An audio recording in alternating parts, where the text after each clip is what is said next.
The Shaving of Shagpat. By George Meredith. The Thwackings.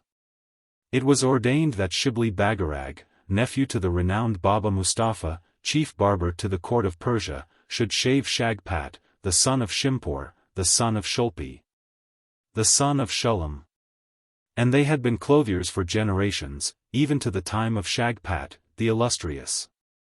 Now, the story of Shibli Bagarag, and of the ball he followed, and of the subterranean kingdom he came to, and of the enchanted palace he entered, and of the sleeping king he shaved, and of the 2 princesses he released, and of the Afrit held in subjection by the arts of one and bottled by her. Is it not known as, "'twere written on the fingernails of men and traced in their corner robes"? As the poet says, "Ripe with oft-telling and old is the tale. But 'tis of the sort that can never grow stale." Now, things were in that condition with Shibli Bagarag, that on a certain day he was hungry and abject, and the city of Shagpat the clothier was before him.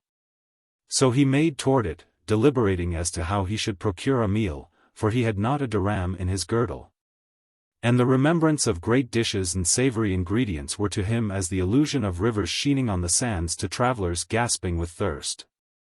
And he considered his case, crying, "Surely this comes of wandering, and 'tis the curse of the inquiring spirit.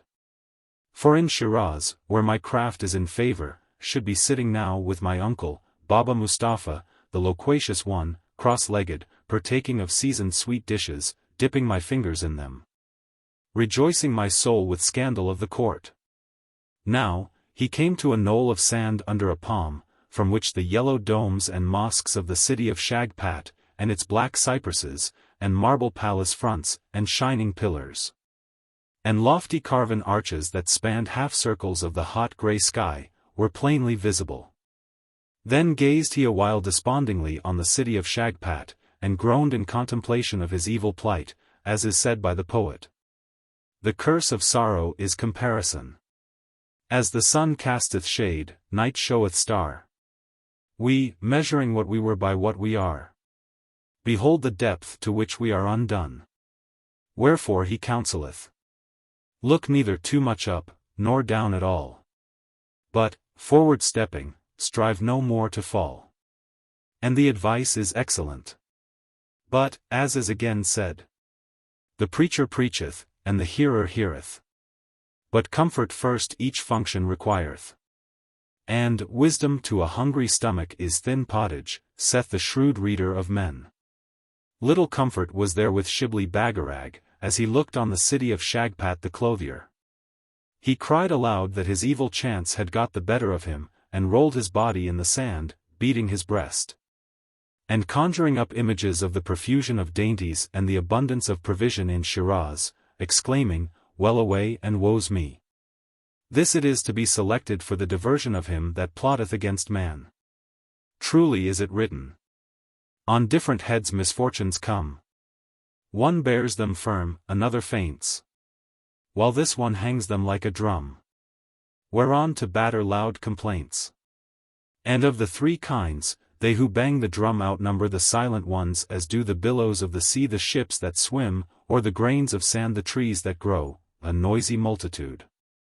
Now, he was in the pits of despondency, even as one that yieldeth without further struggle to the waves of tempest at midnight, when he was ware of one standing over him, a woman, old, wrinkled, a very crone, with but room for the drawing of a thread between her nose and her chin. She was, as is cited of them who betray the doings of time, wrinkled at the rind, and overripe at the core. And every part of her nodded and shook like a tree sapped by the waters. And her joints were sharp as the hind legs of a grasshopper. She was indeed one close-wrecked upon the rocks of time. Now, when the old woman had scanned Shibli Bagarag, she called to him, "O thou! What is it with thee, that thou rollest as one reft of his wits?" He answered her, "I bewail my condition, which is beggary, and the lack of that which filleth with pleasantness." So the old woman said, "Tell me thy case." He answered her, "O old woman, surely it was written at my birth that I should take ruin from the readers of planets. Now, they proclaimed that I was one day destined for great things, if I stood by my tackle, I, a barber. Know then, that I have had many offers and bribes, seductive ones, from the rich and the exalted in rank, and I heeded them not, mindful of what was foretold of me. I stood by my tackle as a warrior standeth by his arms, flourishing them. Now, when I found great things came not to me, and 'twas the continuance of sameness and satiety with Baba Mustafa, my uncle, in Shiraz, the tongue wagger, the endless tattler, surely I was advised by the words of the poet to go forth in search of what was wanting, and he says, thou that dreamest an event, while circumstance is but a waste of sand. Arise, take up thy fortunes in thy hand, and daily forward pitch thy tent. Now, I passed from city to city, proclaiming my science, holding aloft my tackle. Wallahi! Many adventures were mine, and if there's some day propitiousness in fortune, O old woman, I'll tell thee of what befell me in the kingdom of Shah Shamshireen. 'Tis wondrous. A matter to draw down the lower jaw with amazement. Now, so it was, that in the eyes of one city I was honored and in request, by reason of my calling, and I fared sumptuously, even as a great officer of state surrounded by slaves. Lounging upon clouds of silk stuffs, circled by attentive ears, in another city there was no beast so base as I. Wah! I was one hunted of men and an abomination, no housing for me, not to operate upon. I was the lean dog that lieth in wait for offal. It seemeth certain, O old woman, that a curse hath fallen on barbercraft in these days, because of the identical, whose might I know not. Everywhere it is growing in disrepute, 'tis languishing. Nevertheless till now I have preserved my tackle, and I would descend on yonder city to exercise it, even for a livelihood, forgetting awhile great things. But that I dread men may have changed there also, and there's no stability in them, I call Allah, whose name be praised. To witness, so should I be a thing unsightly, subject to hateful castigation. Wherefore is it that I am in that state described by the poet, when dreading retreat, dreading advance to make, round we revolve, like to the wounded snake. Is not my case now a piteous one, one that toucheth the tender corner in man and woman? When she that listened had heard him to an end, she shook her garments, crying, O youth, son of my uncle, be comforted. For, if it is as I think, the readers of planets were right, and thou art thus early within reach of great things, nigh grasping them. Then she fell to mumbling and reciting jigs of verse, quaint measures, and she poured along the sand to where a line had been drawn, and saw that the footprints of the youth were traced along it. Lo, at that sight she clapped her hands joyfully, and ran up to the youth, and peered in his face, exclaiming, Great things indeed. And praise thou the readers of planets, O nephew of the barber, they that sent thee searching the event thou art to master. Wallahi! Have I not half a mind to call thee already master of the event? Then she abated somewhat in her liveliness, and said to him, Know that the city thou sayest is the city of Shagpat, the clothier, and there's no one living on the face of earth, nor a soul that requireth thy craft more than he. Go therefore thou, bold of heart, brisk, full of the sprightliness of the barber, and enter to him. Lo, thou lt see him lolling in his shop front to be admired of this people, marvelled at. Oh! No mistaking of Shagpat, and the mole might discern Shagpat among myriads of our kind. And enter thou to him gaily, as to perform a friendly office, one meriting thanks and gratulations, saying, I will preserve thee the identical. Now he'll at first feign not to understand thee, dense of wit that he is. But mince not matters with him, perform well thy operation, and thou wilt come to great things. What say I? 'Tis certain that when thou hast shaved Shagpat thou wilt have achieved the greatest of things, and be most noteworthy of thy race, thou, Shibli Bagarag, even thou. And thou wilt be master of the event, so named in anecdotes and histories and records, to all succeeding generations. At her words the breast of Shibli Bagarag took in a great wind, and he hung his head a moment to ponder them. And he thought, there's provokingness in the speech of this old woman, and she's one that instigateth keenly. She called me by my name. heard I that? 'Tis a mystery. And he thought, peradventure she is a genie, one of an ill tribe, and she's luring me to my perdition in this city. How if that be so? And again he thought, it cannot be. She's probably the genie that presided over my birth, and promised me dower of great things through the mouths of the readers of planets. Now, when Shibli Bagarag had so deliberated, he lifted his sight, and lo, the old woman was no longer before him. He stared, and rubbed his eyes, but she was clean gone. Then ran he to the knolls and eminences that were scattered about, to command a view, but she was nowhere visible. So he thought, 'twas a dream. And he was composing himself to despair upon the scant herbage of one of those knolls, when as he chanced to gaze down the city below, he saw there a commotion and a crowd of people flocking one way. He thought, 'twas surely no dream. Come not genii, and go they not, in the fashion of that old woman?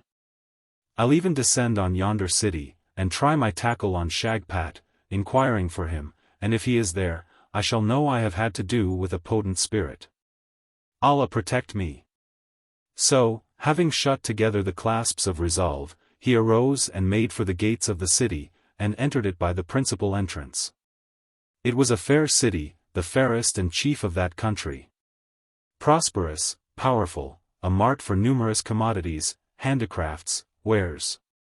Round it a wild country in a waste of sand, ruled by the lion in his wrath, and in it the tiger, the camelopard, the antelope, and other animals.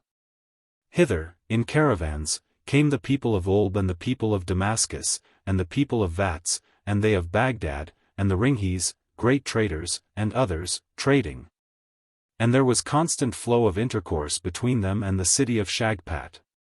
Now as Shibli Bagarag paced up one of the streets of the city, he beheld a multitude in procession following one that was crowned after the manner of kings, with a glittering crown. Clad in the yellow girdled robes, and he sporting a fine profusion of hair, unequalled by all around him, save by one that was a little behind, shadowed by his presence. So Shibli Bagarag thought, is one of this twain Shagpat? For never till now have I seen such rare growths, and 'twere indeed a bliss to slip the blade between them and those masses of darkness that hang from them. Then he stepped before the king, and made himself prominent in his path, humbling himself. And it was as he anticipated, the king prevented his removal by the slaves that would have dragged him away, and desired a hearing as to his business, and what brought him to the city, a stranger. Thereupon Shibli Bagarag prostrated himself and cried, O great king, sovereign of the time! Surely I am one to be looked on with the eye of grace. And I am nephew to Baba Mustafa, renowned in Shiraz, a barber. I a barber, and it is my prayer, O king of the age, that thou take me under thy protection and the shield of thy fair will, while I perform good work in this city by operating on the unshorn. When he had spoken, the king made a point of his eyebrows, and exclaimed, Shiraz? So they hold out against Shagpat yet, aha! Shiraz! That nest of them! That reptile's nest! Then he turned to his vizier beside him, and said, What shall be done with this fellow?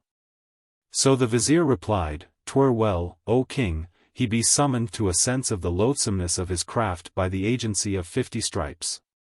The king said, 'Tis commanded. Then he passed forward in his majesty, and Shibli Bagarag was ware of the power of 5 slaves upon him, and he was hurried at a quick pace through the streets and before the eyes of the people, even to the common receptacle of felons.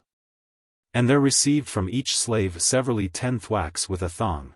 'Tis certain that at every thwack the thong took an airing before it descended upon him. Then loosed they him, to wander whither he listed, and disgust was strong in him by reason of the disgrace and the severity of the administration of the blows. He strayed along the streets in wretchedness, and hunger increased on him, assailing him first as a wolf in his vitals, then as it had been a chasm yawning betwixt his trunk and his lower members. And he thought, I have been long in chase of great things, and the hope of attaining them is great, yet, wullahi! Would I barter all for one refreshing meal, and the sense of fullness? 'Tis so, and sad is it. And he was mindful of the poet's words. Who seeks the shadow to the substance sinneth. And daily craving what is not, he thinneth. His lean ambition how shall he attain? For with this constant foolishness he doeth. He, waxing liker to what he pursueth, himself becometh what he chased in vain. And again, of honor half my fellows boast. A thing that scorns and kills us. Methinks that honors us the most. Which nourishes and fills us.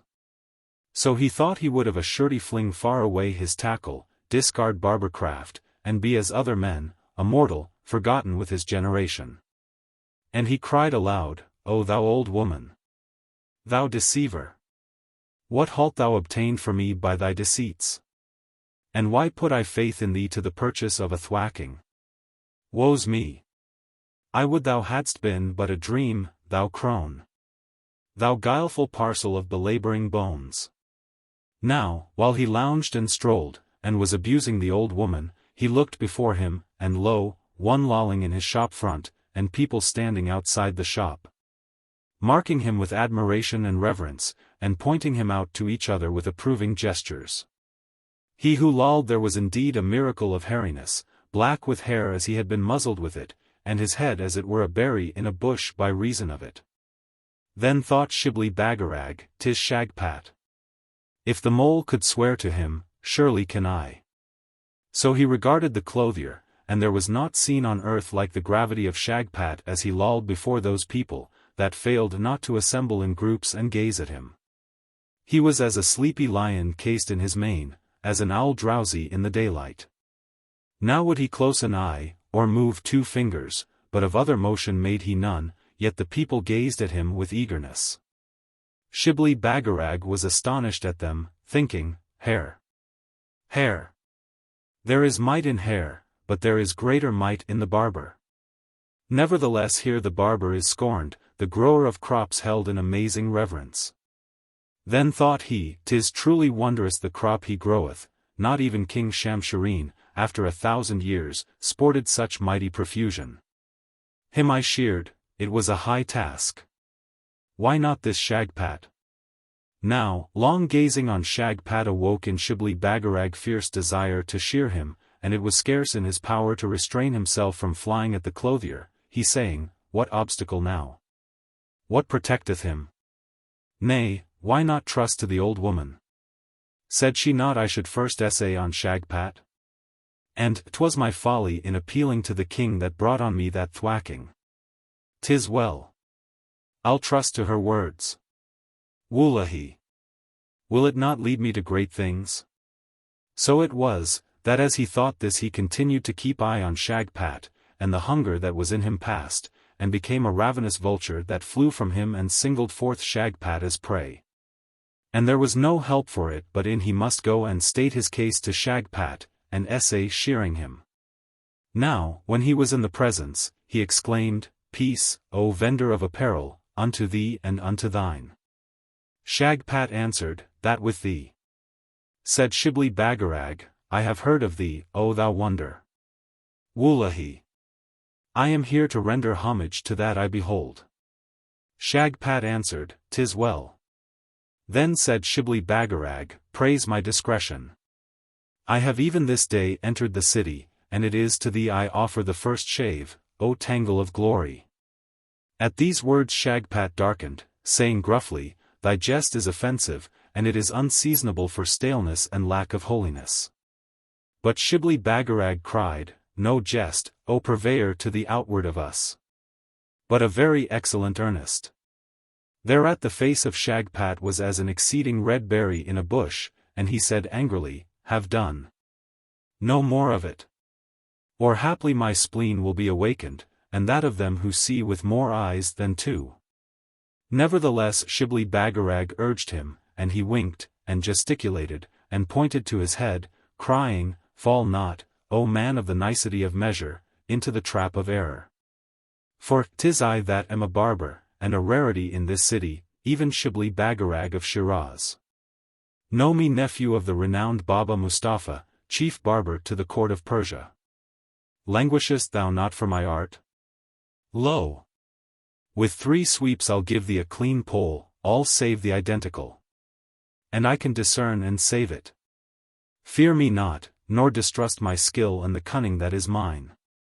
When he had heard Shibli Bagarag to a close, the countenance of Shagpat waxed fiery, as it had been flame kindled by travellers at night in a thorny bramble bush, and he ruffled, and heaved. And was as when dense jungle growths are stirred violently by the near approach of a wild animal in his fury, shouting in short breaths, "A barber! A barber! Is't so? Can it be? To me? A barber! O thou reptile! Filthy thing! A barber! O dog! A barber? What? When I bid fair for the highest honours known? O sacrilegious wretch! Monster! How? Are the Afrits jealous, that they send thee to gibe me?" Thereupon he set up a cry for his wife, and that woman rushed to him from an inner room, and fell upon Shibli Bagarag, belabouring him.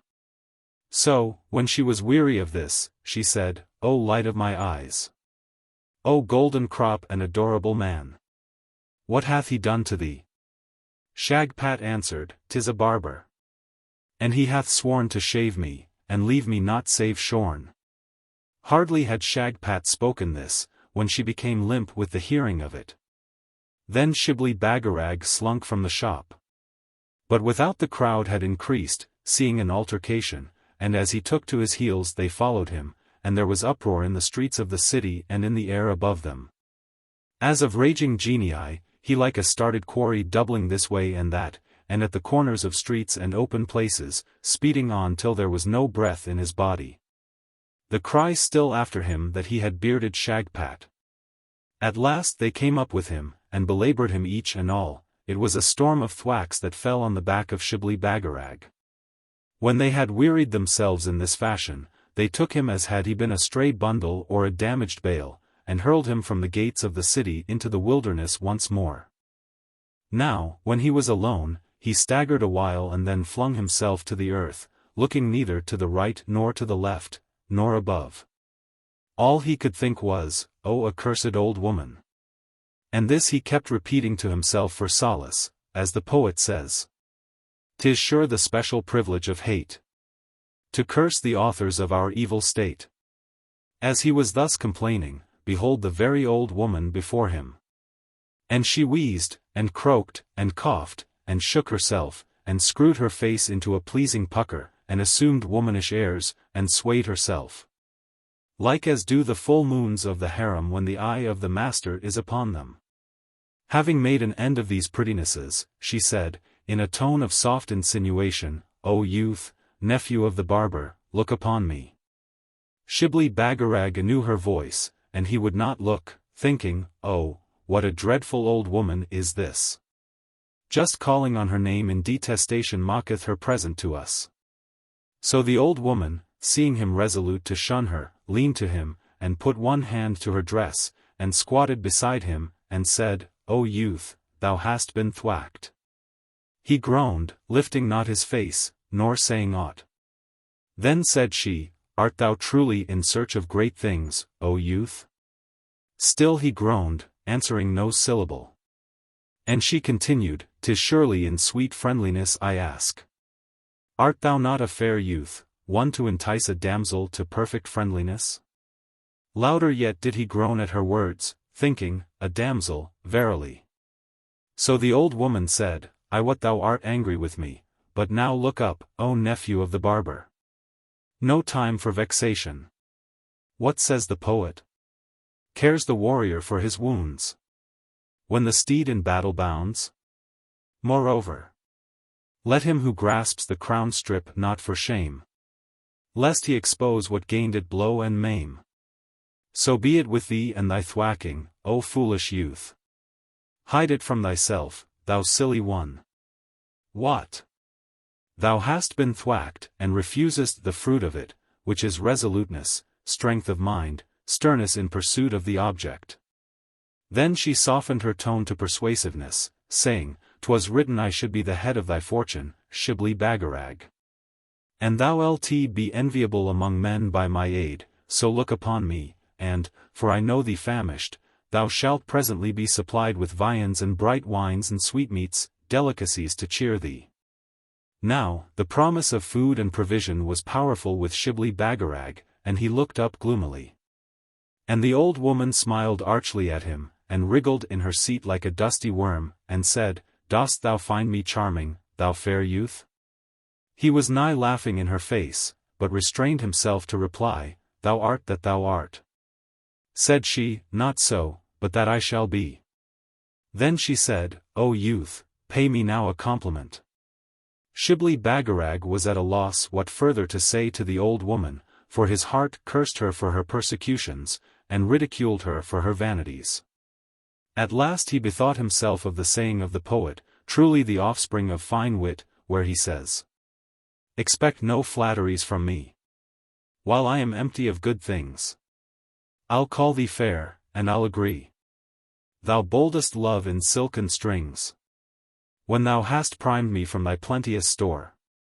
But, oh! Till then a clod am I.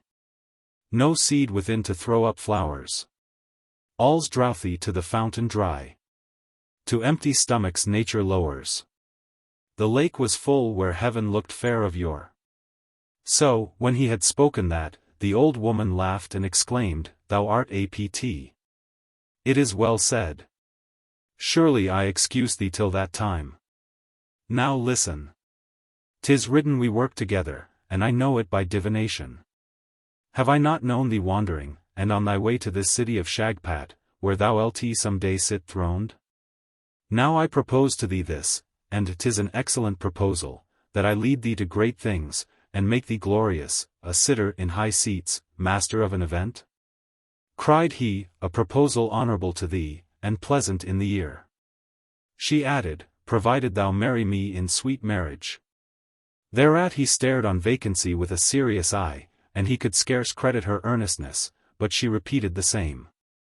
So presently he thought, This old hag appeareth deep in the fountain of events, and she will be a right arm to me in the mastering of one, a torch in darkness. Seeing there is wisdom in her as well as wickedness.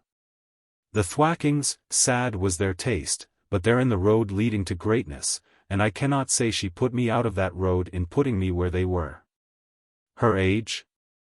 Shall I complain of that when it is a sign she goeth shortly altogether? As he was thus debating he regarded the old woman stealthily, and she was in agitation, so that her joints creaked like forest branches in a wind. And the puckers of her visage moved as do billows of the sea to and fro, and the anticipations of a fair young bride are not more eager than what was visible in the old woman. Wheedlingly she looked at him, and shaped her mouth like a bird's bill to soften it, and she drew together her dress, to give herself the look of slimness, using all fascinations. He thought, 'tis a wondrous old woman. Marriage would seem a thing of moment to her, yet is the profit with me, and I'll agree to it. So he said, 'Tis a pact between us, O old woman. Now, the eyes of the old woman brightened when she heard him, and were as the eyes of a falcon that eyeth game, hungry with red fire, and she looked brisk with impatience.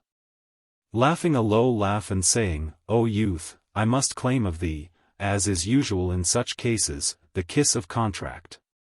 So Shibli Bagarag was mindful of what is written. If thou wouldst take the great leap, be ready for the little jump. And he stretched out his mouth to the forehead of the old woman. When he had done so, it was as though she had been illuminated, as when light is put in the hollow of a pumpkin. Then said she, This is well. This is a fair beginning. Now look, for thy fortune will of a surety follow. Call me now sweet bride, and knocker at the threshold of hearts. So Shibli Bagarag sighed, and called her this, and he said, Forget not my condition, O old woman, and that I am nigh famished. Upon that she nodded gravely, and arose and shook her garments together, and beckoned for Shibli Bagarag to follow her.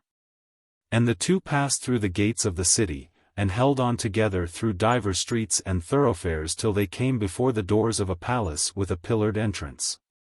And the old woman passed through the doors of the palace as one familiar to them, and lo! They were in a lofty court, built all of marble, and in the middle of it a fountain playing, splashing silvery. Shibli Bagarag would have halted here to breathe the cool refreshingness of the air, but the old woman would not. And she hurried on even to the opening of a spacious hall, and in it slaves encircle round a raised seat, where sat one that was their lord, and it was the chief vizier of the king. Then the old woman turned round sharply to Shibli Bagarag, and said, "How of thy tackle, O my betrothed?" He answered, "The edge is keen, the hand ready." Then said she, "'Tis well."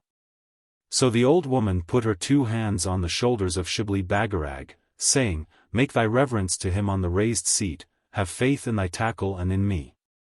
Renounce not either, whatsoever ensweth. Be not abashed, O my bridegroom to be." Thereupon she thrust him in. And Shibli Bagarag was abashed, and played foolishly with his fingers, knowing not what to do. So when the chief vizier saw him he cried out, "Who art thou, and what wantest thou?" Now, the back of Shibli Bagarag tingled when he heard the vizier's voice, and he said, "I am, O man of exalted condition, he whom men know as Shibli Bagarag, nephew to Baba Mustafa, the renowned of Shiraz. Myself barber likewise, proud of my art, prepared to exercise it." Then said the chief vizier, "This even to our faces. Wonderful is the audacity of impudence.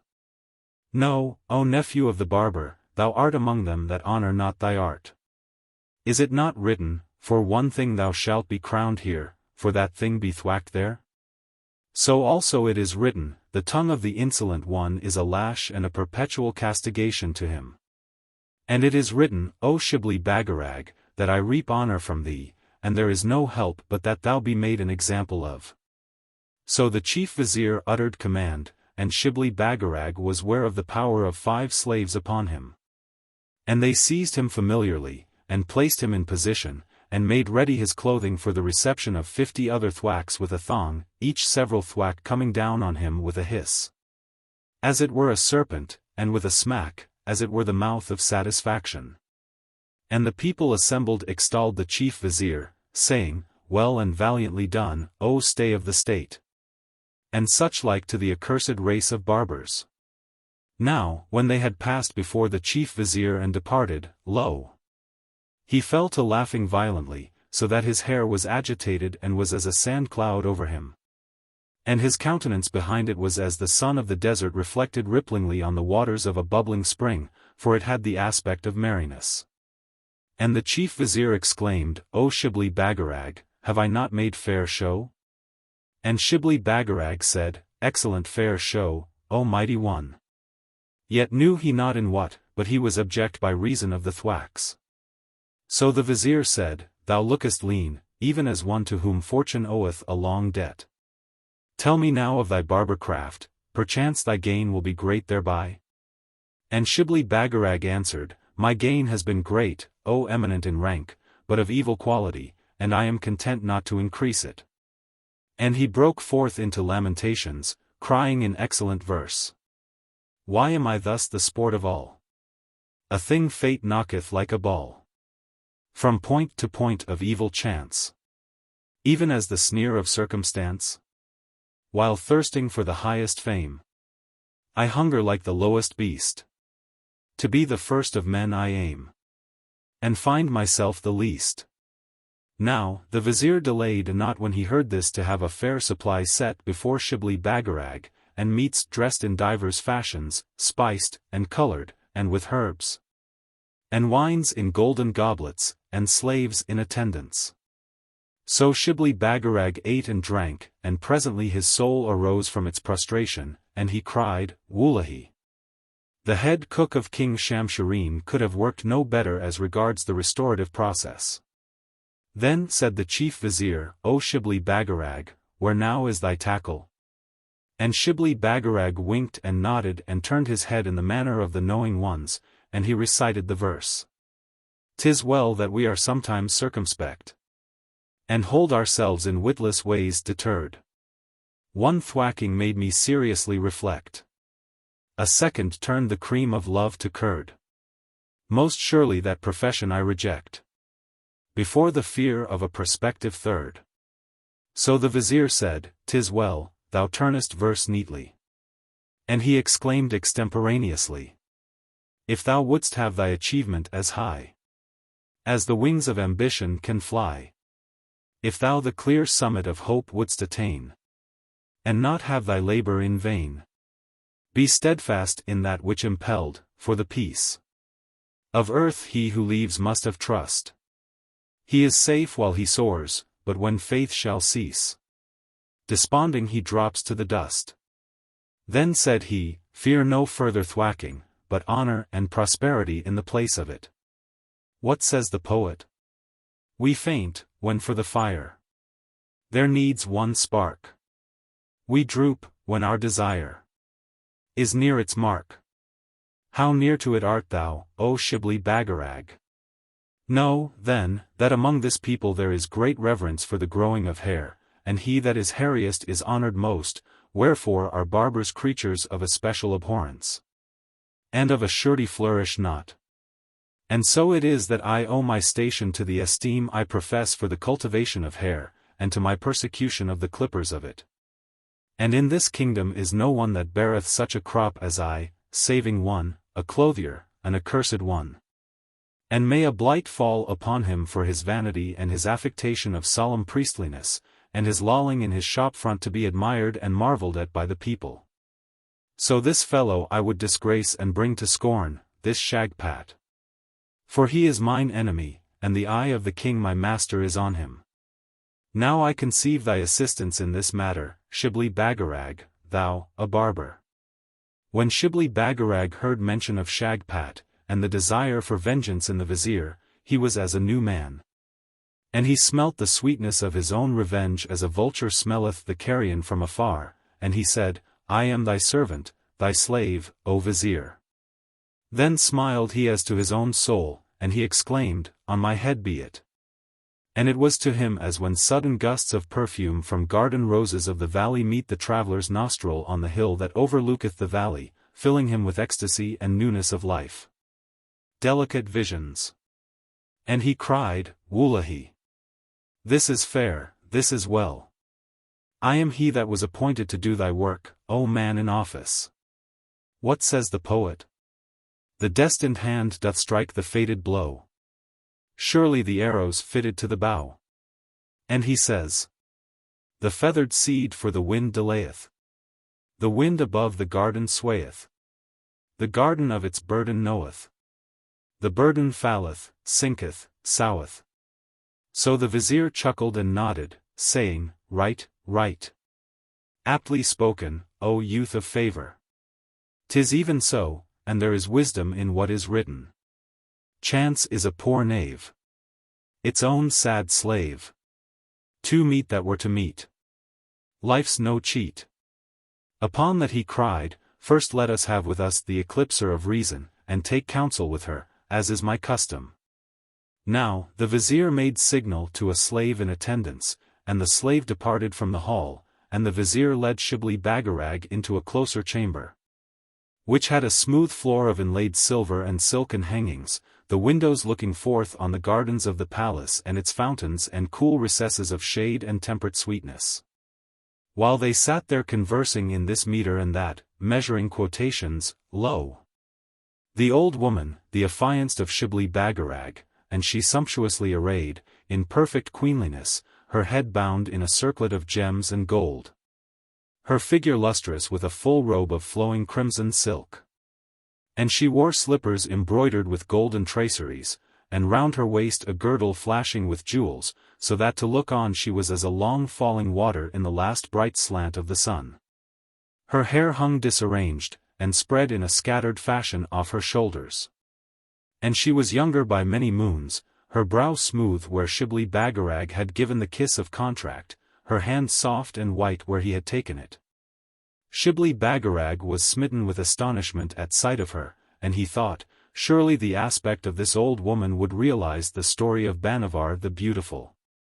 And it is a story marvelous to think of, yet how great is the likeness between Bhanavar and this old woman that groweth younger. And he thought again, what if the story of Bhanavar be a true one? This old woman such as she, no other? So, while he considered her, the vizier exclaimed, "Is she not fair, my daughter?" And the youth answered, "She is, O vizier, that she is." But the vizier cried, "Nay, by Allah! She is that she will be." And the vizier said, "'Tis she that is my daughter, tell me thy thought of her, as thou thinkest it." And Shibli Bagarag replied, "O vizier, my thought of her is, she seemeth indeed as Bhanavar the beautiful, no other." Then the vizier and the eclipser of reason exclaimed together, "How of Bhanavar and her story, O youth? We listen." So Shibli Bagarag leaned slightly on a cushion of a couch, and narrated as followeth. How do you find this book? Any thoughts about the book or the author? Any suggestion for improvement? Please take a moment to share your thoughts in a comment. If you like it, share it with your friends who might enjoy it as well. Subscribe to keep in touch. Visit CompleteAudiobooks.com for more quality content. And this is the story of Bhanavar the Beautiful. Know that at the foot of a lofty mountain of the Caucasus there lieth a deep blue lake, near to this lake a nest of serpents, wise and ancient. Now, it was the habit of a damsel to pass by the lake early at morn, on her way from the tents of her tribe to the pastures of the flocks. As she pressed the white arch of her feet on the soft green mossed grasses by the shore of the lake she would let loose her hair, looking over into the water. And bind the braid again round her temples and behind her ears, as it had been in a lucent mirror, so doing she would laugh. Her laughter was like the falls of water at moonrise, her loveliness like the very moonrise, and she was stately as a palm tree standing before the moon. This was Bhanavar the Beautiful. Now, the damsel was betrothed to the son of a neighboring emir, a youth comely, well-fashioned, skilled with the bow, apt in all exercises. One that sat his mare firm as the trained falcon that fixeth on the plunging bull of the plains, fair and terrible in combat as the lightning that strideth the rolling storm. And it is sung by the poet. When on his desert mare I see my prince of men, I think him then as high above humanity as he shines radiant over me. Lo! Like a torrent he doth bound, breasting the shock from rock to rock. A pillar of storm, he shakes the ground. His turban on his temples wound. Match me for worth to be adored. A youth like him, in heart and limb. Swift as his anger is his sword. Softer than woman his true word. Now, the love of this youth for the damsel Bhanavar was a consuming passion, and the father of the damsel and the father of the youth looked fairly on the prospect of their union, which was near, and was plighted as the union of the two tribes. So they met, and there was no voice against their meeting, and all the love that was in them they were free to pour forth far from the hearing of men, even where they would. Before the rising of the sun, and ere his setting, the youth rode swiftly from the green tents of the emir his father, to waylay her by the waters of the lake. And Bhanavar was there, bending over the lake, her image in the lake glowing like the fair fullness of the moon. And the youth leaned to her from his steed, and sang to her verses of her great loveliness ere she was wistful of him. Then she turned to him, and laughed lightly a welcome of sweetness, and shook the falls of her hair across the blushes of her face and her bosom. And he folded her to him, and those two would fondle together in the fashion of the betrothed ones, the blessing of Allah be on them all. Gazing on each other till their eyes swam with tears, and they were nigh swooning with the fullness of their bliss. Surely, 'twas an innocent and tender dalliance, and their prattle was that of lovers till the time of parting, he showing her how she looked best, she him. And they were forgetful of all else that is, in their sweet interchange of flatteries. And the world was a wilderness to them both when the youth parted with Bhanavar by the brook which bounded the tents of her tribe. It was on a night when they were so together, the damsel leaning on his arm, her eyes toward the lake, and lo! What seemed the reflection of a large star in the water. And there was darkness in the sky above it, thick clouds, and no sight of the heavens, so she held her face to him sideways and said, "What meaneth this, O my betrothed? For there is reflected in yonder lake a light as of a star, and there is no star visible this night." The youth trembled as one in trouble of spirit, and exclaimed, "Look not on it, O my soul. It is of evil omen." But Bhanavar kept her gaze constantly on the light, and the light increased in luster, and the light became, from a pale sad splendor, dazzling in its brilliancy. Listening, they heard presently a gurgling noise as of one deeply drinking. Then the youth sighed a heavy sigh and said, "This is the serpent of the lake drinking of its waters, as is her wont once every moon. And whoso heareth her drink by the sheening of that light is under a destiny dark and imminent. So know I my days are numbered, and it was foretold of me, this." Now the youth sought to dissuade Bhanavar from gazing on the light, and he flung his whole body before her eyes, and clasped her head upon his breast, and clung about her, caressing her. Yet she slipped from him, and she cried, "Tell me of this serpent, and of this light." So he said, "Seek not to hear of it, O my betrothed." Then she gazed at the light a moment more intently, and turned her fair shape toward him, and put up her long white fingers to his chin, and smoothed him with their softness, whispering, "Tell me of it, my life." And so it was that her winningness melted him, and he said, "Bhanavar. The serpent is the serpent of the lake, old, wise, powerful. Of the brood of the sacred mountain, that lifteth by day a peak of gold, and by night a point of solitary silver. In her head, upon her forehead, between her eyes, there is a jewel, and it is this light." Then she said, "How came the jewel there, in such a place?" He answered, "'Tis the growth of 1,000 years in the head of the serpent." She cried, "Surely precious?" He answered, "Beyond price." As he spake the tears streamed from him, and he was shaken with grief, but she noted not of this, and watched the wonder of the light, and its increasing, and quivering, and lengthening. And the light was as an arrow of beams and as a globe of radiance. Desire for the jewel waxed in her, and she had no sight but for it alone, crying, "'Tis a jewel exceeding in preciousness all jewels that are, and for the possessing it would I forfeit all that is." So he said sorrowfully, "Our love, O Bhanavar? And our hopes of espousal?" But she cried, "No question of that. Prove now thy passion for me, O warrior. And win for me that jewel." Then he pleaded with her, and exclaimed, "Urge not this. The winning of the jewel is worth my life, and my life, O Bhanavar, surely its breath is but the love of thee." So she said, "Thou fearest a risk?" And he replied, "Little fear I, my life is thine to cast away. This jewel it is evil to have, and evil followeth the soul that hath it." Upon that she cried, "A trick to cheat me of the jewel. Thy love is wanting at the proof." And she taunted the youth her betrothed, and turned from him, and hardened at his tenderness, and made her sweet shape as a thorn to his caressing, and his heart was charged with anguish for her. So at the last, when he had wept a space in silence, he cried, "Thou hast willed it, the jewel shall be thine, O my soul." Then said he, "Thou hast willed it, O Bhanavar. And my life is as a grain of sand weighed against thy wishes, Allah is my witness. Meet me therefore here, O my beloved, at the end of 1/4 moon, even beneath the shadow of this palm tree, by the lake, and at this hour, and I will deliver into thy hands the jewel. So farewell. Wind me once about with thine arms, that I may take comfort from thee."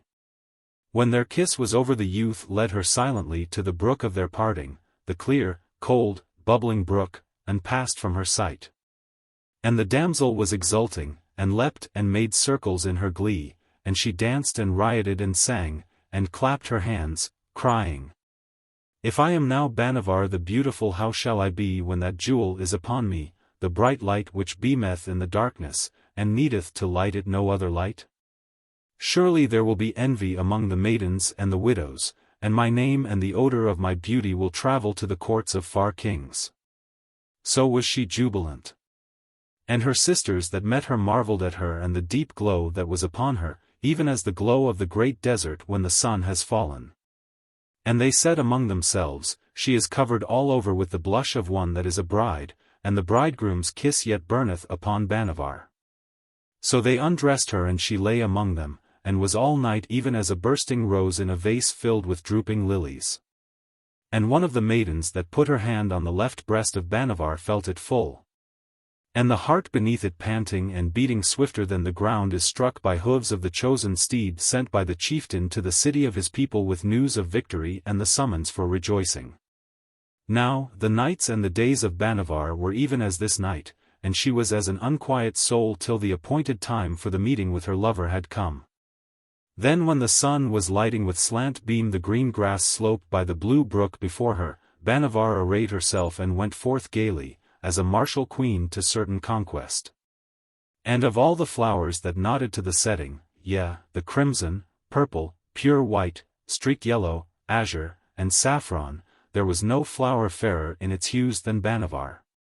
Nor bird of the heavens freer in its glittering plumage, nor shape of loveliness such as hers. Truly, when she had taken her place under the palm by the waters of the lake, that was no exaggeration of the poet, where he says, "Snows of the mountain peaks were mirrored there. Beneath her feet, not whiter than they were. Not rosier in the white, that falling flush. Broad on the wave, than in her cheek the blush." And again, "She draws the heavens down to her. So rare she is, so fair she is. They flutter with a crown to her. And lighten only where she is." And he exclaims, in verse that applieth to her, "Exquisite slenderness. Sleek little antelope. Serpent of sweetness. Eagle that soaringly wins me adoringly. Teach me thy fleetness. Vision of loveliness. Turn to my tenderness."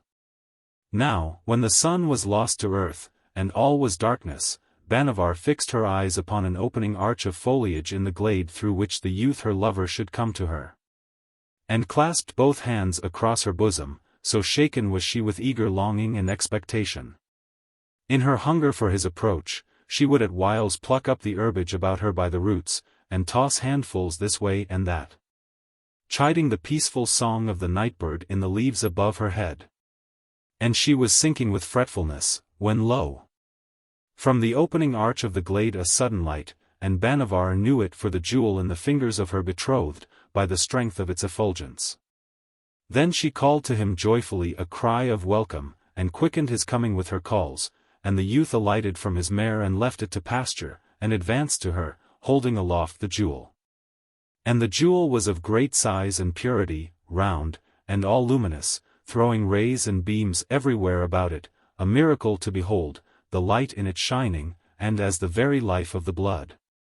A sweet crimson, a ruby, a softer rose, an amethyst of tender hues, it was a full globe of splendors, showing like a very kingdom of the blessed. And blessed was the eye beholding it.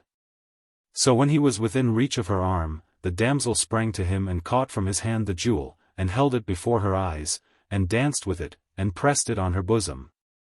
And was as a creature giddy with great joy in possessing it. And she put the jewel in her bosom, and looked on the youth to thank him for the jewel with all her beauty.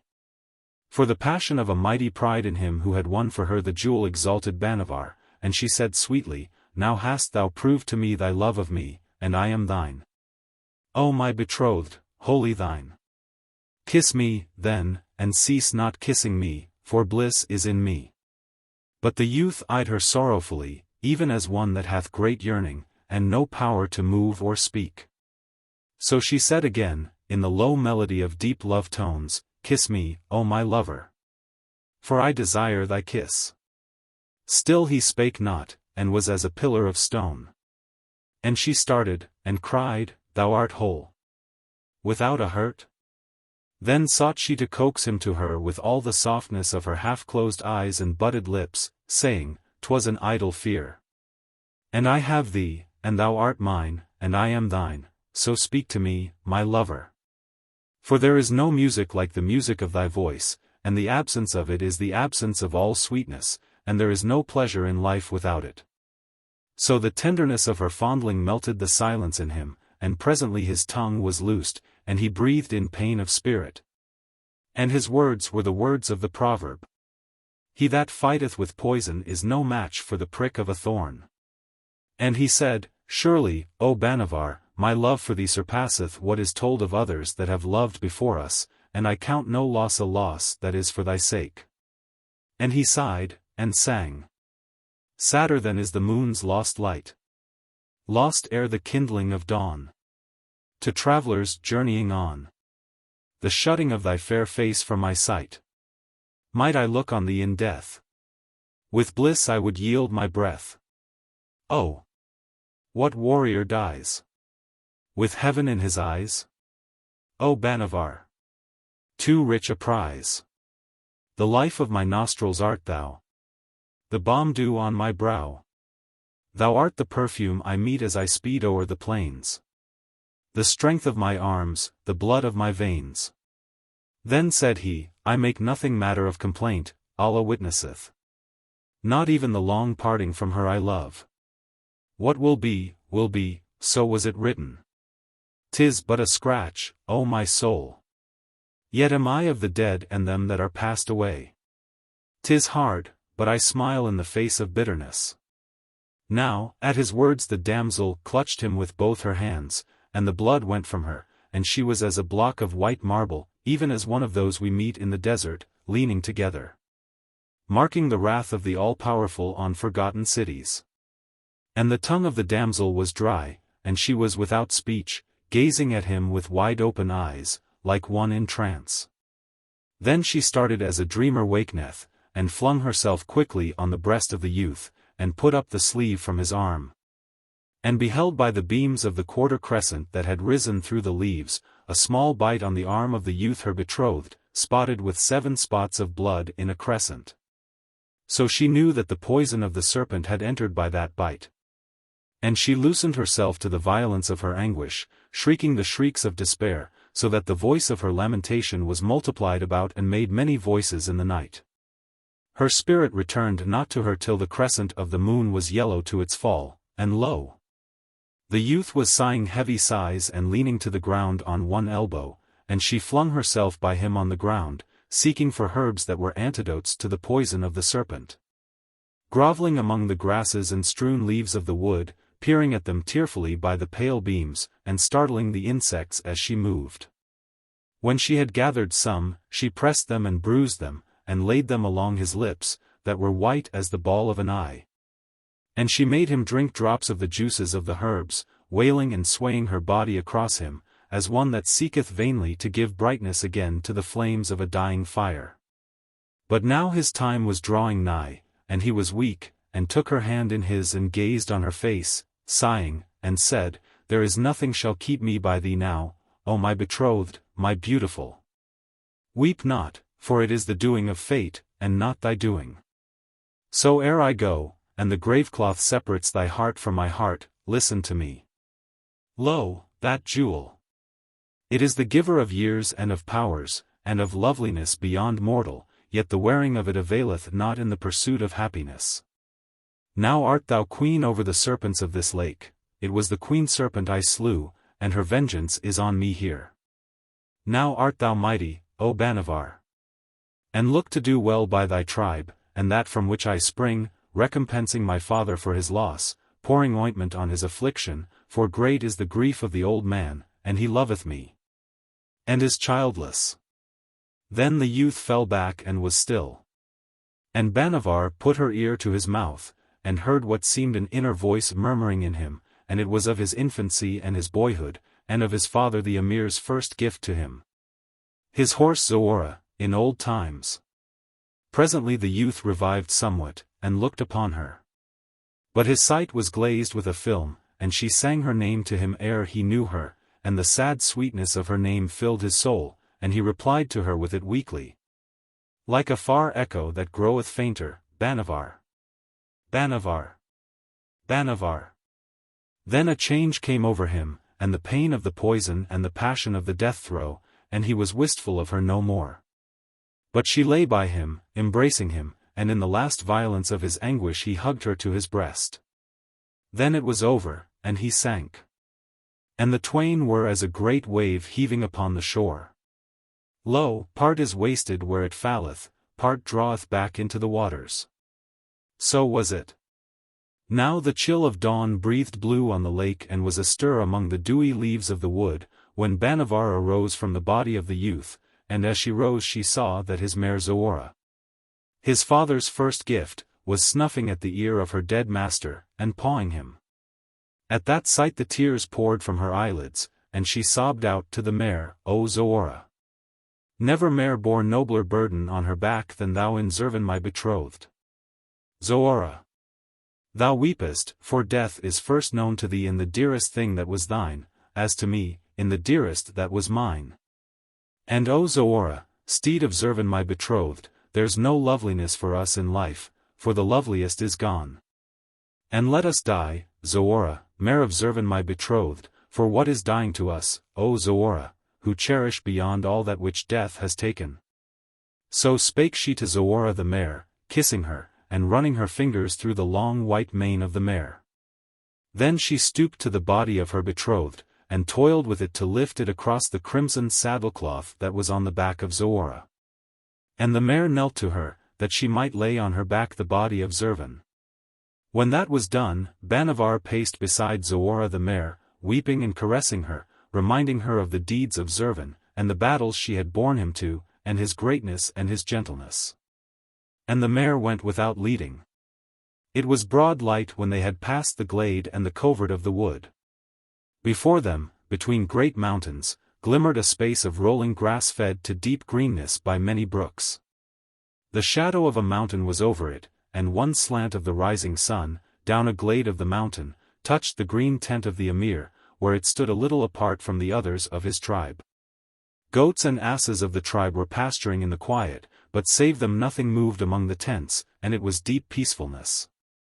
Bhanavar led Zoora slowly before the tent of the emir, and disburdened Zoora of the helpless weight, and spread the long fair limbs of the youth lengthwise across the threshold of the emir's tent, sitting away from it with clasped hands, regarding it. Ere long the emir came forth, and his foot was on the body of his son, and he knew death on the chin and the eyes of Zervan, his sole son. Now the emir was old, and with the shock of that sight the world darkened before him, and he gave forth a groan and stumbled over the sunken breast of Zervan, and stretched over him as one without life. When Bhanavar saw that old man stretched over the body of his son, she sickened, and her ear was filled with the wailings of grief that would arise. And she stood up and stole away from the habitations of the tribe, stricken with her guilt, and wandered beyond the mountains, knowing not whither she went, looking on no living thing. For the sight of a thing that moved was hateful to her, and all sounds were sounds of lamentation for a great loss. Now, she had wandered on alone 2 days and 2 nights, and nigh morn she was seized with a swoon of weariness, and fell forward with her face to the earth, and lay there prostrate, even as one that is adoring the shrine. And it was on the sands of the desert she was lying.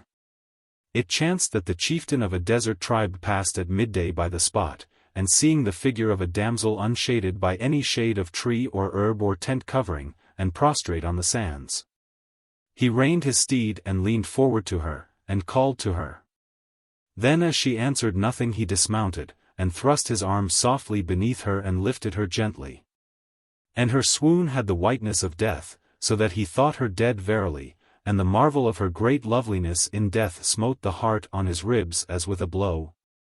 And the powers of life went from him a moment as he looked on her, and the long dark wet lashes that clung to her colorless face, as at night in groves where the betrothed ones wander. The slender leaves of the acacia spread darkly over the full moon. And he cried, "'Tis a loveliness that mocketh the soul yearn to the cold bosom of death, so lovely, exceeding all that liveth, is she." After he had contemplated her long while, he snatched his sight from her, and swung her swiftly on the back of his mare, and leaned her on one arm, and sped westward over the sands of the desert, halting not till he was in the hum of many tents, and the sun of that day hung a red half-circle across the sand. He alighted before the tent of his mother, and sent women in to her. When his mother came forth to the greetings of her son, he said no word, but pointed to the damsel where he had leaned her at the threshold of her tent. His mother kissed him on the forehead, and turned her shoulder to peer upon the damsel. But when she had close view of Bhanavar, she spat, and scattered her hair, and stamped, and cried aloud, "Away with her! This slut of darkness! There's poison on her very skirts, and evil in the look of her." Then said he, "O Rookruth, my mother! Art thou lost to charity and the uses of kindliness and the laws of hospitality, that thou talkest this of the damsel, a stranger? Take her now in, and if she be past help, as I fear, be it thy care to give her decent burial, and if she live, O my mother, tend her for the love of thy son, and for the love of him be gentle with her." While he spake, Rookruth his mother knelt over the damsel, as a cat that sniffeth the suspected dish. And she flashed her eyes back on him, exclaiming scornfully, "So art thou befooled, and the poison is already in thee. But I will not have her, O my son. And thou, Ruark, my son, neither shalt thou have her. What? Will I not die to save thee from a harm? Surely thy frown is little to me, my son, if I save thee from a harm. And the damsel here is, I shudder to think what, but never lay shadow across my threshold dark as this." Now, Ruark gazed upon his mother, and upon Bhanavar, and the face of Bhanavar was as a babe in sleep. And his soul melted to the parted sweetness of her soft little curved red lips and her closed eyelids, and her innocent open hands, where she lay at the threshold of the tent, unconscious of hardness and the sayings of the unjust. So he cried fiercely, "No paltering, O Rookruth, my mother, and if not to thy tent, then to mine." When she heard him say that in the voice of his anger, Rookruth fixed her eyes on him sorrowfully, and sighed, and went up to him and drew his head once against her heart, and retreated into the tent, bidding the women that were there bring in the body of the damsel. It was the morning of another day when Bhanavar awoke, and she awoke in a dream of Zoora, the mare of Zervan her betrothed, that was dead, and the name of Zoora was on her tongue as she started up. She was on a couch of silk and leopard skins, at her feet a fair young girl with a fan of pheasant feathers. She stared at the hangings of the tent, which were richer than those of her own tribe. The cloths, and the cushions, and the embroideries, and the strangeness of all was pain to her, she knew not why. Then wept she bitterly, and with her tears the memory of what had been came back to her, and she opened her arms to take into them the little girl that fanned her, that she might love something and be beloved a while. And the child sobbed with her. After a time Bhanavar said, "Where am I, and amongst whom, my child, my sister?" And the child answered her, "Surely in the tent of the mother of Ruark, the chief, even chief of the Beni Asser, and he found thee in the desert, nigh dead." "'Tis so. And this morning will Ruark be gone to meet the challenge of Ebn-Esrak, and they will fight at the foot of the snow mountains. And the shadow of yonder date palm will be over our tent here at the hour they fight, and I shall sing for Ruark, and kneel here in the darkness of the shadow." While the child was speaking there entered to them a tall aged woman, with one swathe of a turban across her long level brows, and she had hard black eyes, and close lips and a square chin. And it was the mother of Ruark. She strode forward toward Bhanavar to greet her, and folded her legs before the damsel. Presently she said, "Tell me thy story, and of thy coming into the hands of Ruark my son." Bhanavar shuddered. So Rookruth dismissed the little maiden from the chamber of the tent, and laid her left hand on one arm of Bhanavar, and said, "Would know whence comest thou? That we may deal well by thee and thy people that have lost thee." The touch of a hand was as the touch of a corpse to Bhanavar, and the damsel was constrained to speak by a power she knew not of, and she told all to Rookruth of what had been, the great misery, and the wickedness that was hers. Then Ruark's mother took hold of Bhanavar a strong grasp, and eyed her long, piteously, and with reproach, and rocked forward and back, and kept rocking to and fro, crying at intervals, "O Ruark! My son! My son! This feared I, and thou art not the first. And I saw it, I saw it. Well away! Why came she in thy way, why, Ruark, my son, my fire eye? Canst thou be saved by me, fated that thou art, thou fair face? And wilt thou be saved by me, my son, ere thy story be told in tears as this one, that is as thine to me? And thou wilt seize a jewel, Ruark, O thou soul of wrath, my son, my dazzling chief, and seize it to wear it, and think it bliss, this lovely jewel, but 'tis an anguish endless and forever, my son. Woe's me! An anguish is she without end.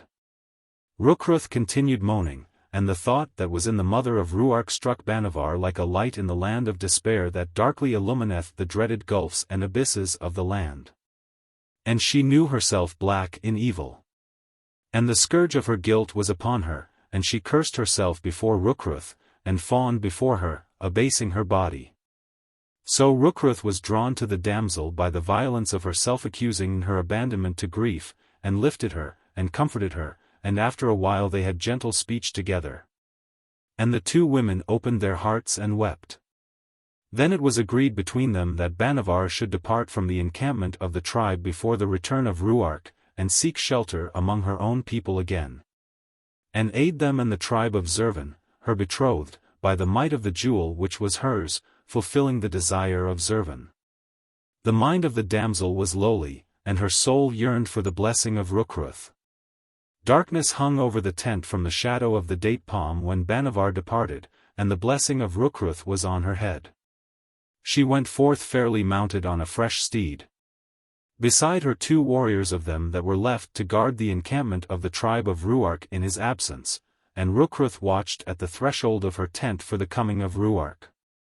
When it was middle night, and the splendor of the moon was beaming on the edge of the desert, Bhanavar alighted to rest by the twigs of a tamarisk that stood singly on the sands.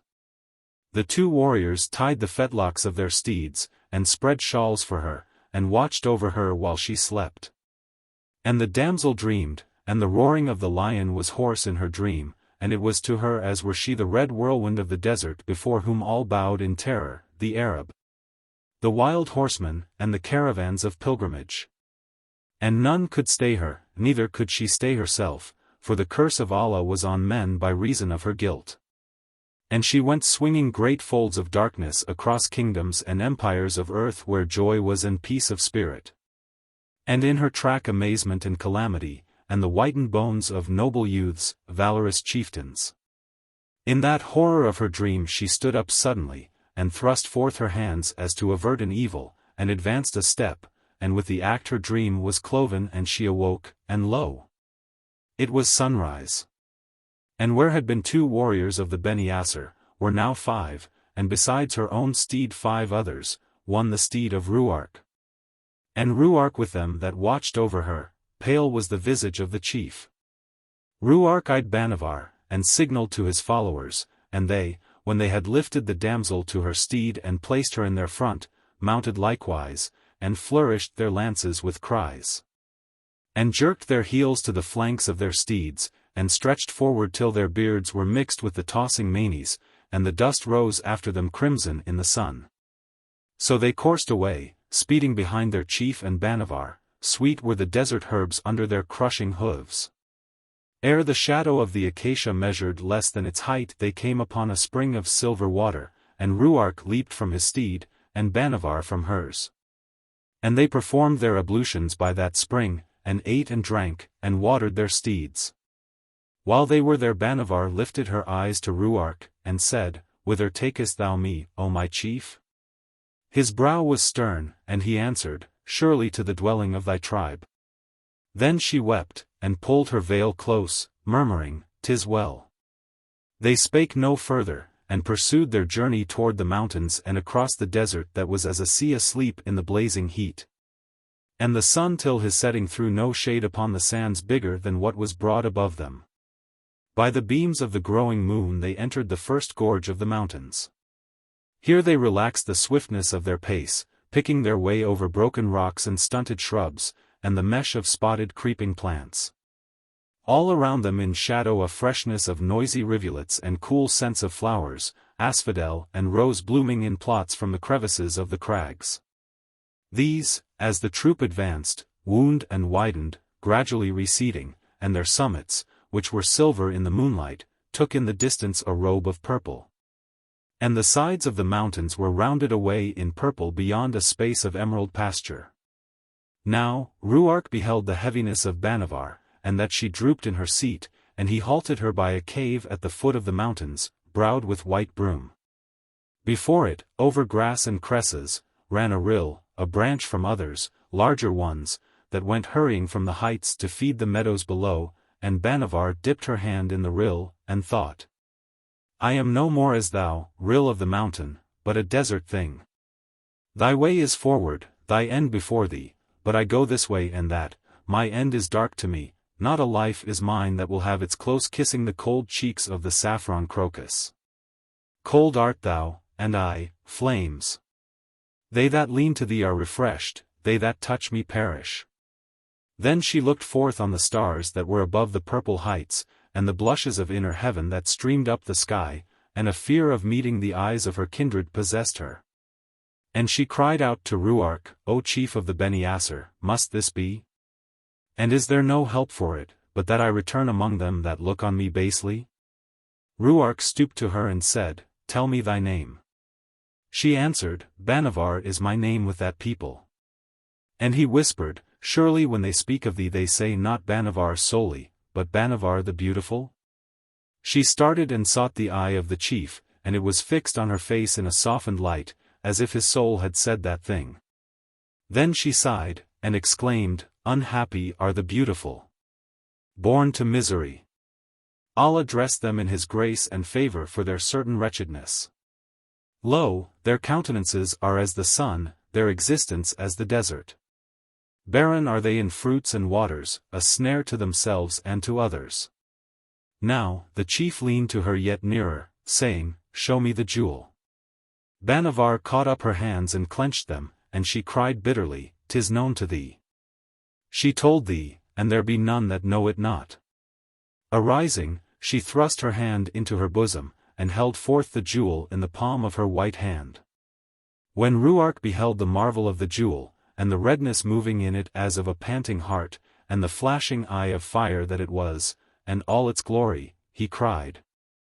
It was indeed a jewel for queens to covet from the serpent, and a prize the noblest might risk all to win as a gift for thee. Then she said, Thy voice is friendly with me, O Ruark. And thou scornest not the creature that I am. Counsel me as to my dealing with the jewel. Surely the eyes of the chief met the eyes of Bhanavar as when the brightest stars of midnight are doubled in a clear dark lake. And he sang in measured music. Shall I counsel the moon in her ascending? Stay under that tall palm tree through the night. Rest on the mountain slope. By the couching antelope. O thou enthroned supremacy of light! And forever the luster thou art lending. Lean on the fair long brook that leaps and leaps. Silvery leaps and falls. Hang by the mountain walls. Moon! And arise no more to crown the steeps. For a danger and dolour is thy wending. And, O Bhanavar, Bhanavar the beautiful! Shall I counsel thee, moon of loveliness, bright, full, perfect moon? Counsel thee not to ascend and be seen and worshipped of men, sitting above them in majesty, thou that art thyself the jewel beyond price? Wah! What if thou cast it from thee? Thy beauty remaineth. And Bhanavar smote her palms in the moonlight, and exclaimed, How then shall I escape this in me, which is a curse to them that approach me? And he replied, Long we the less for the pearl of the sea. Because in its depths there's the death we flee? Long we the less, woe's me. Because thou art deathly, the less for thee. She sang aloud among the rocks and the caves and the illumined waters. Destiny! Destiny! Why am I so dark? I that have beauty and love to be fair. Destiny! Destiny! Am I but a spark? Tracked under heaven in flames and despair? Destiny! Destiny! Why am I desired? Thus like a poisonous fruit, deadly sweet? Destiny! Destiny! Lo, my soul is tired. Make me thy plaything no more, I entreat. Ruark laughed low, and said, What is this dread of Rukruth my mother which weigheth on thee but silliness? For she saw thee willing to do well by her. And thou with thy jewel, O Bhanavar, do thou but well by thyself, and there will be no woman such as thou in power and excellence of endowments, as there is nowhere one such as thou in beauty. Then he sighed to her, Dare I look up to thee, O my queen of serpents? And he breathed as one that is losing breath, and the words came from him, My soul is thine. When she heard him say this, great trouble was on the damsel, for his voice was not the voice of Zervan her betrothed, and she remembered the sorrow of Rookruth. She would have fled from him, but a dread of the displeasure of the chief restrained her, knowing Ruark a soul of wrath. Her eyelids dropped and the chief gazed on her eagerly, and sang in a passion of praises of her. The fires of his love had a tongue, his speech was a torrent of flame at the feet of the damsel. And Bhanavar exclaimed, Oh, what am I, who have slain my lover, that one should love me and call on me for love? My life is a long weeping for him. Death is my wooer. Ruark still pleaded with her, and she said in fair gentleness, Speak not of it now in the freshness of my grief. Other times and seasons are there. My soul is but newly widowed. Fierce was the eye of the chief, and he sprang up, crying, By the life of my head, I know thy wiles and the reading of these delays, but I'll never leave thee, nor lose sight of thee, Bhanavar. And think not to fly from me, thou subtle, brilliant serpent. For thy track is my track, and thy condition my condition, and thy fate my fate. By Allah! This is so. Then he strode from her swiftly, and called to his Arabs. They had kindled a fire to roast the flesh of a buffalo, slaughtered by them from among a herd, and were laughing and singing beside the flames of the fire. So by the direction of their chief the Arabs brought slices of sweet buffalo flesh to Bhanavar, with cakes of grain, and Bhanavar ate alone, and drank from the waters before her. Then they laid for her a couch within the cave, and the aching of her spirit was lulled, and she slept there a dreamless sleep till morning. By the morning light Bhanavar looked abroad for the chief, and he was nowhere by. A pang of violent hope struck through her, and she pressed her bosom, praying he might have left her. And climbed the clefts and ledges of the mountain to search over the fair expanse of pasture beyond, for a trace of him departing. The sun was on the heads of the heavy flowers, and a flood of gold down the gorges, and a delicate rose hue on the distant peaks and upper dells of snow, which were as a crown to the scene she surveyed. But no sight of Ruark had she. And now she was beginning to rejoice, but on a sudden her eye caught far to east a glimpse of something in motion across an even slope of the lower hills leaning to the valley. And it was a herd that rushed forward, like a black torrent of the mountains flinging foam this way and that. And after the herd and at the sides of the herd she distinguished the white cloaks and scarfs and glittering steel of the Arabs of Ruark. Presently she saw a horseman break from the rest, and race in a line toward her. She knew this one for Ruark, and sighed and descended slowly to meet him. The greeting of the chief was sharp, his manner wild, and he said little ere he said, I will see thee under the light of the jewel, so tie it in a band and set it on thy brow, Bhanavar. Her mouth was open to intercede with his desire, but his forehead became black as night, and he shouted in the thunder of his lion voice, Do this. She took the jewel from its warm bed in her bosom, and held it, and got together a band of green weeds, and set it in the middle of the band, and tied the band on her brow. And lifted her countenance to the chief. Ruark stood back from her and gazed on her. And he would have veiled his sight from her, but his hand fell. Then the might of her loveliness seized Bhanavar likewise, and the full orbs of her eyes glowed on the chief as on a mirror, and she moved her serpent figure scornfully, and smiled, saying, Is it well? And he, when he could speak, replied, 'Tis well. I have seen thee. For now can I die this day, if it be that I am to die. And well it is. For now know I there is truly no place but the tomb can hold me from thee. Bhanavar put the jewel from her brow into her bosom, and questioned him, What is thy dread this day, O my chief? He answered her gravely, I have seen Rookruth my mother while I slept, and she was weeping by a stream, a stream of blood. And it was a stream that flowed in 100 gushes from her own veins. The sun of this dawn now, sayest thou not, 'tis over crimson, the vulture hangeth low down yonder valley. And he cried to her, Haste! Mount with me, for I have told Rookruth a thing, and I know that woman crafty in the thwarting of schemes. Such a fox is she where aught accordeth not with her forecastings, and the judgment of her love for me. By Allah, 'twere well we clash not, for that I will do I do, and that she will do doth she. So the twain mounted their steeds, and Ruark gathered his Arabs and placed them, some in advance, some on either side of Bhanavar. And they rode forward to the head of the valley, and across the meadows, through the blushing crowds of flowers, baths of freshest scents. Cool breezes that awoke in the nostrils of the mares neighings of delight. And these pranced and curveted and swung their tails, and gave expression to their joy in many graceful fashions. But a gloom was on Ruark, and a quick fire in his falcon eye, and he rode with heels alert on the flanks of his mare, dashing onward to right and left. As do they that beat the jungle for the crouching tiger. Once, when he was well nigh half a league in front, he wheeled his mare, and raced back full on Bhanavar, grasping her bridle, and hissing between his teeth. Not a soul shall have thee save I, by the tomb of my fathers, never, while life is with us. And he taunted her with bitter names, and was as one in the madness of intoxication, drunken with the aspect of her matchless beauty and with exceeding love for her.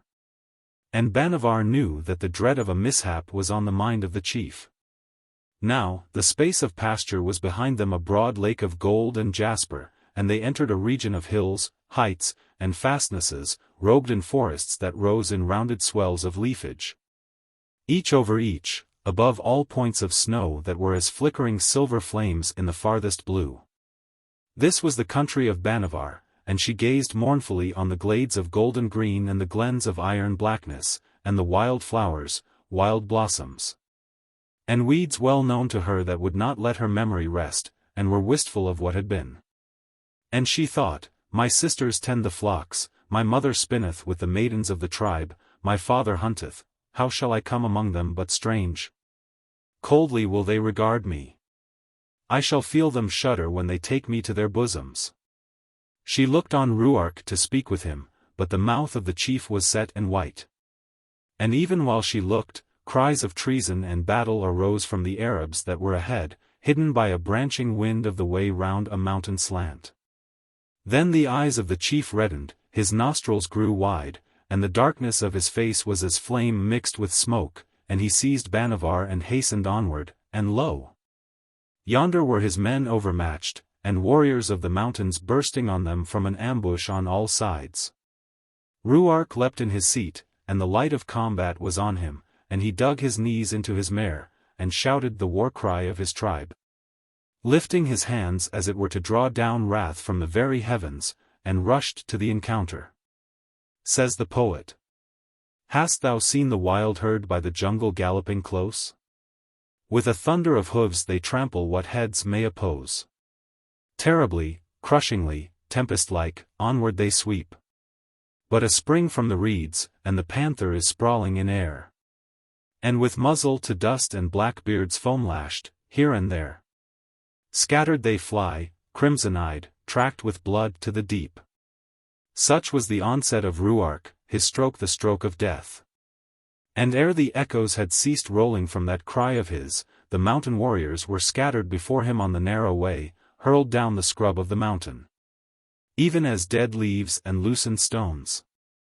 So like an arm of lightning was the chief. Now Ruark pursued them, and was lost to Bhanavar round a slope of the mountain. She quickened her pace to mark him in the glory of the battle, and behold! A sudden darkness enveloped her, and she felt herself in the swathe of tightened folds, clasped in an arm, and borne rapidly she knew not whither, for she could hear and see nothing.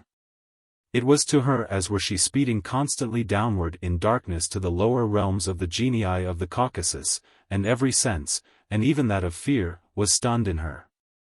How long an interval had elapsed she knew not, when the folds were unwound, but it was light of day, and the faces of men, and they were warriors that were about her, warriors of the mountain.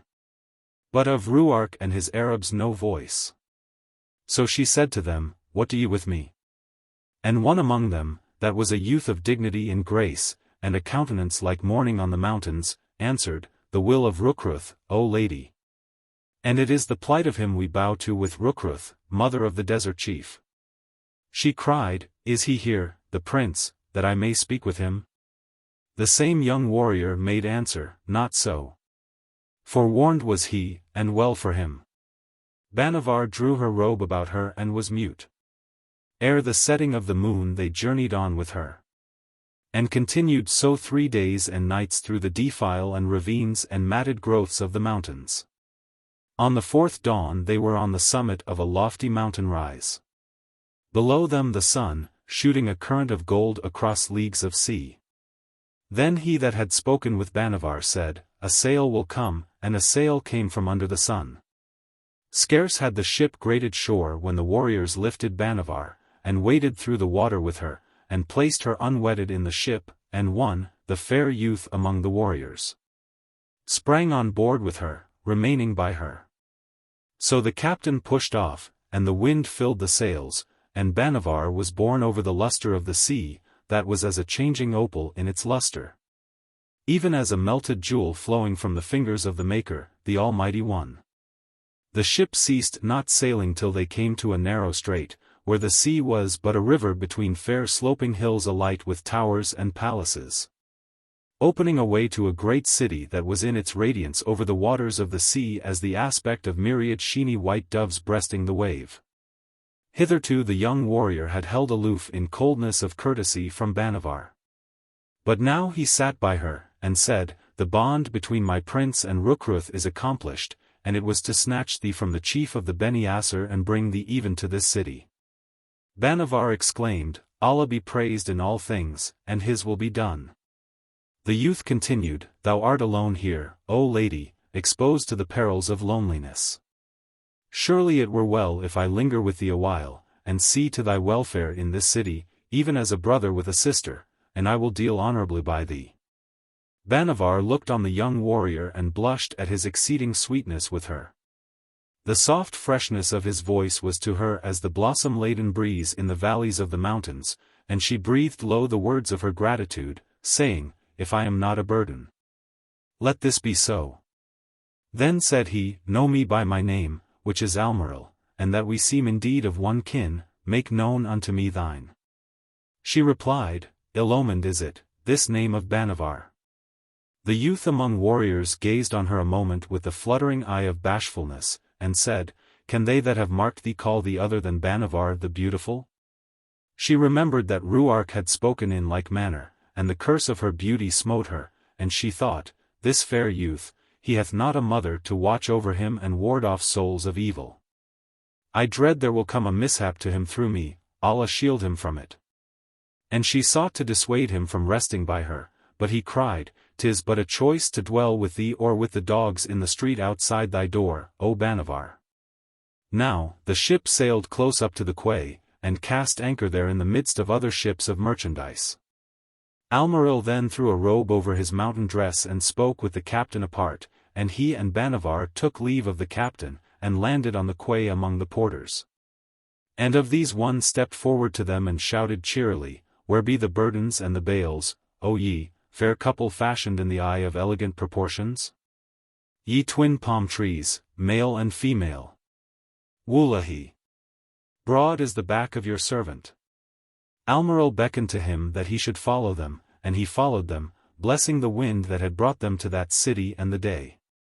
So they passed through the streets and lanes of the city, and the porter pointed out this house and that house wanting an occupant. And Almiril fixed on one in an open thoroughfare that had before it a grass plot, and behind a garden with fountains and flowers, and grass knolls shaded by trees. And he paid down the half of its price, and had it furnished before nightfall sumptuously, and women in it to wait on Bhanavar, and stuffs and goods. And scents for the bath, all luxuries whatsoever that tradesmen and merchants there could give in exchange for gold. Then Almiril dismissed the porter in Allah's name, and gladdened his spirit with a gift over the due of his hire that exalted him in the eyes of the porter, and the porter went from him, exclaiming, "In extremity Aklit is thy slave." And he sang, shouldst thou see a slim youth with a damsel arriving, be sure 'tis the hour when thy fortune is thriving. A generous fee makes the members so supple, that over the world they could carry this couple. Now so it was that the youth Almiril and the damsel Bhanavar abode in the city. They had come to weeks and months, and life to either of them as the flowing of a gentle stream. Even as brother and sister lived they, chastely, and with temperate feasting.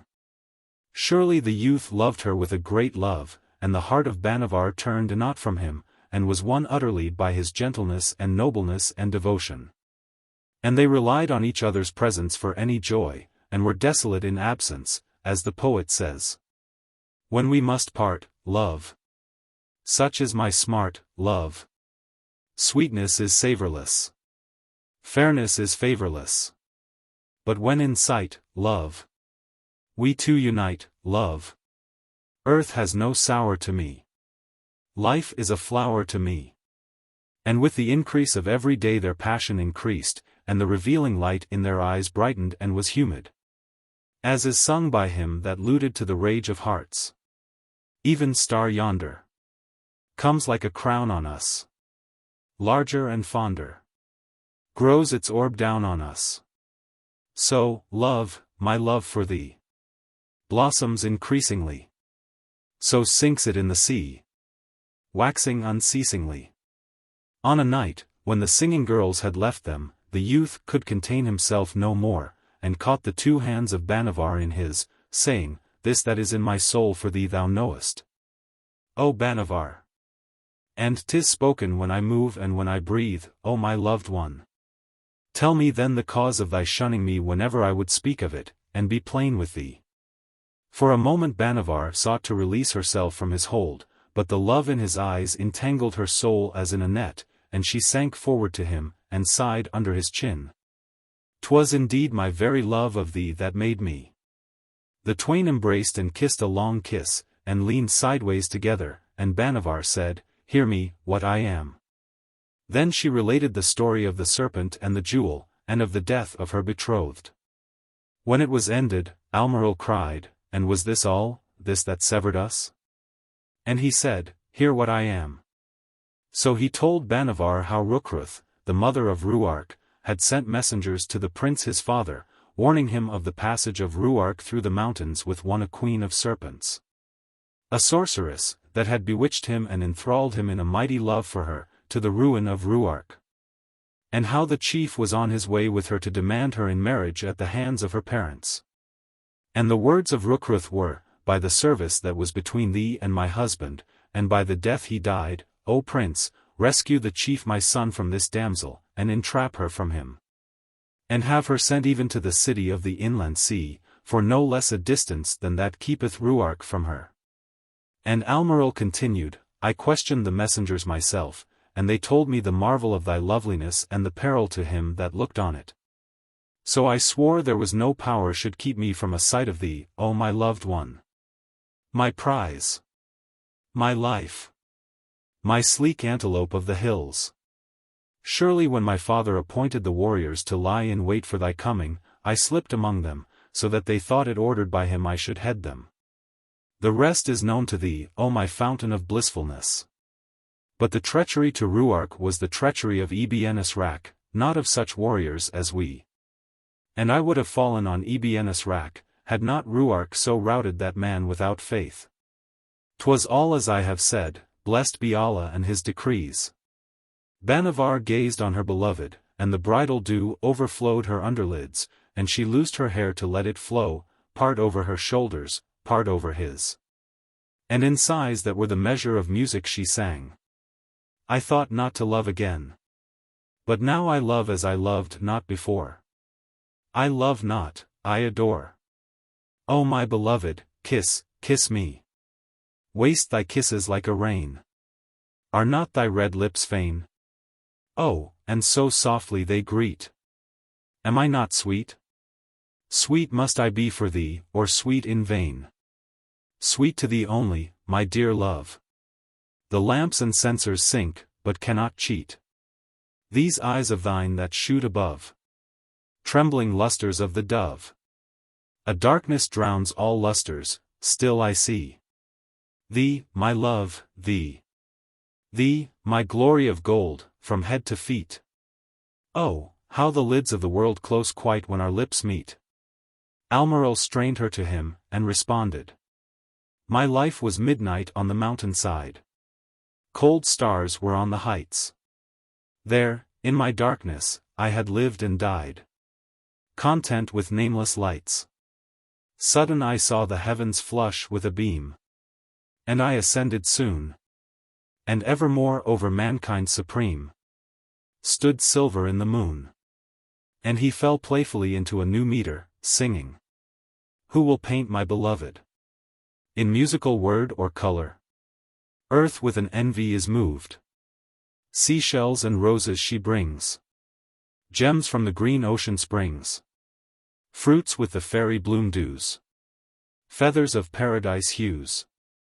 Waters with jewel bright falls. Or from the genii halls. All in their splendor approved.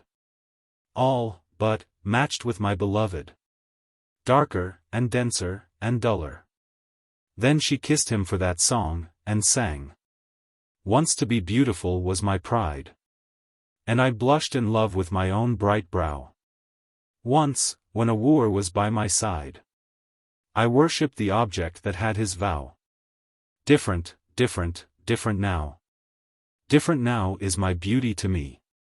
Different, different, different now. For I prize it alone because prized by thee. Almirall stretched his arm to the lattice, and drew it open, letting in the soft night wind, and the sound of the fountain and the bulbul and the beam of the stars. And versed to her in the languor of deep love. Whether we die or we live, matters it now no more. Life has not further to give. Love is its crown and its core. Come to us either, we're rife. Death or life. Death can take not away. Darkness and light are the same. We are beyond the pale ray. Wrapped in a rosier flame. Welcome which will to our breath. Life or death. So did these two lovers lute and sing in the stillness of the night, pouring into each other's ears melodies from the new sea of fancy and feeling that flowed through them. Ere they ceased their sweet interchange of tenderness, which was but one speech from one soul, a glow of light ran up the sky, and the edge of a cloud was fired. And in the blooming of dawn Almirall hung over Bhanavar, and his heart ached to see the freshness of her wondrous loveliness. And he sang, looking on her. The rose is living in her cheeks. The lily in her rounded chin. She speaks but when her whole soul speaks. And then the two flow out and in. And mix their red and white to make the hue for which I'd paradise forsake. Her brow from her black falling hair ascends like morn, her nose is clear as morning hills, and finely fair, with pearly nostrils curving near the red bow of her upper lip. Her bosom's the white wave beneath the ship. The fair full earth, the enraptured skies. She images in constant play. Night and the stars are in her eyes. But her sweet face is beaming day. A bounteous interblush of flowers. A dewy brilliance in a dale of bowers. Then he said, And this morning shall our contract of marriage be written and witnessed? She answered, As my lord willeth, I am his. Said he, And it is thy desire? She nestled to him and dinted his bare arm with the pearls of her mouth for a reply. So that morning their contract of marriage was written, and witnessed by the legal number of witnesses in the presence of the Cadi, with his license on it endorsed. And Bhanavar was the bride of Almirall, he her husband. Never was youth blessed in a bride like that youth. Now, the twain lived together the circle of a full year of delightful marriage, and love lessened not in them, but was as the love of the first day. Little cared they, having each other, for the loneliness of their dwelling in that city, where they knew none save the porter Ukleet, who went about their commissions. Sometimes to amuse themselves with his drolleries, they sent for him, and were bountiful with him, and made him drink with them on the lawn of their garden leaning to an inlet of the sea. And then he would entertain them with all the scandal and gossip of the city, and its little folk and great. When he was outrageously extravagant in these stories of his, Bhanavar exclaimed, "Are such things, now? Can it be true?" And he nodded in his conceit, and replied loftily, "'Tis certain, my prince and princess. Ye be from the mountains, unused to the follies and dissipations of men where they herd. And ye know them not, men. The lamps being lit in the garden to the edges of the water, where they lay one evening, Aklit, who had been in his briskest mood, became grave, and put his forefinger to the side of his nose and began, Hear ye aught of the great tidings? Wullahy! No other than the departure of the wife of Bulp, the broker, into darkness. 'Tis of Bulp ye hire this house, and had ye 100 houses in this city ye might have had them from Bulp the broker, he that's rich, and glory to them whom Allah prospereth, say I. And I mention this matter, for 'tis certain now Bulp will take another wife to him to comfort him, for there be 2 things beloved of Bulp. And therein manifesteth he taste and the discernment of excellence, and what is approved. And of these 2 things let the love of his hordes of the yellow-skinned treasure go first, and after that attachment to the silver-skinned of creation, the fair, the rapturous, even to them. So by this see ye not Bulp will yearn in his soul for another spouse? Now, O ye well-matched pair! What a chance were this, knew ye but a damsel of the mountains, exquisite in symmetry, a moon to enrapture the imagination of Bulp, and in the nature of things hurried his possessions. For Bulp is an old man, even very old. They laughed, and cried, We know not of such a damsel, and the broker must go unmarried for us. When next Aklit sat before them, Almirul took occasion to speak of Bulp again, and said, This broker, O Aklit, is he also a lender of money? Aklit replied, O my prince, he is or he is not, 'tis of the maybes.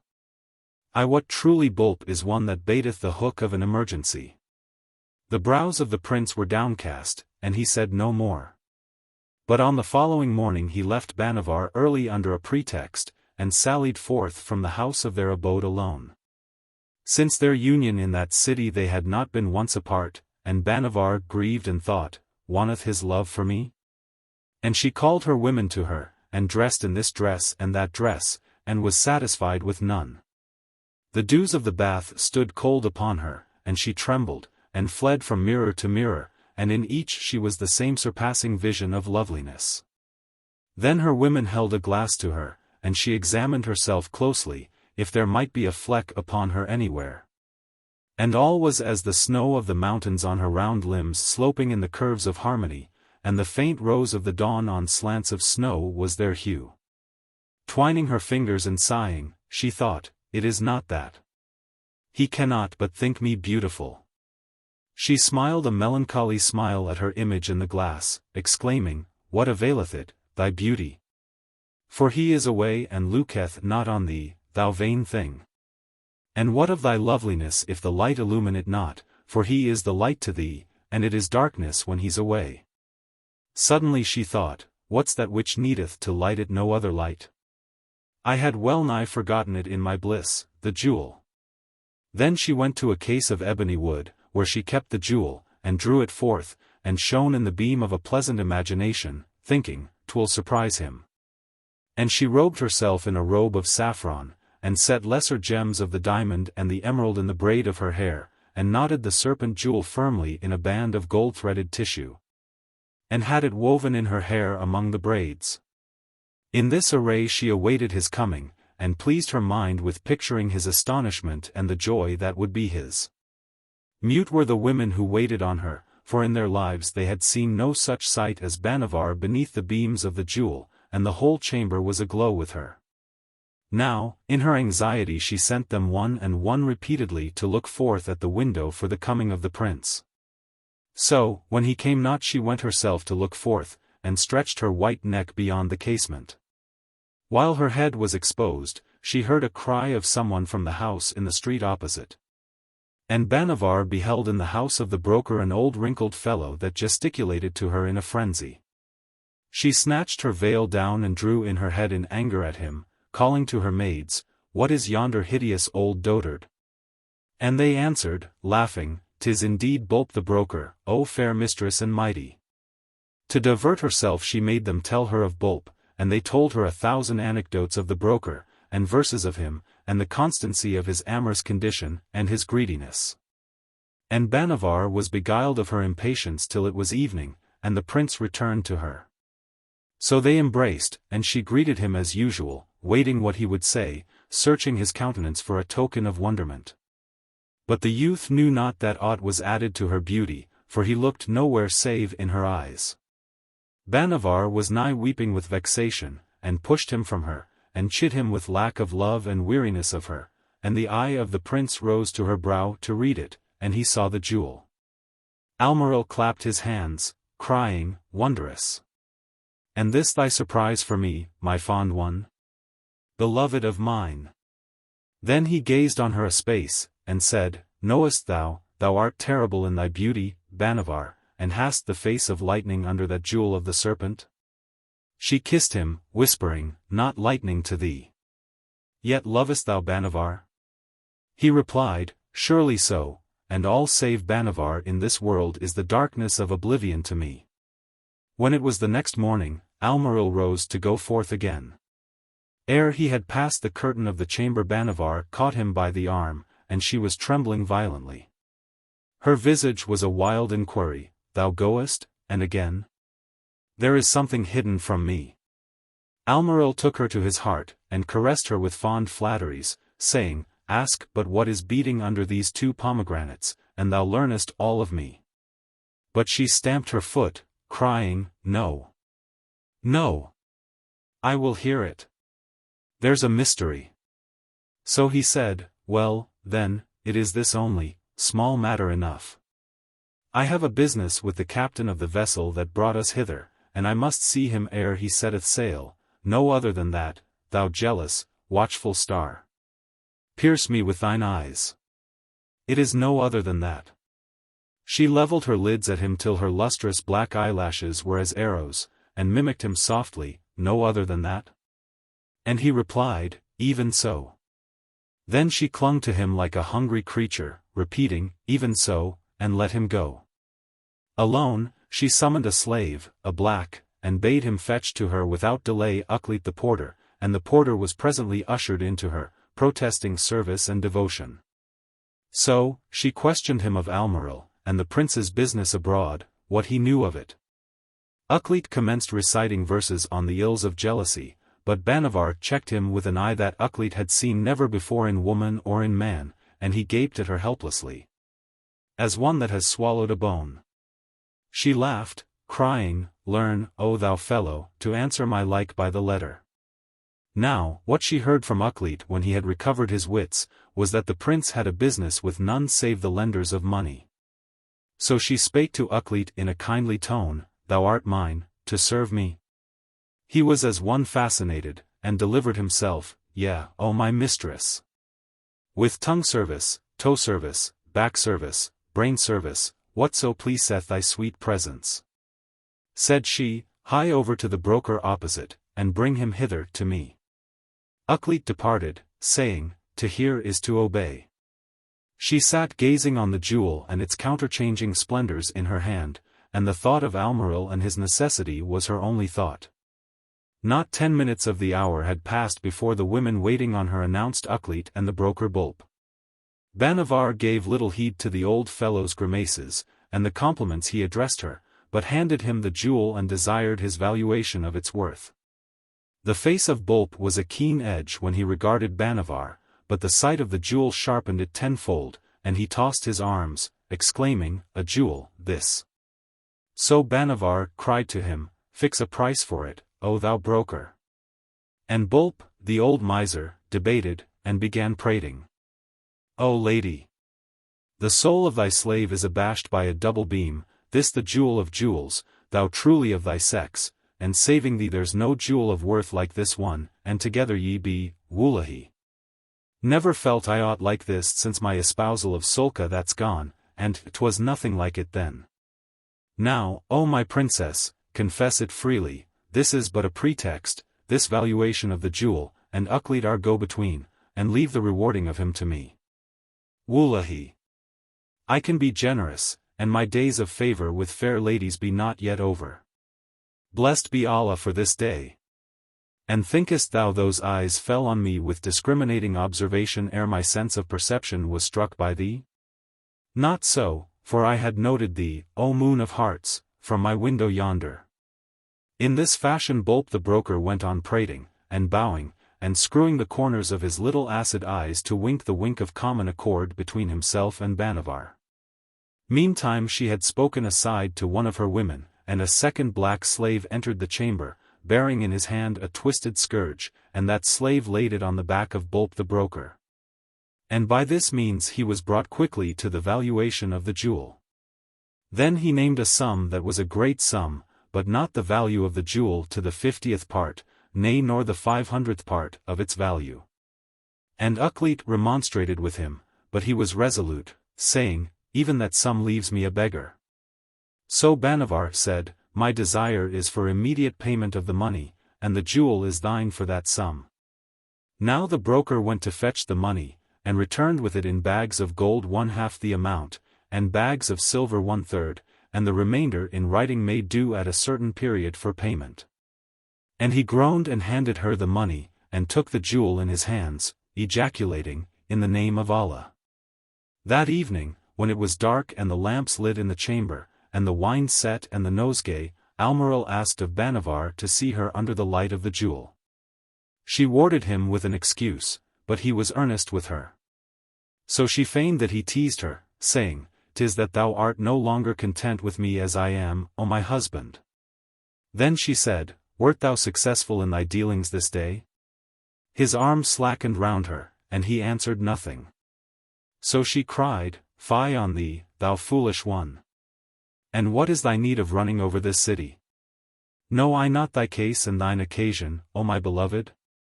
Surely I am queen of serpents, a mistress of enchantments, a diviner of things hidden, and I know thee. Here, then, is what thou requirest, and conceal not from me thy necessity another time, my husband." Upon that she pointed his eye to the money-bags of gold and of silver. Almirall was amazed, and asked her, "How came these? For I was at the last extremity, without coin of any kind." She answered, "How, but by the serpents?"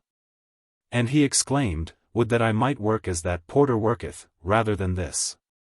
Now, seeing he bewailed her use of the powers of the jewel, Bhanavar fell between his arms, and related to him her discovery of his condition, and how she disposed of the jewel to the broker, and of the scourging of Bulb. And he praised her, and clave to her, and they laughed and delighted their souls in plenteousness, and bliss was their portion. As the poet says, "Bliss that is born of mutual esteem and tried companionship, I truly deem a well-based palace, wherein fountains rise from springs that have their sources in the skies." So were they for a while. It happened that one day, that was the last day of the year since her wearing of the jewel, Aklit said to them, "Be wary. The Vizier Aswarak hath his eye on you, and it is no cool one. I say nothing, the wise are discreet in their tellings of the great. 'Tis certain the broker Bulb forgetteth not his treatment here." They smiled, turning to each other, and said, "We live innocently, we harm no one, what should we fear?" During the night of that day Bhanavar awoke and kissed the prince, and lo! He shuddered in his sleep as with the grave cold. A second time she was awakened on the breast of Almirall by a dream of the serpents of the lake Karatis, the lake of the jewel. And she stood up, and there was in the street a hum of voices, and she saw there before the house armed men with naked steel in their hands. Scarce had she called Almirall to her, when the outer door of their house was forced, and she shrieked to him, "'Tis thou they come for, fly, O my prince, my husband. The way of the garden is clear." But he said sadly, "Nay, what am I? It is thou they would win from me. I'll leave thee not in this life." So she cried, "O my soul, then together. But I shall hinder thee, and be a burden to thy flight." And she called on the All-Powerful for aid, and ran with him into the garden of the house, and lo! By the water-side at the end of the garden a boat full of armed soldiers with scimitars. So these fell upon them, and bound them, and haled them into the house again, where was the dark vizier Aswarak, and certain officers of the night watch with a force. The vizier cried when he saw them, I accuse thee, Prince Almirul, of being here in the city of our lord the king, to conspire against him and his authority. Almirul faced the vizier firmly, and replied, I knew not in my life I had made an enemy, but there is one here who telleth that of me. The vizier frowned, saying, Thou deniest this? And thou here, and thy father at war with the sovereignty of our lord the king. Almirul beheld his danger, and he said, Is this so? Then cried the vizier, Hear him. Is not that a fair simulation? So he called to the guard, Shackle him. When that was done, he ordered the house to be sacked, and the women and the slaves he divided for a spoil, but he reserved Bhanavar to himself, and lo! Twice she burst away from them that held her to hang upon the lips of Almirul, and twice was she torn from him as a grape bunch is torn from the streaming vine. And the third time she swooned and the anguish of life left her. Now, Bhanavar was borne to the harem of the vizier, and for days she suffered no morsel of food to enter her mouth, and was dying. Had not the vizier in the cunning of his dissimulation fed her with distant glimpses of Almirul, to show her he yet lived.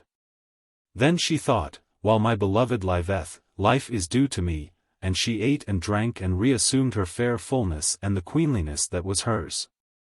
But the vizier had no love of her, and respected her, considering in his mind, time will exhaust the fury of this tigress, and she is a fruit worth the waiting for.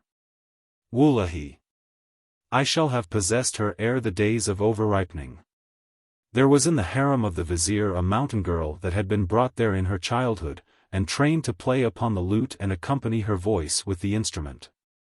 To this little damsel Bhanavar gave her heart, and would listen all day, as in a trance, to her luting, till the desire to escape from that bondage and gather tidings of Almirul mastered her. And she persuaded one of the blacks of the harem with a bribe to procure her an interview with the porter Aklit. So at a certain hour of the night Aklit was introduced into the garden of the harem, and he was in the darkness of that garden a white-faced porter with knees that knocked the dread march together. But Bhanavar strengthened his soul, and he said to her, 'Twas the doing of Bulb the broker, and he whispered the vizier of thee and thy beauty, O my mistress. Surely thy punishment and this ruin is but part payment to Bulb of the price of the jewel, the great jewel that's in the hands of the vizier. Then she questioned him, and Almirul, the prince, my husband, what of him? Aklit was dumb, and Bhanavar asked to hear no more. Surely she was at the gates of pale spirits within an hour of her interview with Aklit, and there was no blessedness for her save in death, the stiffer of ills, the drug that is infallible. As is said, dark is that last stage of sorrow, which from death alone can borrow comfort. Bhanavar would have died then. But in a certain pause of her fever the vizier stood by her. She looked at him long as she lay, and the life in her large eyes was ebbing away slowly. But there seemed presently a check, as an eddy comes in the stream, and the light of intelligence flowed like a reviving fire into her eyes. And her heart quickened with desire of life while she looked on the vizier. So she passed the pitch of that fever, and bloomed anew in her beauty, and cherished it, for she had a purpose. Now, there was rejoicing in the harem of the vizier Aswarak when Bhanavar arose from the couch. And the vizier exulted, thinking, I have tamed this wild beauty, or she had reached death in that extremity. So he allowed Bhanavar greater freedom and indulgences, and Bhanavar feigned to give her soul to the pleasures women delight in, and the vizier buried her in gems and trinkets and costly raiment. Robes of exquisite silks, the choicest of Samarkand and China. And he permitted her to make purchases among certain of the warehouses of the city and the shops of the tradesmen, jewelers and others, so that she went about as she would. But for the slaves that attended her and the overseer of the harem. This continued, and Aswarak became urgent with her, and to remove suspicion from him she named a day from that period when she would be his. Meantime she contrived to see Aklit the porter frequently, and within a week of her engagement with the vizier she gazed from a lattice window of the harem, and beheld in the garden, by the beams of the moon, Aklit, and he was looking as on the watch for her.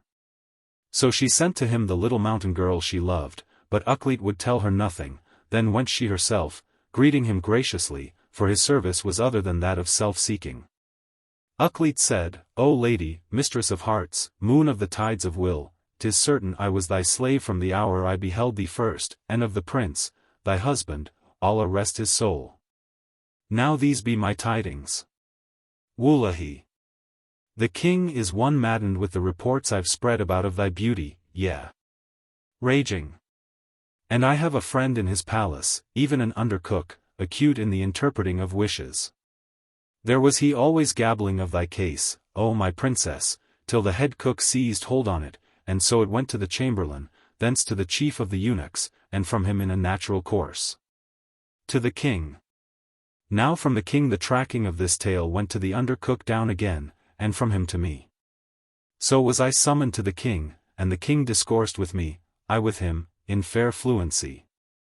He in ejaculations of desire to have sight of thee, I in expatiation on that he would see when he had his desire. Now in this have I not done thee a service, O sovereign of fancies? Bhanavar mused and said, On the aftermorrow I pass through the city to make a selection of goods, and I shall pass at noon by the great mosque, on my way to the shop of Ibn Ralchuk, the king's jeweler, beyond the meat market. Of a surety, I know not how my lord the king may see me. Said the porter, 'Tis enough. On my head be it. And he went from her, singing the song. How little a thing serves fortune's turn, when she's intent on doing. How easily the world may burn, when kings come out a-wooing. Now, ere she set forth on the aftermorrow to make her purchases, Bhanavar sent word to the vizier Aswarak that she would see him, and he came to her drunken with alacrity. For he augured favorably that her reluctance was melting toward him, so she said, O my master, my time of mourning is at an end, and I would look well before thee, even as one worthy of being thy bride. So bestow on me, I pray thee, for my wearing that day, the jewels that be in thy treasury, the brightest and clearest of them, and the largest. The vizier Aswarak replied, and he was one in great satisfaction of soul, all that I have are thine. Wallahi. And one, a marvel, that I bought of Bulp the broker, that had it from an African merchant. So he commanded the box wherein he had deposited the jewel to be brought to him there in the chamber of Bhanavar, and took forth the serpent jewel between his forefinger and thumb, and laughed at the eager eyes of Bhanavar when she beheld it, saying, 'Tis thine. Thy bridal gift the day I possess thee. Bhanavar trembled at the sight of the jewel, and its redness was to her as the blood of Zervan and Almeril. She stretched her hand out for it and cried, This day, O my lord, make it mine. So the vizier said, Nay, what I have spoken will I keep to, it has cost me much. Bhanavar looked at him, and uttered in a soft tone, Truly it has cost thee much. Then she exclaimed, as in play, See me, how I look by its beam. And in her guile she snatched the jewel from him, and held it to her brow. Then Aswarak started from her and feared her, for the red light of the jewel glowed, and darkened the chamber with its beam, darkening all save the luster that was on the visage of Bhanavar. He shouted, What's this? Art thou a sorceress? She removed the jewel, and ceased glaring on him, and said, Nothing but thy poor slave. Then he coaxed her to give him the jewel, and she would not. He commanded her peremptorily, and she hesitated, so he grasped her tightened hand, and his face lowered with wrath. Yet she withheld the jewel from him laughing, and he was stirred to extreme wrath, and drew from his girdle the naked scimitar, and menaced her with it. And he looked mighty. But she dreaded him little, and stood her full height before him, daring him, and she was as the tigress defending a cub from a wilder beast. Now when he was about to call in the armed slaves of the palace, she said, I warn thee, Vizier Aswarak. Tempt me not to match them that serve me with them that serve thee. He ground his teeth in fury, crying, A conspiracy. And in the harem. Now, thou traitress. The logic of the lash shall be tried upon thee. And he roared, Ho! Ye without there. Ho! But ere the slaves had entered Bhanavar rubbed the jewel on her bosom, muttering, I have forborne till now.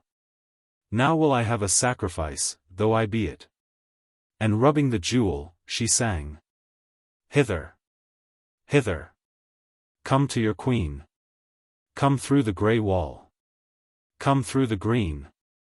There was heard a noise like the noise of a wind coming down a narrow gorge above falling waters, a hissing and a rushing of wings, and behold!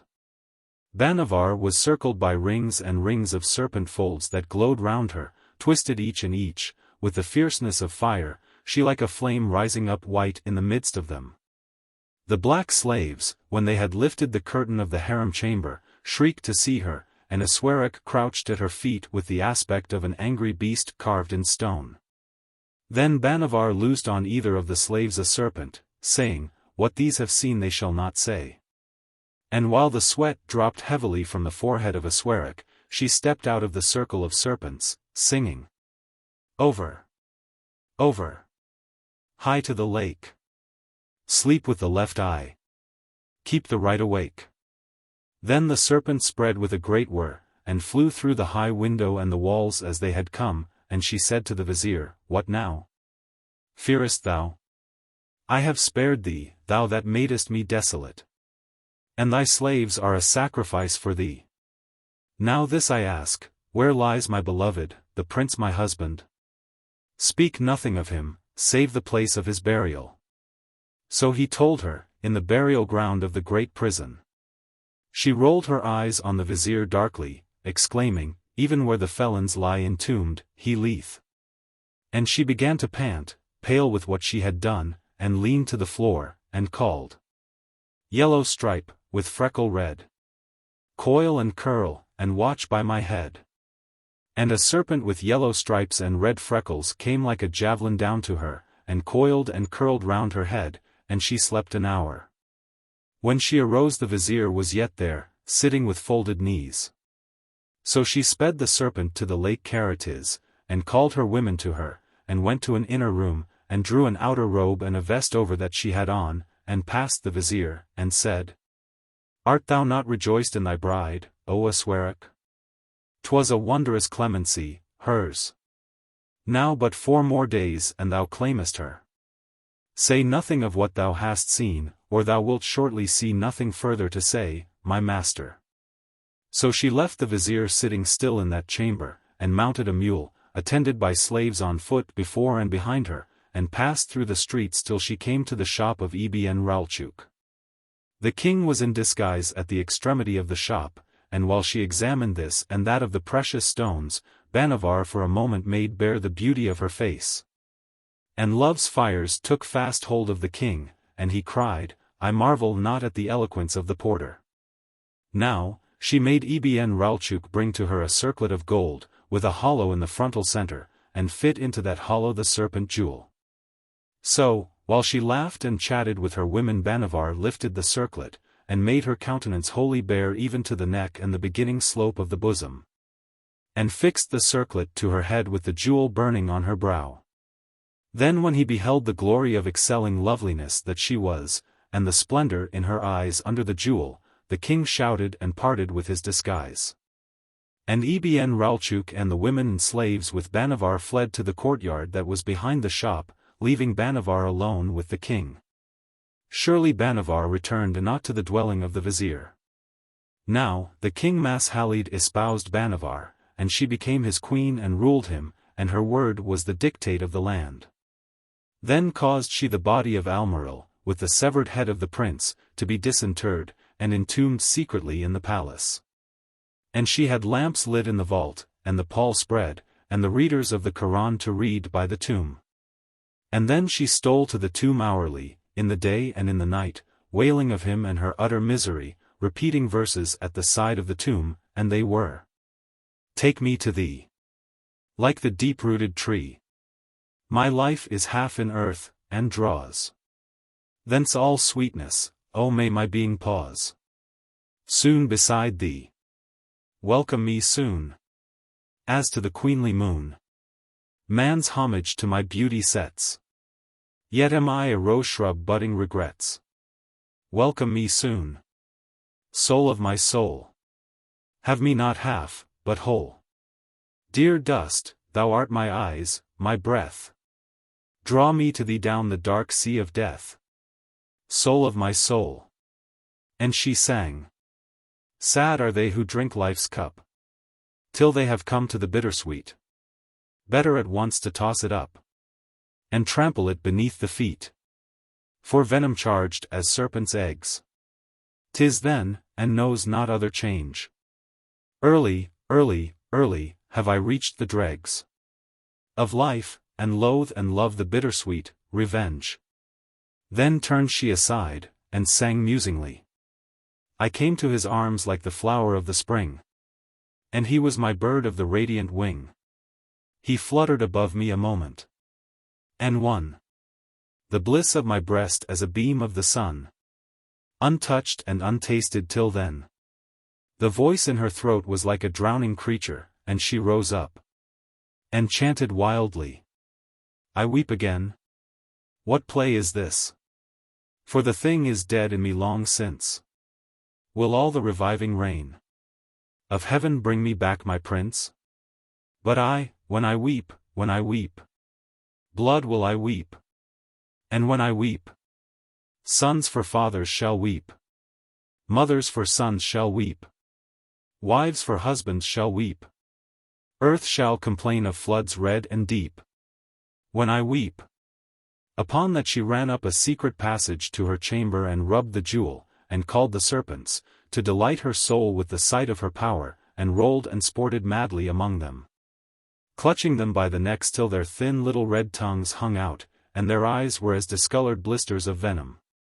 Then she arose, and her arms and neck and lips were glazed with the slime of the serpents, and she flung off her robes to the close-fitting silken inner vest looped across her bosom with pearls, and whirled in a mazy dance measure among them, and sang melancholy melodies, making them delirious, fascinating them. And they followed her round and round, in twines and twists and curves, with arched heads and stiffened tails. And the chamber swam like an undulating sea of shifting sapphire lit by the moon of midnight.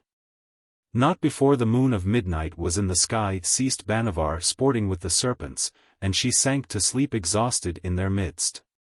Such was the occupation of the queen of Mashalid when he came not to her. The women and slaves of the palace dreaded her, and the king himself was her very slave. Meanwhile the plot of her unforgivingness against Aswarak ripened, and the vizier beholding the bride he had lost queen of Mashalid his master, it was as she conceived, that his heart was eaten with jealousy and fierce rage. Bhanavar as she came across him spake mildly, and gave him gentle looks, sad glances, suffering not his fires to abate, the torment of his love to cool. Each night he awoke with a serpent in his bed. The beam of her beauty was as the constant bite of a serpent, poisoning his blood, and he deluded his soul with the belief that Bhanavar loved him notwithstanding, and that she was seized forcibly from him by the king. Otherwise, thought he, why loosed she not a serpent from the host to strangle me even as yonder black slaves? Bhanavar knew the mind of Aswarak, and considered, the king is cunning and weak, a slave to his desires, and in the bondage of the jewel, my beauty.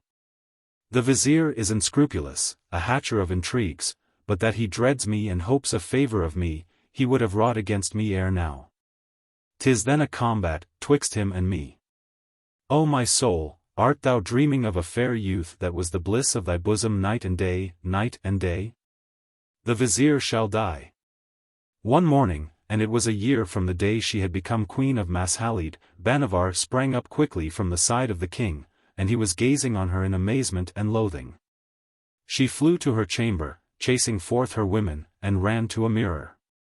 Therein she saw 3 lines that were on her brow, lines of age, and at the corners of her mouth and about her throat a slackness of skin, the skin no longer its soft rosy white, but withered brown as leaves of the forest.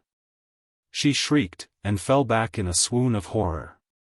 When she recovered, she ran to the mirror again, and it was the same sight. And she rose from swooning a 3rd time, and still she beheld the visage of a hag, nothing of beauty there save the hair and the brilliant eyes. Then summoned she the serpents in a circle, and the number of them was that of the days in the year, and she bared her wrist and seized one, a grey-silver with sapphire spots. And hissed at him till he hissed, and foam whitened the lips of each. Thereupon she cried, "Treble tongue and throat of hell! What is come upon me, tell." And the serpent replied, "Jewel queen! Beauty's price! 'Tis the time for sacrifice." She grasped another, one of leaden color, with yellow bars and silver crescents, and cried, "Treble tongue and throat of fire! Name the creature ye require." And the serpent replied, "Ruby lip! Poison tooth!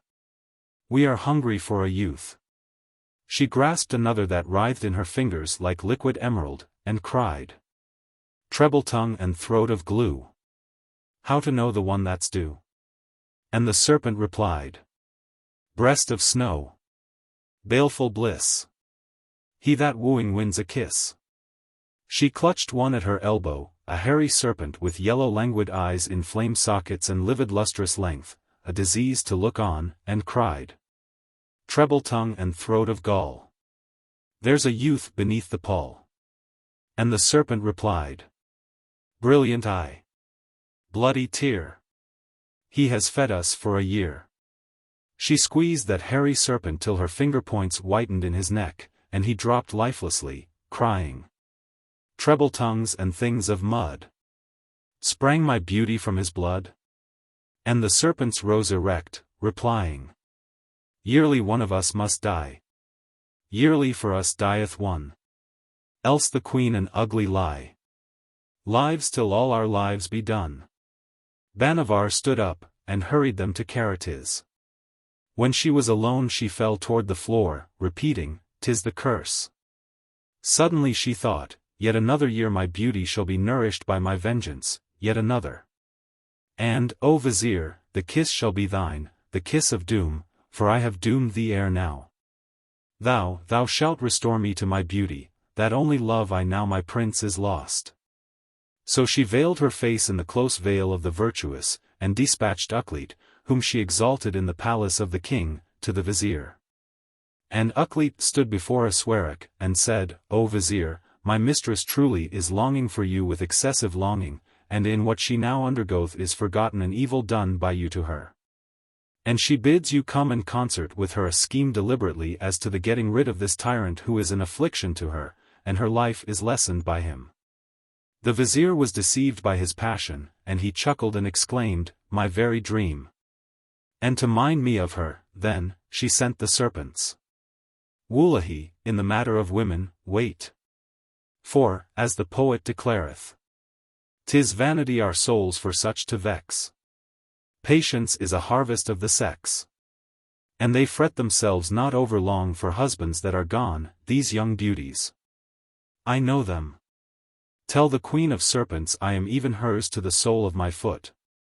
So it was understood between them that the Vizier should be at the gate of the garden of the palace that night, disguised. And the Vizier rejoiced, thinking, "If she have not the jewel with her, it shall go ill with me, and I foiled this time." Aklit then proceeded to the house of Bolp the broker, fronting the gutted ruins where Bhanavar had been happy in her innocence with Almiril, the mountain prince, her husband.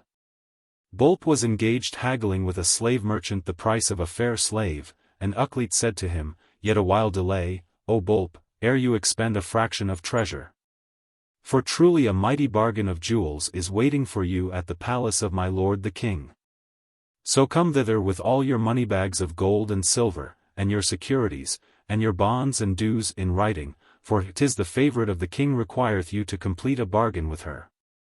And the price of her jewels is the price of a kingdom." Said Bolp, "Hearing is compliance in such a case." And Aklit continued, "What a fortune is yours, O Bolp! Truly the tide of fortune setteth into your lap. Fail not, Wullahy, to come with all you possess, or if you have not enough when she requireth it to complete the bargain, my mistress will break off with you. I know not if she intend even other game for you, O lucky one." Bolp hitched his girdle and shrugged, saying, "'Tis she will fail, I wot, she, in having therewith to complete the bargain between us. Wah! Wah, there! I've done this before now. Wullahy! If she have not enough of her rubies and pearls to outweigh me in my gold, go to, Boolp will school her. What says the poet? Earth and ocean search, east, west, and north, to the south. None will match the bright rubies and pearls of her mouth. Aha! What? Oh, Aklit! And he says, the lovely one's a bargain made with me, and I renounced my trade. Half ruined, ah, said they, return and win. To even scales ourselves we will throw in. How so?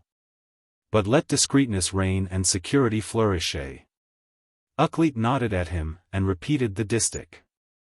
Men of worth and men of wits. Shoot with 2 arrows, and make 2 hits.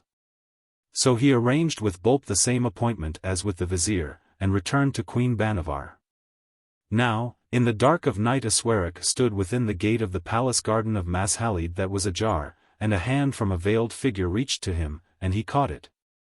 In the fullness of his delusion, crying, Thou, my queen. But the hand signified silence, and drew him past the tank of the garden and through a court of the palace into a passage lit with lamps, and on into a close-curtained chamber. And beyond a heavy curtain into another, a circular passage descending between black hangings, and at the bottom a square vault draped with black, and in it precious woods burning, oils in censers. And the odor of ambergris and myrrh and musk floating in clouds, and the sight of the vizier was for a time obscured by the thickness of the incenses floating. As he became familiar with the place, he saw marked therein a board spread at one end with viands and wines, and the nosegay in a water vase. And cups of gold and a service of gold, every preparation for feasting mightily. So the soul of Aswarak leapt, and he cried, Now unveil thyself, O moon of our meeting, my mistress. The voice of Bhanavar answered him, Not till we have feasted and drunken, and it seemeth little in our eyes. Surely the chamber is secure, could I have chosen one better for our meeting, O Aswarak? Upon that he entreated her to sit with him to the feast, but she cried, Nay. Delay till the other is come. Cried he, Another? But she exclaimed, Hush, and saying thus went forward to the foot of the passage, and Boolp was there, following Aklit, both of them under a weight of bags and boxes. So she welcomed the broker, and led him to the feast, he coughing and wheezing and blinking, unwitting the vexation of the vizier, nor that one other than himself was there. When Boolp heard the voice of the vizier, in astonishment, addressing him, he started back and fell upon his bags.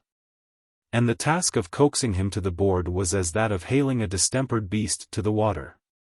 Then they sat and feasted together, and Aklit with them, and if Aswarak or Boolp waxed impatient of each other's presence, he whispered to them, Only wait. See what she reserveth for you. And Bhanavar mused with herself, Truly that reserved shall be not long coming. So they drank, and wine got the mastery of Aswarak, so that he made no secret of his passion, and began to lean to her and verse extemporaneously in her ear. And she stinted not in her replies, answering to his urgency in girlish guise, sighing behind the veil, as if under love's influence. And the vizier pressed close, and sang. 'Tis said that love brings beauty to the cheeks of them that love and meet, but mine are pale. For merciless disdain on me she wreaks, and hides her visage from my passionate tale. I have her only when she speaks. Bhanavar, unveil. I have thee, and I have thee not. Like one lifted by spirits to a shining dale in paradise, who seeks to leap and run, and clasp the beauty, but his foot doth fail. For he is blind, ah! Then more woeful none. Bhanavar, unveil. He thrust the wine-cup to her, and she lifted it under her veil, and then sang, in answer to him. My beauty! For thy worth. Thank the vizier. He gives thee second birth. Thank the vizier. His blooming form without a fault. Thank the vizier. is at thy foot in this blessed vault. Thank the vizier. He knoweth not he telleth such a truth. Thank the vizier. That thou, through him, springst fresh in blushing youth. Thank the vizier. He knoweth little now, but he shall soon be wise. Thank the vizier. This meeting bringeth bloom to cheeks and lips and eyes. Thank the vizier. O my beloved in this blessed vault, if I love thee for aye. Thank the vizier. Thine am I, thine. And learns his soul what it has taught, to die. Thank the vizier. Now, Aswarak divined not her meaning, and was enraptured with her, and cried, Wullahy! So and such thy love.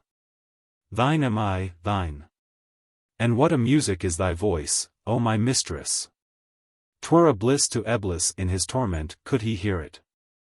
Life of my head! And is thy beauty increased by me? Nay, thou flatterer. Then he said to her, Away with these importunate dogs. 'Tis the very hour of tenderness. Wullahy! They offend my nostril, stung am I at the sight of them. She rejoined. O Aswarak! Star of the morn! Thou that wakenest my beauty from night and scorn. Thy time is near, and when 'tis come, long will a jackal howl that this thy request had been dumb. O Aswarak! Star of the morn! So the vizier imaged in his mind the neglect of Mashalid from these words, and said, Leave the king to my care, O queen of serpents, and expend no portion of thy power on him. But hasten now the going of these fellows, my heart is straitened by them, and I, Wullahy, would gladly see a serpent round the necks of either. She continued. O Aswarak! Star of the morn! Lo! The star must die when splendider light is born. In stronger floods the beam will drown. Shrink, thou puny orb, and dread to bring me my crown. O Aswarak! Star of the morn! Then said she, Hark a while at those two. There's a disputation between them. So they hearkened, and Aklit was pledging Bulb, and passing the cup to him. But a sullenness had seized the broker, and he refused it, and Aklit shouted, Out, boon fellow! And what a company art thou, that thou refusest the pledge of friendliness? Plague on all sulkers! And the broker, the old miser, obstinate as are the half-fuddled, began to mumble, I came not here to drink, O Aklit, but to make a bargain. And my bags be here, and I like not yonder veil, nor the presence of yonder vizier, nor the secrecy of this. Now, by the Prophet and that interdict of his, I'll drink no further. And Aklit said, Let her not mark your want of fellowship, or 'twill go ill with you. Here be fine wines, spirited wines, choice flavors. And you drink not. Where's the soul in you, O Bulb, and where's the life in you, that you yield her to the vizier utterly? Surely she waiteth a gallant sign from you, so challenge her cheerily. Quoth Bulb, I care not. Shall I leave my wealth and all I possess void of eyes? And she so that I recognize her not behind the veil? Aklit pushed the old miser jeeringly, You not recognize her? Oh, Bulb, a pretty dissimulation. Pledge her now a cup to the snatching of the veil, and bethink you of a fitting verse, a seemly compliment, something sugary. Then Bulb smoothed his head, and was bothered. And tapped it, and commenced repeating to Bhanavar. I saw the moon behind a cloud. And I was cold as one that's in his shroud. And I cried, Moon. Aklit chorused him, Moon. And Bulb was deranged in what he had to say, and gasped. Moon. I cried, Moon, and I cried, Moon. Then the vizier and Aklit laughed till they fell on their backs. So Bhanavar took up his verse where he left it, singing. And to the cry, Moon did make fair the following reply. Dotard, be still. For thy desire is to embrace consuming fire. Then said Bulb, O my mistress, the laws of conviviality have till now restrained me, but my coming here was on business, and with me my bags, in good faith. So let us transact this matter of the jewels, and after that the song of thou and I. A cup will try. Even as thou wilt. Bhanavar threw aside her outer robe and veil, and appeared in a dress of sumptuous blue, spotted with gold bees. Her face veiled with a veil of gauzy silver, and she was as the moon in summer heavens, and strode majestically forward, saying, The jewels, 'tis but one. Behold! The lamps were extinguished, and in her hand was the glory of the serpent jewel, no other light save it in the vaulted chamber. So the old miser perked his chin and brows, and cried wondering, I know it, this jewel, O my mistress. She turned to the vizier, and said, lifting the red gloom of the jewel on him, And thou? Aswarak ate his under lip. Then she cried, There's much ye know in common, ye two. Thereupon Bhanavar passed from the feast on to the center of the vault, and stood before the tomb of Almirul, and drew the cloth from it, and they saw by the glow of the jewel that it was a tomb. When she had mounted some steps at the side of the tomb, she beckoned them to come, crying, in a voice of sobs, This which is here, likewise ye may know. So they came with the coldness of a mystery in their blood, and looked as she looked intently over a tomb. The lid was of glass, and through the glass of the lid the jewel flung a dark rosy ray on the body of Almirul lying beneath it. Now, the miser was perplexed at the sight. But Aswarak stepped backward in defiance, bellowing, 'Twas for this I was tricked to come here. Is't fooling me a second time? By Allah! Look to it, not a second time will Aswarak be fooled. Then she ran to him, and exclaimed, Fooled? For what camest thou to me? And he, foaming and grinding his breath, Thou woman of wiles! Thou serpent! But I'll be gone from here. So she faltered in sweetness, knowing him doomed, and loving to dally with him in her wickedness, Indeed if thou camest not for my kiss. Then said the vizier, Yet a further guile. Was not an outrage to bring me here? She faltered again, leaning the fair length of her limbs on a couch, 'Tis ill that we are not alone, else could these lips convince thee well, else indeed. And the vizier cried, Chase then these intruders from us, O thou sorceress, and above all serpents in power. For thou poisonest with a touch. And the eye and the ear alike take in thy poisons greedily. Thou overcomest the senses, the reason, the judgment, yea, vindictiveness, wrath, suspicions. Leading the soul captive with a breath of thine, as 'twere a breeze from the gardens of bliss. Bhanavar changed her manner a little, lisping, And why that starting from the tomb of a dead harmless youth? And that abuse of me? He peered at her inquiringly, echoing, Why? And she repeated, as a child might repeat it, Why that? Then the vizier smote his forehead in the madness of utter perplexity, changing his eye from Bhanavar to the tomb of Almirul, doubting her truth, yet dreading to disbelieve it. So she saw him fast enmeshed in her subtleties, and clapped her hands crying, Come again with me to the tomb, and note if there be aught I am to blame in, O Aswarak. And plight thyself to me beside it. He did nothing save to widen his eye at her somewhat, and she said, The two are yonside the tomb, and they hear us not, and see us not by this light of the jewel, so come up to it boldly with me. Free thy mind of its doubt, and for a reconcilement kiss me on the way. Aswarak moved not forward. But as Bhanavar laid the jewel in her bosom he tore the veil from her darkened head, and caught her to him and kissed her. Then Bhanavar laughed and shouted, How is it with thee, Vizier Aswarak? He was tottering, and muttered, 'Tis a death chill hath struck me even to my marrow. So she drew the jewel forth once more, and rubbed it ablaze, and the noise of the serpents neared. And they streamed into the vault and under it in fiery jets, surrounding Bhanavar, and whizzing about her till in their velocity they were indivisible.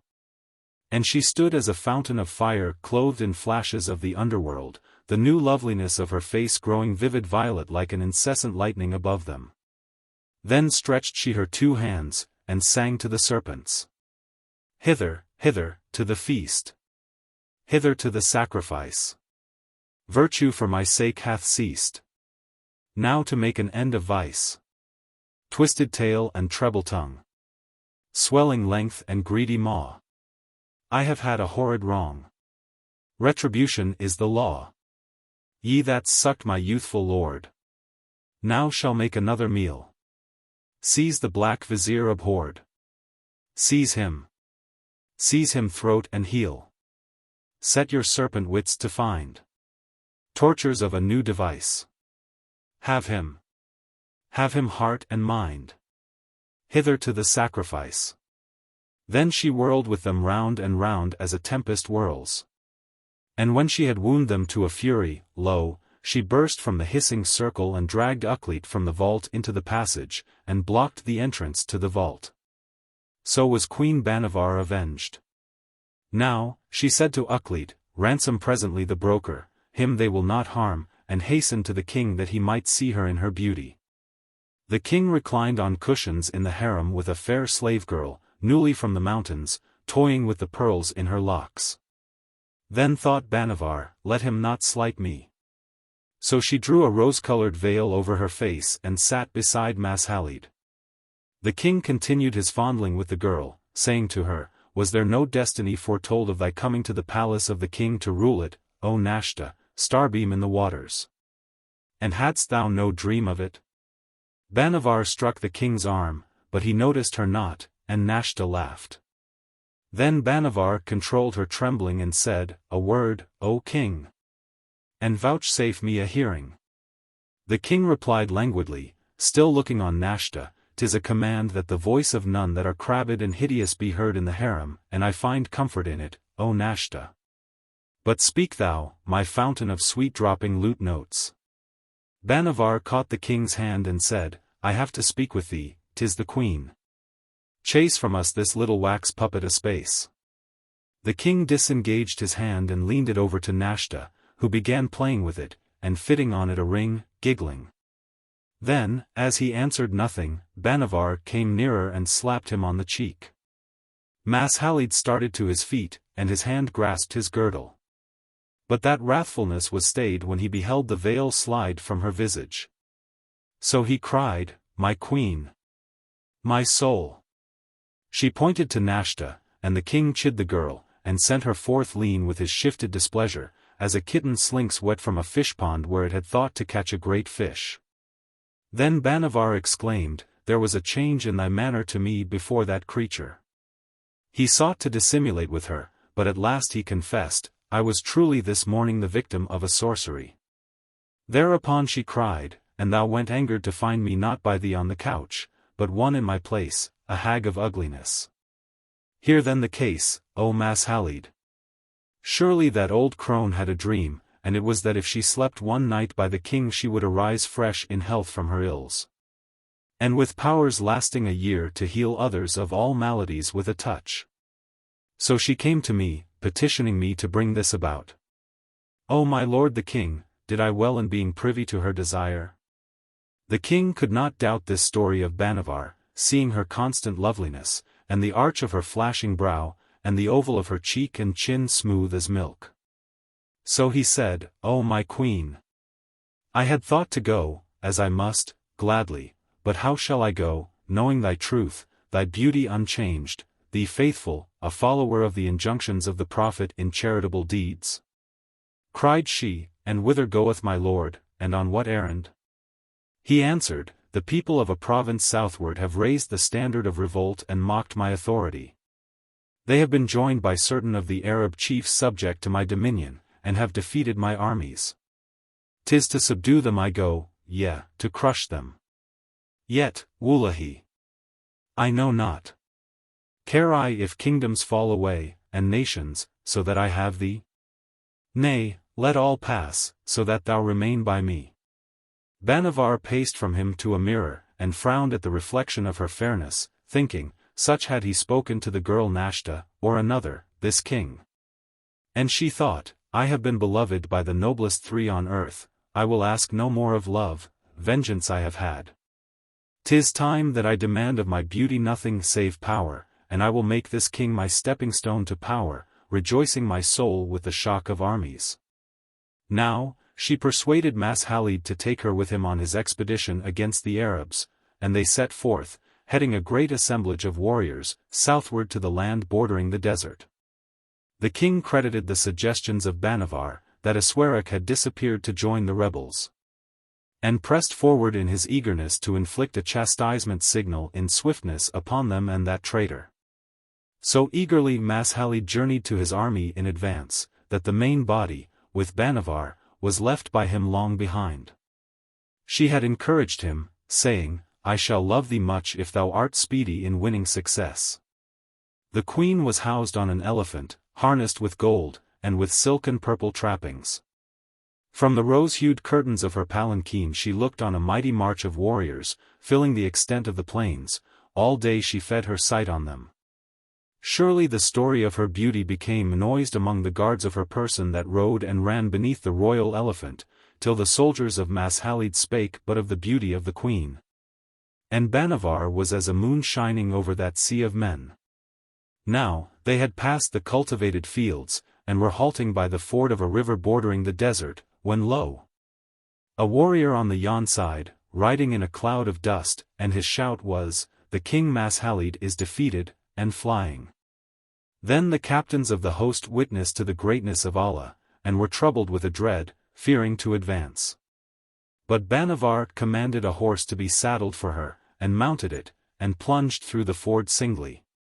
So they followed her, and all day she rode forward on horseback, touching neither food nor drink. By night she was a league beyond the foremost of them, and fell upon the king encamped in the desert, with the loose remnant of his forces. Mashalid, when he had looked on her, forgot his affliction, and stood up to embrace her, but Bhanavar spurned him, crying, a time for this in the time of disgrace? Then she said, how came it? He answered, there was a chief among the enemy, an Arab, before the terror of whom my people fled. Cried she, conquer him on the morrow, and till then I eat not, drink not, sleep not. On the morrow Mashalid again encountered the rebels, and Bhanavar, seated on her elephant, from a sand hillock under a palm, beheld the prowess of the Arab chief and the tempest of battle that he was. She thought, I have seen but one mighty in combat like that one, Ruark, the chief of the Beni Asser. Thereupon she coursed toward the king, even where the arrows gloomed like locusts, thick and dark in the air aloof, and said, the victory is with yonder chief.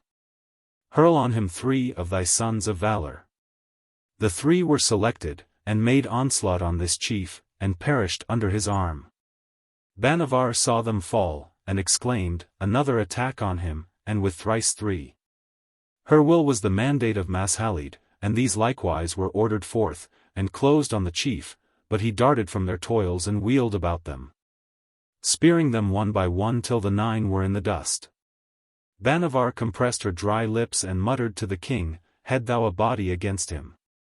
Mashalid gathered round his standard the chosen of his warriors, and smoothed his beard, and headed them.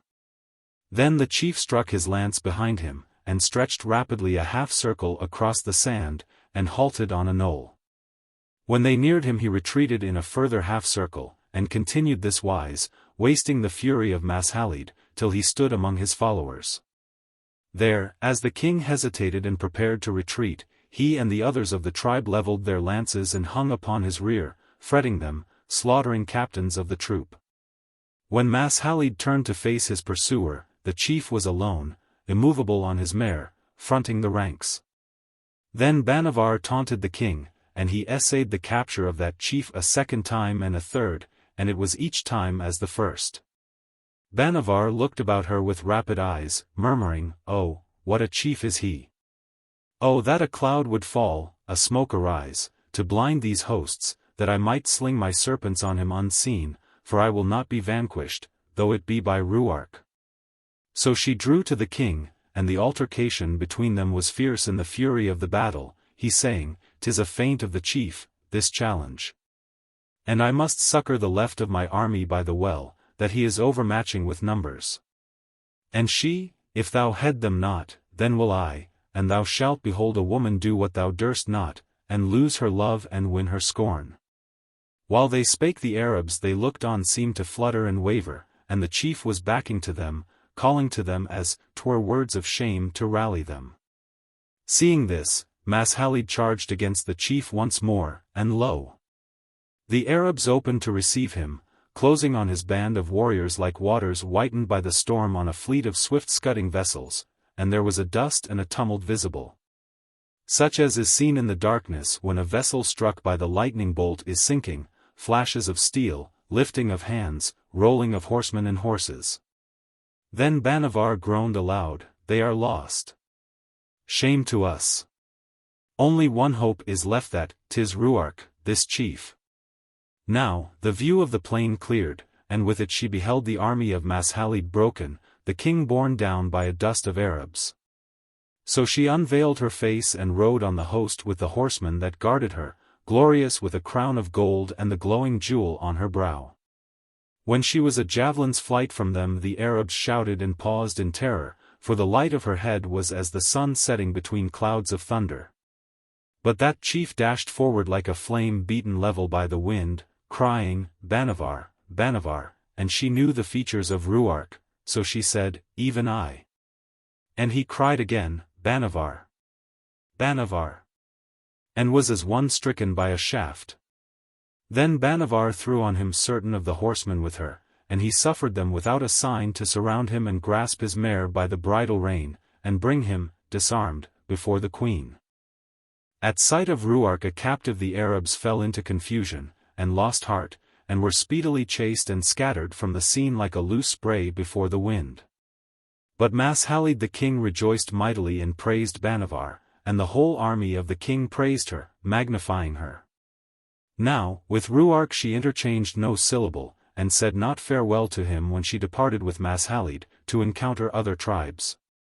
And the chief was bound and conducted a prisoner to the city of the inland sea, and cast into prison, in expectation of death the releaser, and continued there well nigh a year, eating the bitter bread of captivity.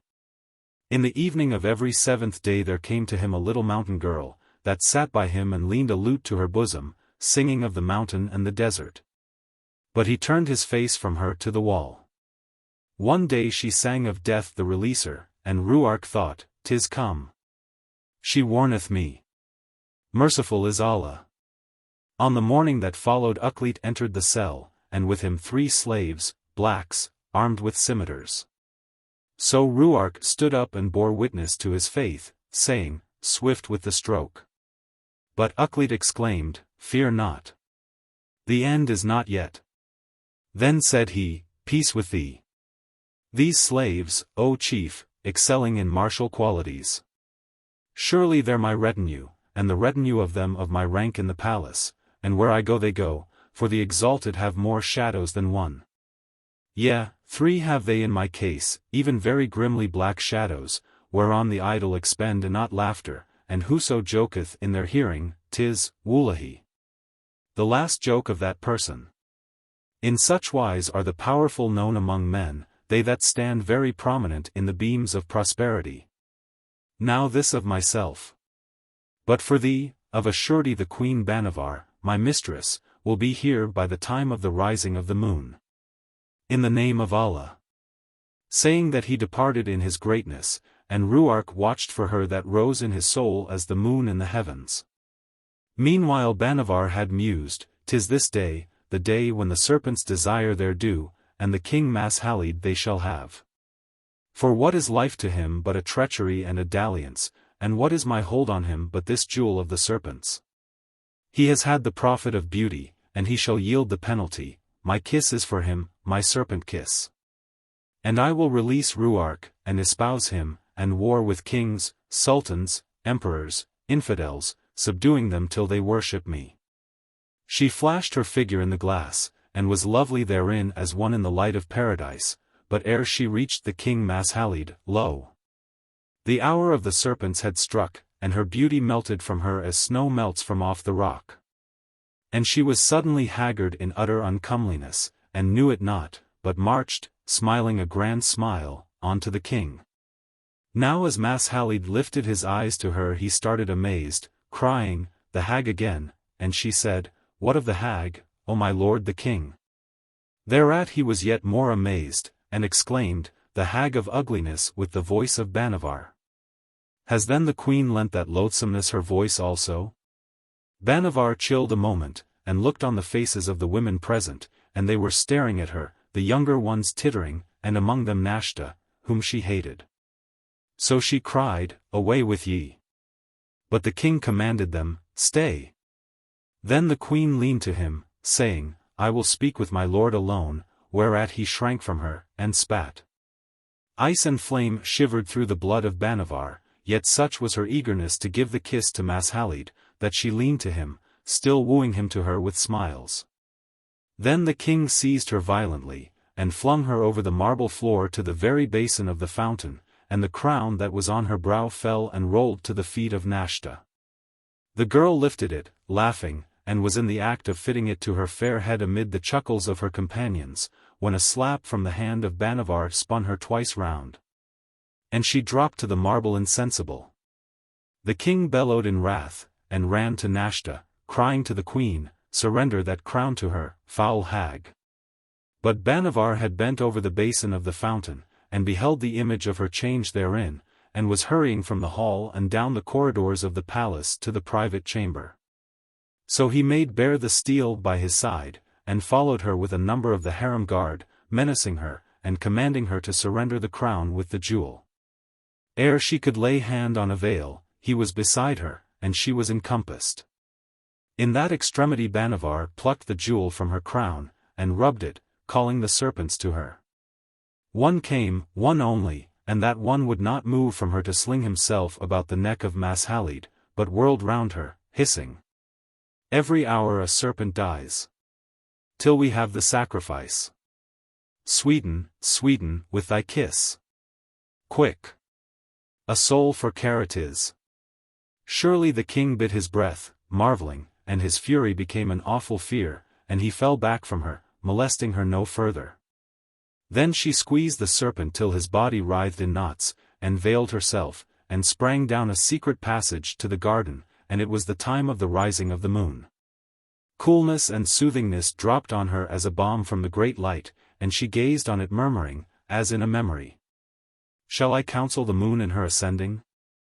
Stay under that dark palm tree through the night. Rest on the mountain slope.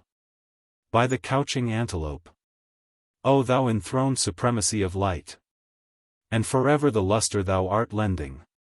Lean on the fair long brook that leaps and leaps. Silvery leaps and falls. Hang by the mountain walls. Moon! And arise no more to crown the steeps. For a danger and dolour is thy wending. And she panted and sighed, and wept, crying, Who will kiss me or have my kiss now, that I may indeed be as yonder beam? Who, that I may be avenged on this king? And who sang that song of the ascending of the moon, that comes to me as a part of me from old times? As she gazed on the circled radiance swimming under a plume of palm leaves, she exclaimed, Ruark! Ruark the chief! So she clasped her hands to her bosom, and crouched under the shadows of the garden, and fled through the garden gates and the streets of the city, heavily veiled. To the prison where Ruark awaited her within the walls and Aklit without. The governor of the prison had been warned by Aklit of her coming, and the doors and bars opened before her unchallenged, till she stood in the cell of Ruark. Her eyes, that were alone unveiled, scanned the countenance of the chief, the fevered lusterjet of his looks. And by the little moonlight in the cell she saw with a glance the straw heap and the fetters, and the black bread and water untasted on the bench, signs of his misery and desire for her coming. So she greeted him with the word of peace, and he replied with the name of the All-Merciful. Then said she, O Ruark, of Rukruth thy mother tell me somewhat. He answered, I know not of her since that day. Allah have her in his keeping. So she cried, How? What say'st thou, Ruark? 'Tis a riddle.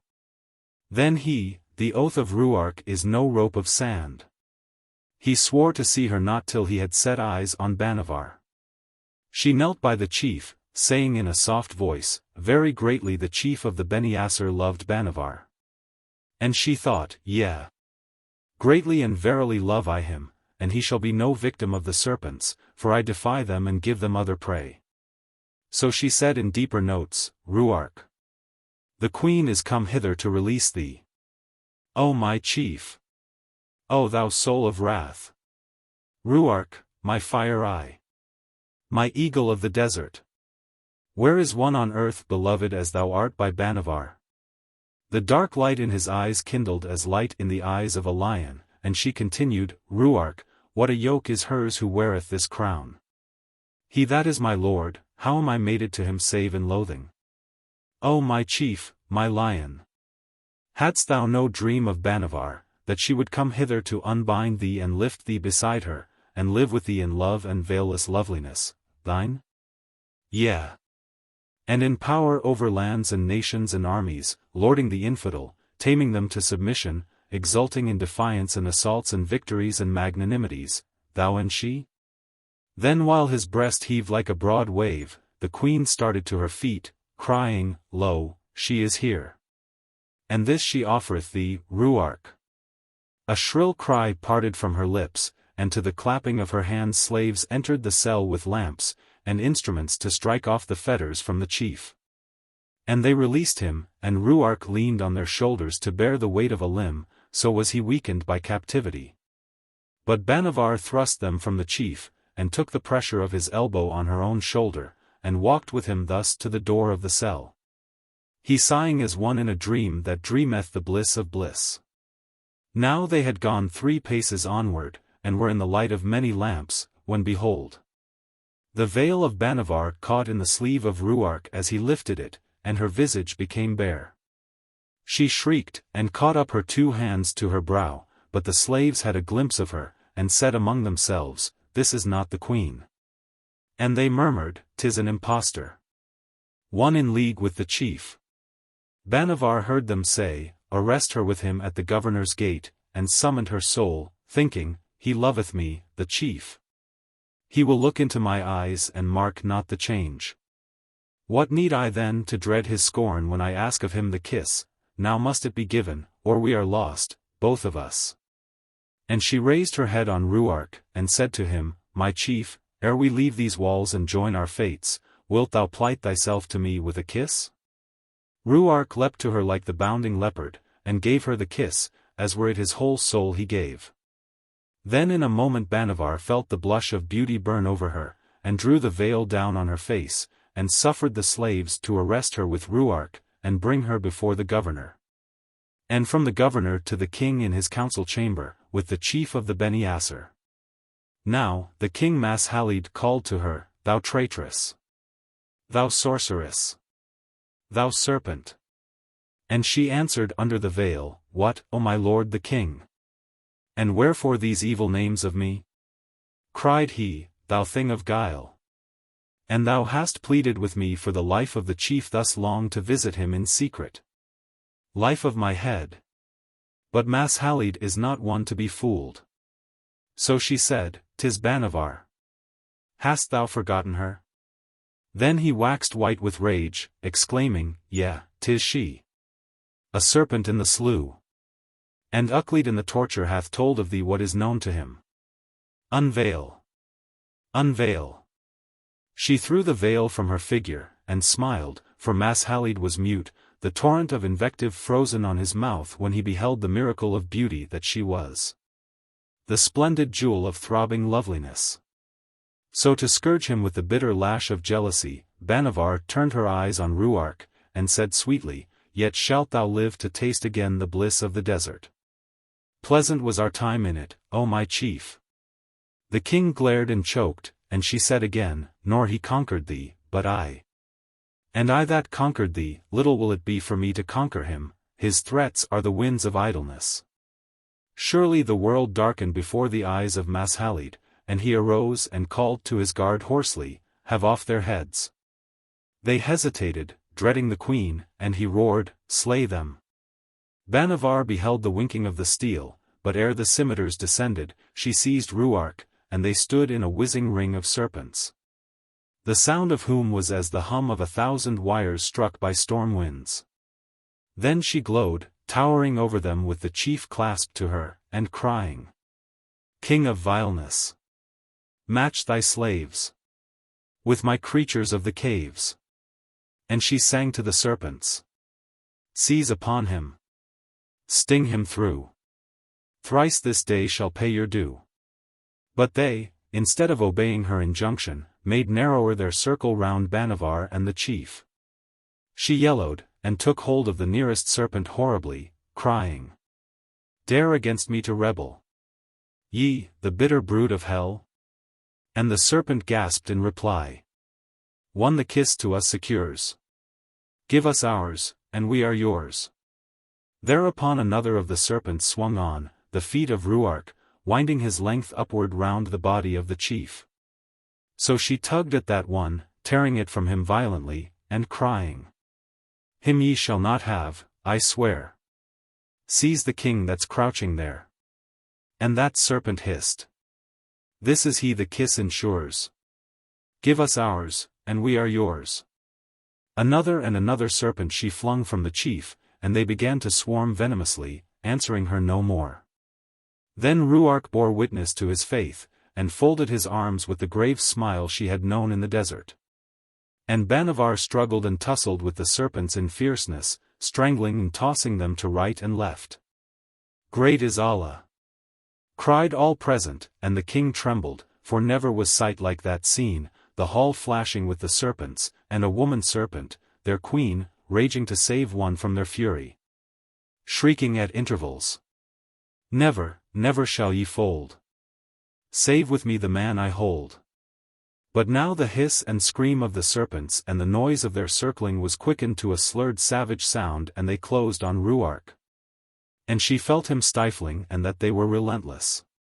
So in the height of the tempest Bhanavar seized the jewel in the gold circlet on her brow and cast it from her. Lo! The serpents instantly abetted their frenzy, and flew all of them to pluck the jewel, chasing the one that had it in his fangs through the casement, and the hall breathed empty of them. Then in the silence that was, Bhanavar veiled her face and said to the chief, "Pass from the hall while they yet dread me. No longer am I queen of serpents." But he replied, "Nay. Said I not my soul is thine?" She cried to him, "Sayest thou not the change in me? I was bound to those serpents for my beauty, and 'tis gone. Now am I powerless, hateful to look on, O Ruark my chief." He remained still, saying, "What thou hast been thou art." She exclaimed, "O true soul, the light is hateful to me as I to the light. But I will yet save thee to comfort Rukruth, thy mother." So she drew him with her swiftly from the hall of the king ere the king had recovered his voice of command. But now the wrath of the all-powerful was upon her and him. Surely within an hour from the flight of the serpents, the slaves and soldiers of Mashalid laid at his feet 2 heads that were the heads of Ruark and Bhanavar. And they said, "O great king, we tracked them to her chamber and through to a passage and a vault hung with black, wherein were 2 corpses, one in a tomb and one unburied, and we slew them there, clasping each other, O king of the age." Mashalid gazed upon the head of Bhanavar and sighed, for death had made the head again fair with a wondrous beauty, a loveliness never before seen on earth. The Betrothal. Now, when Shibli Bagarag had ceased speaking, the vizier smiled gravely, and shook his beard with satisfaction, and said to the eclipser of reason, "What opinest thou of this nephew of the barber, O Noorna bin Norka?" She answered, "O Feshnavat, my father, truly I am content with the bargain of my betrothal. He, Wullahy, is a fair youth of flowing speech." Then she said, "Ask thou him what he opineth of me, his betrothed?" So the vizier put that interrogation to Shibli Bagarag, and the youth was in perplexity, thinking, "Is it possible to be joyful in the embrace of one that hath brought thwackings upon us, serious blows? Thinking, yet hath she, when the mood cometh, kindly looks. And I marked her eye dwelling on me admiringly." And he thought, "Mayhap she that groweth younger and counteth nature backwards, hath a history that would affect me, or, it may be, my kisses, wah! I like not to give them, and it is said, love is withered by the withered lip. And that on bones become too prominent he'll trip. Yet put the case, that my kisses, I shower them not, Allah the all-seeing is my witness. And they be given daintily as 'twere to the leaf of a nettle, or over hot pillow.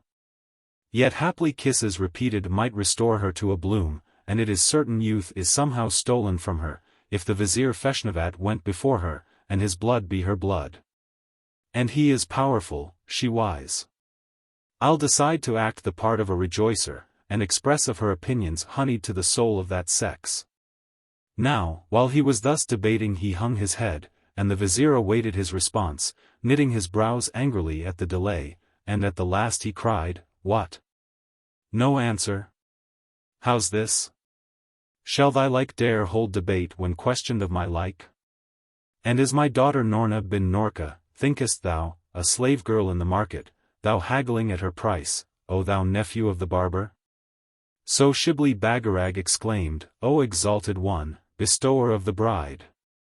Surely I debated with myself but for appropriate terms.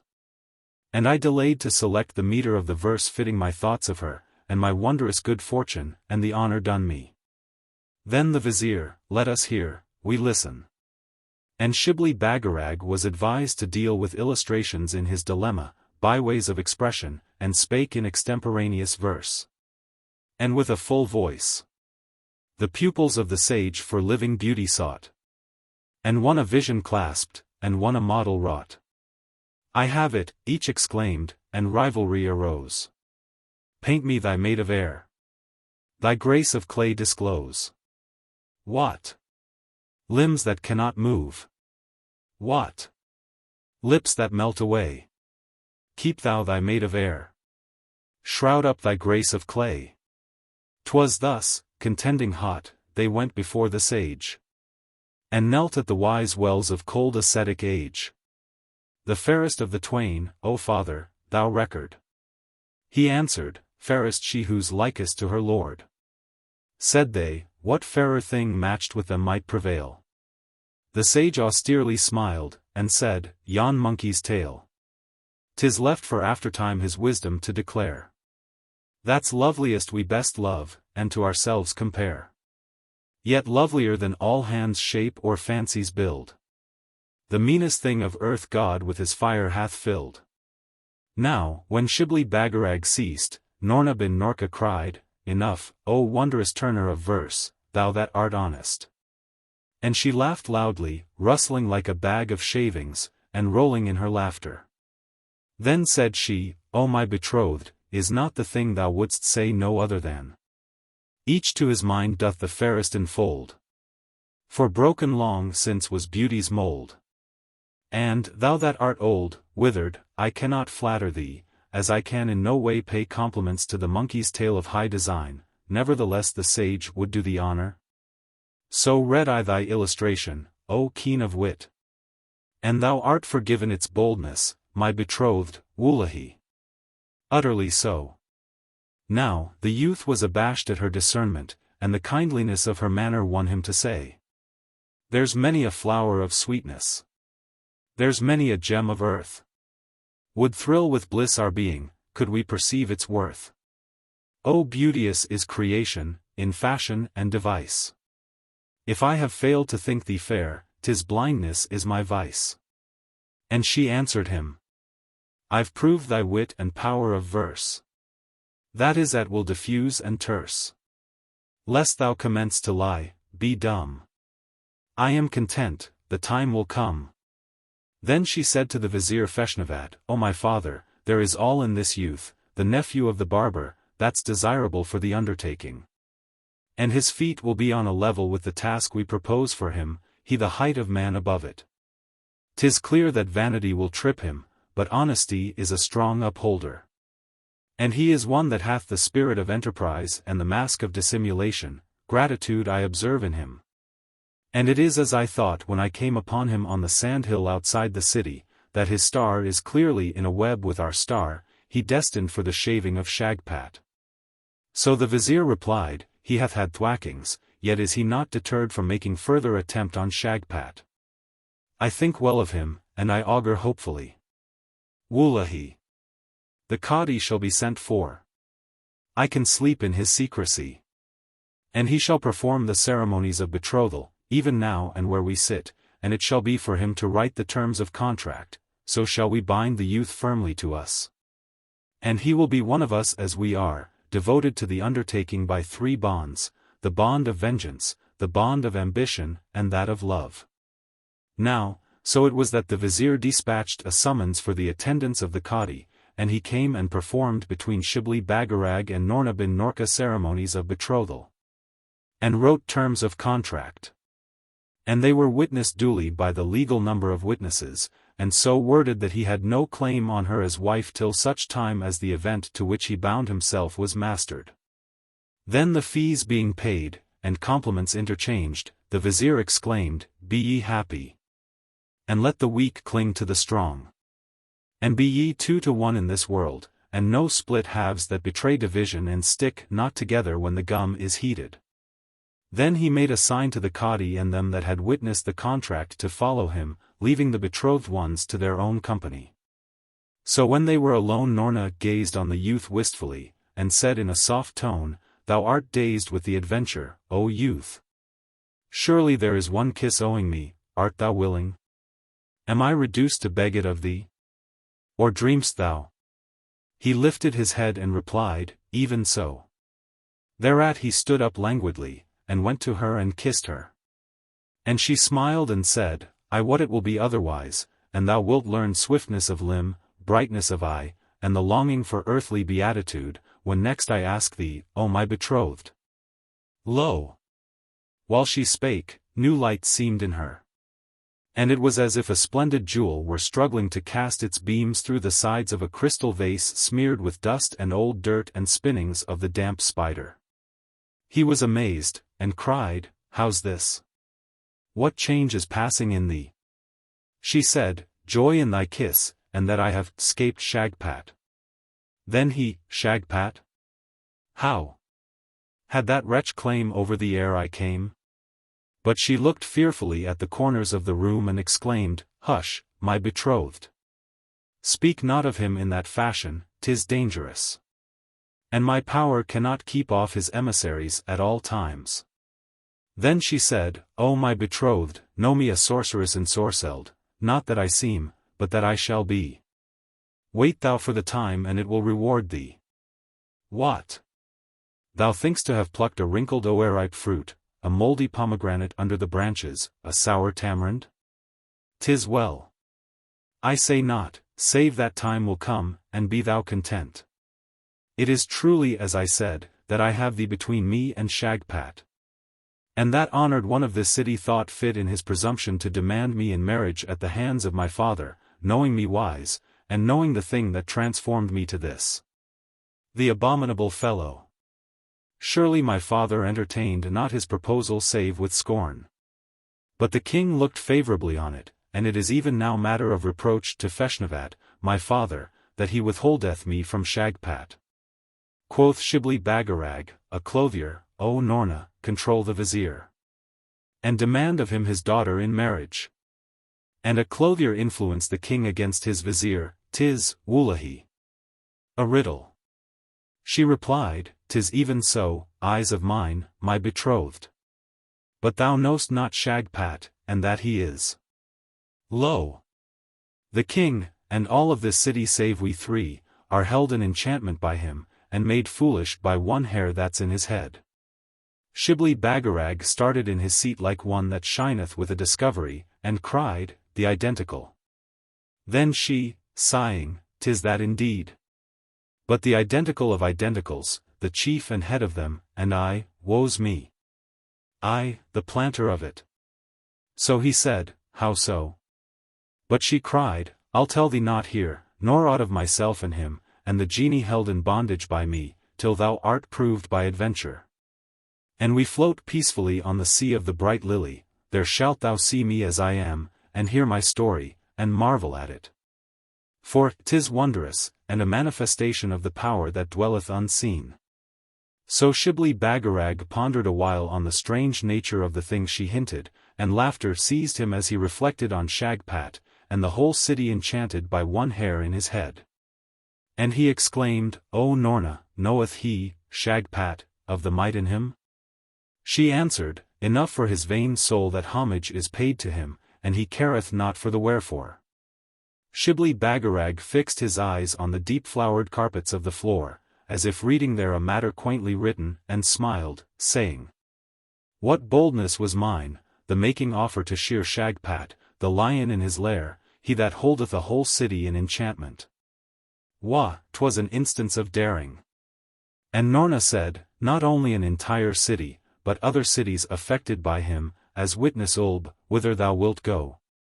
And there be governments and states, and conditions of men remote, that hang upon him, Shagpat. 'Tis even so, I swell not his size. When thou hast mastered the event, and sent him forth shivering from thy blade like the shorn lamb, 'twill be known how great a thing has been achieved, and a record for the generations to come. Choice is that historian destined to record it." Quoth he, looking eagerly at her, "O Noorna, what is it in thy speech affecteth me? Surely it infuseth the vigor of wine, old wine. And I shiver with desire to shave Shagpat, and spin threads for the historian to weave in order. I, Wullahy, had but dry visions of the greatness destined for me till now, my betrothed.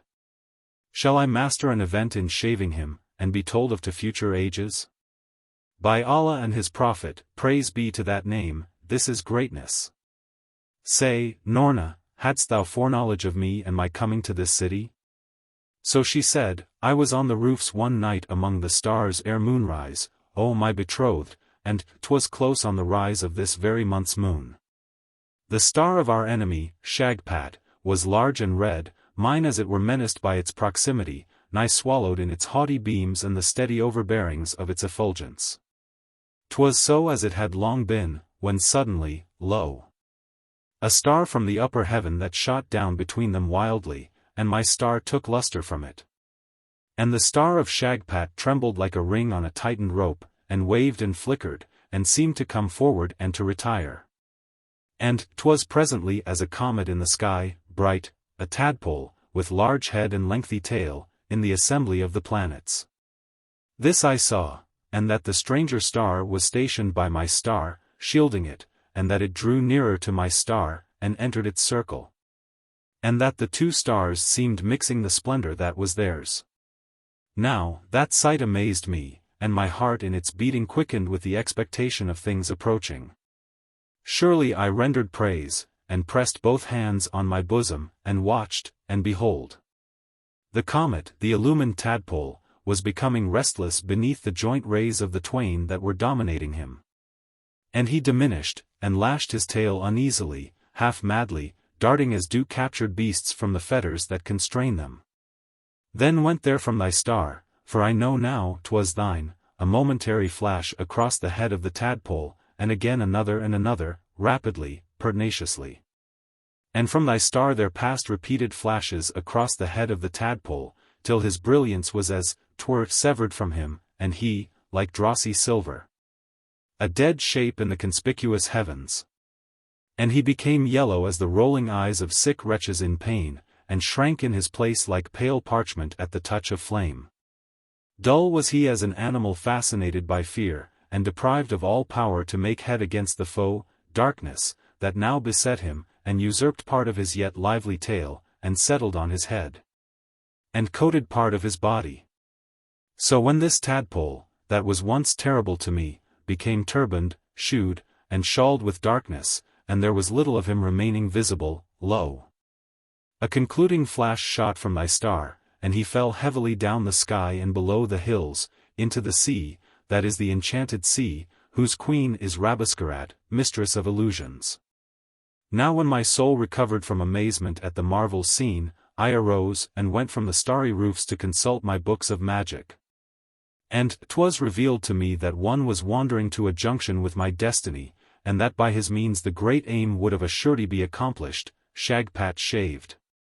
So my purpose was to discover him, and I made calculations, and summoned them that serve me to search for such a youth as thou art, fairly, O my betrothed, did I preconceive thee. And so it was that I traced a magic line from the sand hills to the city, and from the outer hills to the sand hills. And whoso approached by that line I knew was he marked out as my champion, my betrothed, a youth destined for great things. Was I right? The egg hatcheth. Thou art already proved by Thwackings, seasoned to the undertaking, and I doubt not thou art he that will finish with that tadpole Shagpat, and sit in the high seat. Thy name an odour in distant lands, a joy to the historian, the compiler of events, thou master of the event, the greatest which time will witness for ages to come. When she had spoken, Shibli Bagarag considered her words, and the knowledge that he was selected by destiny as master of the event inflated him. And he was a hawk in eagerness, a peacock in pride, an ostrich in fullness of chest, crying, O Noorna bin Norka! Is't really so? Truly it must be, for the readers of planets were also busy with me at the time of my birth, interpreting of me in excessive agitation, and the thing they foretold is as thou foretellest. I am, Wullahy. Marked, I walk manifest in the eye of Providence. Thereupon he exulted, and his mind strutted through the future of his days, and down the ladder of all time, exacting homage from men, his brethren.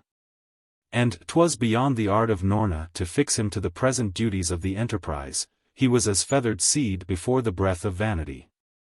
Now, while the twain discoursed, she of the preparations for shaving Shagpat, he of his completion of the deed, and the honours due to him as master of the event. Feshnavat the vizier returned to them from his entertainment of the Qadi. And he had bribed him to silence with a mighty bribe. So he called to them. Ho! Be ye ready to commence the work? And have ye advised together as to the beginning? True is that triplet.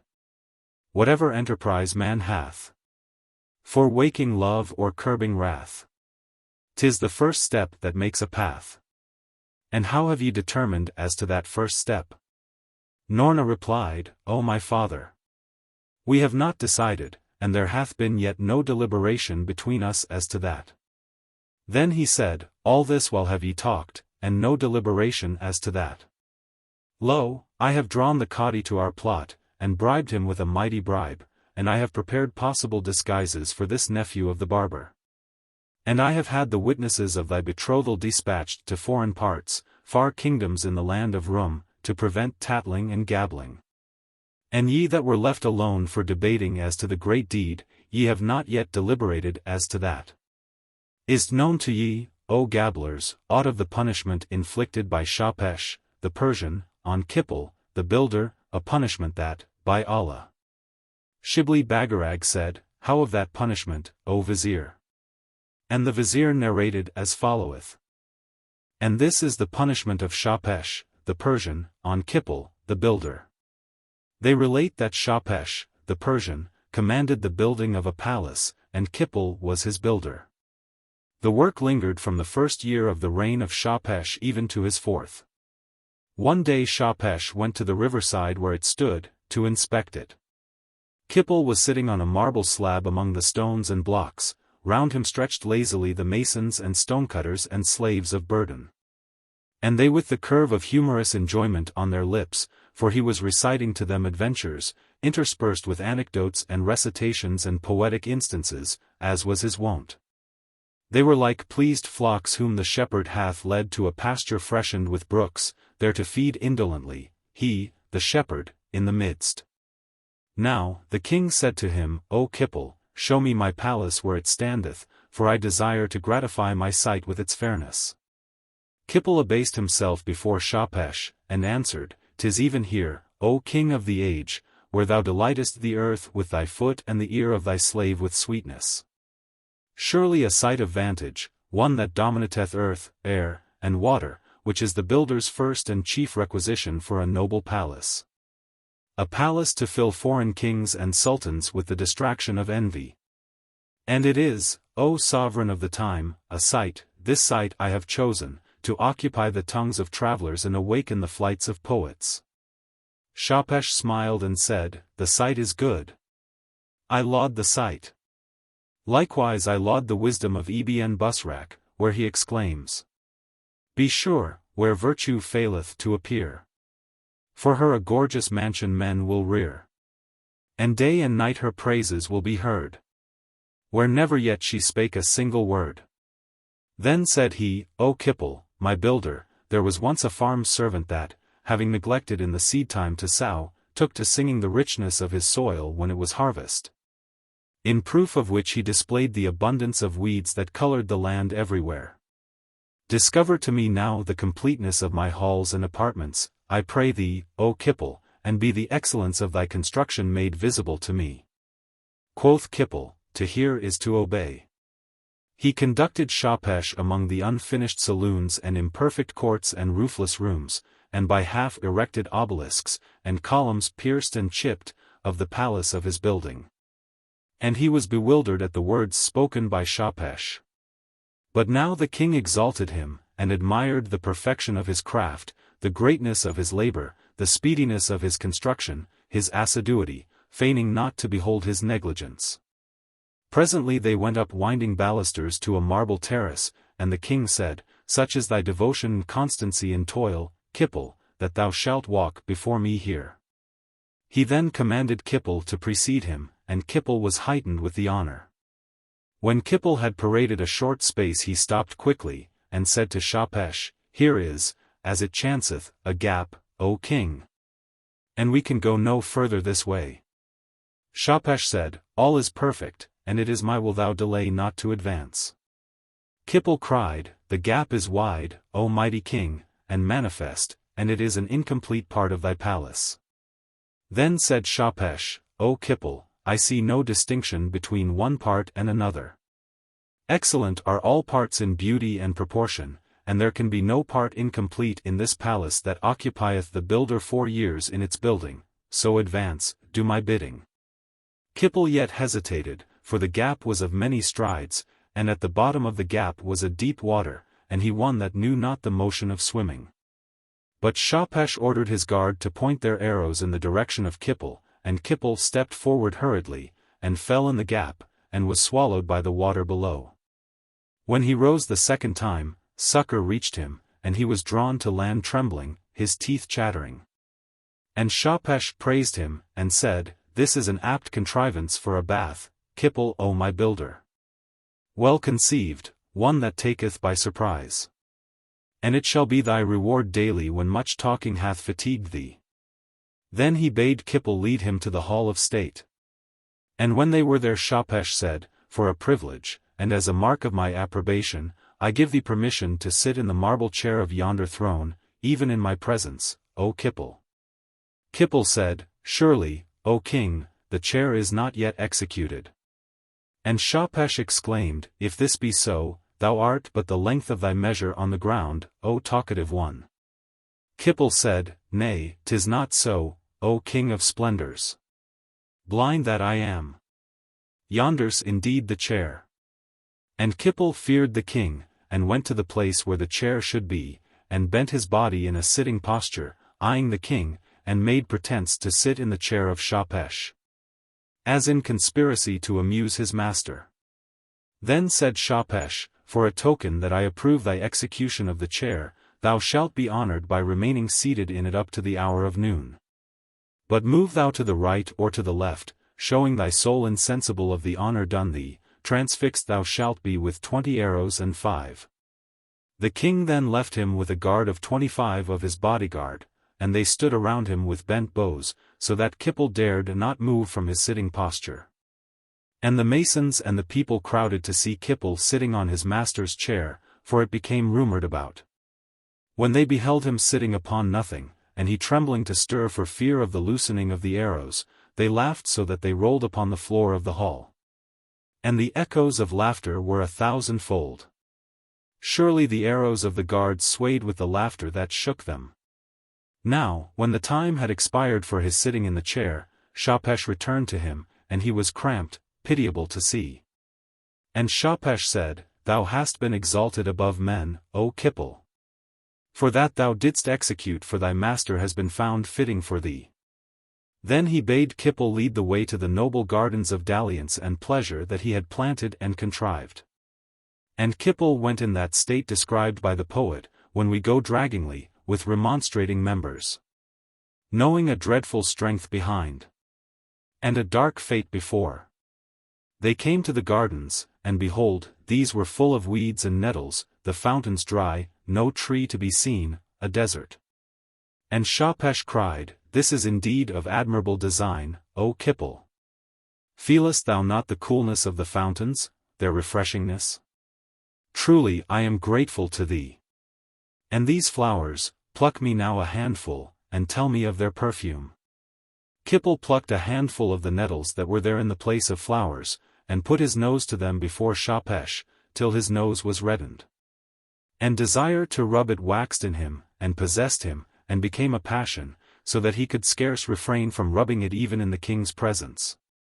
And the king encouraged him to sniff and enjoy their fragrance, repeating the poet's words. "Methinks I am a lover and a child. A little child and happy lover, both. When by the breath of flowers I am beguiled from sense of pain, and lulled in odorous sloth. So I adore them, that no mistress sweet seems worthier of the love which they awake. In innocence and beauty more complete was never maiden cheek in morning lake. Oh, while I live, surround me with fresh flowers. Oh, when I die, then bury me in their bowers." And the king said, "What sayest thou, O my builder? That is a fair quotation, applicable to thy feelings, one that expresseth them?" Kipple answered, "'Tis eloquent, O great king. Comprehensiveness would be its portion, but that it alludeth not to the delight of chafing." Then Shahpesh laughed, and cried, "Chafe not. It is an ill thing and a hideous. This nosegay, O Kipple, it is for thee to present to thy mistress. Truly she will receive thee well after its presentation. I will have it now sent in thy name, with word that thou followest quickly. And for thy nettled nose, surely if the whim seize thee that thou desirest its chafing, to thy neighbor is permitted what to thy hand is refused." The king set a guard upon Kipple to see that his orders were executed, and appointed a time for him to return to the gardens. At the hour indicated Kipple stood before Shahpesh again. He was pale, saddened, his tongue drooped like the tongue of a heavy bell, that when it soundeth giveth forth mournful sounds only. He had also the look of one battered with many beatings. So the king said, "How of the presentation of the flowers of thy culture, O Kipple?" He answered, "Surely, O king, she received me with wrath, and I am shamed by her." And the king said, "How of my clemency in the matter of the chafing?" Kipple answered, "O king of splendors! I made petition to my neighbors whom I met, accosting them civilly and with imploring, for I ached to chafe, and it was the very raging thirst of desire to chafe that was mine. Devouring eagerness for solace of chafing. And they chafed me, O king, yet not in those parts which throbbed for the chafing, but in those which abhorred it." Then Shahpesh smiled and said, "'Tis certain that the magnanimity of monarchs is as the rain that falleth, the sun that shineth, and in this spot it fertilizeth richness. In that encourageth rankness. So art thou but a weed, O Kipple. And my grace is thy chastisement." Now, the king ceased not persecuting Kipple, under pretense of doing him honor and heaping favors on him. 3 days and 3 nights was Kipple gasping without water, compelled to drink of the draught of the fountain, as an honor at the hands of the king. And he was 7 days and 7 nights made to stand with stretched arms, as they were the branches of a tree, in each hand a pomegranate. And Shahpesh brought the people of his court to regard the wondrous pomegranate shoot planted by Kipple, very wondrous, and a new sort, worthy the gardens of a king. So the wisdom of the king was applauded, and men what he knew how to punish offences in coin, by the punishment inflicted on Kipple the builder. Before that time his affairs had languished, and the currents of business instead of flowing had become stagnant pools. It was the fashion to do as did Kipple, and fancy the tongue a constructor rather than a commentator. And there is a doom upon that people and that man which runneth to seed in gabble, as the poet says in his wisdom. If thou wouldst be famous, and rich in splendid fruits, leave to bloom the flower of things, and dig among the roots. Truly after Kipple's punishment there were few in the dominions of Shahpesh who sought to win the honors bestowed by him on gabblers and idlers, as again the poet. When to loquacious fools with patience rare I listen, I have thoughts of Kipple's chair. His bath, his nosegay, and his fount I see. Himself stretched out as a pomegranate tree. And that I am not Shahpesh I regret. So to enmesh the babbler in his net. Well is that wisdom worthy to be sung, which raised the palace of the wagging tongue. And whoso is punished after the fashion of Shahpesh, the Persian, on Kippel, the builder, is said to be one, in the palace of the wagging tongue, to this time. The Genie Karaz. Now, when the voice of the vizier had ceased, Shibli Bagarag exclaimed, O vizier, this night, no later, I'll surprise Shagpat. And shave him while he sleepeth, and he shall wake shorn beside his spouse. Wallahi.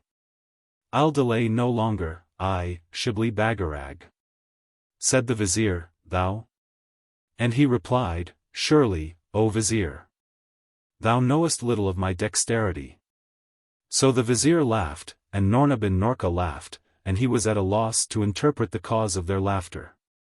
Then said Noorna, O my betrothed, there's not a doubt among us of thy dexterity, nor question of thy willingness, but this shaving of Shagpat, wallahi, 'tis longer work than what thou makest of it.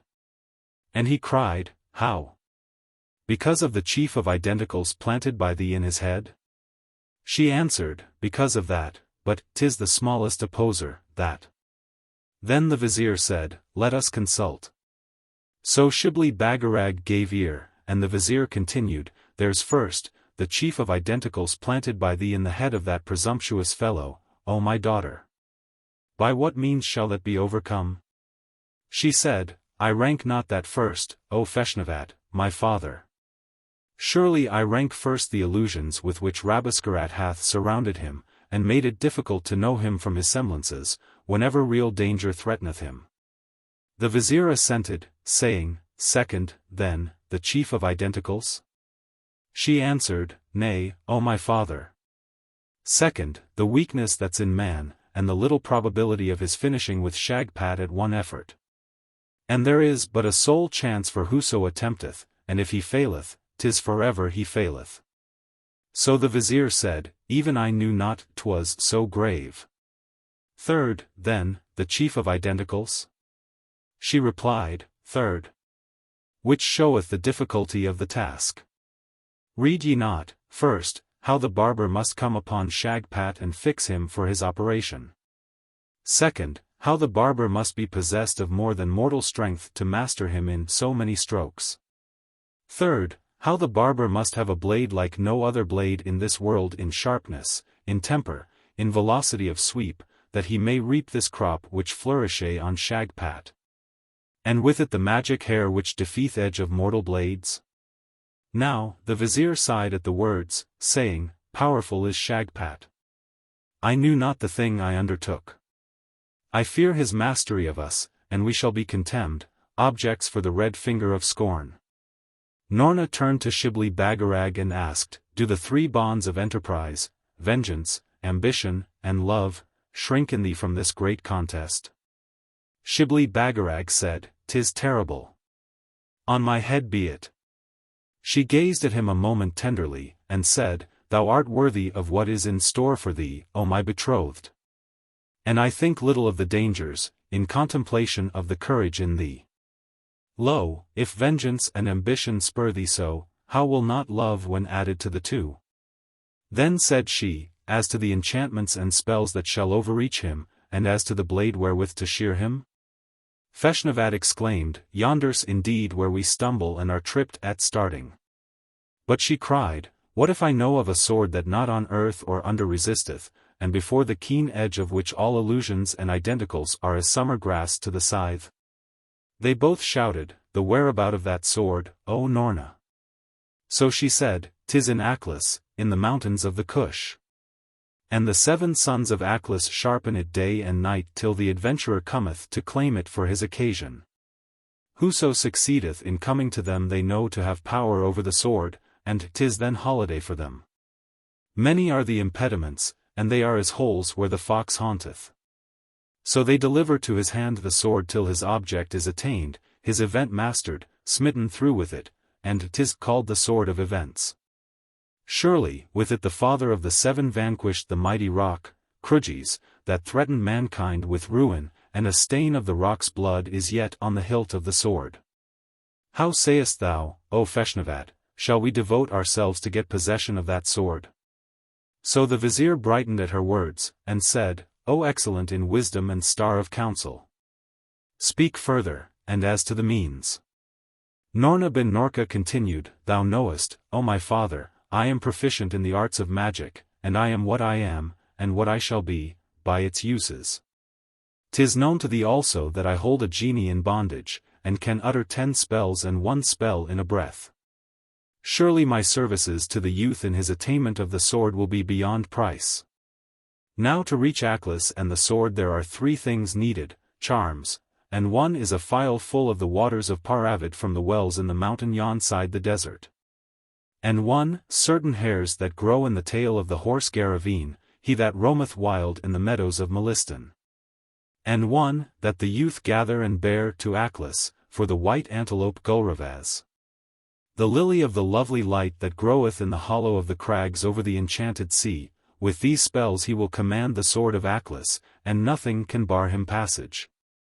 Moreover I will expend in his aid all my subtleties, my transformations, the stores of my wisdom.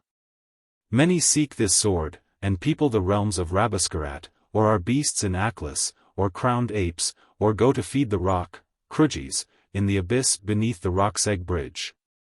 But there's virtue in Shibli Bagarag, Wullahi. I am wistful in him of the hand of destiny, and he will succeed in this undertaking if he dareth it. Shibli Bagarag cried, At thy bidding, O Noorna. Care I for dangers? I'm on fire to wield the sword, and master the event. Thereupon, Noorna bin Noorka arose instantly, and took him by the cheeks a tender pinch, and praised him. Then drew she round him a circle with her forefinger that left a mark like the shimmering of evanescent green flame, saying, White was the day I set eyes on thee. Round the vizier, her father, she drew a like circle. And she took an unguent, and traced with it characters on the 2 circles, and letters of strange form, arrowy, lance-like, like leaning sheaves, and crouching baboons, and kicking jackasses. And cocks a crow, and lutes slack-strung. And she knelt and mumbled over and over words of magic, like the drone of a bee to hear, and as a roll of water, nothing distinguishable. After that she sought for an unguent of a red color, and smeared it on a part of the floor by the corner of the room, and wrote on it in silver fluid a word that was the word Eblis. And over that likewise she droned a while. Presently she arose with a white-heated face, the sweat on her brow, and said to Shibli Bagarag and Feshnavat hurriedly and in a harsh tone, How? Have ye fear? They answered, Our faith is in Allah, our confidence in thee. Said she then, I summon the genie I hold in bondage. He will be wrathful, but ye are secure from him. He's this moment in the farthest region of earth, doing ill, as is his wont, and the wont of the stock of Eblis. So the vizier said, He'll be no true helper, this genie, and I care not for his company.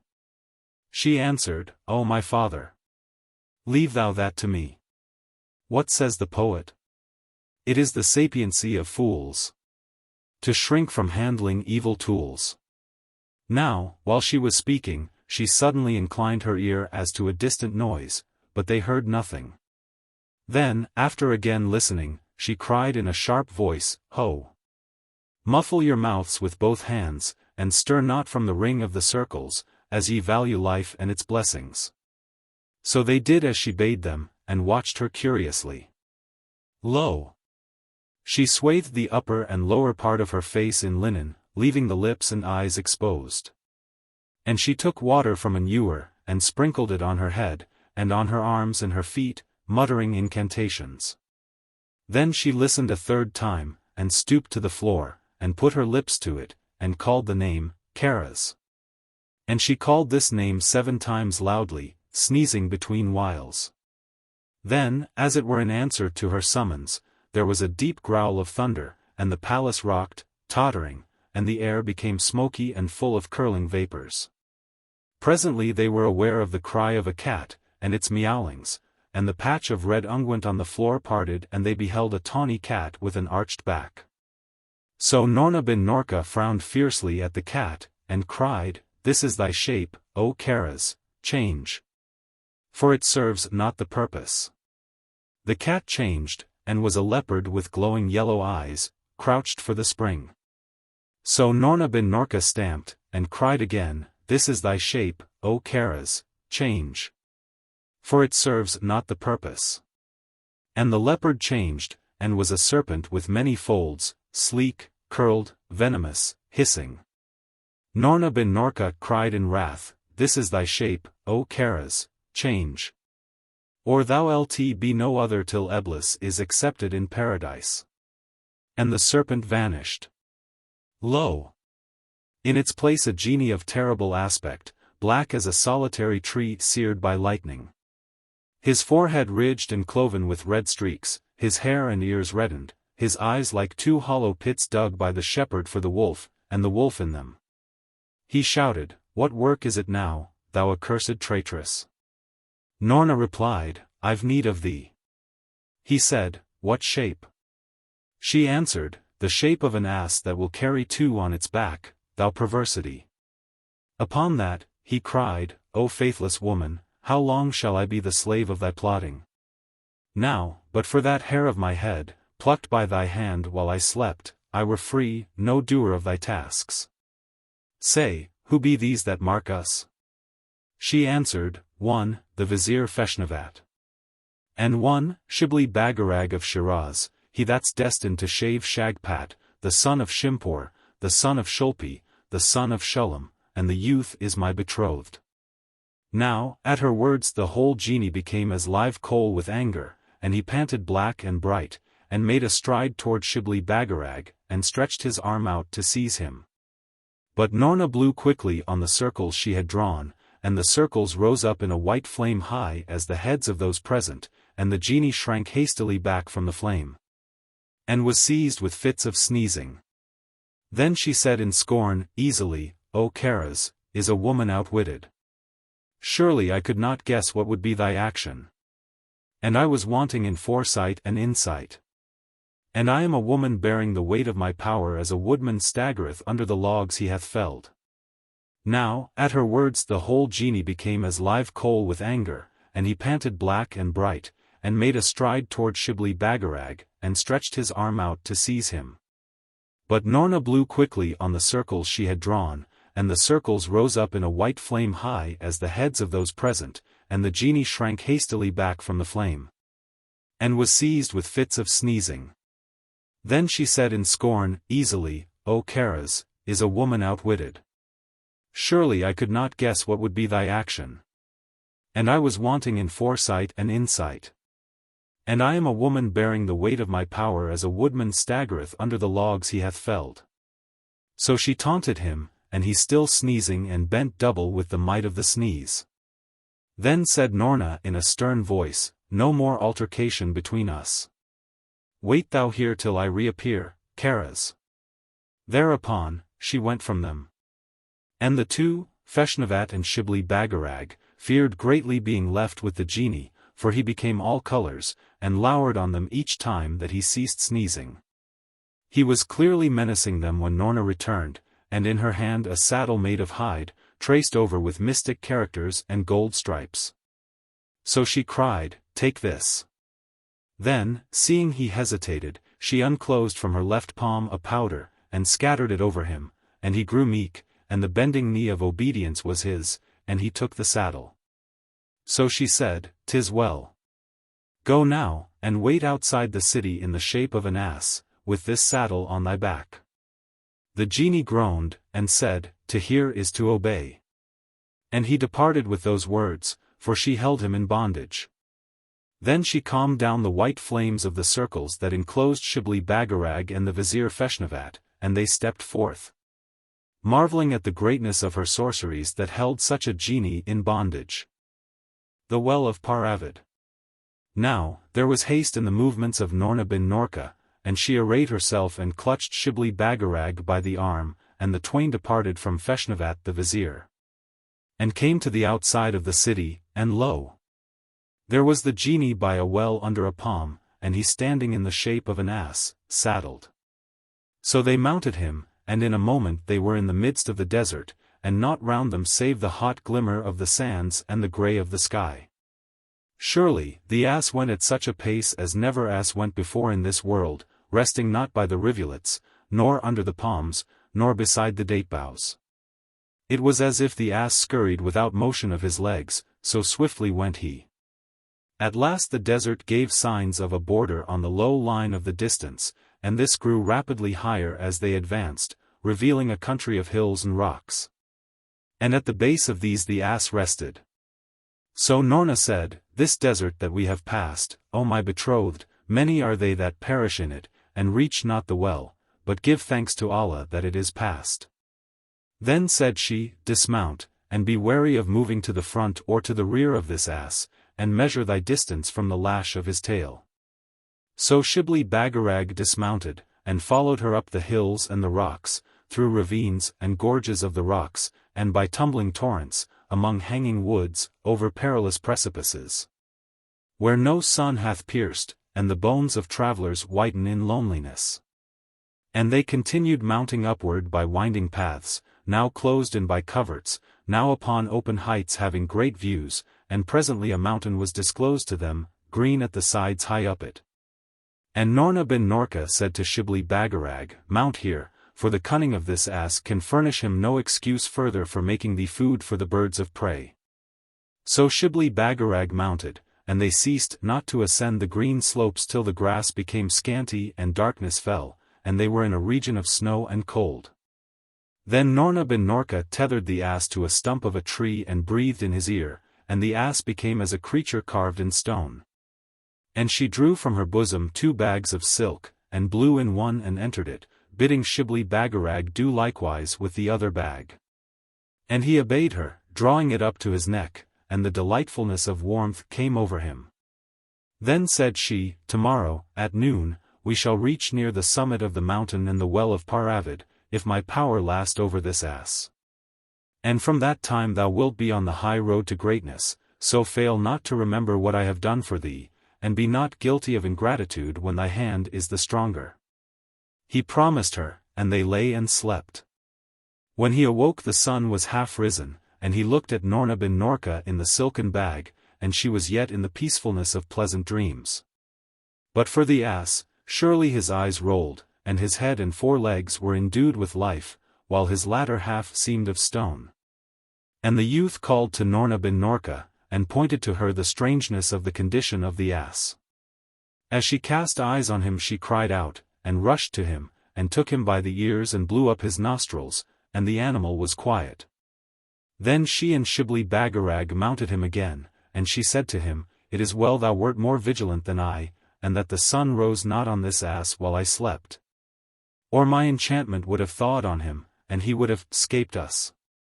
She gave her heel to the ass, and the ass hung his tail in sullenness and drooped his head, and she laughed, crying, "Karaz, silly fellow! Do thy work willingly, and take wisely thine outwitting." She jeered him as they journeyed, and made the soul of Shibli Bagarag merry, so that he jerked in his seat upon the ass.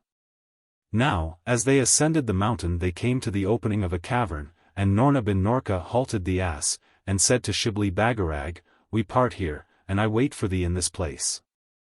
Take this phial, and fill it with the waters of the well, after thy bath. The way is before thee, speed on it." He climbed the sides of the mountain, and was soon hidden in the clefts and beyond the perches of the vulture. She kept her eyes on the rocky point when he disappeared, awaiting his return. And the sun went over her head and sank on the yon side of the mountain, and it was by the beams of the moon that she beheld Shibli Bagarag dropping from the crags and ledges of rock, sliding and steadying himself downward till he reached her with the phial in his hand, filled. And he was radiant, as it were divine with freshness, so that Noorna, before she spoke welcome to him, was lost in contemplating the warm shine of his visage, calling to mind the poet's words. The wealth of light in sun and moon, all nature's wealth, hath mortal beauty for a boon, when matched with health. Then said she, "O Shibli Bagarag, 'tis achieved, this first of thy tasks. For mutely on the fresh red of thy mouth, my betrothed, speaketh the honey of persuasiveness, and the children of Aklis will not resist thee. So she took the phial from him and led forth the ass, and the twain mounted the ass and descended the slopes of the mountain in moonlight, and Shibli Bagarag said, Lo! I have marked wonders, and lived a life since our parting. And this well, 'tis a miracle to dip in it, and by it sit many maidens weeping and old men babbling, and youths that were idle youths striking bubbles from the surface of the water. The well is rounded with marble, and the sky is clear in it, cool in it, the whole earth imaged therein. Then Noorna said, Hadst thou a difficulty in obtaining the waters of the well? He answered, Surely all was made smooth for me by thy aid. Now when I came to the well I marked not them by it, but plunged, and the depth of that well seemed to me the very depth of the earth itself, so went I ever downward. And when I was near the bottom of the well I had forgotten life above, and lo! No sooner had I touched the bottom of the well when my head emerged from the surface, 'twas wondrous. But for a sign that touched the bottom of the well, see, O Noorna bin Noorka, the jewel, the one of myriads that glitter at the bottom, and I plucked it for a gift to thee. So Noorna took the jewel from his hand that was torn and crimson, and she cried, Thou fair youth, thou bleedest with the plucking of it, and it was written. No hand shall pluck a jewel at the bottom of that well without letting of blood. Even so it is. Worthy art thou, and I was not mistaken in thee. At her words Shibli Bagarag burst forth into praises of her, and he sang. What is my worthiness? Matched with thy worth? Darkness and earthiness. Dust and dearth. O Noorna, thou art wise above women, great and glorious over them. In this fashion the youth lauded her that was his betrothed, but she exclaimed, Hush! Or the jealousy of this ass will be aroused, and of a surety he'll spill us. Then he laughed and she laughed till the tail of Karaz trembled. The Horse Garraveen. Now, they descended leisurely the slopes of the mountain, and when they were again in the green of its base, Noorna called to the ass, Ho! Karaz! Sniff now the breezes, for the end of our journey by night is the meadows of Melistan. Forward in thy might, and bray not when we are in them, for thy comfort's sake. The ass sniffed, turning to the four quarters, and chose a certain direction, and bore them swiftly over hills and streams eddying in silver. Over huge mounds of sand, where the tents of Bedouins stood in white clusters, over lakes smooth as the cheeks of sleeping loveliness, by walls of cities, mosques, and palaces. Under towers that rose as an armed man with the steel on his brows and the frown of battle. By the shores of the pale foaming sea it bore them, going at a pace that the Arab on his steed outstrippeth not. So when the sun was red and the dews were blushing with new light, they struggled from a wilderness of barren broken ground, and saw beneath them, in the warm beams, green, peaceful, deep, the meadows of Melistan. They were meadows dancing with flowers, as it had been fresh damsels of the mountain. Fair with variety of colors that were so many gleams of changing light as the breezes of the morn swept over them. Lavish of hues, of sweetness, of pleasantness, fur for the souls of the blessed. Then, after they had gazed a while, Noorna bin Noorka said, In these meadows the Horse Garraveen roameth at will. Heroes of bliss bestride him on great days. He is black to look on, speed quivers in his flanks like the lightning, his nostrils are wide with flame. There is that in his eye which is settled fire, and that in his hoofs which is ready thunder. When he paws the earth kingdoms quake, no animal liveth with blood like the Horse Garraveen. He is under a curse, for that he bore on his back one who defied the prophet. Now, to make him come to thee thou must blow the call of battle, and to catch him thou must contrive to strike him on the fetlock as he runs with this musk-ball which I give thee. And to tame him thou must trace between his eyes a figure or the crescent with thy forenail. When that is done, bring him to me here, where I await thee, and I will advise thee further. So she said, Go.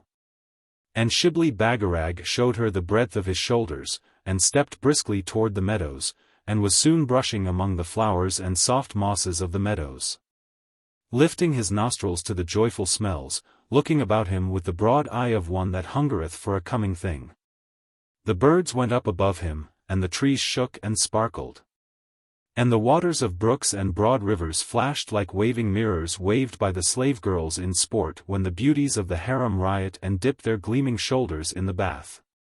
He wandered on, lost in the gladness that lived, till the loud neigh of a steed startled him, and by the banks of a river before him he beheld the Horse Garraveen stooping to drink of the river. Glorious was the look of the creature, silver-hoofed, fashioned in the curves of beauty and swiftness. So Shibli Bagarag put up his 2 hands and blew the call of battle, and the Horse Garraveen arched his neck at the call, and swung upon his haunches, and sought the call, answering it, and tossing his mane as he advanced swiftly. Then, as he neared, Shibli Bagarag held the musk-ball in his fingers, and aimed at the fetlock of the Horse Garraveen, and flung it, and struck him so that he stumbled and fell. He snorted fiercely as he bent to the grass, but Shibli Bagarag ran to him, and grasped strongly the tuft of hair hanging forward between his ears, and traced between his fine eyes a figure of the crescent with his forenail, and the horse ceased plunging, and was gentle as a colt by its mother's side, and suffered Shibli Bagarag to bestride him, and spurn him with his heel to speed, and bore him fleetly across the fair length of the golden meadows to where Noorna bin Noorka sat awaiting him. She uttered a cry of welcome, saying, "This is achieved with diligence and skill, O my betrothed. And on thy right wrist I mark strength like a sleeping leopard, and the children of Aklis will not resist thee." So she bade him alight from the horse, but he said, "Nay." And she called to him again to alight, but he cried, "I will not alight from him. By Allah! Such a bounding wave of bliss have I never yet had beneath me, and I will give him rein once again." As the poet says, "Divinely rings the rushing air when I am on my mettled mare. When fast along the plains we fly, a creature of the heavens am I." Then she levelled her brows at him, and said gravely, "This is the temptation thou art falling into, as have thousands before thy time. Give him the rein a second time, and he will bear thee to the red pit, and halt upon the brink, and pitch thee into it among bleeding masses and skeletons of thy kind, where they lie who were men like to thee, and were borne away by the Horse Garraveen." He gave no heed to her words, taunting her, and making the animal prance up and prove its spirit. And she cried reproachfully, "O fool! Is it thus our great aim will be defeated by thy silly conceit? Lo, now, the greatness and the happiness thou art losing for this idle vanity is to be as a dunghill cock matched with an ostrich. And think not to escape the calamities thou bringest on thyself, for as is said, no runner can outstrip his fate. And it will overtake thee, though thou part like an arrow from the bow." He still made a jest of her remonstrance, trying the temper of the animal, and rejoicing in its dark flushes of ireful vigor. And she cried out furiously, "How? Art thou past counsel? Then will we match strength with strength ere 'tis too late, though it weaken both." Upon that, she turned quickly to the ass and stroked it from one extremity to the other, crying, "Karaz! Karaz!" shouting, "Come forth in thy power." And the ass vanished, and the genie stood in his place, tall, dark, terrible as a pillar of storm to travelers ranging the desert. He exclaimed, "What is it, O woman? Charge me with thy command." And she said, "Wrestle with him thou sayest on the Horse Garraveen, and fling him from his seat." Then he yelled a glad yell, and stooped to Shibli Bagarag on the horse and enveloped him, and seized him, and plucked him from the horse, and whirled him round, and flung him off. The youth went circling in the air, high in it, and descended, circling, at a distance in the deep meadow waters. When he crept up the banks he saw the genie astride the Horse Garraveen, with a black flame round his head. And the genie urged him to speed and put him to the gallop, and was soon lost to sight, as he had been a thunderbeam passing over a still lake at midnight. And Shibli Bagarag was smitten with the wrong and the folly of his act, and sought to hide his sight from Noorna, but she called to him, "Look up, O youth, and face the calamity. Lo, we have now lost the service of Karaz. For though I utter 10 spells and 1 spell in a breath, the Horse Garraveen will err that have stretched beyond the circle of my magic. And the genie will be free to do his ill deeds and plot against us. Sad is it. But profit thou by a knowledge of thy weakness. Then said she, See, I have not failed to possess myself of the 3 hairs of Garraveen, and there is that to rejoice in. She displayed them, and they were sapphire hairs, and had a flickering light, and they seemed to live, wriggling their lengths, and were as snakes with sapphire skins. Then she said, Thy right wrist, O my betrothed. He gave her his right wrist, and she tied round it the 3 hairs of Garraveen, exclaiming, Thus do skillful carpenters make stronger what has broken and indicated disaster. Surely, I confide in thy star. I have faith in my foresight. And she cried, Eyes of mine, what sayest thou to me? Lo, we must part a while, it is written. Said he, Leave me not, my betrothed, what am I without thy counsel? And go not from me, or this adventure will come to miserable issue. So she said, Thou beginnest to feel my worth. He answered, O Noorna. Was woman like thee before in this world? Surely, 'tis a mask I mark thee under, yet art thou perforce of sheer wisdom and sweet manners lovely in my sight. And I have a thirst to hear thee and look on thee. While he spake, a beam of struggling splendor burst from her, and she said, O thou dear youth, yes. I must even go. But I go glad of heart, knowing thee prepared to love me. I must go to counteract the machinations of Karaz, for he's at once busy, vindictive, and cunning, and there's no time for us to lose. So farewell, my betrothed, and make thy wits keen to know me when we next meet. So he said, And I, whither go I? She answered, To the city of Oolb straightway. Then he, But I know not its bearing from this spot, how reach it? She answered, What? Thou with the phial of Paravid in thy vest, that endoweth, a single drop of it, the flowers, the herbage, the very stones and desert sands, with a tongue to articulate intelligible talk. Said he, Is it so? She answered, Even so. Ere Shibli Bagarag could question her further she embraced him, and blew upon his eyes, and he was blinded by her breath, and saw not her departure, groping for a seat on the rocks. And thinking her still by him. Sight returned not to him till long after weariness had brought the balm of sleep upon his eyelids. The Talking Hawk. Now, when he awoke he found himself alone in that place, the moon shining over the low meadows and flower cups fair with night dew. Odors of night flowers were abroad, filling the cool air with deliciousness, and he heard in the gardens below songs of the bulbul. It was like a dream to his soul. And he lay somewhile contemplating the rich loveliness of the scene, that showed no moving thing. Then rose he and bethought him of the words of Noorna, and of the city of Oolb, and the phial of the waters of Paravid in his vest.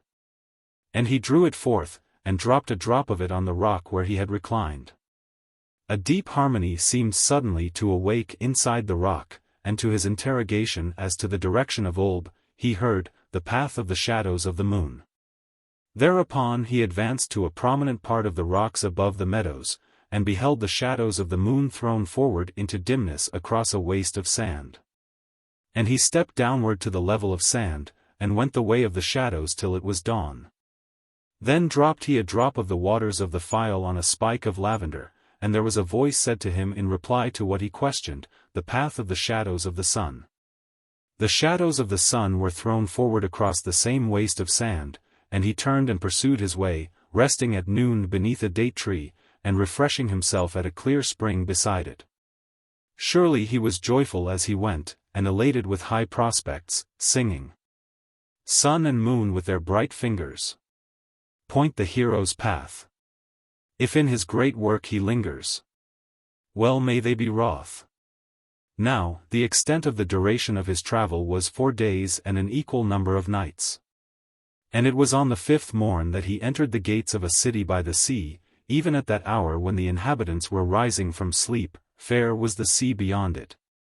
And the harbor was crowded with vessels, ships stored with merchandise, silks, dates, diamonds, Damascus steel, huge bales piled on the decks for the land of Rum and other lands.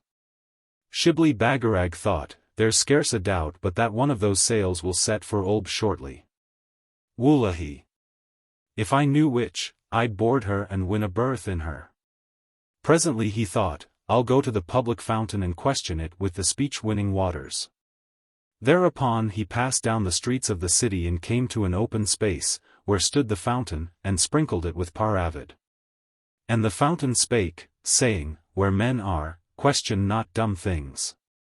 Cried he, Faileth Paravid in its power? Have I done aught to baffle myself? Then he thought, 'Twere nevertheless well to do as the fountain directeth, and question men while I see them.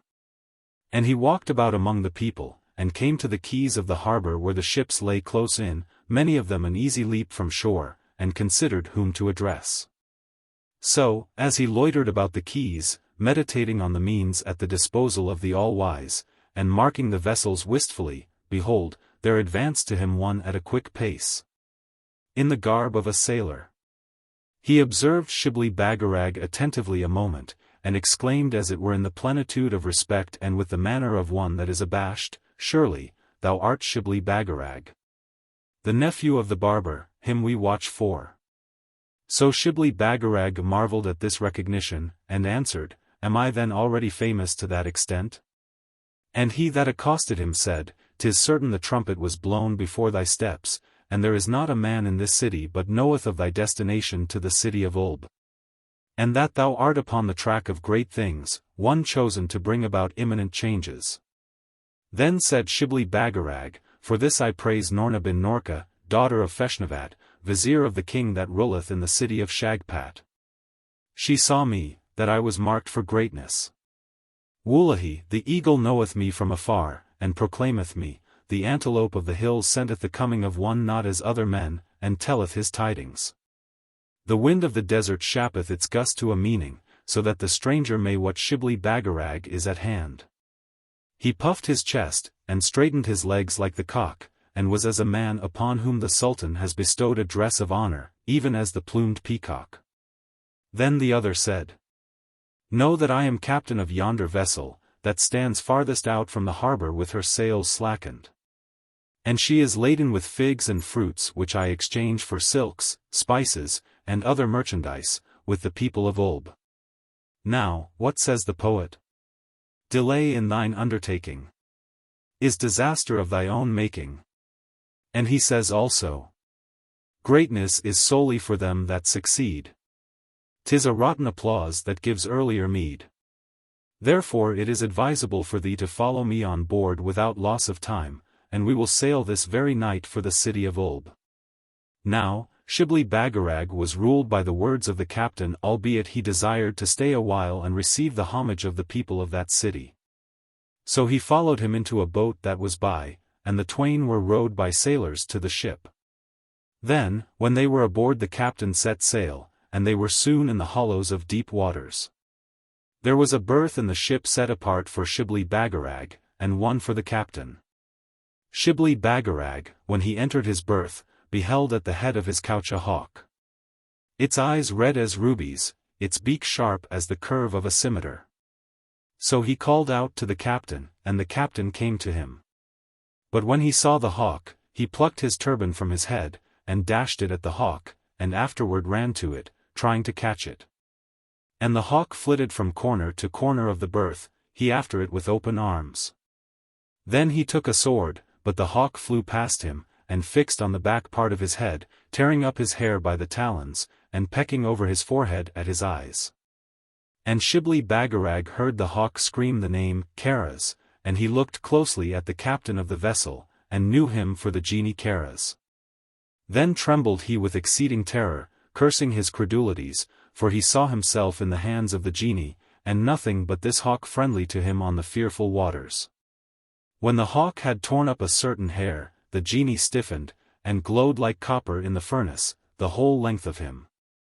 And he descended heavily through the bottom of the ship, and sank into the waters beneath, which hissed and smoked as at a bar of heated iron. Then Shibli Bagarag gave thanks to the prophet, and praised the hawk, but the hawk darted out of the cabin, and he followed it on deck, and, lo! The vessel was in flames, and the hawk in a circle of the flames, and the flames soared with it, and left it no outlet.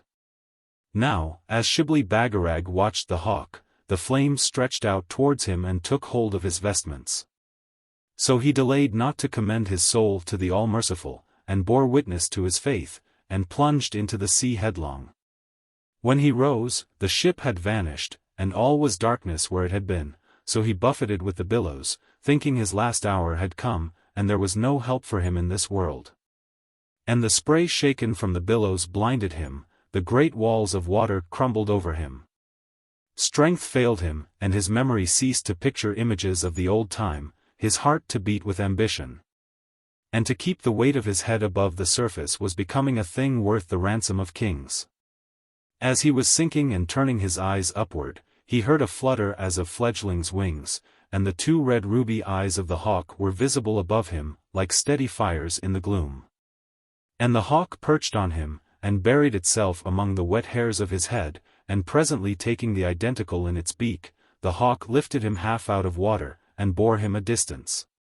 And dropped him. This the hawk did many times, and at the last, Shibli Bagarag felt land beneath him, and could wade through the surges to the shore. He gave thanks to the Supreme Disposer, kneeling prostrate on the shore, and fell into a sleep deep in peacefulness as a fathomless well, unruffled by a breath. Now, when it was dawn, Shibli Bagarag awoke and looked inland, and saw plainly the minarets of a city shining in the first beams, and the front of yellow mountains. And people moving about the walls and on the towers and among the pastures round the city. So he made toward them, and inquired of them the name of their city. And they stared at him, crying, What? Knowst thou not the city of Oolb? The hawk on thy shoulder could tell thee that much. He looked and saw that the hawk was on his shoulder, and its left wing was scorched, the plumage blackened. So he said to the hawk, Is it profitable, O preserving bird, to ask of thee questions? The hawk shook its wings and closed an eye. So he said, Do I well in entering this city? The hawk shook its wings again and closed an eye. So he said, To what house shall I direct my steps in this strange city for the attainment of the purpose I have? The hawk flew, and soared, and alighted on the topmost of the towers of Oolb. So when it returned he said, O bird! Rare bird! My counselor! It is an indication, this alighting on the highest tower, that thou advisest me to go straight to the palace of the king? The hawk flapped its wings and winked both eyes. So Shibli Bagarag took forth the phial from his breast, remembering the virtues of the waters of the Well of Paravid, and touched his lips with them, that he might be endowed with flowing speech before the king of Oolb. As he did this the phial was open, and the hawk leaned to it and dipped its beak into the water. And he entered the city and passed through the long streets towards the palace of the king, and craved audience of him as one that had a thing marvelous to tell. So the king commanded that Shibli Bagarag should be brought before him, for he was a lover of marvels. As he went into the presence of the king, Shibli Bagarag listened to the hawk, for the hawk spake his language, and it said, Proclaim to the king a new wonder, the talking hawk. So when he had bent his body to the king, he proclaimed the new wonder, and the king seemed not to observe the hawk, and said, From what city art thou? He answered, Native, O king, to Shiraz. Newly from the city of Shagpat. And the king asked, How is it with that hairy wonder? He answered, The dark forest flourisheth about him. And the king said, That is well. We of the city of Oolb take our fashions from them of the city of Shagpat, and it is but yesterday that I bastinadoed a barber that strayed among us. Shibli Bagarag sighed when he heard the king, and thought to himself, How unfortunate is the race of barbers, once honorable and in esteem. Surely it will not be otherwise till Shagpat is shaved. And the king called out to him for the cause of his sighing. So he said, I sigh, O king of the age, considering how like may be the case of the barber bastinadoed but yesterday, in his worth and value, to that of Rumdrum, the reader of planets. That was a barber. And he related the story of Rumdrum for the edification of the king and the exaltation of barbercraft, delivering himself neatly and winningly and pointedly, so that the story should apply. Which was its merit and its origin? Goorelka of Oolb.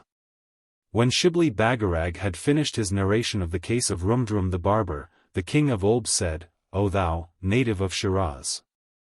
There is persuasion and sweetness and fascination on thy tongue, and I am touched with compassion for the souls of Baba Mustafa, that I bastinadoed but yesterday, and he was from Shiraz likewise. Now, the heart of Shibli Bagarag leapt when he heard mention of Baba Mustafa, and he knew him for his uncle that was searching him. He would have cried aloud his relationship, but the hawk whispered in his ear. Then the hawk said to him, There is danger in the king's muteness respecting me, for I am visible to him. Proclaim the spirit of prophecy. So he proclaimed that spirit, and the king said, Prophesy to me of barbercraft.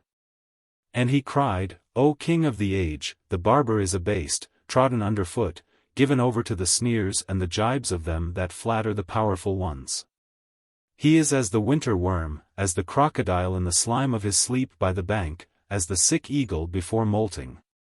But I say, O king, that he will come forth like the serpent in a new skin, shaming the old one. He slept a caterpillar, and will come forth a butterfly, he sank a star, and lo! He riseth a constellation. Now, while he was speaking in the fervor of his soul, the king said something to one of the court officers surrounding him, and there was brought to the king a basin, a soap bowl, and barber's tackle. When Shibli Bagarag saw these, the uses of the barber rushed upon his mind, and desire to sway the tackle pushed him forward and agitated him, so that he could not keep his hands from them. Then the king exclaimed, It is as I thought. Our passions betray themselves, and our habits, so is it written. By Allah! I swear thou art thyself none other than a barber, O youth. Shibli Bagarag was nigh fainting with terror at this discovery of the king, but the hawk said in his ear, Proclaim speech in the tackle. So he proclaimed speech in the tackle. And the king smiled doubtfully, and said, If this be a cheat, Shiraz will not see thy face more. Then the hawk whispered in his ear, Drop on the tackle secretly a drop from the phial. This he did, spreading his garments, and commanded the tackle to speak. And the tackle spake, each portion of it, confusedly as the noise of Babel. So the king marveled greatly, and said, 'Tis a greater wonder than the talking hawk, the talking tackle. Wullahi! It ennobleth barbercraft. Yet it were well to comprehend the saying of the tackle. Then the hawk flew to the tackle and fluttered about it, and lo! The blade and the brush stood up and said in a shrill tone, It is ordained that Shagpat shall be shaved, and that Shibli Bagarag shall shave him. The king bit the forefinger of amazement, and said, What then ensweth, O talking tackle? And the brush and the blade stood up, and said in a shrill tone, Honor to Shibli Bagarag and barbers. Shame unto Shagpat and his fellows. Upon that, the king cried, Enough, O talking tackle, I will forestall the coming thing. I will be shaved. Wullahi, that will I. Then the hawk whispered to Shibli Bagarag, Forward and shear him. So he stepped forth and seized the tackle, and addressed himself keenly to the shaving of the king of Oolb, lathering him and performing his task with perfect skill. And the courtiers crowded to follow the example of the king, and Shibli Bagarag shaved them, all of them. Now, when they were shaved, fear smote them, the fear of ridicule, and each laughed at the change that was in the other. But the king cried, See that order is issued for the people of Oolb to be as we before tomorrow's sun. So is laughter taken in reverse. And the king said aside to Shibli Bagarag, Say now, what may be thy price for yonder hawk? And the hawk bade him say, The loan of thy cockleshell. The king mused, and said, That is much to ask, for it is that which beareth the princess my daughter to the lily of the enchanted sea, which she nourisheth. And if 'tis harmed, she will be stricken with ugliness, as was the daughter of the vizier Feshnavat, who tended it before her. Yet is this hawk a bird of price. What be its qualities, besides the gift of speech? Shibli Bagarag answered, To counsel in extremity, to forewarn, to counteract enchantments and foul magic. Upon that the king said, Follow me. And the king led the way from the hall, through many spacious chambers fair with mirrors and silks and precious woods, and smooth marble floors. Down into a vault lit by a lamp that was shaped like an eye. Round the vault were hung helm pieces, and swords, and rich studded housings, and there were silken dresses, and costly shawls, and tall vases and jars of china, tapestries, and gold services. And the king said, "Take thy choice of these in exchange for the hawk." But Shibli Bagarag said, "Not save alone of the cockleshell, king." Then the king threatened him, saying, "There is a virtue in each of the things thou sayest, the china jar is brimmed with wine, and remaineth so though 1,000 drink of it. The dress of Samarcand rendereth the wearer invisible, yet thou refusest to exchange them for thy hawk." And the king swore by the beard of his father he would seize perforce the hawk and shut up Shibli Bagarag in the vault, if he fell not into his bargain. Shibli Bagarag was advised by the hawk to accept the china jar and the dress of Samarcand, and handed the hawk to the king in exchange for these things. So the king took the hawk upon his wrist and departed with it to the apartments of his daughter, and Shibli Bagarag went to the chamber prepared for him in the palace. Now, when it was night, Shibli Bagarag heard a noise at his lattice, and he arose and peered through it, and lo! The hawk was fluttering without. So he let it in, and caressed it, and the hawk bade him put on his silken dress and carry forth his china jar, and go the round of the palace, and offer drink to the sentinels and the slaves. So he did as the hawk directed, and the sentinels and slaves were aware of a china jar brimmed with wine that was lifted to their lips, but him that lifted it they saw not, surely. They drank deep of the draught of astonishment. Then the hawk flew before him, and he followed it to a chamber lit with golden lamps, gorgeously hung, and full of a dusky splendor and the faint sparkle of gems, ruby, amethyst, topaz, and beryl. In it there was the hush of sleep, and the heart of Shibli Bagarag told him that one beautiful was near. So he approached on tiptoe a couch of blue silk, bordered with gold wire, and inwoven with stars of blue turquoise stones, as it had been the heavens of midnight. On the couch lay a woman, pure in loveliness. The dark fringes of her closed lids like living flashes of darkness, her mouth like an unstrung bow and as a double rosebud. Even as 2 isles of coral between which in the clear transparent watery beds the pearls shine freshly. And the hawk said to Shibli Bagarag, "This is the Princess Goorelka, the daughter of the king of Oolb, a sorceress, the guardian of the lily of the Enchanted Sea. Beneath her pillow is the cockleshell, grasp it, but gaze not upon her." He approached and slid his arm beneath the pillow of the princess, and grasped the cockleshell. But ere he drew it forth he gazed upon her, and the luster of her countenance transfixed him as with a javelin, so that he could not stir, nor move his eyes from the contemplation of her sweetness of feature. The hawk darted at him fiercely, and pecked at him to draw his attention from her, and he stepped back, yet he continued taking fatal draughts from the magic cup of her beauty. Then the hawk screamed a loud scream of anguish, and the princess awoke, and started halfway from the couch, and stared about her, and saw the bird in agitation. As she looked at the bird a shudder passed over her, and she snatched a veil and drew it over her face, murmuring, "I dream, or I am under the eye of a man." Then she felt beneath the pillow, and knew that the cockleshell had been touched.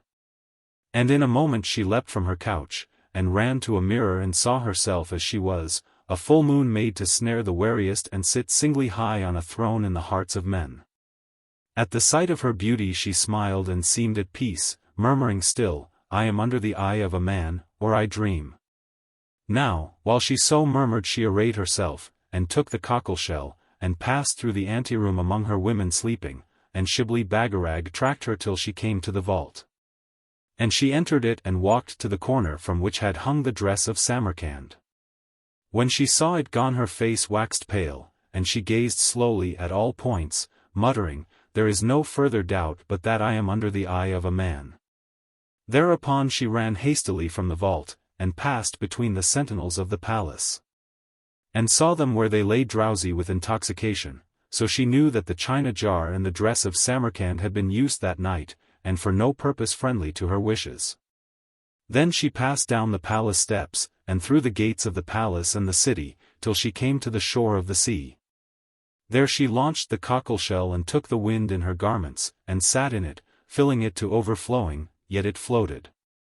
And Shibli Bagarag waded to the cockleshell and took hold of it, and was drawn along by its motion swiftly through the waters, so that a foam swept after him, and Goorelka marked the foam. Now, they had passage over the billows smoothly, and soon the length of the sea was darkened with two high rocks, and between them there was a narrow channel of the sea, roughened with moonlight.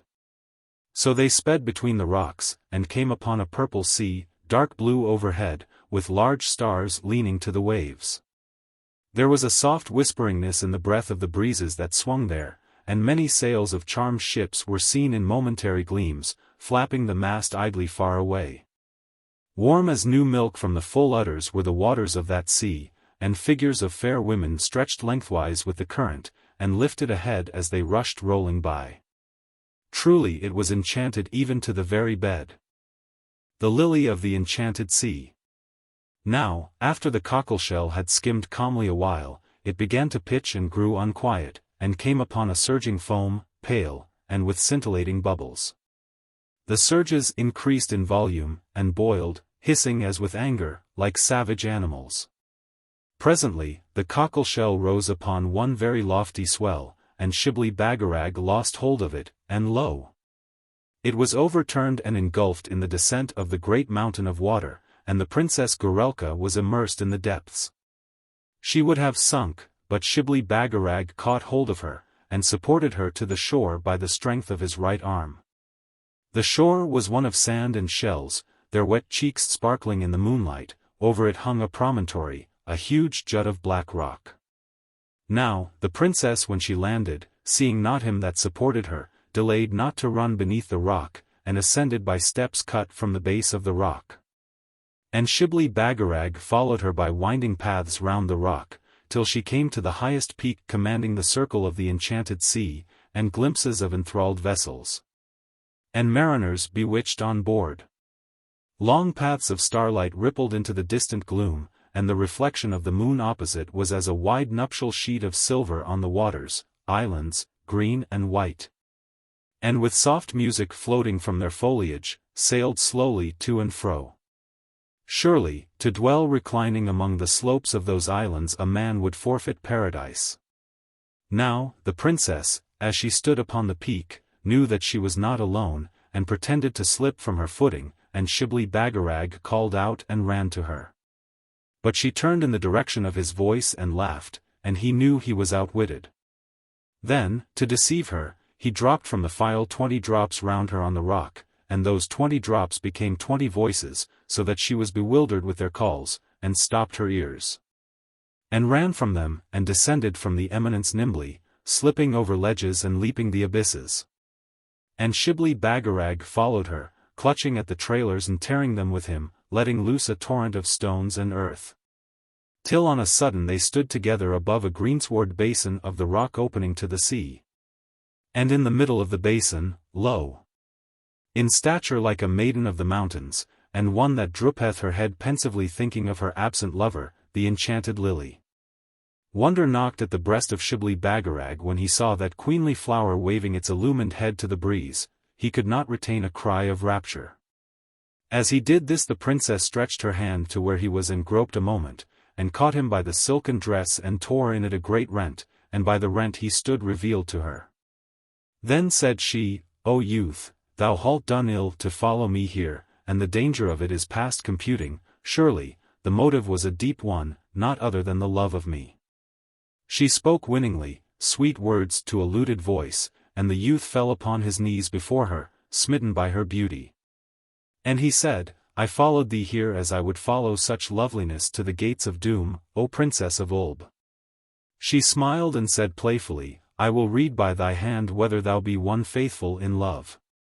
She took his hand and sprinkled on it earth and gravel, and commenced scanning it curiously.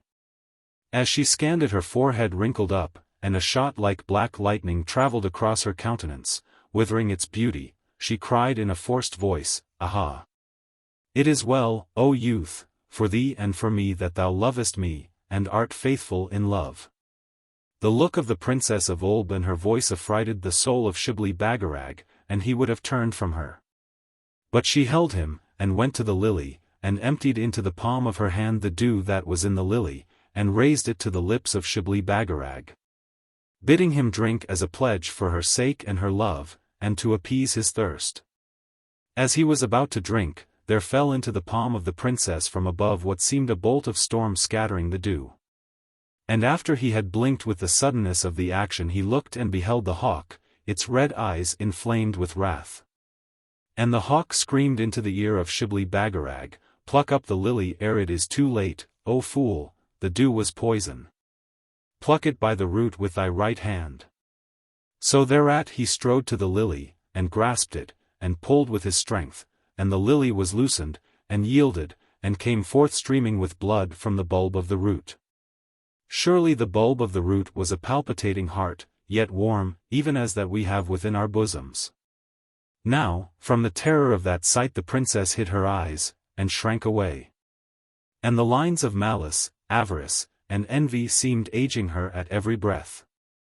Then the hawk pecked at her 3 pecks, and perched on a corner of rock, and called shrilly the name, Karaz. And the Genie Karaz came slanting down the night air, like a praying bird, and stood among them. So the hawk cried, "See, O Karaz, the freshness of thy Princess of Oolb."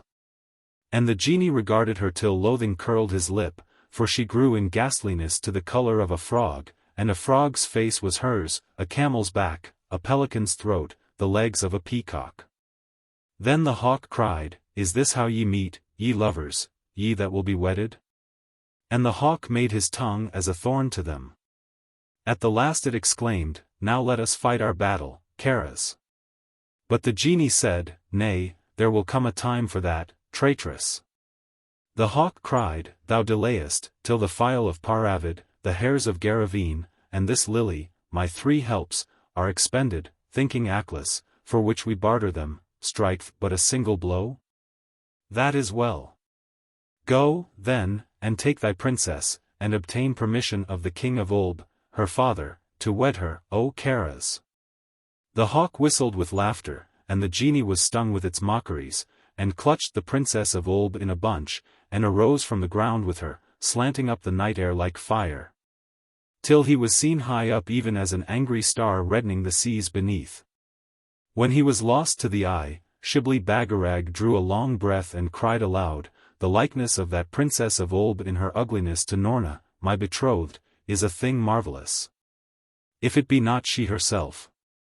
And he reflected, yet she seemed not to recognize and claim me, and thought, "I am bound to her by gratitude, and I should have rescued her from Karaz, but I know not if it be she.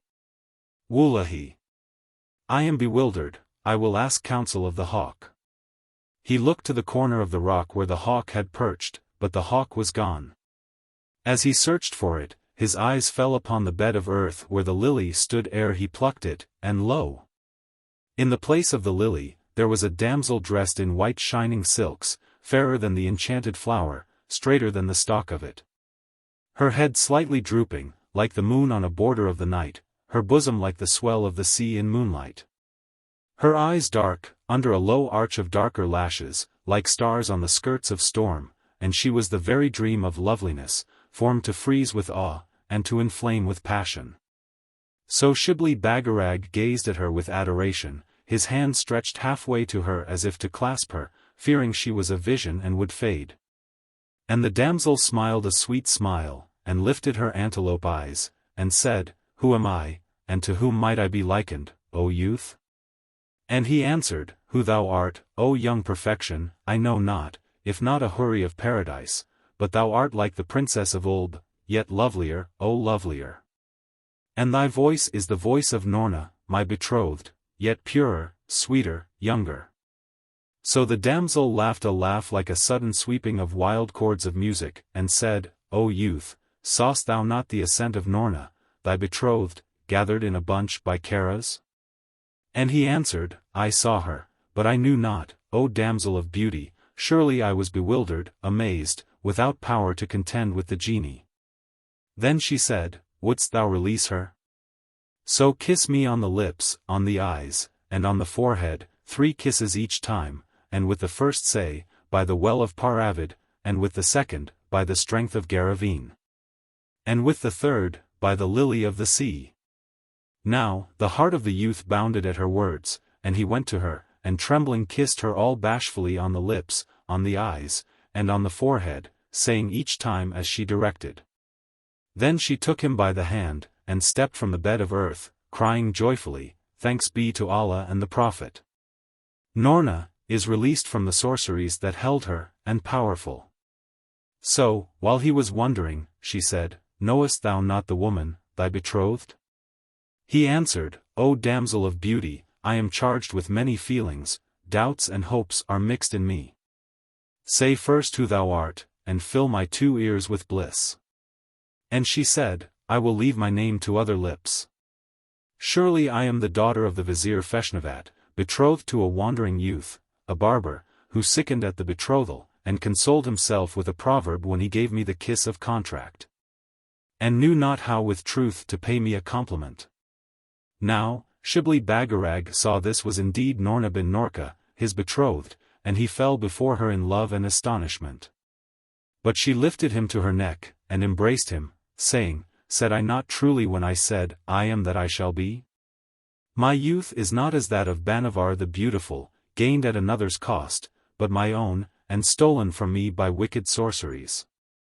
And he cried, Tell me, O Noorna, my betrothed, how this matter came to pass. She said, On our way to Aklis. She bade him grasp the lily, and follow her. And he followed her down the rock and over the bright shells upon the sand, admiring her stateliness, her willowy lightness, her slimness as of the palm tree.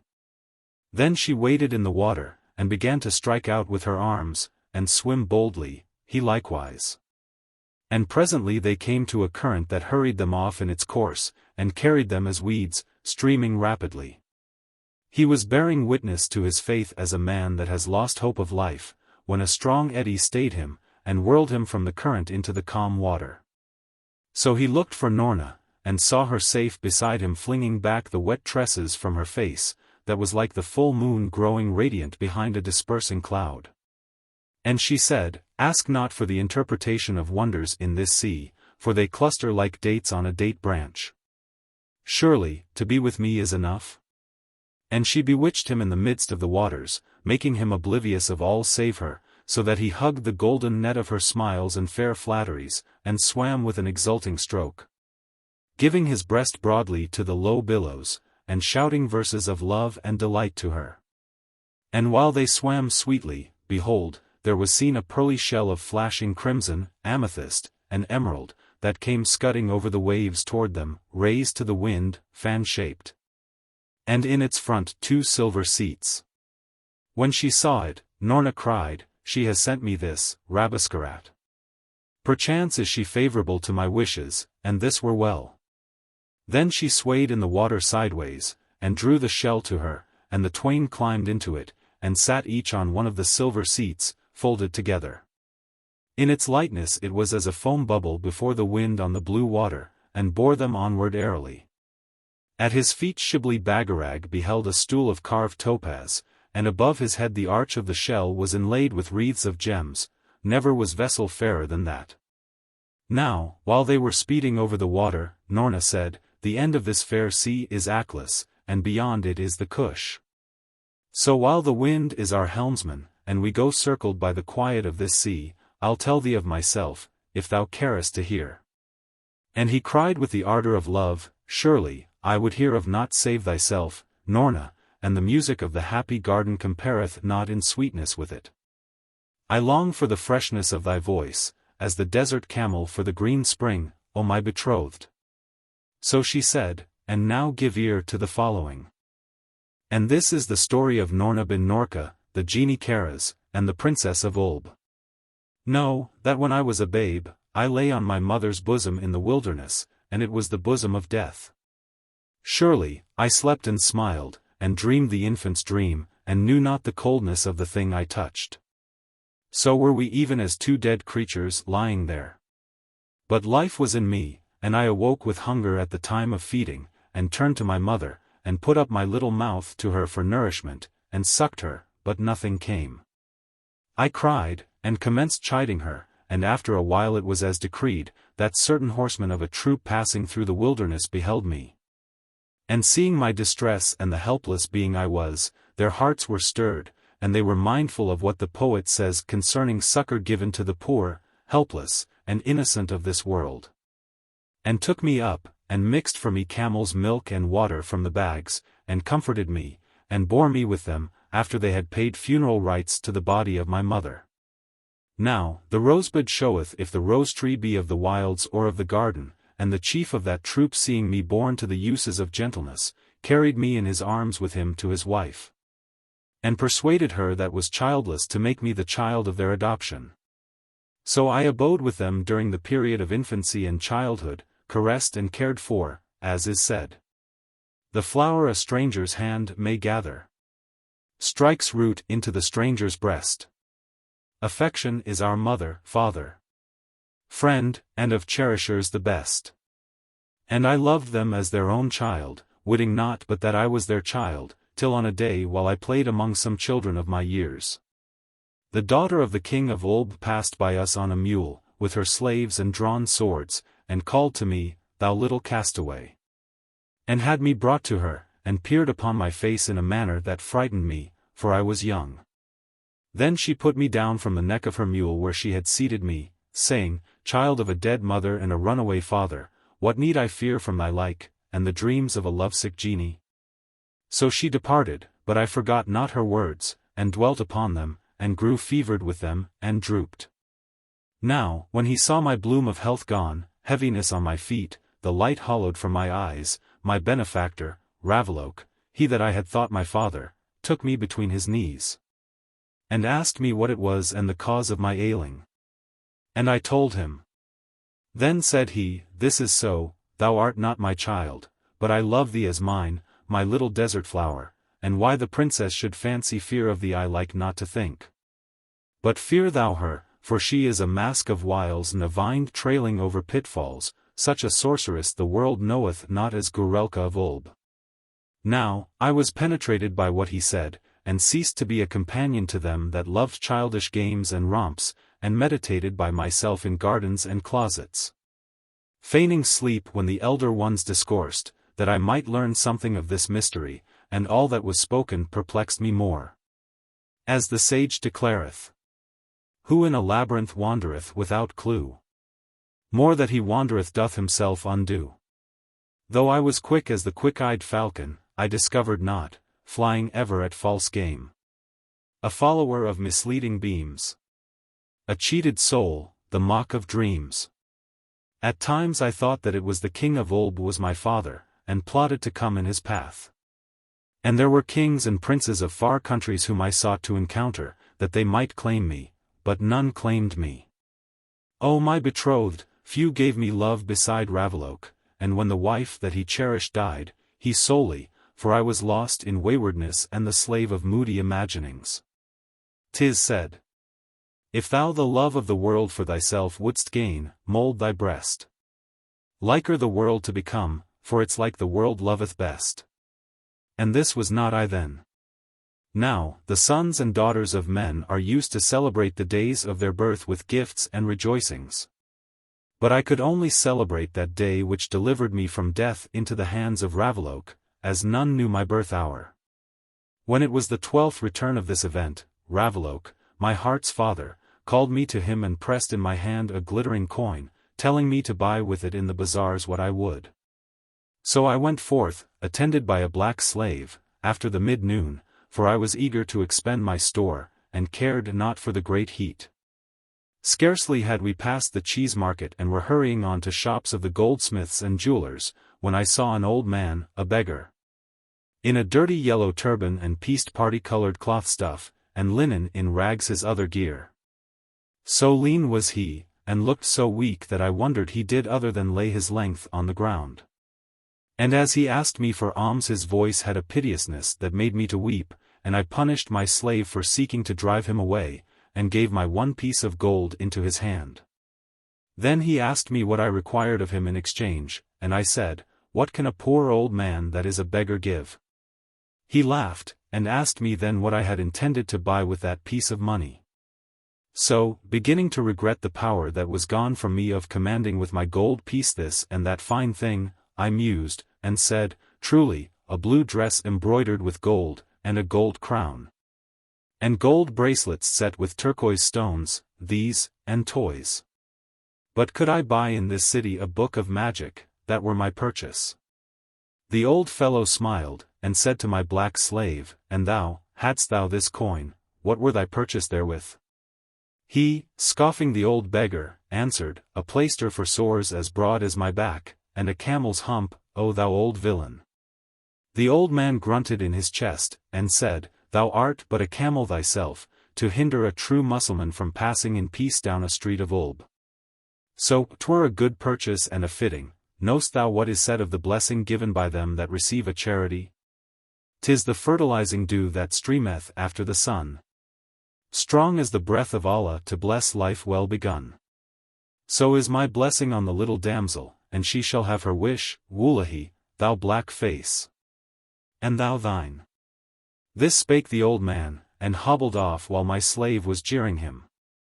So I strolled through the bazaars and thought no more of the old man's words, and longed to purchase 100 fineries, and came to the confectioner's. And smelt the smell of his musk-scented sweetmeats and lemon sweets and sugared pistachios that are delicious to crunch between the teeth. My mouth watered, and I said to my slave, O Kadrab, a coin, though 'twere small, would give us privilege in yonder shop to select, and feast, and approve the skill of the confectioner. He grinned, and displayed in his black fist a petty coin of exchange, but would not let me have it till I had sworn to give no more away to beggars. So even as we were hurrying into the shop, another old beggar wretcheder than the first fronted me, and I was moved, and forgot my promise to Kadrab, and gave him the money. Then was Kadrab wroth, and kicked the old beggar with his forefoot, lifting him high in air, and lo! He did not alight, but rose over the roofs of the houses and beyond the city, till he was but a speck in the blue of the sky above.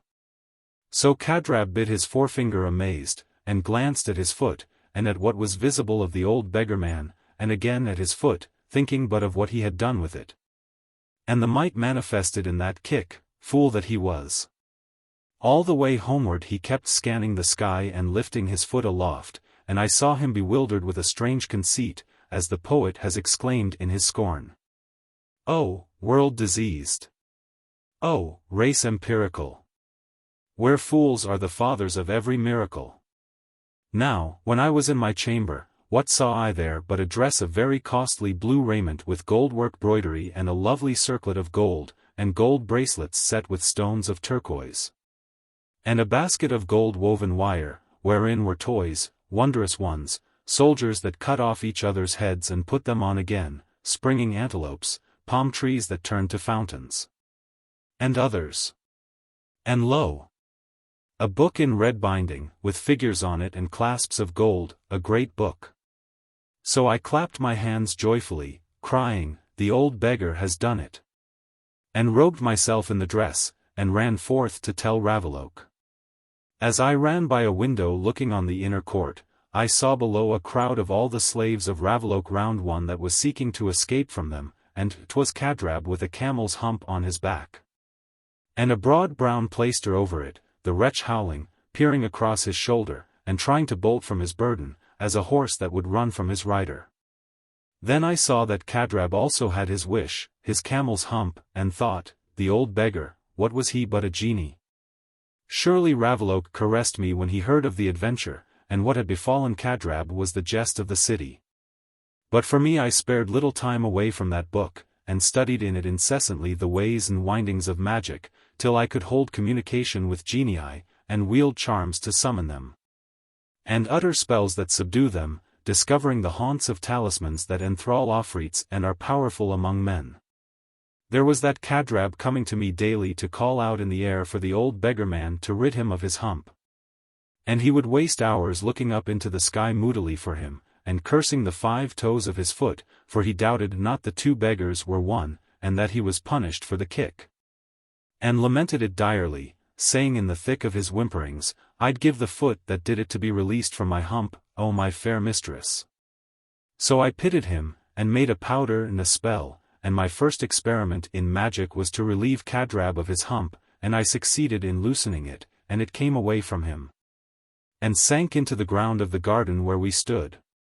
So I told Kadrab to say nothing of this, but the idle-pated fellow blabbed it over the city, and it came to the ears of Goorelka.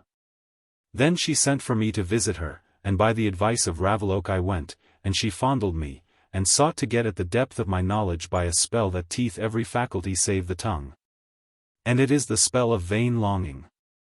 Now, because I baffled her arts she knew me more cunning than I seemed, and as night advanced she affected to be possessed with pleasure in me, and took me in her arms and sought to fascinate me.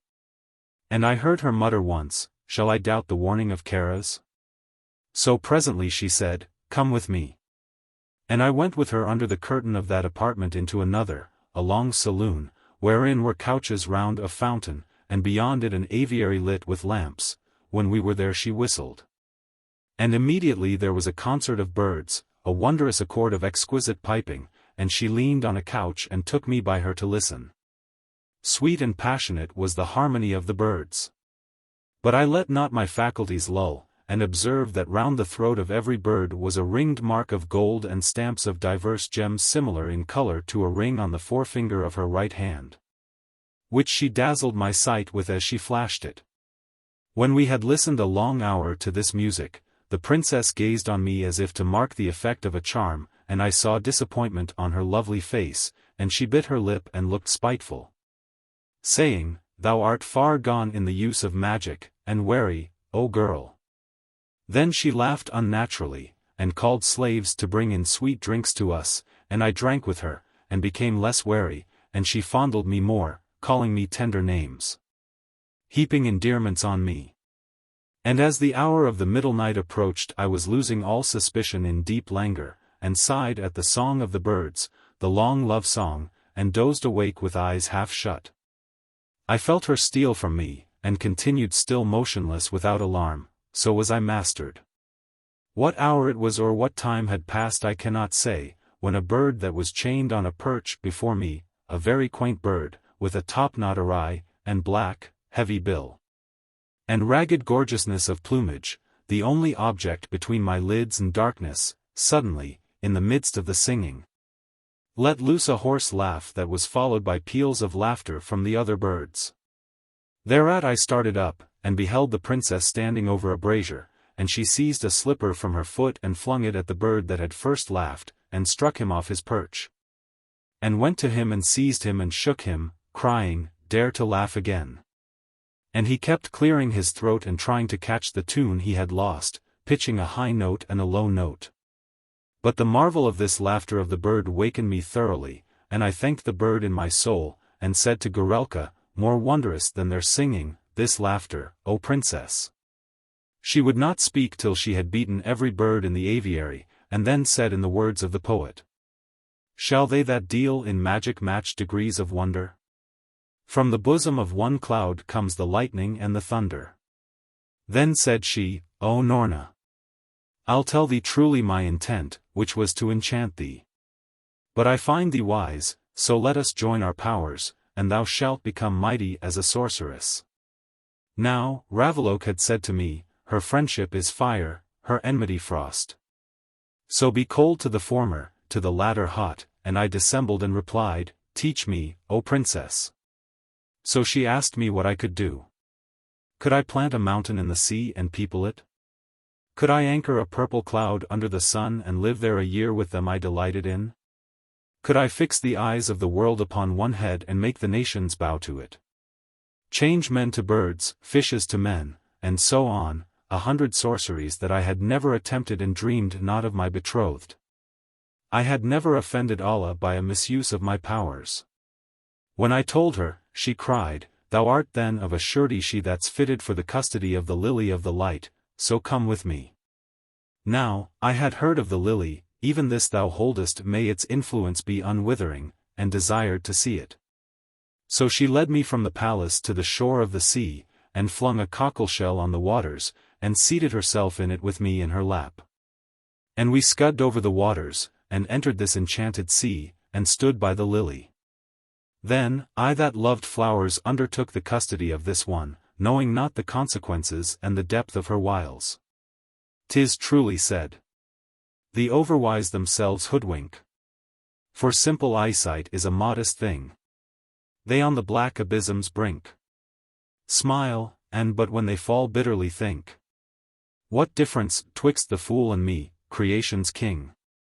Nevertheless for a while nothing evil resulted, and I had great joy in the flower, and tended it with exceeding watchfulness, and loved it.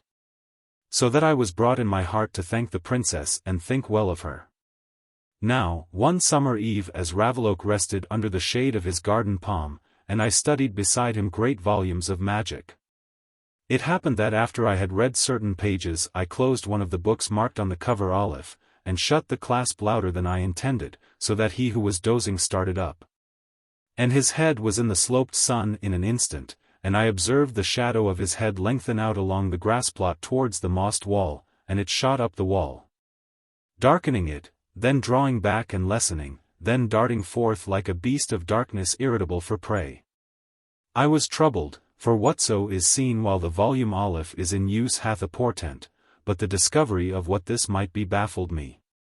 So I determined to watch events, and it was not many days ere Ravaloke, who was the leader of the armies of the king of Oolb, was called forth to subdue certain revolted tributaries of the king. And at my entreaty took me with him, and I saw battles and encounters lasting a day's length.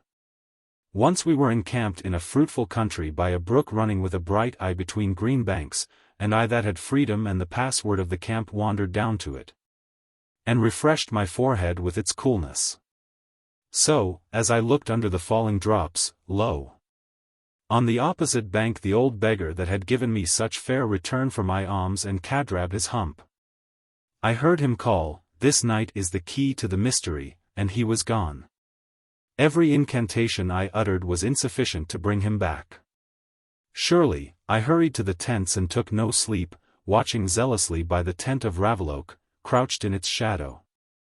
About the time of the setting of the moon I heard footsteps approach the tent within the circle of the guard, and it was a youth that held in his hand naked steel. When he was by the threshold of the tent, I rose before him and beheld the favorite of Ravaloke, even the youth he had destined to espouse me. So I reproached him, and he wept, denying not the intention he had to assassinate Ravaloke, and when his soul was softened he confessed to me, 'twas that I might win the princess Goorelka. And she urged me to it, promising the king would promote me to the vacant post of Ravaloke. Then I said to him, "Lovest thou Goorelka?" And he answered, "Yea, though I know my doom in loving her. And that it will be the doom of them now piping to her pleasure and denied the privilege of laughter." So I thought, oh, cruel sorceress! The birds are men. And as I mused, my breast melted with pity at their desire to laugh, and the little restraint they had upon themselves notwithstanding her harshness.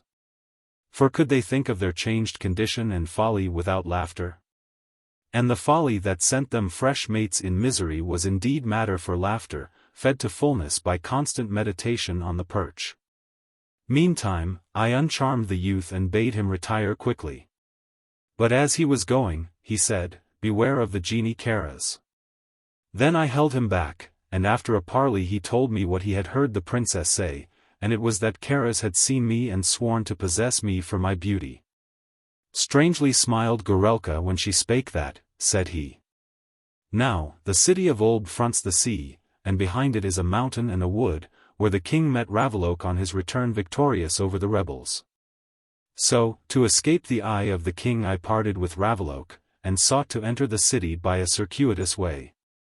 But the paths wound about and zigzagged, and my slaves suffered nightfall to surprise us in the entanglements of the wood. I sent them in different directions to strike into the main path, retaining Kadrab at the bridle of my mule. But that creature now began to address me in a familiar tone, and he said something of love for me that enraged me, so that I hit him a blow.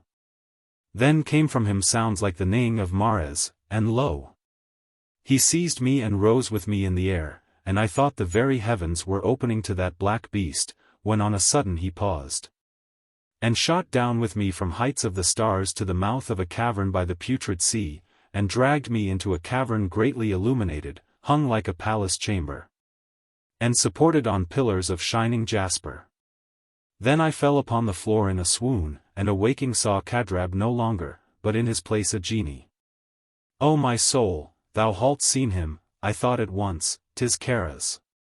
And when he said to me, This is thy abode, O lady. And I he that have sworn to possess thee from the hour I saw thee in the chamber of Goorelka, then was I certain 'twas Karaz. So, collecting the strength of my soul, I said, in the words of the poet, Woo not a heart preoccupied. What thorn is like a loathing bride? Mark ye the shrubs how they turn from the sea.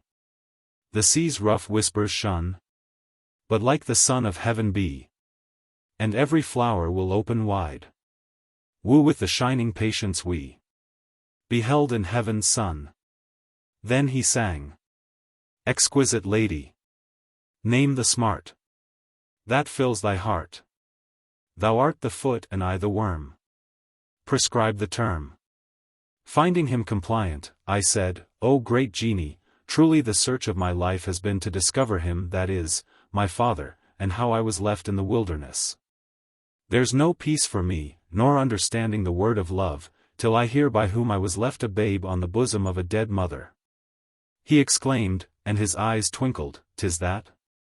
That shalt thou know in a span of time. O my mistress, hast thou seen the birds of Goorelka?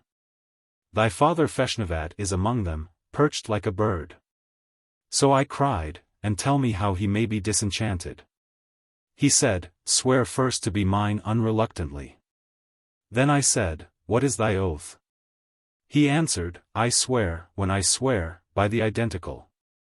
Thereupon I questioned him concerning the identical, what it was, and he, not suspecting, revealed to me the mighty hair in his head now in the head of Shagpat, even that.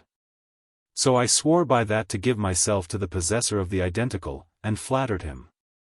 Then said he, O lovely damsel, I am truly one of the most powerful of the genii. Yet am I in bondage to that sorceress Goorelka by reason of a ring she holdeth. And could I get that ring from her and be slave to nothing mortal an hour, I could light creation as a torch, and broil the inhabitants of earth at one fire. I thought, that ring is known to me. And he continued, Surely I cannot assist thee in this work other than by revealing the means of disenchantment, and it is to keep the birds laughing uninterruptedly an hour. Then are they men again, and take the forms of men that are laughers, I know not why. So I cried, 'Tis well. Carry me back to Oolb. Then the genie lifted me into the air, and ceased not speeding rapidly through it, till I was on the roof of the house of Ravelok. O sweet youth! Moon of my soul! From that time to the disenchantment of Feshnavat, I pored over my books, trying experiments in magic, dreadful ones, hunting for talismans to countervail Goorelka. But her power was great, and 'twas not in me to get her away from the birds 1 hour to free them.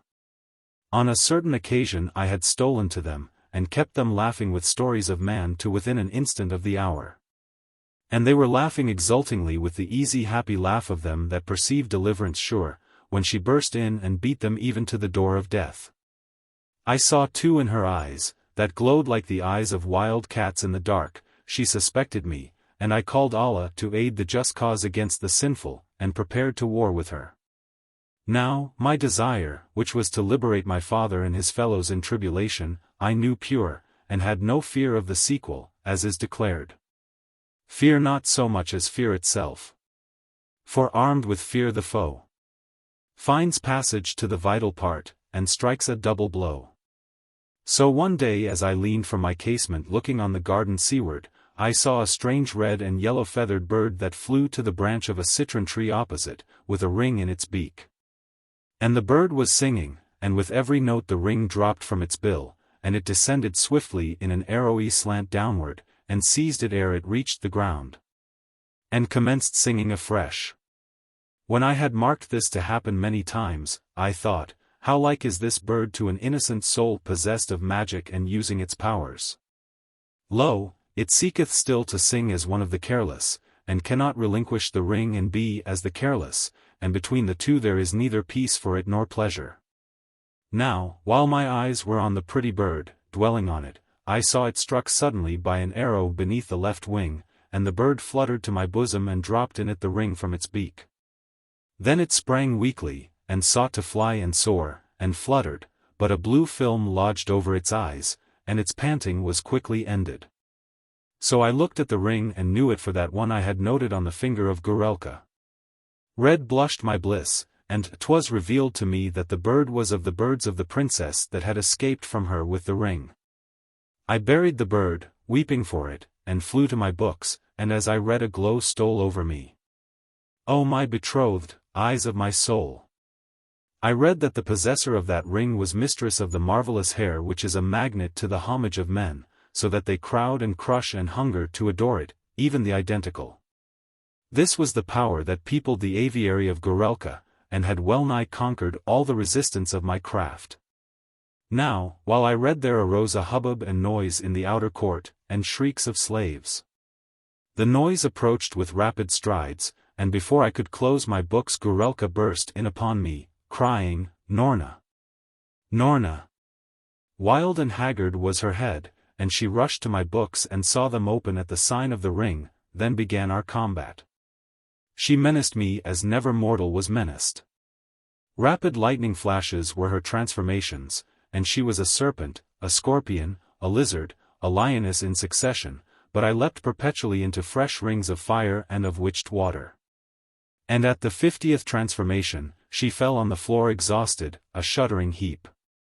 Seeing that, I ran from her to the aviary in her palace, and hurried over a story of men to the birds, that rocked them on their perches with chestquakes of irresistible laughter.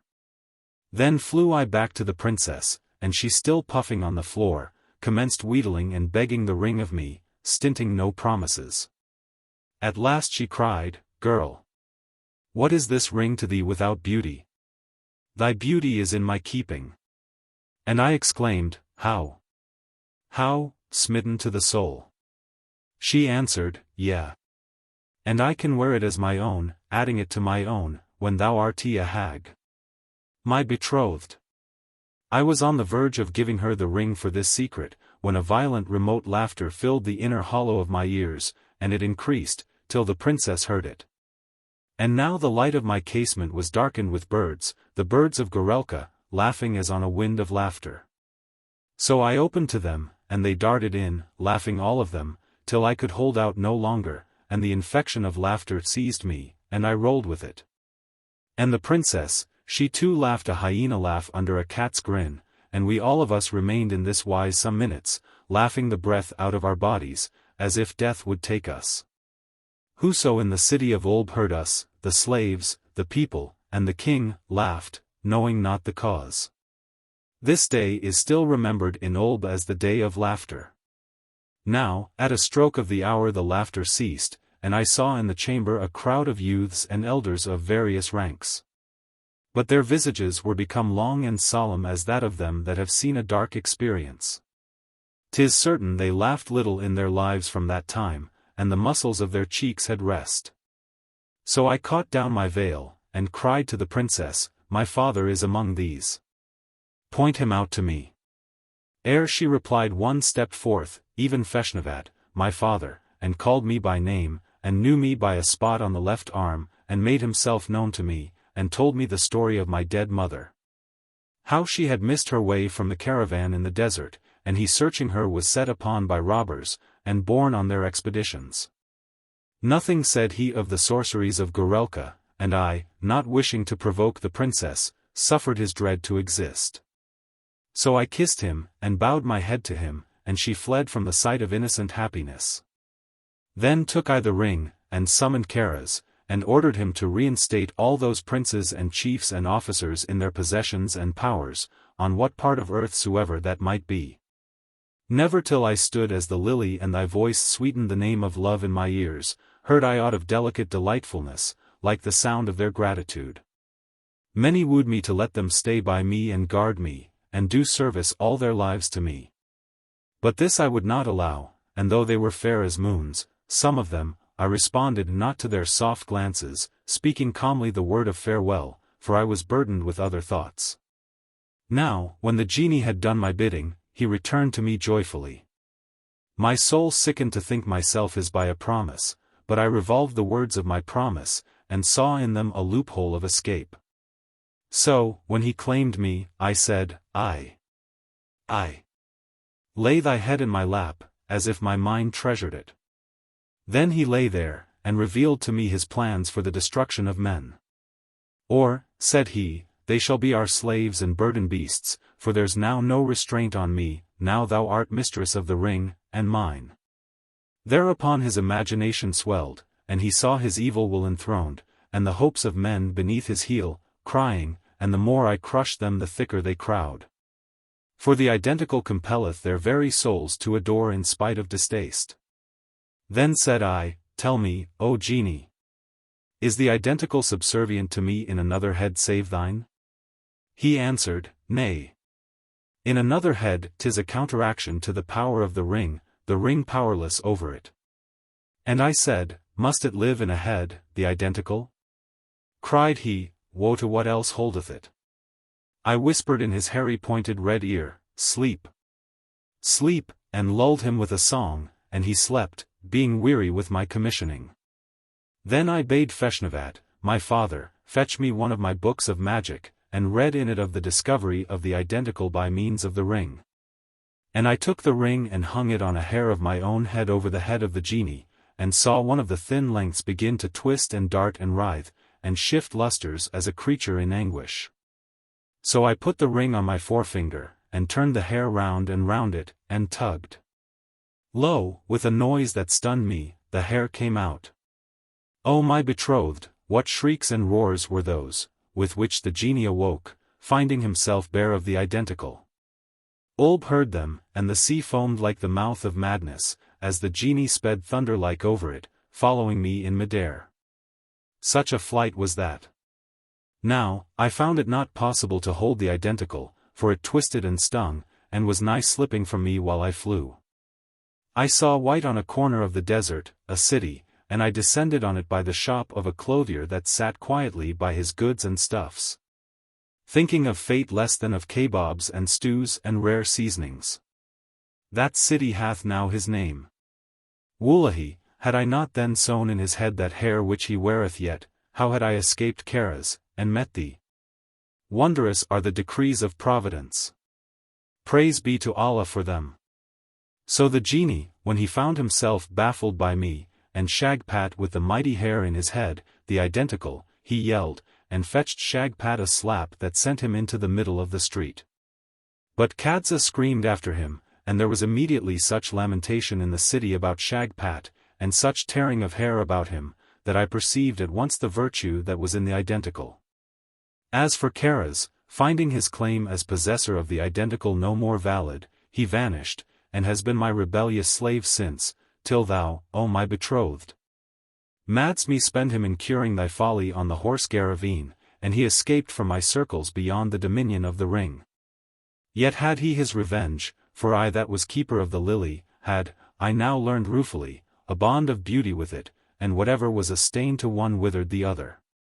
Then that sorceress Goorelka stole my beauty from me by sprinkling a blight on the petals of the fair flower, and I became as thou first saw'st me. But what am I as I now am? Blissful. Blissful.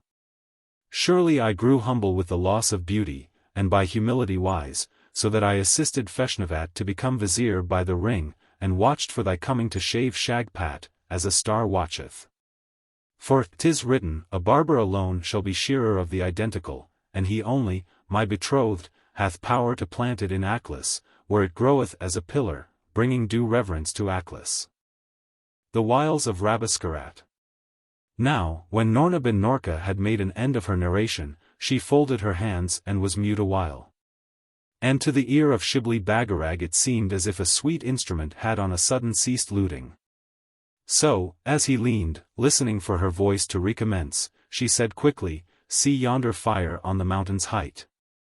He looked and saw a great light on the summit of a lofty mountain before them.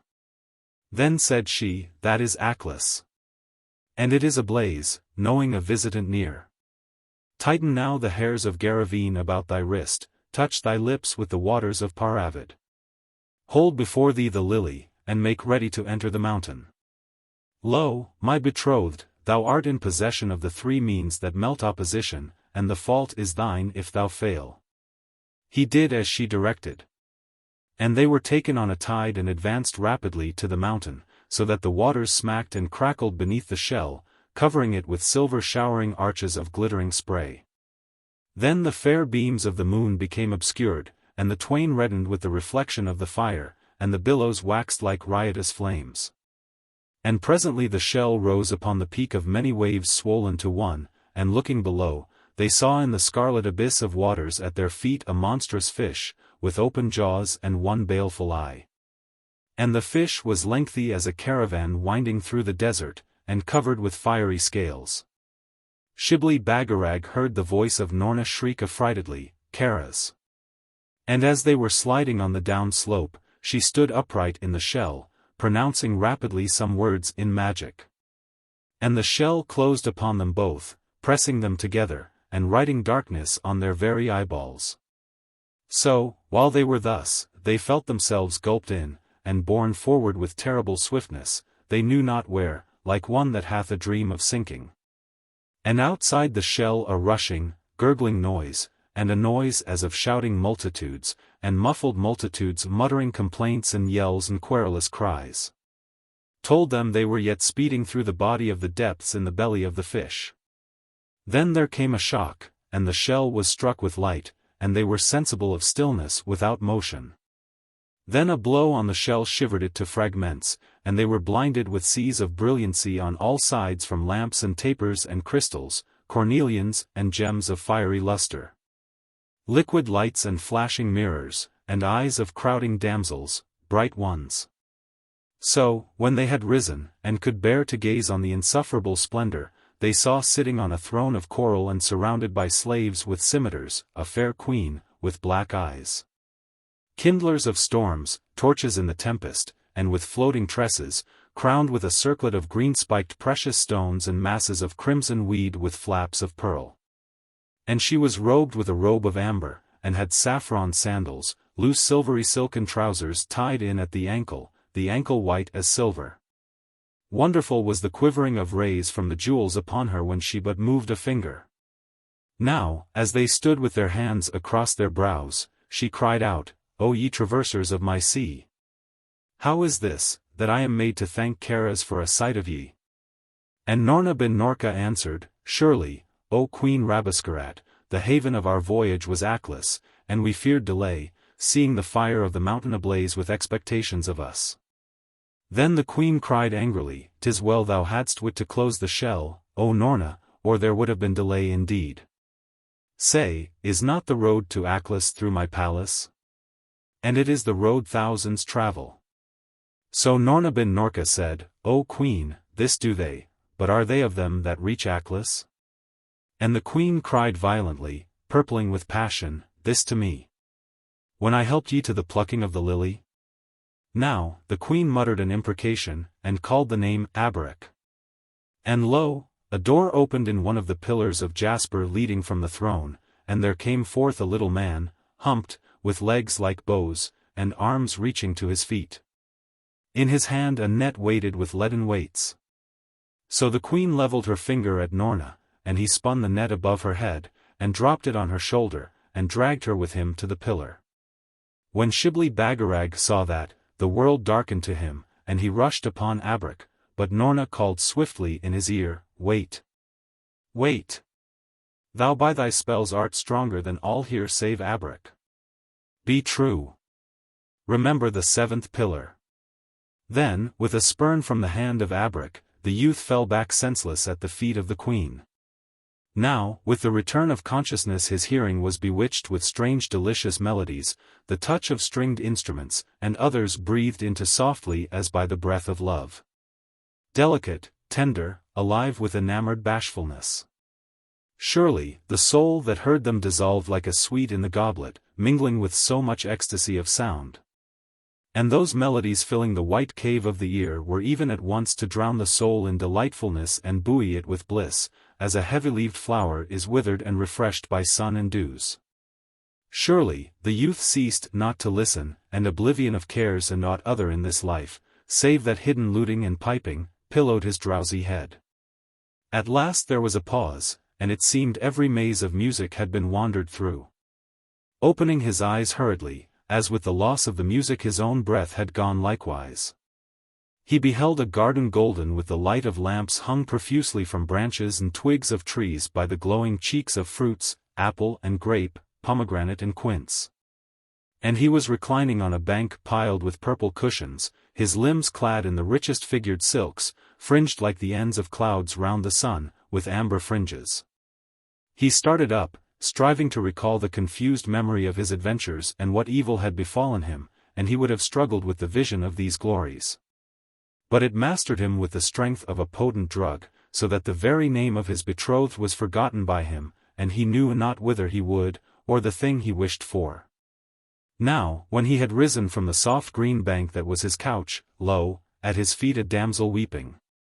So he lifted her by the hand, and she arose and looked at him, and began plaining of love and its tyrannies, softening him, already softened. Then said she, "What I suffer there is another, lovelier than I, suffering, thou the cause of it, O cruel youth." He said, "How, O damsel?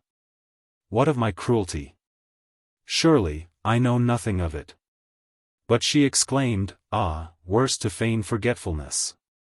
Now, he was bewildered at the words of the damsel, and followed her leading till they entered a dell in the garden canopied with foliage, and beyond it a green rise, and on the rise a throne.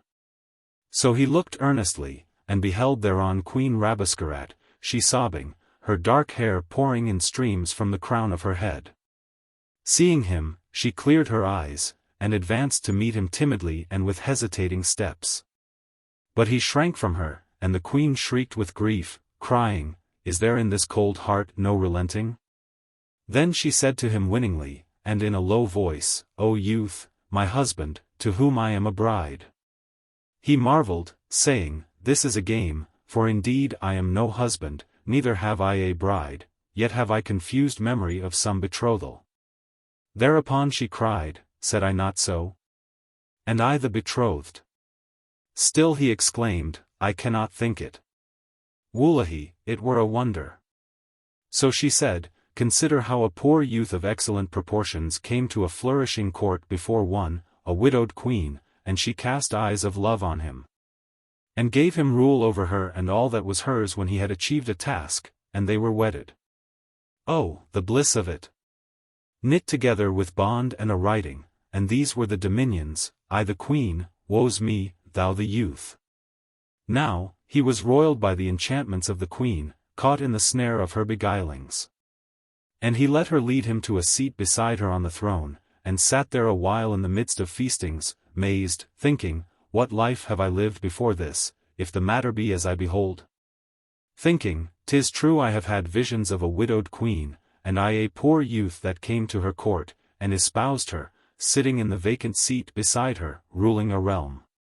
But it was a dream, yet, wah! Here is she, here am I, yonder my dominions." Then he thought, "I will solve it." So, on a sudden he said to her beside him, "O Queen, sovereign of hearts, enlighten me as to a perplexity." She answered, "The voice of my lord is music in the ear of the bride." Then said he, in the tone of one doubting realities, "O fair queen, is there truly now such a one as Shagpat in the world?" She laughed at his speech and the puzzled appearance of his visage, replying, "Surely there liveth one, Shagpat by name in the world, strange is the history of him, his friends, and enemies. And it would bear recital." Then he said, "And one, the daughter of a vizier to the king in the city of Shagpat?" Thereat, she shook her head, saying, "I know not of that one." Now, Shibli Bagarag was mindful of his thwackings. And in this the wisdom of Noorna is manifest, that the sting of them yet chased away doubts of illusion regarding their having been, as the poet says. "If thou wouldst fix remembrance, thwack, 'tis that oblivion controls. I care not if be on the back, or on the soles." He thought, "Wah! Yet feel I the thong, and the hiss of it as of the serpent in the descent, and the smack of it as the mouth of satisfaction in its contact with tender regions. This, wullahi, was no dream. Nevertheless, he was ashamed to allude thereto before the queen, and he said, O my mistress, another question, one only. This Shagpat, is he shaved? She said, clean shorn. Quoth he, astonished, grief-stricken, with drawn lips, by which hand, chosen above men? And she exclaimed, O thou witty one that feignest not to know. Wullahi, by this hand of thine, O my lord and king, daring that it is, dexterous. Surely so. And the shaving of Shagpat was the task achieved, I the dower of it, and the rich reward. Now, he was meshed yet deeper in the net of her subtleties, and by her calling him lord and king. And she gave a signal for fresh entertainments, exhausting the resources of her art, the mines of her wealth, to fascinate him. Ravishments of design and taste were on every side, and he was in the lap of abundance, beguiled by magic, caressed by beauty and a queen. Marvel not that he was dazzled, and imagined himself already come to the great things foretold of him by the readers of planets and the casters of nativities in Shiraz. He assisted in beguiling himself, trusting willfully to the two witnesses of things visible. As is declared by him of wise sayings. There is in every wizard net a hole. So the entangler first must blind the soul. And it is again said by that same teacher. Ye that the inner spirit sight would seal. Not credit but what outward orbs reveal. And the soul of Shibli Bagarag was blinded by Rabesqurat in the depths of the Enchanted Sea. She sang to him, luting deliriously. And he was intoxicated with the blissfulness of his fortune, and took a lute and sang to her love verses in praise of her, rhyming his rapture. Then they handed the goblet to each other, and drank till they were on fire with the joy of things, and life blushed beauteousness. Surely, Rabesqurat was becoming forgetful of her arts through the strength of those draughts, till her eye marked the lily by his side, which he grasped constantly, the bright flower. And she started and said, One grant, O my king, my husband. So he said courteously, All grants are granted to the lovely, the fascinating, and their grief will be lack of aught to ask for? Then said she, O my husband, my king, I am jealous of that silly flower, laugh at my weakness, but fling it from thee. Now, he was about to cast it from him, when a vanity possessed his mind, and he exclaimed, See first the thing I will do, a wonder. She cried, No wonders, my life. I am sated with them. And he said, I am oblivious, O queen, of how I came by this flower and this phial, but thou shalt hear a thing beyond the power of common magic, and see that I am something. Now, she plucked at him to abstain from his action, but he held the phial to the flower. She signed imperiously to some slaves to stay his right wrist, and they seized on it. But not all of them together could withhold him from dropping a drop into the petals of the flower, and lo, the lily spake, a voice from it like the voice of Noorna, saying, Remember the seventh pillar.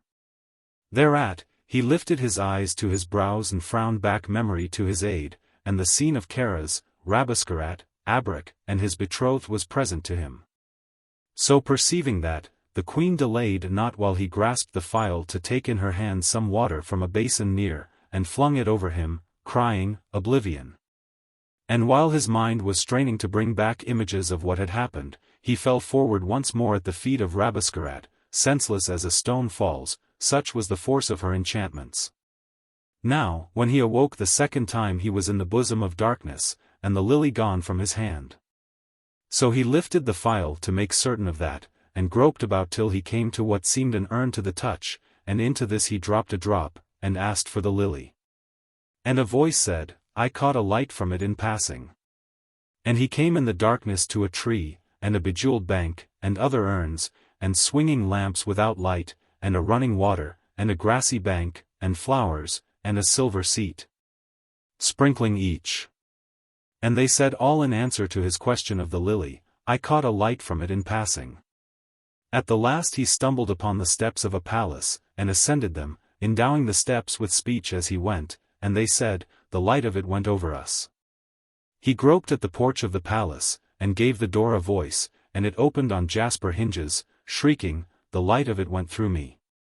Then he entered a spacious hall, scattering drops, and voices exclaimed, we glow with the light of it. He passed, groping his way through other halls and dusk chambers, scattering drops, and as he advanced the voices increased in the fervor of their replies. Saying sequently, we blush with the light of it. We beam with the light of it, we burn with the light of it. So, presently he found himself in a long low room, somberly lit, roofed with crystals, and in a corner of the room, lo! A damsel on a couch of purple, she white as silver, spreading radiance. Of such lustrous beauty was she that beside her, the princess Goorelka as Shibli Bagarag first beheld her, would have paled like a morning moon, even Noorna had waned as doth a flower in fierce heat. And the queen of enchantments was but the sun behind a sandstorm, in comparison with that effulgent damsel on the length of the purple couch. Well for him he wilt of the magic which floated through that palace, as is said. Tempted by extremes, the soul is most secure. Too vivid loveliness blinds with its beams, and eyes turned inward perceive the lure. Pulling down his turban hastily, he stepped on tiptoe to within arm's reach of her, and, looking another way, inclined over her soft vermeil mouth the phial slowly till it brimmed the neck. And dropped a drop of Paravid between the bow of those sweet lips. Still not daring to gaze on her, he said then, my question is of the lily of the sea, and where is it, O marvel? And he heard a voice answer in the tones of a silver bell, clear as a wind in strung wires, where I lie, lies the lily of the sea, I with it with me. Said he, O breather of music, tell me how I may lay hand on the flower of beauty to bear it forth. And he heard the voice, an equal space betwixt my right side and my left, and from the shoulder 1 span and half a span downward. Still without power to eye her, he measured the space and the spans, his hand beneath the coverlids of the couch, and at a spot of the bosom his hand sank in, and he felt a fluttering thing. Fluttering like a fright bird in the midst of the fire. And the voice said, quick, seize it, and draw it out, and tie it to my feet by the twines of red silk about it. He seized it and drew it out, and it was a heart of blood streaming with crimson, palpitating. Tears flashed on his sight beholding it, and pity took the seat of fear, and he turned his eyes full on her, crying, O sad fair thing! O creature of anguish! O painful beauty! Oh, what have I done to thee? But she panted, and gasped short and shorter gasps, pointing with one finger to her feet. Then he took the warm living heart while it yet leapt and quivered and sobbed. And he held it with a trembling hand, and tied it by the red twines of silk about it to her feet, staining their whiteness. When that was done, his whole soul melted with pity and swelled with sorrow, and ere he could meet her eyes a swoon overcame him. Surely, when the world dawned to him a third time in those regions the damsel was no longer there, but in her place the lily of light. He thought, it was a vision, that damsel. A terrible one. One to terrify and bewilder. A bitter sweetness. Oh, the heart, the heart. Reflecting on the heart brought to his lids an overcharging of tears, and he wept violently a while. Then was he warned by the thought of his betrothed to take the lily and speed with it from the realms of Rabesqurat. And he stole along the halls of the palace, and by the plashing fountains, and across the magic courts, passing chambers of sleepers, fair dreamers. And through anterooms crowded with thick-lipped slaves. Lo, as he held the lily to light him on, and the light of the lily fell on them that were asleep, they paled and shrank, and were such as the death-chill mocketh of us. So he called upon his head the protection of Allah, and went swifter, to chase from his limbs the shudder of awe. And there were some that slept not, but stared at him with fixed eyes, eyes frozen by the light of the lily, and he shunned those, for they were like spectres, haunting spirits. After he had coursed the length of the palace, he came to a steep place outside it, a rock with steps cut in stairs, and up these he went till he came to a small door in the rock. And lying by it a bar. So he seized the bar and smote the door, and the door shivered, for on his right wrist were the hairs of Garraveen. Bending his body, he slipped through the opening, and behold, an orchard dropping blossoms and ripe golden fruits, streams flowing through it over sands, and brooks bounding above glittering gems. And long dewy grasses, profusion of scented flowers, shade and sweetness. So he let himself down to the ground, which was an easy leap from the aperture, and walked through the garden, holding the lily behind him, for here it darkened all. And the glowing orchard was a desert by its light. Presently, his eye fell on a couch swinging between two almond trees, and advancing to it he beheld the black-eyed queen gathered up, folded temptingly, like a swaying fruit.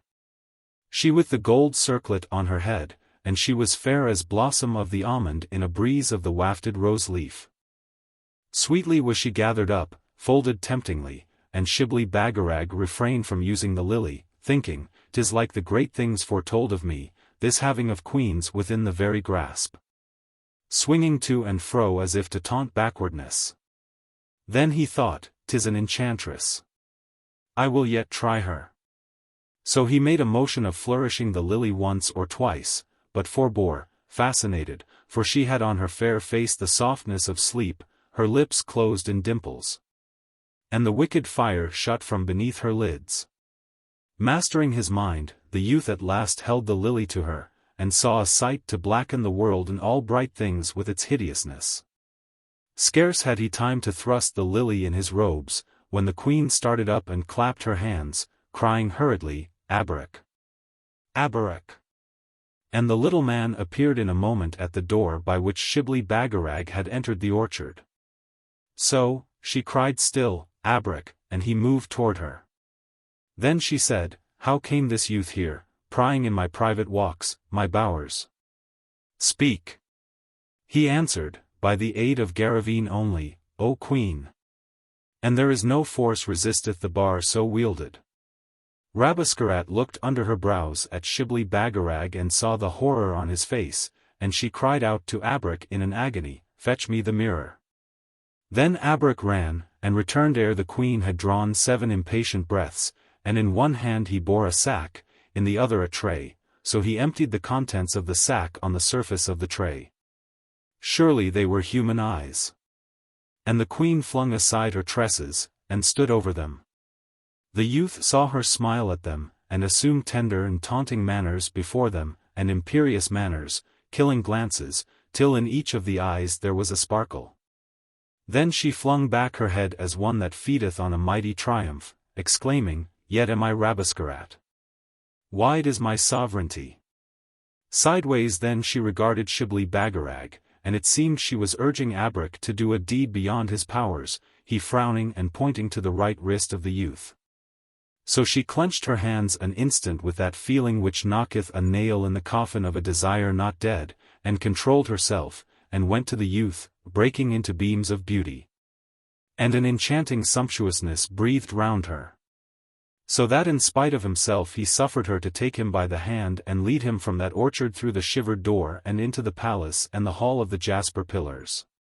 Strange thrills went up his arm from the touch of that queen, and they were as little snakes twisting and darting up, biting poison bites of irritating blissfulness. Now, the hall was spread for a feast, and it was hung with lamps of silver, strewn with great golden goblets, and viands, colored meats, and ordered fruits on shining platters. Then said she to Shibli Bagarag, "O youth!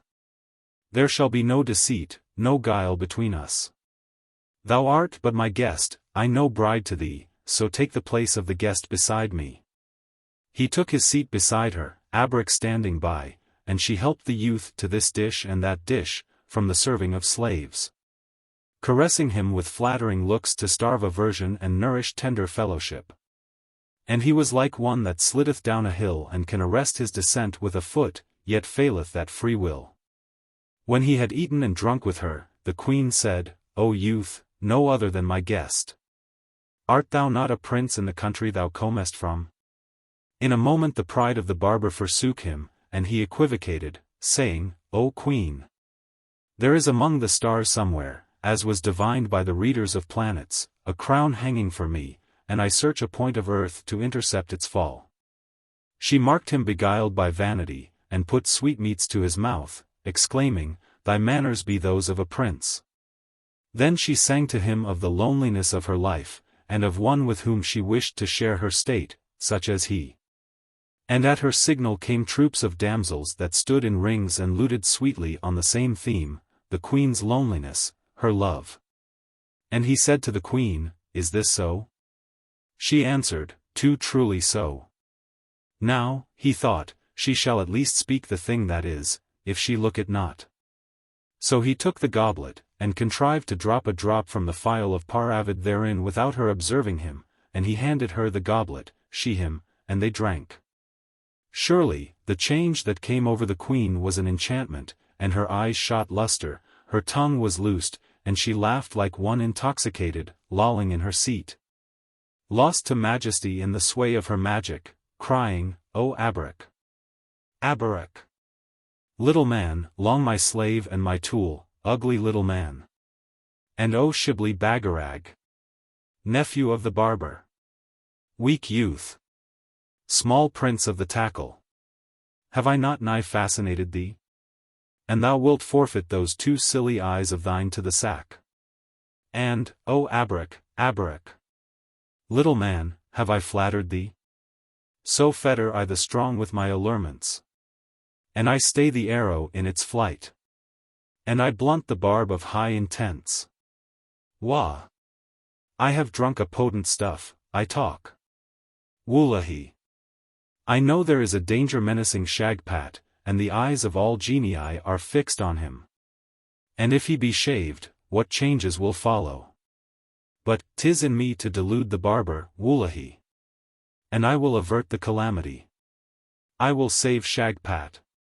While the Queen Rabesqurat prated in this wise with flushed face, Shibli Bagarag was smitten with the greatness of his task, and reproached his soul with neglect of it. And he thought, I am powerful by spells as none before me have been, and 'twas by my weakness the queen sought to tangle me. I will clasp the seventh pillar and make an end of it, by Allah and his Prophet, praised be the name, and I will reach Aklis by a short path and shave Shagpat with the sword. So he looked up, and Abarak was before him, the lifted nostrils of the little man wide with the flame of anger. And Abarak said, O youth, regard me with the eyes of judgment. Now, is it not frightful to rate me little, an instigation of the evil one to repute me ugly? The promptings of wisdom counseled Shibli Bagarag to say, frightful beyond contemplation, O Abarak! One to shame our species. Surely, there is a moon between thy legs, a pair upon thy shoulders, and the cock that croweth is no match for thee in measure. Abarak cried, We be aggrieved, we two. O youth, son of my uncle, I will give thee means of vengeance, give thou me means. Shibli Bagarag felt scorn at the queen, and her hollowness, and he said, 'Tis well. Take this lily and hold it to her. Now, the queen jeered Abarak, and as he approached her she shouted, What? Thou small of build! Might of creation! Sour mixture! Thou puppet of mine! Thou! Comest thou to seek a second kiss against the compact, knowing that I give not the well-favored of mortals beyond one, a second? Little delayed Abarak at this to put her to the test of the lily, and he held the flower to her, and saw the sight, and staggered back like one stricken with a shaft. When he could get a breath he uttered such a howl that Rabesqurat in her drunkenness was fain to save her ears, and the hall echoed as with the bellows of 1,000 beasts of the forest. Then, to glut his revenge he ran for the sack, and emptied the contents of it, the queen's mirror, before her, and the sackful of eyes, they saw the sight, and sickened, rolling their whites. That done, Abarak gave Shibli Bagarag the bar of iron, and bade him smite the pillars, all save the seventh. And he smote them strengthily, crumbling them at a blow, and bringing down the great hall and its groves, and glasses and gems, lamps, traceries, devices, a heap of ruin. The seventh pillar alone standing. Then, while he pumped back breath into his body, Abarak said, There's no delaying in this place now, O youth. Say, halt thou spells for the entering of Aklis? He answered, 3. Then said Abarak, 'Tis well. Surely now, if thou takest me in thy service, I'll help thee to master the event, and serve thee faithfully, requiring not from thee save a sight of the event, and 'tis I that myself missed one. Wild by Rabesqurat. Quoth Shibli Bagarag, thou? He answered, no word of it now. Is't agreed? So Shibli Bagarag cried, even so. Thereupon, the twain entered the pillar, leaving Rabesqurat prone, and the waves of the sea bounding toward her where she lay. Now, they descended and ascended flights of slippery steps, and sped together along murky passages, in which light never was, and under arches of caves with hanging crystals. Groping and tumbling on hurriedly, till they came to an obstruction, and felt an iron door, frosty to the touch. Then Abrek said to Shibli Bagarag, smite. And the youth lifted the bar to his right shoulder, and smote. And the door obeyed the blow, and discovered an opening into a strange dusky land, as it seemed a valley, on one side of which was a ragged copper sun setting low. Large as a warrior's battered shield, giving deep red lights to a brook that fell, and over a flat stream a red reflection, and to the sides of the hills a dark red glow. The sky was a brown color, the earth a deeper brown, like the skins of tawny lions. Trees with reddened stems stood about the valley, scattered and in groups, showing between their leaves the cheeks of melancholy fruits swarthily tinged. And toward the center of the valley a shining palace was visible, supported by massive columns of marble reddened by that copper sun. Shibli Bagarag was awed at the stillness that hung everywhere, and said to Abrek, where am I, O Abrek? The look of this place is fearful. And the little man answered, where, but beneath the mountains in Aklis? Wullahi! I should know it, I that keep the passage of the seventh pillar. Then the thought of his betrothed Noorna, and her beauty, and the words, remember the seventh pillar, struck the heart of Shibli Bagarag, and he exclaimed passionately, is she in safety? Noorna, my companion, my betrothed, netted by thee, O Abrek. Abrek answered sharply, speak not of betrothals in this place, or the sword of Aklis will move without a hand. But Shibli Bagarag waxed the color of the sun that was over them, and cried, by Allah! I will smite thee with the bar, if thou swear not to her safety, and point not out to me where she now is. Then said Abrek, thou wilt make a better use of the bar by lifting it to my shoulder, and poising it, and peering through it. Shibli Bagarag lifted the bar to the shoulder of Abrek, and poised it, and peered through the length of it, and lo! There was a sea tossing in tumult, and one pillar standing erect in the midst of the sea. And on the pillar, above the washing waves, with hair blown back, and flapping raiment, pale but smiling still, Noorna, his betrothed. Now, when he saw her, he made a rush to the door of the passage, but Abrek blocked the way, crying, fool! A step backward in Aklis is death. And when he had wrestled with him and reined him, Abrek said, haste to reach the sword from the Sons of Aklis, if thou wouldst save her. He drew him to the brink of the stream, and whistled a parrot's whistle, and Shibli Bagarag beheld a boat draped with drooping white lotuses that floated slowly toward them. And when it was near, he and Abrek entered it, and saw one, a veiled figure, sitting in the stern, who neither moved to them nor spake, but steered the boat to a certain point of land across the stream, where stood an elephant ready girt for travelers to mount him. And the elephant kneeled among the reeds as they approached, that they might mount him, and when they had each taken a seat, moved off, waving his trunk. Presently the elephant came to a halt, and went upon his knees again, and the two slid off his back, and were among black slaves that bowed to the ground before them, and led them to the shining gates of the palace in silence. Now, on the first marble step of the palace there sat an old white-headed man dressed like a dervish, who held out at arm's length a branch of gold with golden singing birds between its leaves, saying, this for the strongest of ye. Abrek exclaimed, I am that one, and he held forth his hand for the branch. But Shibli Bagarag cried, nay, 'tis mine. Wullahi, what has not the strength of this hand overthrown? Then the brows of Abrek twisted, his limbs twitched, and he bawled, to the proof, waking all the echoes of Aklis. Shibli Bagarag was tempted in his desire for the golden branch to lift the iron bar upon Abrak, when lo! The phial of Paravid fell from his vest, and he took it, and sprinkled a portion of the waters over the singing birds, and in a moment they burst into a sweet union of voices, singing. In the words of the poet, when for one serpent were two asses match? How shall one foe but with wiles master double? So let the strong keep forever good watch, lest their strength prove a snare, and themselves a mere bubble. For vanity mocketh the strongest most weak, as lions and men totter after the struggle. Ye heroes, be modest, while combats ye seek. The cunning one trippeth ye both with a juggle.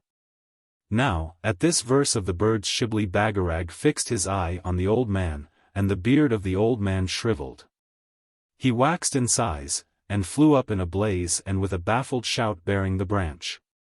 Surely, his features were those of Karaz, and Shibli Bagarag knew him by the length of his limbs, his stiff ears, and copper skin. Then he laughed a loud laugh, but Abrak sobbed, saying, By this know I that I never should have seized the sword, even though I had vanquished the illusions of Rabesqurat, which held me fast halfway. So Shibli Bagarag stared at him, and said, Wert thou also a searcher, O Abrak? But Abrak cried, Rouse not the talkative tongue of the past, O youth. Wullahi! Relinquish the bar that is my bar, won by me, for the sword is within thy grip, and they await thee up yonder steps. Go! Go! And look for me here on thy return. The Palace of Aklis. Now, Shibli Bagarag assured himself of his 3 spells, and made his heart resolute, and hastened up the reddened marble steps of the palace. And when he was on the topmost step, lo! One with a man's body and the head of a buffalo, that prostrated himself, and prayed the youth obsequiously to enter the palace with the title of king. So Shibli Bagarag held his head erect, and followed him with the footing of a sultan, and passed into a great hall, with fountains in it that were fountains of gems, pearls, chrysolites, 1,000-hued jewels, and by the margin of the fountains were shapes of men with the heads of beasts, wolves, foxes, lions, bears, oxen, sheep, serpents, asses, that stretched their hands to the falls, and loaded their vestments with brilliance, loading them without cessation, so that from the vestments of each there was another pouring of the liquid lights. Then he with the buffalo's head bade Shibli Bagarag help himself from the falls, but Shibli Bagarag refused, for his soul was with Noorna, his betrothed. And he saw her pale on that solitary pillar in the tumult of the sea, and knew her safety depended on his faithfulness. He cried, The Sword of Aklis! Not save the sword! Now, at these words the fox heads and the sheep heads and the ass heads and the other heads of beasts were lifted up, and lo! They put their hands to their ears, and tapped their foreheads with the finger of reflection, as creatures seeking to bring to mind a serious matter. Then the fountains rose higher, and flung jets of radiant jewels, and a drenching spray of gems upon them, and new thirst aroused them to renew their gulping of the falls. And a look of eagerness was even in the eyes of the ass-heads and the silly sheep-heads. Surely, Shibli Bagarag laughed to see them. Now, when he had pressed his lips to recover his sight from the dazzling of those wondrous fountains, he heard himself again addressed by the title of king. And there was before him a lofty cock with a man's head. So he resumed the majesty of his march, and followed the fine-stepping cock into another hall, spacious, and clouded with heavy scents and perfumes burning in censers and urns, musk, myrrh, ambergris, and livelier odors, gladdening the nostril like wine, making the soul reel as with a draught of the forbidden drink. Here, before a feast that would prick the dead with appetite, were shapes of beasts with heads of men, asses, elephants, bulls, horses, swine, foxes, river horses, dromedaries. And they ate and drank as do the famished with munch and gurgle, clacking their lips joyfully. Shibli Bagarag remembered the condition of his frame when first he looked upon the city of Shagpat, and was incited to eat and accede to the invitation of the cock with the man's head. And sit among these merry feeders and pickers of mouth-watering morsels, when, with the city of Shagpat, lo! He had a vision of Shagpat, hairier than at their interview, arrogant in hairiness. His head remote in contemptuous waves and curls and frizzes, and bushy protuberances of hair, lost in it, like an idolatrous temple in impenetrable thickets. Then the yearning of the barber seized Shibli Bagarag, and desire to shear Shagpat was as a mighty overwhelming wave in his bosom, and he shouted, "The Sword of Aklis! Not save the sword!" Now, at these words the beasts with men's heads wagged their tails, all of them, from right to left, and kept their jaws from motion, staring stupidly at the dishes. But the dishes began to send forth stealthy steams, insidious whispers to the nose, silver intimations of savoriness, so that they on a sudden set up a howl. And Shibli Bagarag puckered his garments from them as from devouring dogs, and hastened from that hall to a third, where at the entrance a damsel stood that smiled to him. And led him into a vast marble chamber, 40 cubits high, hung with draperies, and in it 100 doors. And he was in the midst of a very rose garden of young beauties, such as the blessed behold in paradise, robed in the colors of the rising and setting sun. Plump, with long, black, languishing, almond-shaped eyes, and undulating figures. So they cried to him, "What greeting, O our king?" Now, he counted 27 of them, and, fitting his gallantry to verse, answered, "Poor are the heavens that have not ye to swell their glowing plenty. Up there but one bright moon I see. Here mark I 27." The damsels laughed and flung back their locks at his flattery, sporting with him. And he thought, "These be sweet maidens. I will know if they be illusions like Rabesqurat." So, as they were romping, he slung his right arm round one, and held the lily to her, but there was no change in her save that she winked somewhat and her eyes watered. And it was so with the others, for when they saw him hold the lily to one they made him do so to them likewise. Then he took the phial, and touched their lips with the waters, and lo! They commenced luting and laughing, and singing verses, and prattling, laughing between whiles at each other. And one, a noisy one, with long, black, unquiet tresses, and a curved foot and roguish ankle, sang as she twirled. "My heart is another's, I cannot be tender. Yet if thou storm it, I fain must surrender." And another, a fresh-cheeked, fair-haired, full-eyed damsel, strong upon her instep and stately in the bearing of her shoulders, sang shrilly, "I'm of the mountains. And he that comes to me, like eagle must win, and like hurricane woo me." And another, reclining on a couch buried in dusky silks, like a butterfly under the leaves, a soft ball of beauty, sang moaningly, "Here like a fruit on the branch am I swaying. Snatch ere I fall, love. There's death in delaying." And another, light as an antelope on the hills, with antelope eyes edged with kohl, and timid, graceful movements, and small, white, rounded ears, sang clearly, "Swiftness is mine. And I fly from the sordid. Follow me, follow. And you'll be rewarded." And another, with large limbs and massive mold, that stepped like a cow leisurely cropping the pasture, and shook with jewels amid her black hair and above her brown eyes. And round her white neck and her wrists, and on her waist, even to her ankle, sang as with a kiss upon every word, "Sweet 'tis in stillness and bliss to be basking. He who would have me, may have for the asking." And another, with eyebrows like a bow, and arrows of fire in her eyes, and 2 rosebuds her full moist parted pouting lips, sang, clasping her hands, and voiced like the tremulous passionate bulbul in the shadows of the moon, "Love is my life, and with love I live only. Give me life, lover, and leave me not lonely." And a seventh, a very beam of beauty, and the perfection of all that is imagined in fairness and ample grace of expression and proportion, lo! She came straight to Shibli Bagarag, and took him by the hand and pierced him with lightning glances, singing, "Were we not destined to meet by one planet? Can a fate sever us, can it, ah? Can it?" And she sang tender songs to him, mazing him with blandishments, so that the aim of existence and the summit of ambition now seemed to him the life of a king in that palace among the damsels. And he thought, Wah! These be no illusions, and they speak the thing that is in them. Wullahy, loveliness is their portion, they call me king. Then she that had sung to him said, Surely we have been waiting thee long to crown thee our king. Thou hast been in some way delayed, O glorious one.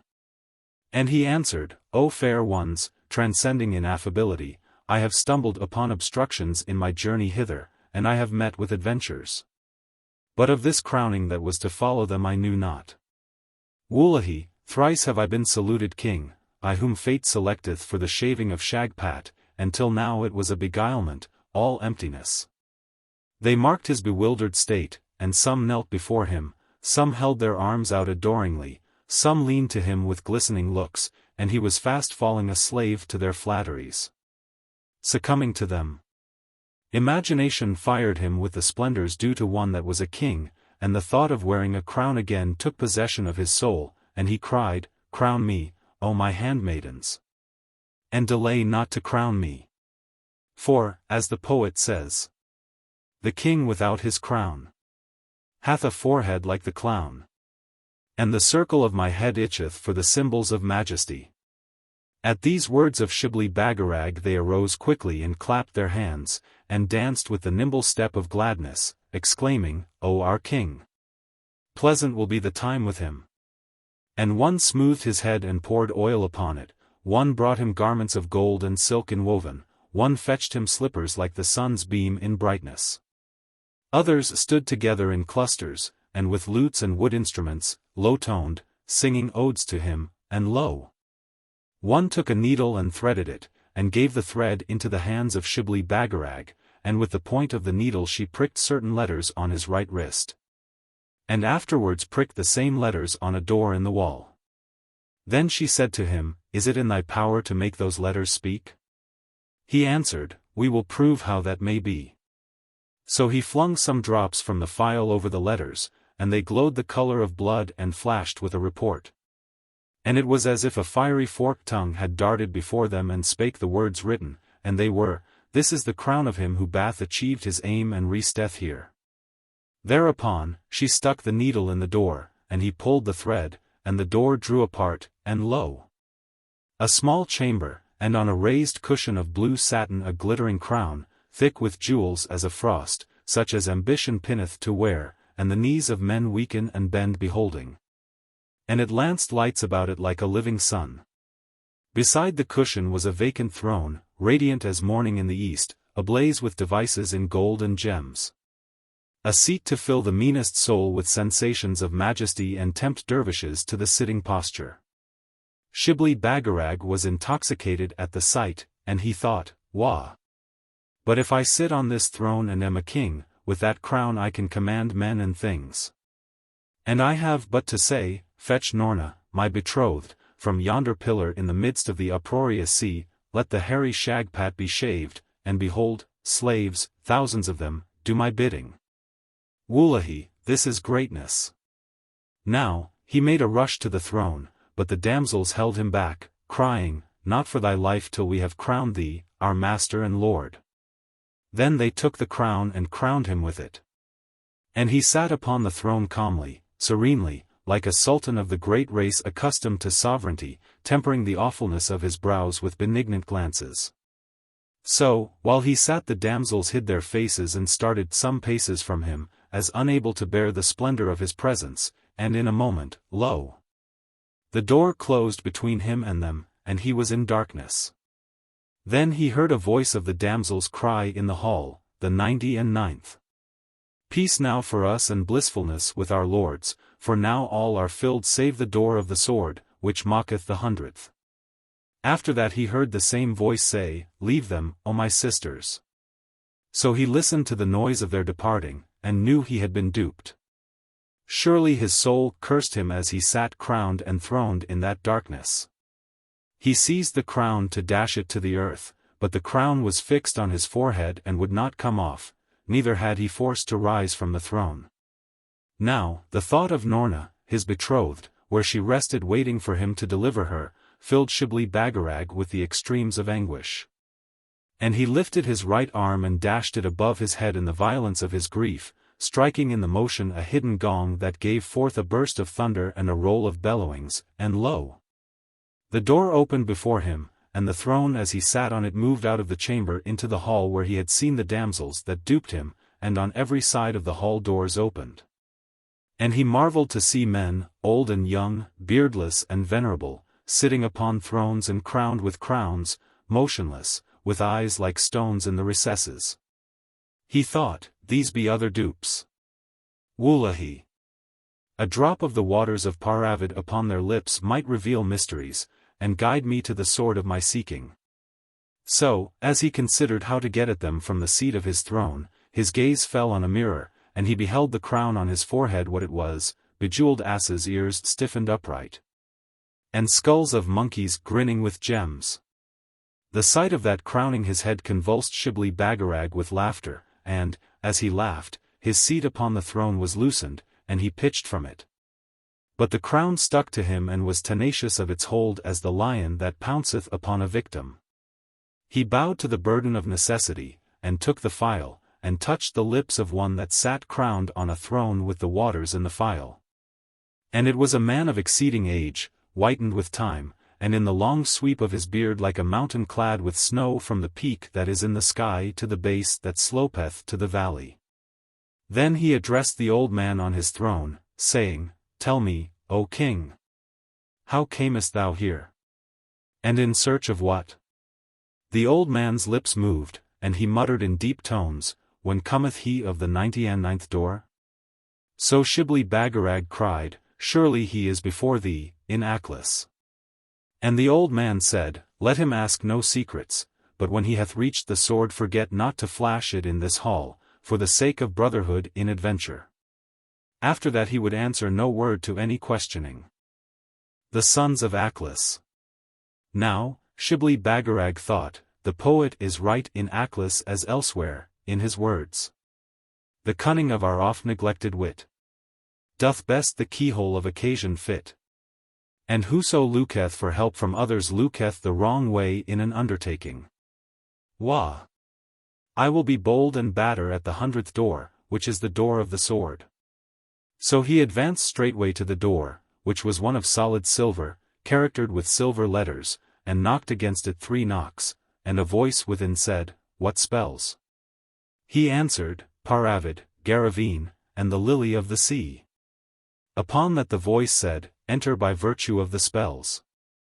And the silver door swung open, discovering a deep pit, lightened by a torch, and across it, bridging it, a string of enormous eggs, roc's eggs, hollowed, and so large that a man might walk through them without stooping. At the side of each egg 3 lamps were suspended from a claw, and the shell passage was illumined with them from end to end. Shibli Bagarag thought, These eggs are of a surety the eggs of the rock mastered by Aklis with his sword. Now, as the sight of Shibli Bagarag grew familiar to the place, he beheld at the bottom of the pit a fluttering mass of blackness and 2 sickly eyes that glittered below. Then thought he, Wah! If that be the rock, and it not dead, will the bird suffer one to defile its eggs with other than the sole of the foot, naked? He undid his sandals and kicked off the slippers given him by the damsels that had duped him, and went into the first egg over the abyss, and into the second, and into the third, and into the fourth, and into the 5th. Surely the eggs swung with him, and bent, and the fear of their breaking and he falling into the maw of the terrible bird made him walk unevenly. When he had come to the 7th egg, which was the last, it shook and swung violently, and he heard underneath the flapping of the wings of the rock, as with eagerness expecting a victim to prey upon. He sustained his soul with the firmness of resolve and darted himself lengthwise to the landing, clutching a hold with his right hand. As he did so, the bridge of eggs broke, and he heard the feathers of the bird in agitation, and the bird screaming a scream of disappointment as he scrambled up the sides of the pit. Now, Shibli Bagarag failed not to perform 2 prostrations to Allah, and raised the song of gratitude for his preservation when he found himself in safety. Then he looked up, and lo! Behind a curtain, steps leading to an anteroom, and beyond that a chamber like the chamber of kings where they sit in state dispensing judgments, like the sun at noon in splendor. And in the chamber 7 youths, tall and comely young men, calm as princes in their port, each one dressed in flowing robes, and with a large glowing pearl in the front of their turbans. They advanced to meet him, saying, "Welcome to Aklis, thou that art proved worthy. 'Tis holiday now with us." And they took him by the hand and led him with them in silence past fountain jets and porphyry pillars to where a service with refreshments was spread, meats, fowls with rice, sweetmeats, preserves, palatable mixtures, and monuments of the cook's art, goblets of wine like liquid rubies. Then one of the youths said to Shibli Bagarag, "Thou hast come to us crowned, O our guest. Now, it is not our custom to pay homage, but thou shalt presently behold them that will, so let not thy kingliness droop with us, but feast royally." And Shibli Bagarag said, "O my princes, surely it is a silly matter to crown a mouse. Humility hath depressed my stature. Wullahy, I have had warning in the sticking of this crown to my brows, and it sticketh like an abomination." They laughed at him, saying, "It was the heaviness of that crown which overweighed thee in the bridge of the abyss, and few be they that bear it and go not to feed the rock." Now, they feasted together, interchanging civilities, offering to each other choice morsels, dainties. And the anecdotes of Shibli Bagarag, his simplicity and his honesty, and his vanity and his airiness, and the betraying tongue of the barber, diverted the youths. And they plied him with old wine till his stores of merriment broke forth and were as a river swollen by torrents of the mountain. And the 7 youths laughed at him, spluttering with laughter, lurching with it. Surely, he described to them the loquacity of Baba Mustafa his uncle, and they laughed so that their chins were uppermost. But at his mention of Shagpat greater gravity was theirs, and they smoothed their faces solemnly, and the sun of their merriment was darkened for a while. Then they took to flinging about pellets of a sugared preparation, and reciting verses in praise of jovial living, challenging to drink this one and that one, passing the cup with a stanza. Shibli Bagarag thought, "What a life is this led by these youths! A fair one! 'Tis they that be the sons of Aklis who sharpen the sword of events. Yet live they in jollity, skimming from the profusion of abundance that which floateth." Now, marking him contemplative, one of the youths shouted, "The king lacketh homage." And another called, "Admittance for his people." Then the 7 arose and placed Shibli Bagarag on an elevation in the midst of them, and lo! A troop of black slaves leading by the collar, asses, and by a string, monkeys. Now, for the asses they brayed to the evil one, and the monkeys were prankish, pulling against the string, till they caught sight of Shibli Bagarag. Then was it as if they had been awe-stricken. And they came forward to him with docile steps, eyeing the crown on his head, and prostrated themselves, the asses and the monkeys, like creatures in whom glowed the lamp of reason and the gift of intelligence. So Shibli Bagarag drooped his jaw and was ashamed, and he cried, "My princes! Am I a king of these?" They answered, "A king in mightiness. Sultan of a race." So he said, "It is certain I shall need physic to support such a sovereignty. And I must be excused liberal allowances of old wine to sit in state among them. Wullahy! They were best gone for a while. Send them from me, O my princes! I sicken." And he called to the animals, "Away! Begone, frowning." Then said the youths, "Well commanded. And like a king. See, they troop from thy presence obediently." Now the animals fled from before the brows of Shibli Bagarag, and when the chamber was empty of them the 7 young men said, "Of a surety thou wert flattered to observe the aspect of these animals at beholding thee." But he cried, "Not so, O my princes, there is not flattering in the homage of asses and monkeys." Then they said, "O Sultan of asses, ruler of monkeys, better that than thyself an ass and an ape." As was said by Shah Kasirwan, "I prefer being king of beasts worshipped by beasts, rather than a crowned beast worshipped by men," and it was well said. Wullahy! The kings of Rum quote it. Now Shibli Bagarag was not rendered oblivious of the sword of his quest by the humor of these youths, or the wine-bibbings, and he exclaimed while they were turning up the heels of their cups. O ye sons of Aklis, know that I have come hither for the sword sharpened by your hands, for the releasing of my betrothed, Noorna bin Noorka, daughter of the Vizier Feshnavat. And for the shaving of Shagpat. While he was proceeding to recount the story of his search for the sword, they said, Enough, O potentate of the braying class and of the scratching tribe. We have seen thee through the eye of Aklis since the time of thy first thwacking. What says the poet? A day for toil and a day for rest. Gives labor zeal, and pleasure zest. So, of thy seeking let us hear tomorrow, but now drink with us, and make merry, and touch the springs of memory, spout forth verses, quaint ones, suitable to the hour and the entertainment. Wullahy! Drink with us. Taste life. Let the humors flow. Then they made a motion to some slaves, and presently a clattering of anklets struck the ear of Shibli Bagarag, and he beheld dancing girls, moons of beauty and elegance. And they danced wild dances, and dances graceful and leopard-like and serpent-like in movement. And the youths flung flowers at them, applauding them. Then came other sets of dancers even lovelier, more languishing. And again others with tambourines and musical instruments, that sang ravishingly. So the senses of Shibli Bagarag were all taken with what he saw and heard, and ate and drank.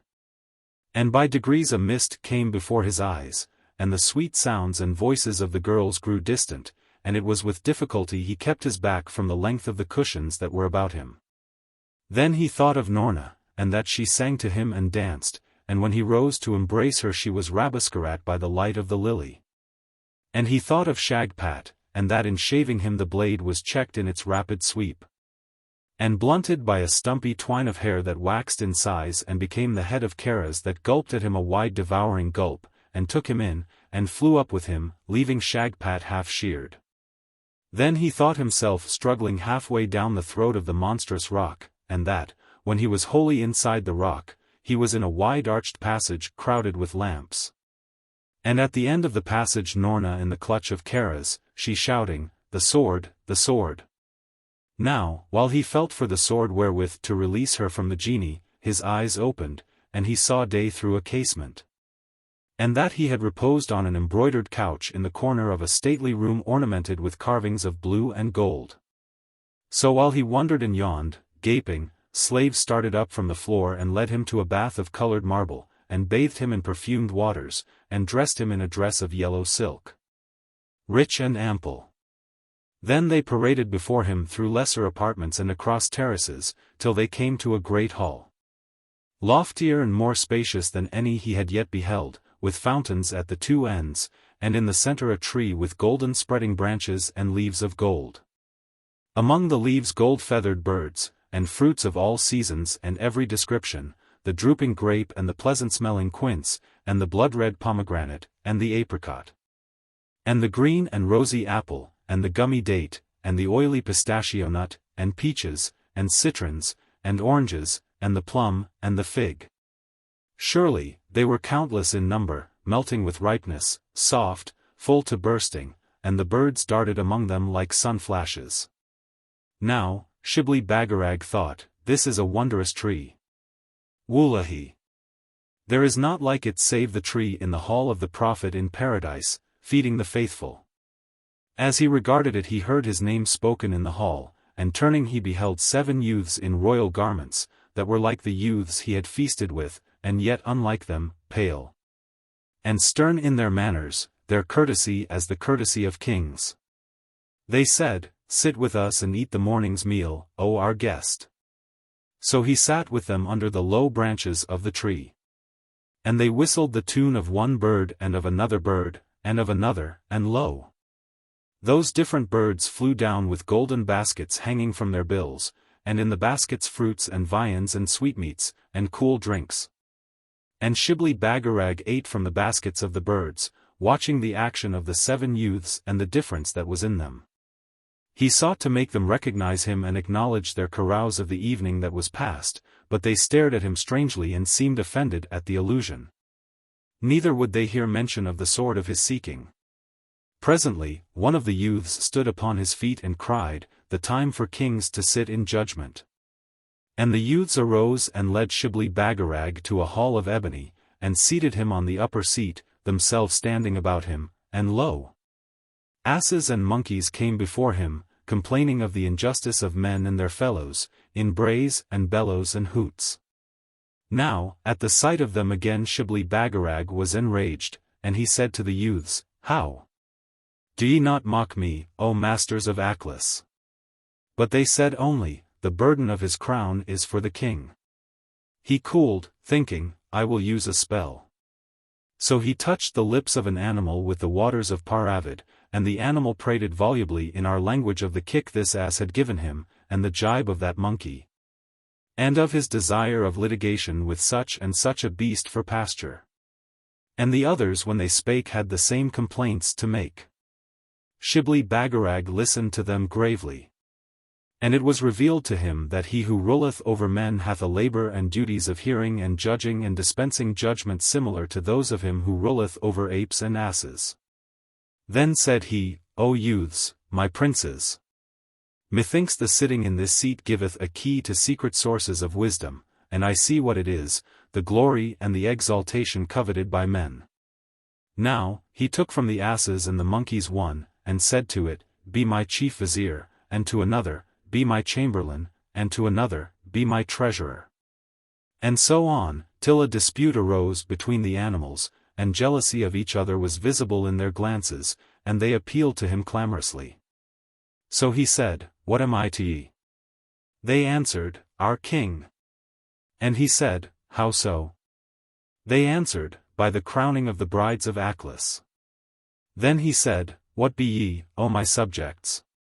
They answered, "Men that were searchers of the sword and plunged into the tank of temptation." And he said, "How that?" They answered, "By the lures of vanity, the blinding of ambition, and tasting the gall of the rock."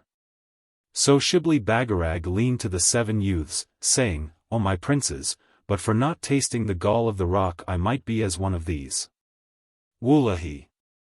I the king am warned by base creatures." Then he said to the animals, "Have ye still a longing for the crown?" And they cried, all of them, "O light of the astonished earth, we care for naught other than it." So he said, "And is it known to ye how to dispossess the wearer of his burden?" They answered, "By a touch of the gall of the rock on his forehead." Then he lifted his arms, crying, "Hie out of my presence. And whoso of ye fetcheth a drop of the gall, with that one will I exchange the crown."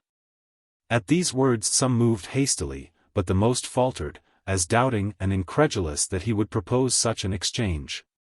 And one, an old monkey, sat down and crossed his legs, and made a study of Shibli Bagarag, as of a sovereign that held forth a deceiving bargain.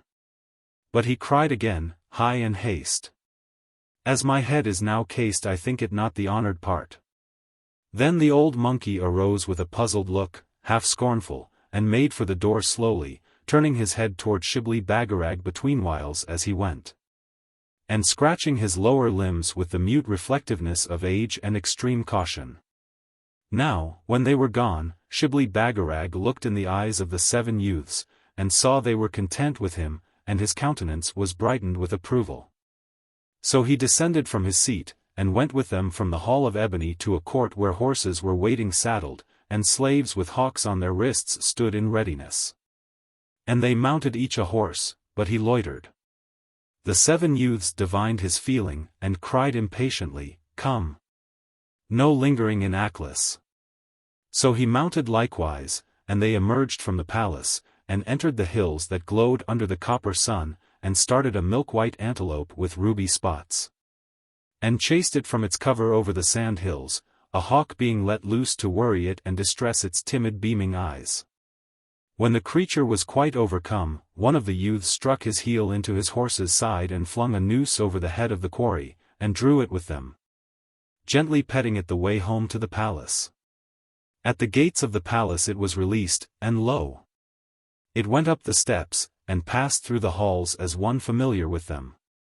Now, when they were all assembled in the anteroom of the hall, where Shibli Bagarag had first seen the 7 youths, sons of Aklis, in their jollity. One of them said to the antelope, "We have need of thee to speak a word with Aklis, O our sister."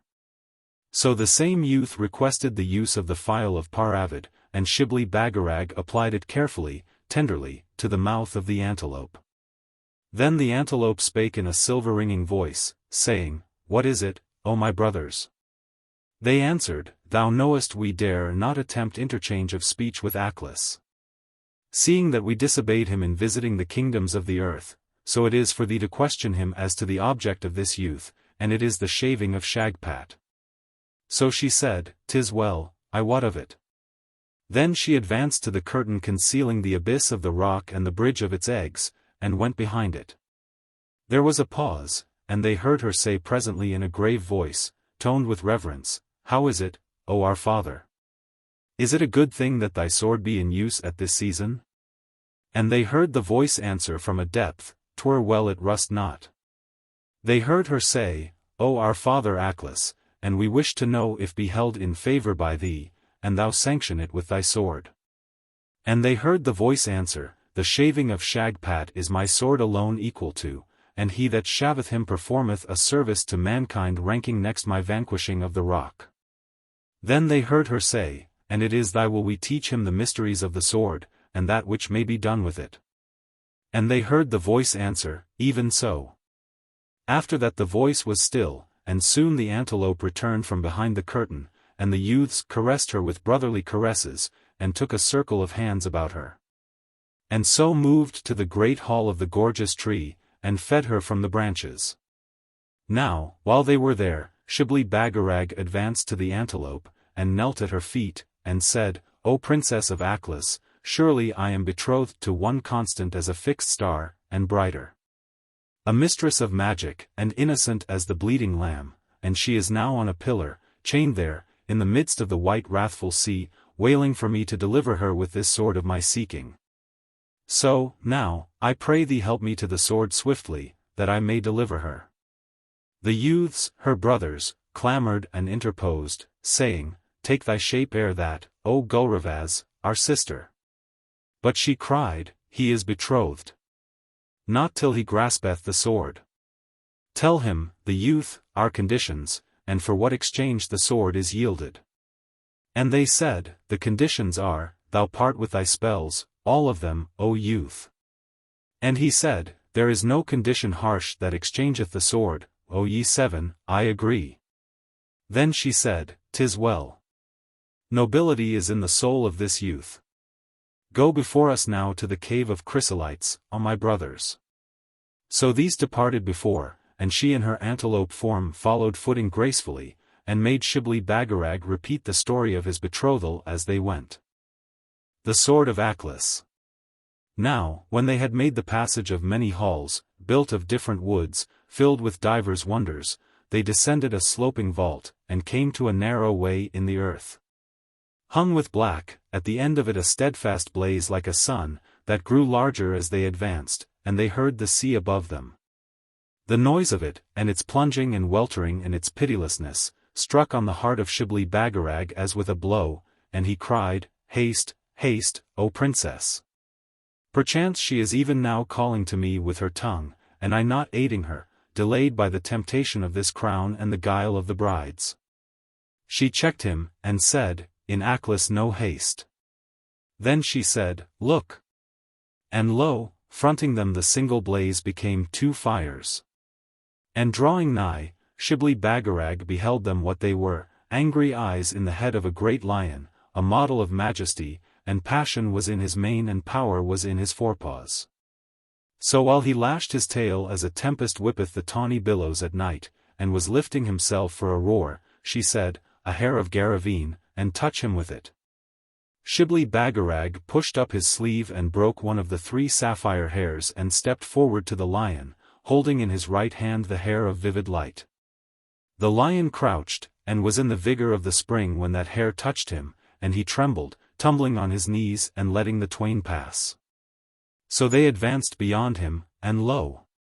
The cave of chrysolites irradiate with beams, breaks of brilliance, confluences of lively hues, restless rays, meeting, vanishing, flooding splendors, now scattered in dazzling joints and spars, now uniting in momentary discs of radiance.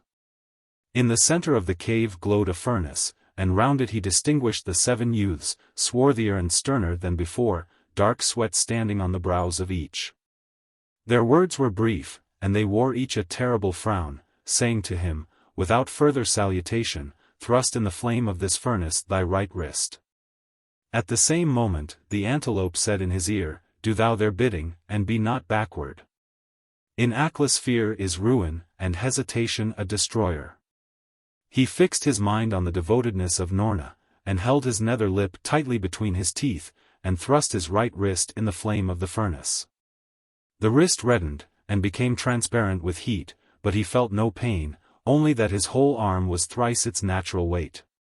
Then the flame of the furnace fell, and the 7 youths made him kneel by a brook of golden waters and dip his forehead up to his eyes in the waters. Then they took him to the other side of the cave, and his sight was strengthened to mark the glory of the sword, where it hung in slings, a little way from the wall, outshining the lights of the cave, and throwing them back with its superior force and steadfastness of luster. Lo! The length of it was as the length of crimson across the sea when the sun is sideways on the wave, and it seemed full a mile long. The whole blade sheening like an arrested lightning from the end to the hilt. The hilt 2 large live serpents twined together, with eyes like somber jewels, and sparkling spotted skins, points of fire in their folds, and reflections of the emerald and topaz and ruby stones, studded in the blood-stained haft. Then the 7 young men, sons of Aklis, said to Shibli Bagarag, "Surrender the lily." And when he had given into their hands the lily, they said, "Grasp the handle of the sword." Now, he beheld the sword and the ripples of violet heat that were breathing down it, and those 2 venomous serpents twined together, and the size of it, its ponderousness. And to essay lifting it appeared to him a madness, but he concealed his thought, and, setting his soul on the safety of Noorna, went forward to it boldly. And piercing his right arm between the twists of the serpents, grasped the jeweled haft. Surely, the sword moved from the slings as if a giant had swayed it. But what amazed him was the marvel of the blade, for its sharpness was such that nothing stood in its way, and it slipped through everything as we passed through still water, the stone columns, blocks of granite by the walls of earth, and the thick solidity of the ground beneath his feet. They bade him say to the sword, "Sleep," and it was no longer than a knife in the girdle. Likewise, they bade him hiss on the heads of the serpents, and say, "Wake." And while he held it lengthwise it shot lengthening out. Then they bade him hold in one hand the sapphire hair that conquered the lion, and with the edge of the sword touch one point of it. So he did that, and it split in half, and the 2 halves he also split, and he split those 4, and those 8, till the hairs were thin as light and not distinguishable from it. When Shibli Bagarag saw the power of the sword, he exulted and cried, "Praise be to the science of them that forecast events and the haps of life." Now, in the meantime he marked the youths take those hairs of Garraveen that he had split, and tie them round the neck of the antelope, and empty the contents of the phial down her throat. And they put the bulb of the lily, that was a heart, in her mouth, and she swallowed it till the flower covered her face. Then they took each a handful of the golden waters of the brook flowing through the cave, and flung the waters over her, exclaiming, "By the 3 spells that have power in Aklis, and by which these waters are a blessing." In the passing of a flash she took her shape, and was a damsel taller than the tallest of them that descend from the mountains, a vision of loveliness, with queenly brows, closed red lips, and large full black eyes. Her hair black, and on it a net of amber strung with pearls. To look upon her was to feel the tyranny of love, love's pangs of alarm and hope and anguish. And she was dressed in a dress of white silk, threaded with gold and sapphire, showing in shadowy beams her rounded figure and the stateliness that was hers. So she ran to her brothers and embraced them, calling them by their names, catching their hands, caressing them as one that had been long parted from them. Then, seeing Shibli Bagarag as he stood transfixed with the javelins of loveliness that flew from her on all sides, she cried, "What, O master of the event? Halt thou not for the sword but to gaze before thee in silliness?" Then he said, "O rare in beauty! Marvel of Aklis and the world! Surely the paradise of eyes is thy figure and the glory of thy face." But she shouted, "To work with the sword! Shame on thee! Is there not one, a bright one, a miracle in faithfulness, that awaiteth thy rescue on the pillar?" And she repeated the praises he had spoken of Noorna bin Noorka, his betrothed. Then he grasped the sword firmly, remembering the love of Noorna, and crying, "Lead me from this, O ye sons of Aklis, and thou, Princess Gulravaz, lead me, that I may come to her." So they said, "Follow us," and he sheathed the sword in his girdle with the word, "Sleep," and followed them, his heart beating violently. Korok. Now, they sped from the cave of chrysolites by another passage than that by which they entered it, and nothing but the light of the sword to guide them. By that light Shibli Bagarag could distinguish glimmering shapes, silent and statue-like, to the right and the left of them, their visages hidden in a veil of heavy webs. And he saw what seemed in the dusk broad halls, halls of council, and again black pools and black groves, and columns of crowded porticos, all signs of an underground kingdom. They came to some steps and mounted these severally, coming to a platform, in the middle of which leapt a fountain, the top spray of it touched with a beam of earth and the air breathed by men. Here he heard the youths dabble with the dark waters, and he discerned Gulravaz tossing it in her two hands, calling, "Korok! Korok!" Then they said to him, "Stir this fountain with the sword, O master of the event." So he stirred the fountain, and the whole body of it took a leap toward the light that was like the shoot of a long lance of silver in the moon's rays, and lo! In its place the ruffled feathers of a bird. Then the 7 youths and the princess and Shibli Bagarag got up under its feathers like a brood of waterfowl. And the bird winged straight up as doth a blinded bee, ascending, and passing in the ascent a widening succession of winding terraces, till he observed the copper sun of Aklis and the red lands below it. Thrice, in the exuberance of his gladness, he waved the sword, and the sun lost that dullness on its disk and took a bright flame, and threw golden arrows everywhere. And the pastures were green, the streams clear, the sand sparkling. The bird flew, and circled, and hung poised a moment, presently descending on the roof of the palace. Now, there was here a piece of solid glass, propped on 2 crossed bars of gold, and it was shaped like an eye, and might have been taken for one of the eyes inhabiting the head of some monstrous genie. Shibli Bagarag ran to it when he was afoot, and peered through it. Surely, it was the first object of his heart that he beheld, Noorna, his betrothed, pale on the pillar. She with her head between her hands and her hair scattered by the storm, as one despairing. Still he looked, and he saved swimming round the pillar that monstrous fish, with its soul baleful eye, which had gulped them both in the closed shell of magic pearl. And he knew the fish for Karaz, the genie, their enemy. Then he turned to the princess, with an imploring voice for counsel how to reach her and bring her rescue. But she said, "The sword is in thy hands, none of us dare wield it," and the 7 youths answered likewise. So, left to himself, he drew the sword from his girdle, and hissed on the heads of the serpents, at the same time holding it so that it might lengthen out inimitably. Then he leaned it over the eye of the glass, in the direction of the pillar besieged by the billows, and lo! With one cut, even at that distance, he divided the fishy monster, and with another severed the chains that had fettered Noorna. And she arose and smiled blissfully to the sky, and stood upright, and signaled him to lay the point of the blade on the pillar.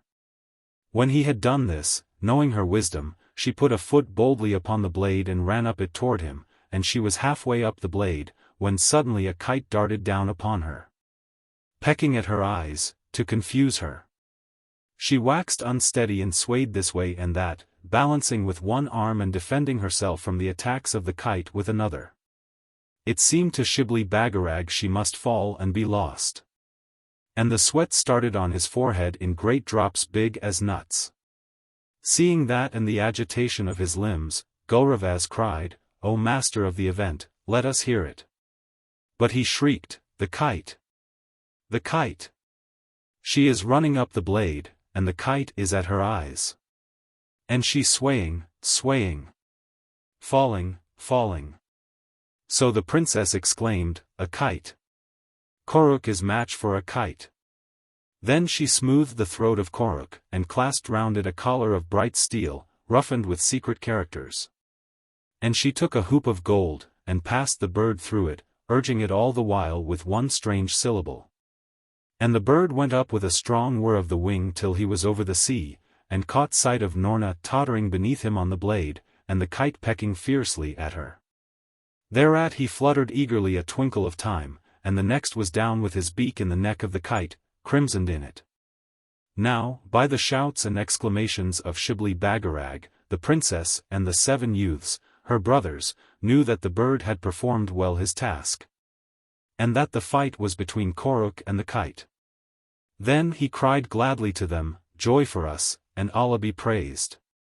The kite is dropping, and she leaneth on one wing of Koruk." And he cried in anguish, "What see I? The kite is become a white ball, rolling down the blade toward her, and it will of a surety destroy her." And he called to her, thinking vainly his voice might reach her. So the princess said, "A white ball, 'tis I that am match for a white ball." Now, she seized from the corner of the palace roof a bow and an arrow, and her brothers lifted her to a level with the hilt of the sword, leaning on the eye of glass. Then she planted one foot on the shoulder of Shibli Bagarag as he bent peering through the eye, and fitted the arrow to a level of the sword, slanting its slant, and let it fly, doubling the bow. Shibli Bagarag saw the ball roll to within a foot of Noorna, when it was as if stricken by a gleam of light, and burst, and was a black cloud veined with fire, swathing her in folds. He lost all sight of Noorna, and where she had been were vivid flashes, and then a great flame, and in the midst a red serpent and a green serpent twisted as in the death struggle. So he cried, "A red serpent and a green serpent." And the sons of Aklis exclaimed, "A red serpent? 'Tis we that are match for a red serpent."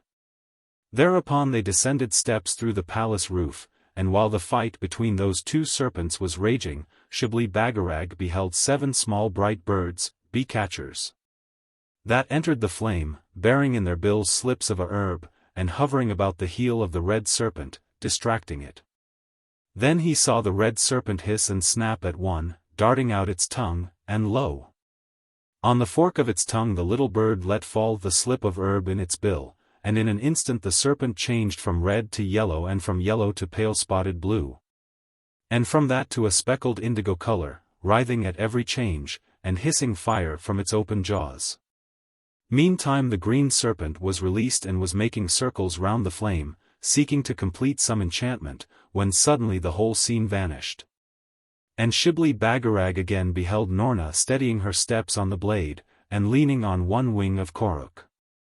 She advanced up the blade, coming nearer and nearer, and he thought her close, and breathed quick and ceased looking through the glass.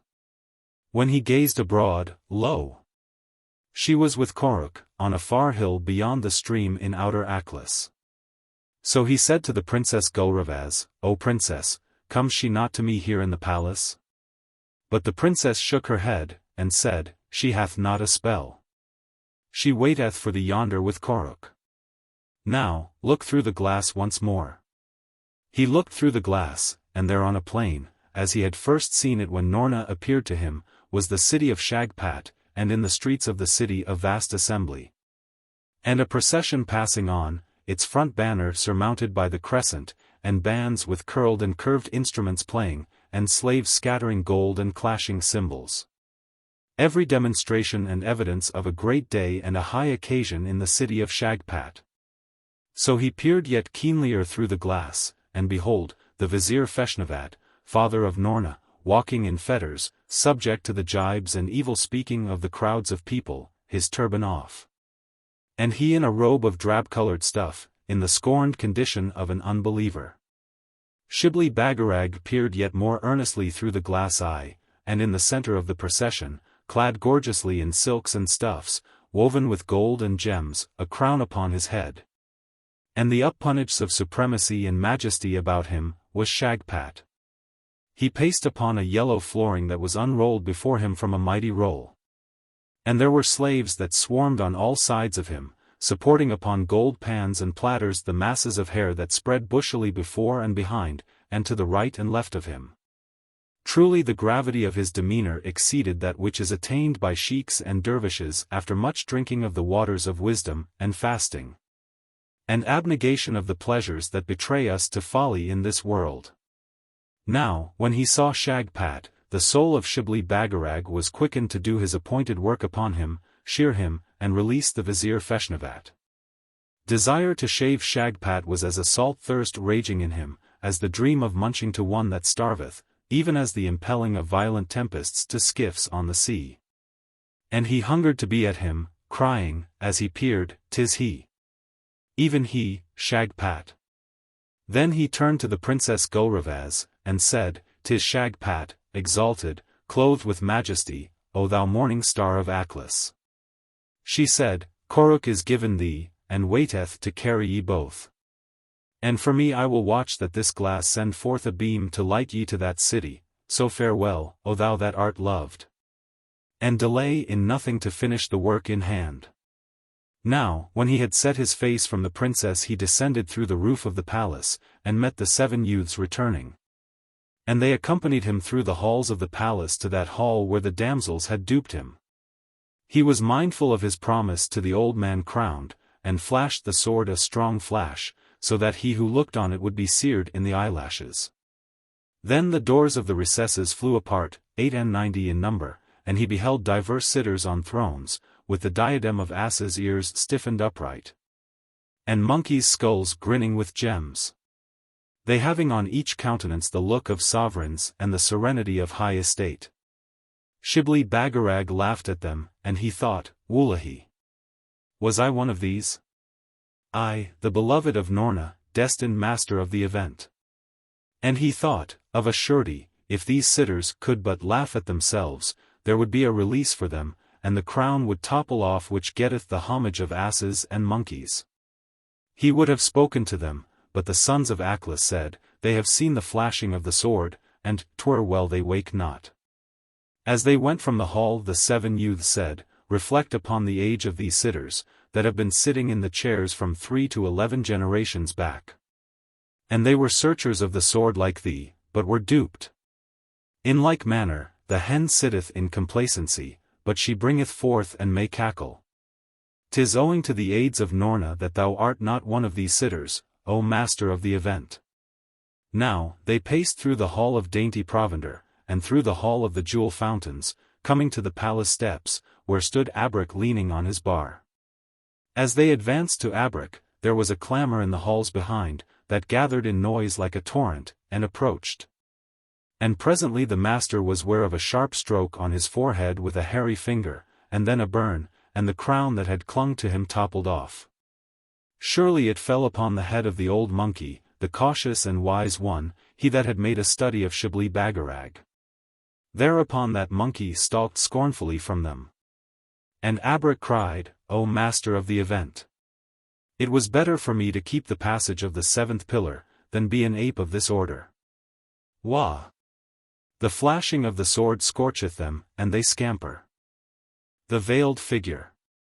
Verily there was lightning in Aklis as Shibli Bagarag flashed the sword over the clamoring beasts, the shape of the great palace stood forth vividly. And a wide illumination struck up the streams, and gilded the large hanging leaves, and drew the hills glimmeringly together, and scattered fires on the flat faces of the rocks. Then the 7 youths said quickly, "Away! Out of Aklis, O master of the event! From city to city of earth this light is visible, and men will know that fate is in travail, and an event preparing for them, and Shagpat will be warned by the portent. Wherefore lose not the happy point of time on which thy star is manifest." And they cried again, "Away! Out of Aklis," with gestures of impatience, urging his departure. Then said he, "O youths, sons of Aklis, it is written that gratitude is the poor man's mine of wealth, and the rich man's flower of beauty. And I have but that to give ye for all this aid and friendliness of yours. But they exclaimed, No aid or friendliness in Aklis. By the gall of the rock. It is well for thee thou camest armed with potent spells, and hadst one to advise and inspirit thee, or thou wouldst have stayed here to people Aklis, and grazed in a strange shape. Now, the seven waxed in impatience, and he laid their hands upon his head and moved from them with Abrek, to where in the dusk the elephant that had brought them stood. Then the elephant kneeled and took the twain upon his back, and bore them across the dark land to that reach of the river where the boat was moored in readiness. They entered the boat silently among its drapery of lotuses, and the veiled figure ferried them over the stream that rippled not with their motion. As they were crossing, Desire to know that veiled figure counseled Shibli Bagarag evilly to draw the sword again, and flash it, so that the veil became transparent. Then, when Abrek turned to him for the reason of the flashing of the sword, he beheld the eyes of the youth fixed in horror, glaring as at sights beyond the tomb. He said naught, but as the boat's head whispered among the reeds and long flowers of the opposite marge, he took Shibli Bagarag by the shoulders and pushed him out of the boat. And leaped out likewise, leading him from the marge forcibly, hurrying him forward from it, he at the heels of the youth propelling him. And crying in out-of-breath voice at intervals, What sight!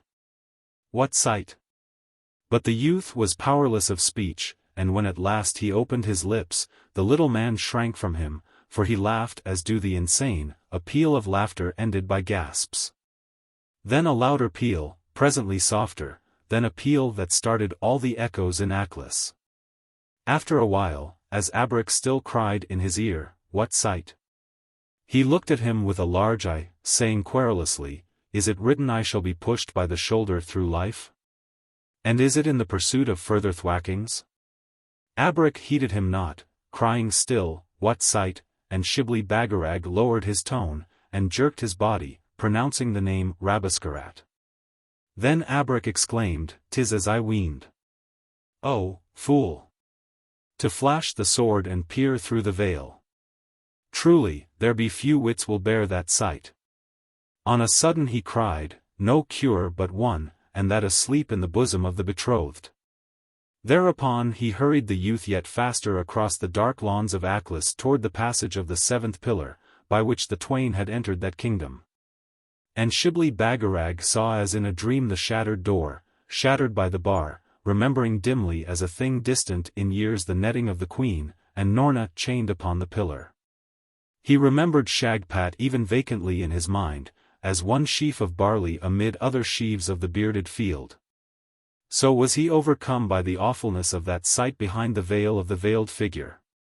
As they advanced to the passage, he was aware of an impediment to its entrance, as it had been a wall of stone there. And seeing Abrek enter the passage without let, he kicked hard in front at the invisible obstruction, but there was no coming by. Abrek returned to him, and took his right arm, and raised the sleeve from his wrist, and lo, the two remaining hairs of Garraveen twisted round it in sapphire winds. Cried he, "Oh, the generosity of Gulravaz! She has left these two hairs that he may accomplish swiftly the destiny marked for him. But now, since his gazing through that veil, he must part with them to get out of Aklis." And he muttered, "His star is a strange one. One that leadeth him to fortune by the path of frowns. To greatness by the aid of thwackings. Truly the ways of Allah are wonderful." Shibli Bagarag resisted him in nothing, and Abrek loosed the two bright hairs from his wrist, and those two hairs swelled and took glittering scales. And were sapphire snakes with wings of intense emerald. And they rose in the air spirally together, each over each, so that to see them one would fancy in the darkness a fountain of sapphire waters flashed with the sheen of emerald. When they had reached a height loftier than the topmost palace towers of Aklis, they descended like javelins into the earth, and in a moment reappeared. In the shape of genii when they are charitably disposed to them they visit. Not much above the mortal size, nor overbright, save for a certain fire in their eyes when they turned them. And they were clothed each from head to foot in an armor of sapphire plates shot with steely emerald. Surely the dragonfly that darteth all day in the blaze over pools is like what they were. Abrak bit his forefinger and said, Who be ye, O sons of brilliance? They answered, Caravagus and Vidravush, slaves of the sword. Then he said, Come with us now, O slaves of the sword, and help us to the mountain of outer Aklis. They answered, O thou, there be but two means for us of quitting Aklis, on the wrist of the master, or down the blade of the sword. And from the wrist of the master we have been loosed, and no one of thy race can tie us to it again. Abrak said, How then shall the master leave Aklis? They answered, By Allah in Aklis. He can carve a way whither he will with the sword. But Abrak cried, O Caravagus and Vidravush! He hath peered through the veil of the ferrying figure. Now, when they heard his words, the visages of the genii darkened, and they exclaimed sorrowfully, Serve we such a one? And they looked at Shibli Bagarag a look of anger, so that he, whose wits were in past occurrences, imagined them his enemy and the foe of Noorna split in two, crying, How? Is Karaz a couple? And do I multiply him with strokes of the sword? Thereupon he drew the sword from his girdle in wrath, flourishing it. And Caravagus and Vidravush felt the might of the sword, and prostrated themselves to the ground at his feet. And Abrak said, Arise, and bring us swiftly to the mountain of outer Aklis. Then said they, Seek a passage down yonder brook in the moonbeams, and it is the sole passage for him now. Abrak went with them to the brook that was making watery music to itself between banks of splintered rock and over broad slabs of marble. Bubbling here and there about the roots of large-leaved water-flowers, and catching the mirrored moon of Aklis in whirls, breaking it in lances. Then they waded into the water knee-deep, and the two genii seized hold of a great slab of marble in the middle of the water, and under was a hollow brimmed with the brook. That the brook partly filled and flowed over. Then the genii said to Abrak, Plunge, and they said the same to Shibli Bagarag. The swayer of the sword replied, as it had been a simple occasion, a common matter, and a thing for the exercise of civility, with pleasure and all willingness. Thereupon he tightened his girth, and arrowing his two hands, flung up his heels and disappeared in the depths, Abrak following. Surely, those two went diving downward till it seemed to each there was no bottom in the depth. And they would not cease to feel the rushing of the water in their ears till the time anticipated by mortals. The bosom of Noorna. Now, while 1,000 sparks of fire were bursting on the sight of the two divers, and they speeded heels uppermost to the destiny marked out for them by the premeditations of the All-Wise, lo! Noorna was on the mountain in outer Aklis with Koruk, waiting for the appearance of her betrothed, sword in hand. She saw beams from the blazing eye of Aklis, and knew by the redness of it that one, a mortal, was peering on the earth and certain of created things. So she waited a while in patience for the return of her betrothed, with the head of Koruk in her lap, caressing the bird, and teaching it words of our language. And the bird fashioned its bill to the pronouncing of names, such as Noorna, and Feshnavat, and Goorelka. And it said, Karaz, and stuck not at the name, Shagpat, and it learnt to say even, Shagpat shall be shaved. Shagpat shall be shaved. But no effort of Noorna could teach it to say, Shibli Bagarag, the bird calling instead, Shiparak, Shiplabarak, Shiblisharak. And Noorna chid it with her forefinger, crying, O Koruk! Wilt thou speak all names but that one of my betrothed? So she said again, Shibli Bagarag. And the bird answered, imitating its best, Shibarakavarak. Noorna was wroth with it, crying, O naughty bird! Is the name of my beloved hateful to thee? And she chid Koruk angrily, he with a heavy eye sulking, and keeping the sullen feathers close upon his poll. Now, she thought, there is in this a meaning and I will fathom it. So she counted the letters in the name of her betrothed, that were 13, and spelt them backwards, afterwards multiplying them by an equal number. And fashioning words from the selection of every third and seventh letter. Then took she the leaf from a tree and bade Koruk fly with her to the base of the mountain sloping from Aklis to the sea, and there wrote with a pin's point on the leaf the words fashioned. dipping the leaf in the salt ripple by the beach, till they were distinctly traced. And it was revealed to her that Shibli Bagarag bore now a name that might be uttered by none, for that the bearer of it had peered through the veil of the ferrying figure in Aklis. When she knew that, her grief was heavy, and she sat on the cold stones of the beach and among the bright shells, weeping in anguish, loosing her hair, scattering it wildly, exclaiming, Awahi! Woe on me! Was ever man more tired than he before entering Aklis, he that was in turns abased and beloved and exalted? Yet his weakness clingeth to him, even in Aklis and with the wondrous sword in his grasp. Then she thought, still he had strength to wield the sword, for I marked the flashing of it, and 'twas he that leaned forward the blade to me. And he possesses the qualities that bring one gloriously to the fruits of enterprise. And she thought, of a surety, if Abrak be with him, and a single of the 3 slaves of the sword that I released from the tail of Garraveen, Ravajura, Caravagus, and Vidravush, he will yet come through, and I may revive him in my bosom for the task. So, thinking upon that, the sweet crimson surprised her cheeks, and she arose and drew Koruk with her along the beach till they came to some rocks piled ruggedly and the waves breaking over them.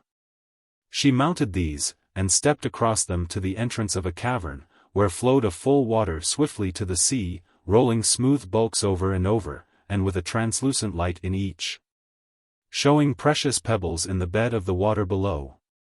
Agates of size, limpid cornelians, plates of polished jet, rubies, diamonds innumerable that were smitten into sheen by slant rays of the level sun. The sun just losing its circle behind lustrous billows of that enchanted sea. She turned to Koruk a moment, saying, with a coax of smiles, Will my bird wait here for me, even at this point?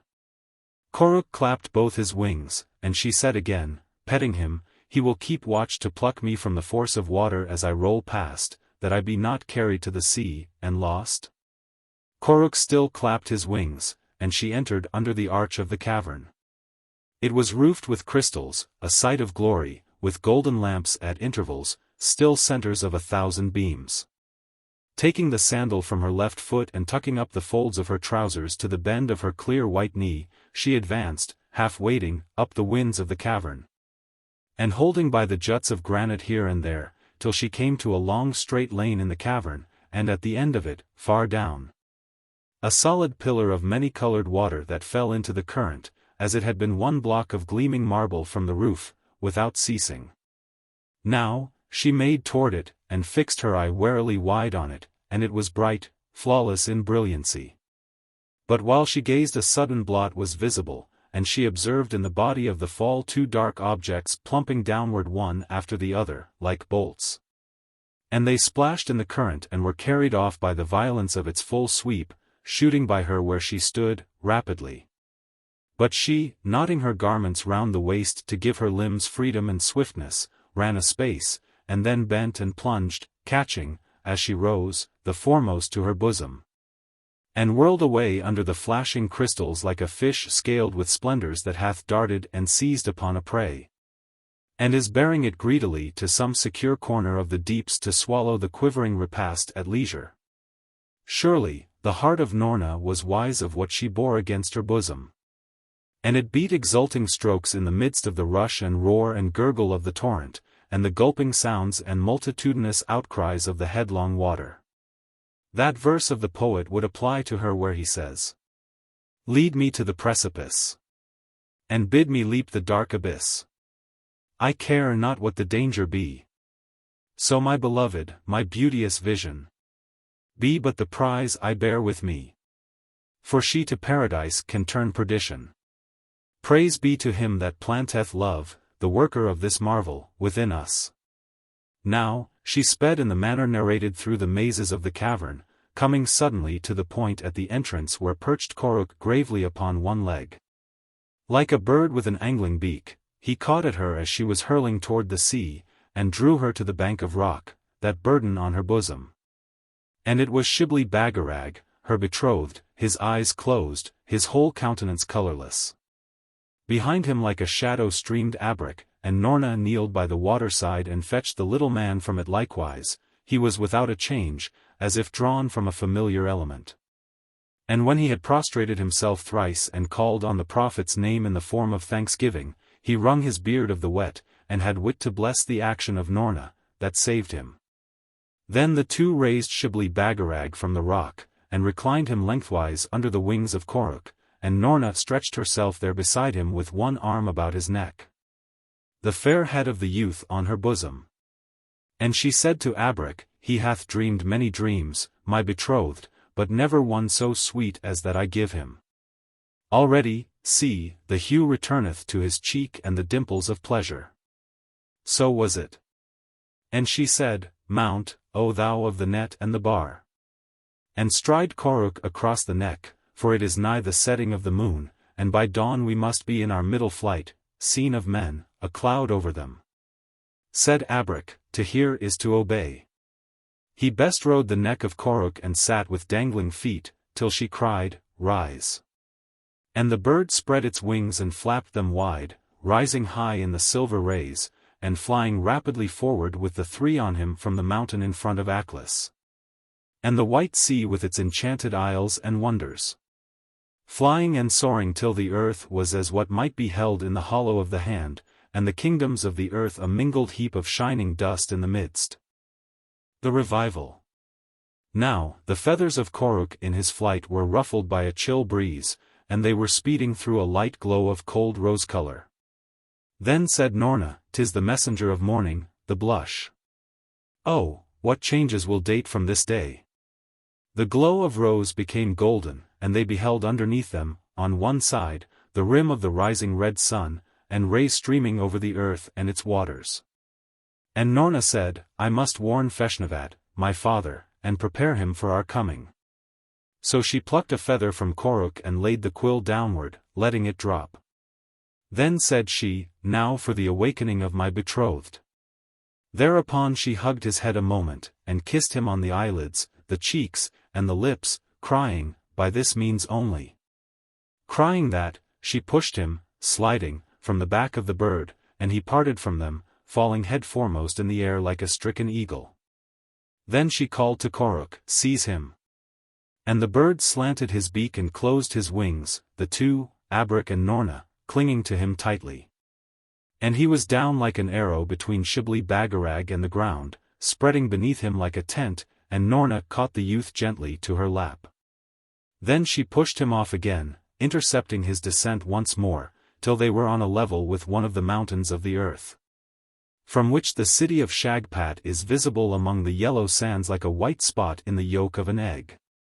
So by this time the eyes of the youth gave symptoms of a desire to look upon the things that be, peeping faintly beneath the lashes, and she exclaimed joyfully, raising her white hands above her head, One plunge in the lake, and life will be his again.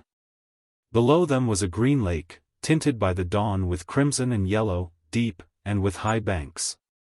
As they crossed it to the middle, she slipped off the youth from Koruk, and he with a great plunge was received into the stillness of the lake. Meanwhile Koruk quivered his wings and seized him when he arose, bearing him to an end of the lake, where stood one dressed like a dervish, and it was the vizier Feshnavat, the father of Noorna. So when he saw them, he shouted the shout of congratulation, catching Noorna to his breast, and Shibli Bagarag stretched as doth a heavy sleeper in his last doze, saying, in a yawning voice, What trouble? I wot there is not more for us now that Shagpat is shaved. Oh, I have had a dream, a dream. He that is among Houris in paradise dreameth not a dream like that. And I dreamed, 'tis gone. Then said he, staring at them, Who be ye? What is this? Noorna took him again to her bosom, and held him there. And she plucked a herb, and squeezed it till a drop from it fell on either of his lids, applying to them likewise a dew from the serpents of the sword, and he awoke to the reality of things. Surely, then he prostrated himself and repeated the articles of his faith, taking one hand of his betrothed and kissing her. And he embraced Abrak and Feshnavat, saying to the father of Noorna, I know, O Feshnavat, that by my folly and through my weakness I have lost time in this undertaking. But it shall be short work now with Shagpat. This thy daughter, the eclipser of reason, was ever such a prize as she? I will deserve her. Wullahi! I am now a new man, sprung like fire from ashes. Lo, I am revived by her for the great work. Said Abrak, O master of the event, secure now without delay the 2 slaves of the sword, and lean the blade toward Aklis. Upon that, he ran up rapidly to the summit of the mountain and drew the sword from his girdle, and leaned it toward Aklis, and it lengthened out over lands. The blade of it a beam of solid brilliance. Presently, from forth the invisible remoteness they saw the 2 genii, Caravagis and Vidravush, and they were footing the blade swiftly, like stars. Speeding up till they were within reach of the serpents of the hilt, when they dropped to the earth, bowing their heads. So he commanded them to rise, crying, Search ye the earth and its confines, and bring hither tidings of the Genie Karaz. They said, To hear is to obey. Then they began to circle each round the other, circling more and more sharply till beyond the stretch of sight, and Shibli Bagarag said to Feshnavat, Am I not awake, O Feshnavat? I will know where is Karaz ere I seek to operate on Shagpat, for it is well spoken of the poet. Obstructions first remove, ere thou thy cunning prove. And I will encounter this Karaz that was our ass, ere I try the great shave. Then said he, turning quickly, Yonder is the light from Aklis striking on the city, and I mark Shagpat, even he, illumined by it, singled out. Where he sitteth on the roof of the palace by the marketplace. So they looked, and it was as he had spoken, that Shagpat was singled out in the midst of the city by the wondrous beams of the eye of Aklis, and made prominent in effulgence. Said Abrak, climbing to the level of observation, he hath a redness like the inside of a halved pomegranate. Feshnavat stroked his chin, exclaiming, He may be likened to a mountain goat in the midst of a forest roaring with conflagration.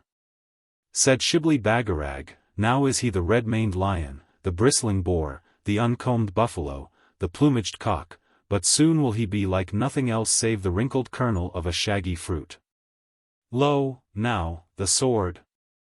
It leapeth to be at him, and 'twill be as the keen icicle of winter to that perishing foliage, that doomed crop.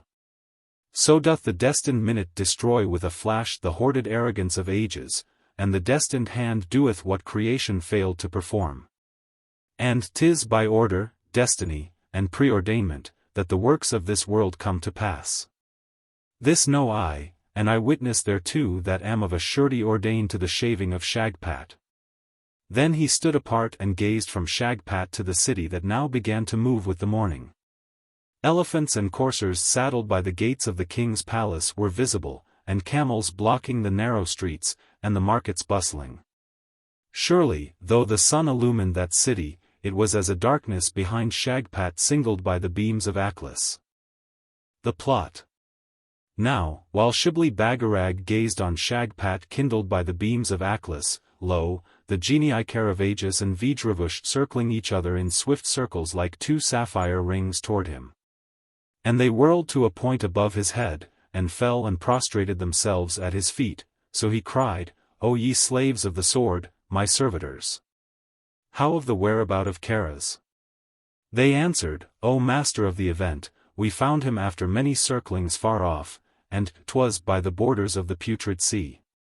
We came not close on him, for he is stronger than we without the sword, but it seemed he was distilling drops of an oil from certain substances, large thickened drops that dropped into a phial. Then Shibli Bagarag said, The season of weakness with me is over, and they that confide in my strength, my cunning, my watchfulness, my wielding of the sword, have not to fear for themselves. Now, this is my plot, O Feshnavat, that part of it in which thou art to have a share. 'Tis that thou depart forthwith to the city yonder, and enter thy palace by a back entrance, and I will see that thou art joined within an hour of thy arrival there by Baba Mustafa, my uncle. The gabbler. He is there, as I guess by signs, I have had warnings of him. Discover him speedily.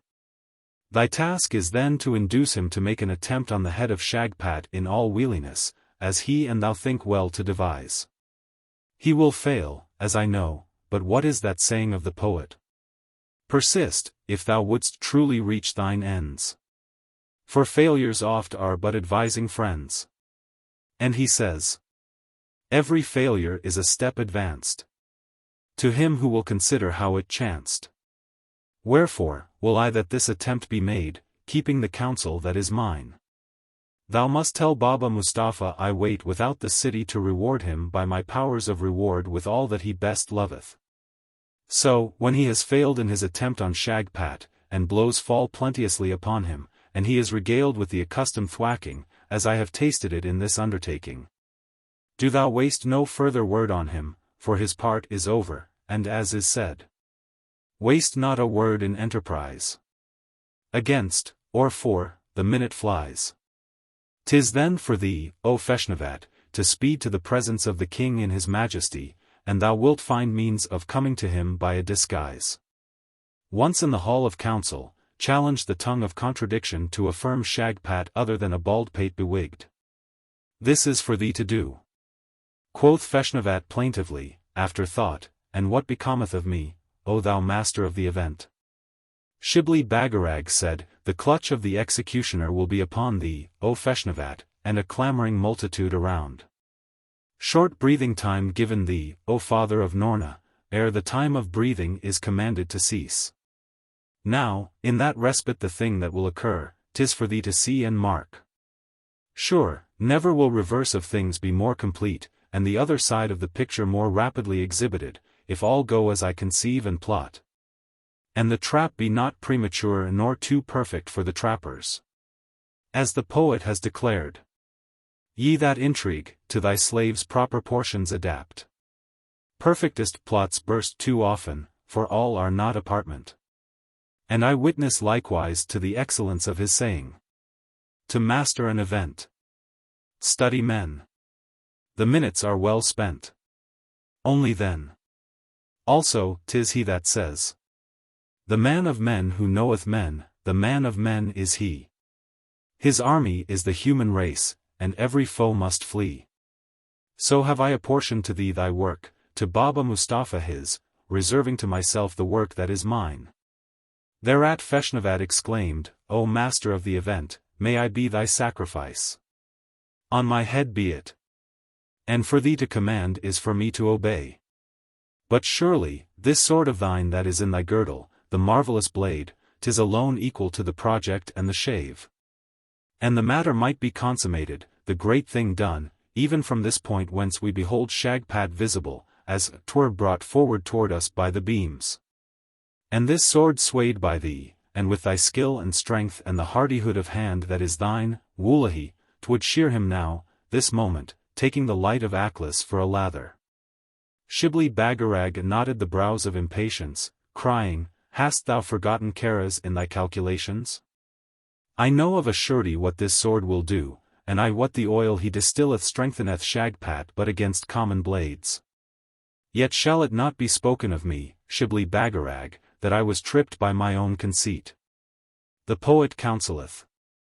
When for any mighty end thou hast the aid of heaven, mount until thy strength shall match those great means which are given. Nor that I was overthrown in despising mine enemy. Forgetful of the saying of the sage. Read the features of thy foe, wherever he may find thee. Small he is, seen face to face, but thrice his size behind thee. Wullahy. This Karaz is a genie of craft and resources, one of a mighty stock, and I must close with Shagpat to be sure of him. And that I am not deceived by semblances, opposing guile with guile, and guile deeper than his, for that he awaiteth it not, thinking I have leaped in fancy beyond the event. And am puffed by the afterbreaths of adulation, I. Thinking I pluck the blossoms in my hunger for the fruit, that I eat the chick of the yet unlaid egg, O Feshnavat. As is said, and the warrior beareth witness to the wisdom of it. His weapon I'll study, my own conceal. So with 2 arms to his one shall I deal. The same also testifieth. 'Tis folly of the hero, though resistless in the field, to stake the victory on his steel, and fling away the shield. And likewise, examine thine armor in every joint. For slain was the giant, and by a pin's point. Wah! 'Tis certain there will need subtlety in this undertaking, and a plot plotted, so do thou my bidding, and fail not in the part assigned to thee. Now, Feshnavat was persuaded by his words, and cried, in diligence, discretion, and the virtues which characterize subordinates, I go, and I delay not. I will perform the thing required of me, O master of the event. And he repeated in verse. With danger beset, be the path crooked or narrow. Thou art the bow, and I the arrow. Then embraced he his daughter, kissing her on the forehead and the eyes, and tightening the girdle of his robe, departed, with the name of Allah on his lips, in the direction of the city. So Shibli Bagarag called to him the two genii, and his command was, Soar, ye slaves of the sword, till the range of earth and its mountains and seas and deserts are a cluster in the orb of the eye.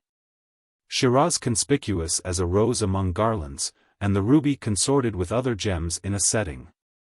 In Shiraz or the country adjoining ye will come upon one Baba Mustafa by name. And, if he be alone, ye may recognize him by his forlorn look and the hang of his cheeks, his vacancy as of utter abandonment. If in company, 'twill be the only talker that's he. Seize on him, give him a taste of thin air, and deposit him without speech on the roof of a palace. Where ye will see Feshnavat in yonder city, this do ere the shadows of the palm tree by the well and the plain move up the mounds that enclose the fortified parts. Cried Caravagus and Vidravush, to hear is to obey. Up into the sky, like two bright balls tossed by jugglers, the two genii shot. And, watching them, Noorna bin Norka said, My life, there is a third wanting, Ravajura, and with aid of the three, earth could have planted no obstruction to thy stroke. But thou wert tempted by the third temptation in Aklis, and left not the hall in triumph, the hall of the duping brides. He answered, That is so, my soul. And the penalty is mine, by which I am made to employ deceits ere I strike. And she said, 'Tis to the generosity of Gulravaz thou owest Caravagus and Vidravush. And I think she was generous, seeing thee true to me in love, she that hath sorrows. So he said, What of the sorrows of Gulravaz? Tell me of them. But she said, Nay, O my betrothed. Wouldst thou have this tongue blistered, and a consuming spark shot against this bosom? Then he, Make it clear to me. She put her mouth to his ear, saying, There is a curse on whoso telleth of things in Aklis, and to tattle of the seven and their sister forerunneth wretchedness. Surely, he stooped to that fair creature, and folded her to his heart, his whole soul heaving to her, and he cried again and again, Shall harm hap to thee through me? By Allah, no. And he closed the privileged arm of the bridegroom round her waist, that had the yieldingness of the willow branchlet, the flowingness of the summer sea wave. And seemed as 'twere melting honey like at the first gentle pressure. She leaning her head shyly on his shoulder, yet confiding in his faithfulness, it was that she was shy of the great bliss in her bosom, and was made timid by the fervor of her affection. As is sung, deeper than the source of blushes is the power that makes them start. Up in floods the red stream rushes at one whisper of the heart. And it is sung in words present to the youth as he surveyed her. O beauty of the bride! O beauty of the bride! Her bashful joys like serpents sting her tenderness to tears. Her hopes are sleeping eagles in the shining of the spheres. O beauty of the bride! O beauty of the bride! And she's a lapping antelope that from her image flees. And she's a dove caught in two hands, to pant as she shall please. O beauty of the bride! O beauty of the bride! Like torrents over paradise her lengthy tresses roll. She moves as doth a swaying rose, and chides her hasty soul. The thing she will, that will she not, yet can no will control. O beauty, beauty, beauty of the bride! They were thus together, Abrak leaning under one wing of Koruk for shade up the slope of the hill, and Shibli Bagarag called to him, Ho, Abrak! Look if there be aught impending over the city. So he arose and looked, crying, one with plunging legs, high up in air over the city, between two bright bodies. Shibli Bagarag exclaimed, 'Tis well. The second chapter of the event is opened, so call it, thou that tellest of the shaving of Shagpat. It will be the shortest. Then he said, the shadow of yonder palm is now a slanted spear up the looped wall of the city. Now, the time of Shagpat's triumph, and his greatest majesty, will be when yonder walls chase the shadow of the palm up this hill. And then will Baba Mustafa be joining the chorus of creatures that shriek toward even ere they snooze. There's not an ape in the woods, nor hyena in the forest, nor birds on the branches, nor frogs in the marsh that will outnoise Baba Mustafa under the thong. Wullahy, 'twill grieve his soul in aftertime when he sitteth secure in honors, courted, with 1,000 ears at his bidding, that so much breath scaped him without toll of the tongue. But as the poet says truly, the chariot of events lifteth many dusty heels. And many, high and of renown, it crusheth with its wheels. Wah! I have had my share of the thong, and am I, master of the event, to be squeamish in attaining an end by its means? Nay, by this sword. Thereat, he strode once again to the summit of the hill, and in a moment the genii fronted him like two shot arrows quivering from the flight. So he cried, it is done. They answered, in faithfulness. So he beckoned to Noorna, and she came forward swiftly to him, exclaiming, I read the plot, and the thing required of me. So say not, but embrace me ere I leave thee, my betrothed, my master. He embraced her, and led her to where the genii stood. Then said he to the genii, convey her to the city, O ye slaves of the sword, and watch over her there. If ye let but an evil wind ruffle the hair of her head, lo! I sever ye with a stroke that shaketh the underworlds. Remain by her till the shrieks of Baba Mustafa greet ye, and then will follow commotion among the crowd, and cries for Shagpat to show himself to the people, cries also of death to Feshnavat. And there will be an assembly in the king's hall of justice, thither lead ye my betrothed, and watch over her. And he said to Noorna, thou knowest my design? So she said, when condemnation is passed on Feshnavat, that I appear in the hall as bride of Shagpat, and so rescue him that is my father. And she cried, oh, fair delightful time that is coming. My happiness and thy honor on earth date from it. Farewell, O my betrothed, beloved youth. Eyes of mine. These genii will be by, and there's no cause for fear or sorrow, and 'tis for thee to look like morning that speeds the march of light. Thou, my betrothed, art thou not all that enslaveth the heart of woman? Cried Shibli Bagarag, and thou, O Noorna, all that enraptureth the soul of man. Allah keep thee, my life. Lo! While they were wasting the rich love in their hearts, the genii rose up with Noorna, and she, waving her hand to him, was soon distant and as the white breast of a bird turned to the sun.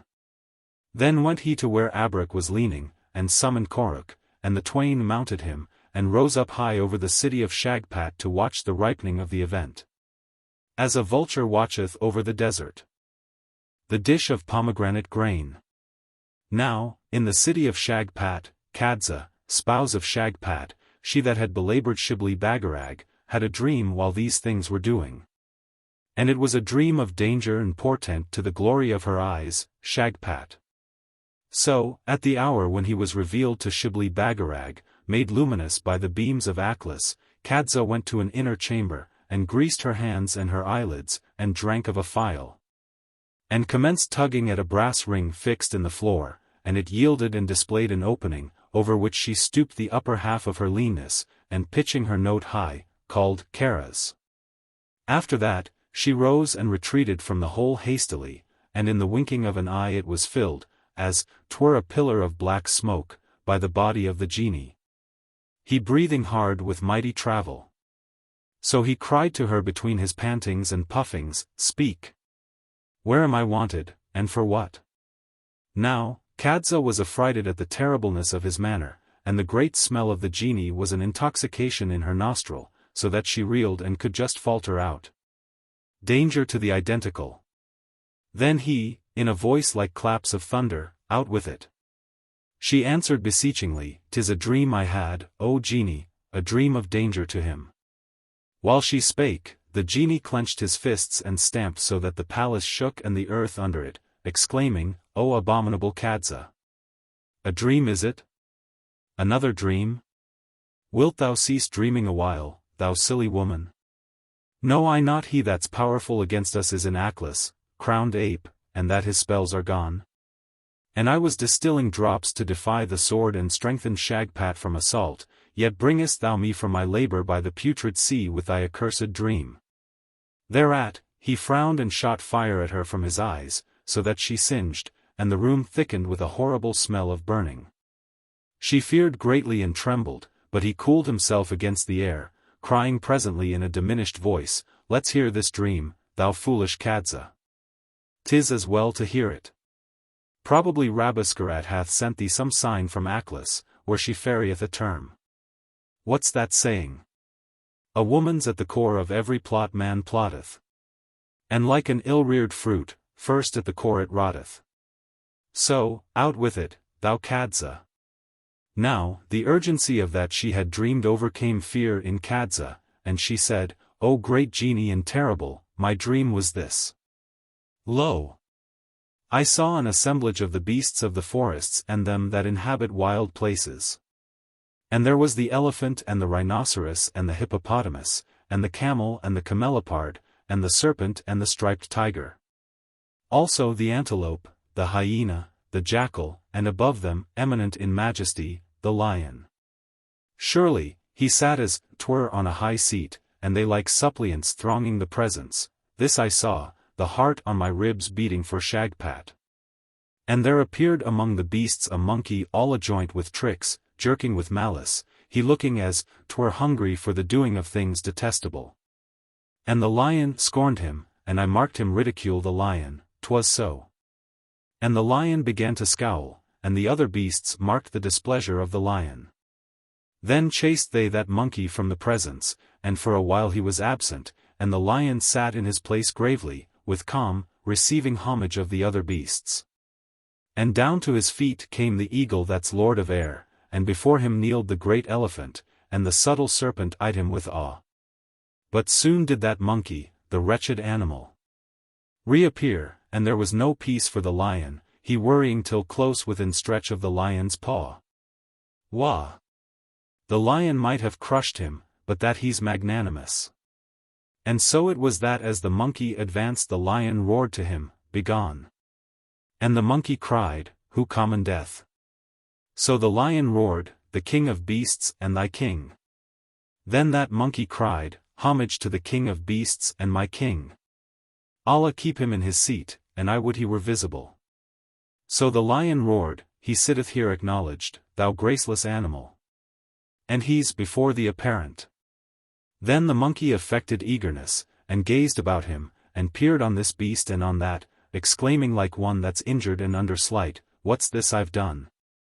And wherein have I offended, that he should be hidden from me when pointed out?" So the lion roared, "'Tis I where I sit, thou offensive monkey." Then that monkey in the upper pitch of amazement, "Thou!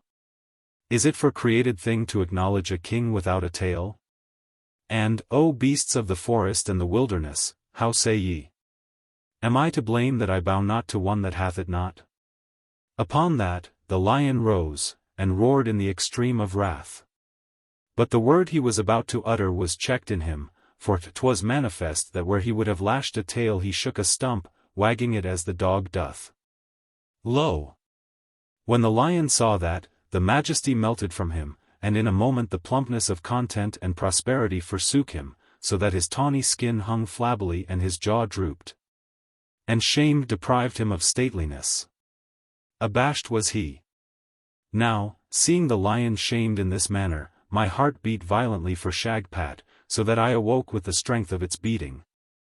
And 'twas hidden from me whether the monkey was punished by the lion, or exalted by the other beasts in his place, or how came it that the lion's tail was lost, witched from him by that villain of mischief, the monkey. But, O great genie, I knew there was a lion among men, reverenced, and with enemies, that lion, he that espoused me and my glory, Shagpat. 'Twas enough to know that and tremble at the omen of my dream, O genie. Wherefore I thought it well to summon thee here, that thou mightest set a guard over Shagpat, and shield him from the treacheries that beset him." When Kadza had ceased speaking, the genie glowered at her a while in silence. Then said he, "What creature is that, Kadza, which tormenteth like the tongue of a woman, is small as her pretensions to virtue? And which showeth how the chapters of her history should be read by the holy ones, even in its manner of movement?" Cried Kadza, "The flea that hoppeth." So he said, "'Tis well. Hast thou strength to carry one of my weight, O Kadza?" She answered in squeamishness, "I, Wullahy. I'm but a woman, genie, though the wife of Shagpat, and to carry thee is for the camel and the elephant and the horse." Then he, "Tighten thy girdle," and when tightened, let a loose loop hang from it. She did that, and he gave her a dark powder in her hand, saying, "Swallow the half of this, and what remaineth mix with water, and sprinkle over thee." That did she, and thereupon he exclaimed, "Now go, and thy part is to move round Shagpat.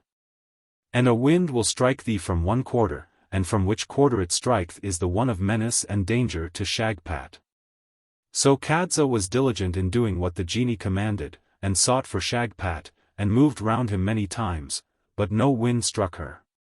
She went back to the genie, and told him of this, and the genie cried, "What? No wind? Not one from Aklis? Then will Shagpat of a surety triumph, and we with him."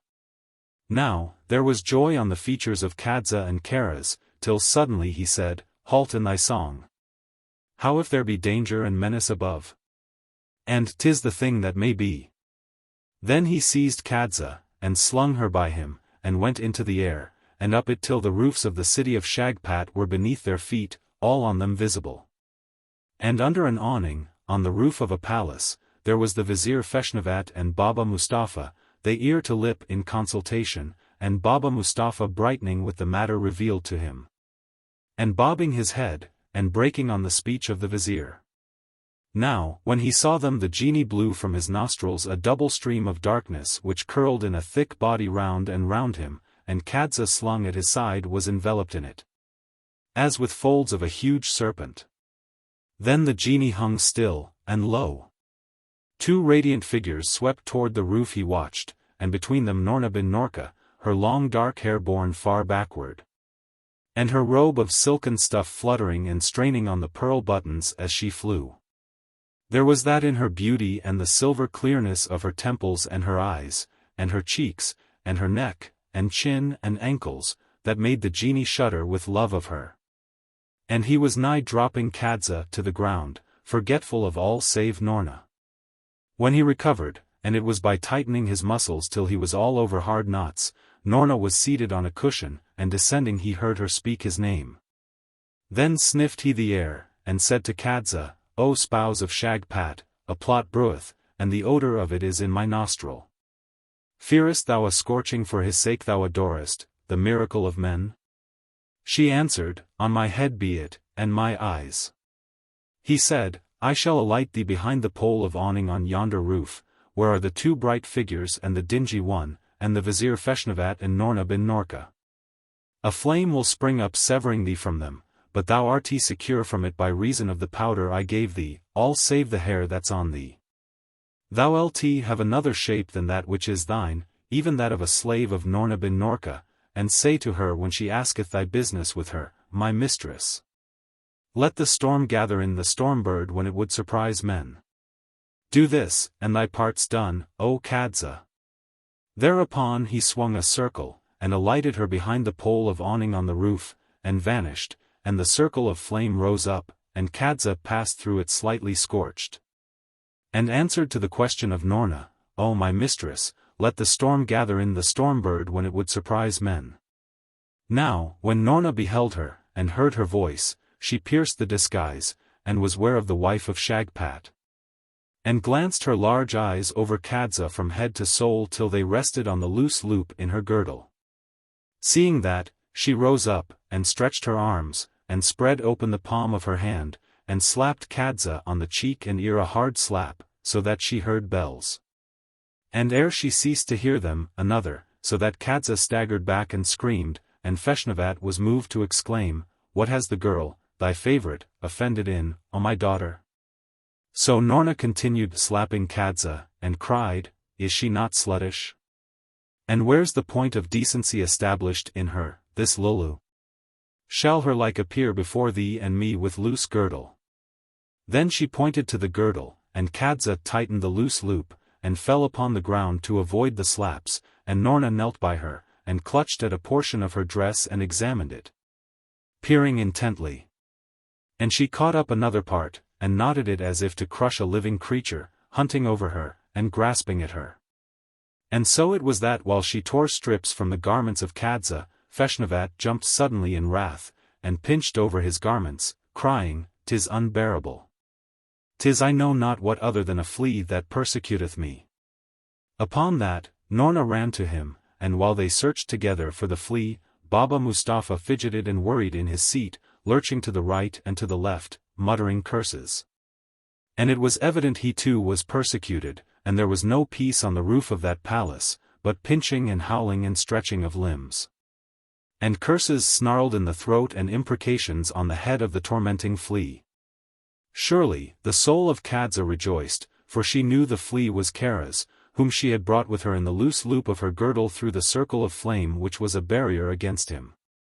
She glistened at the triumph of the flea, but Noorna strode to her, and took her to the side of the roof, and pitched her down it, and closed the passage to her.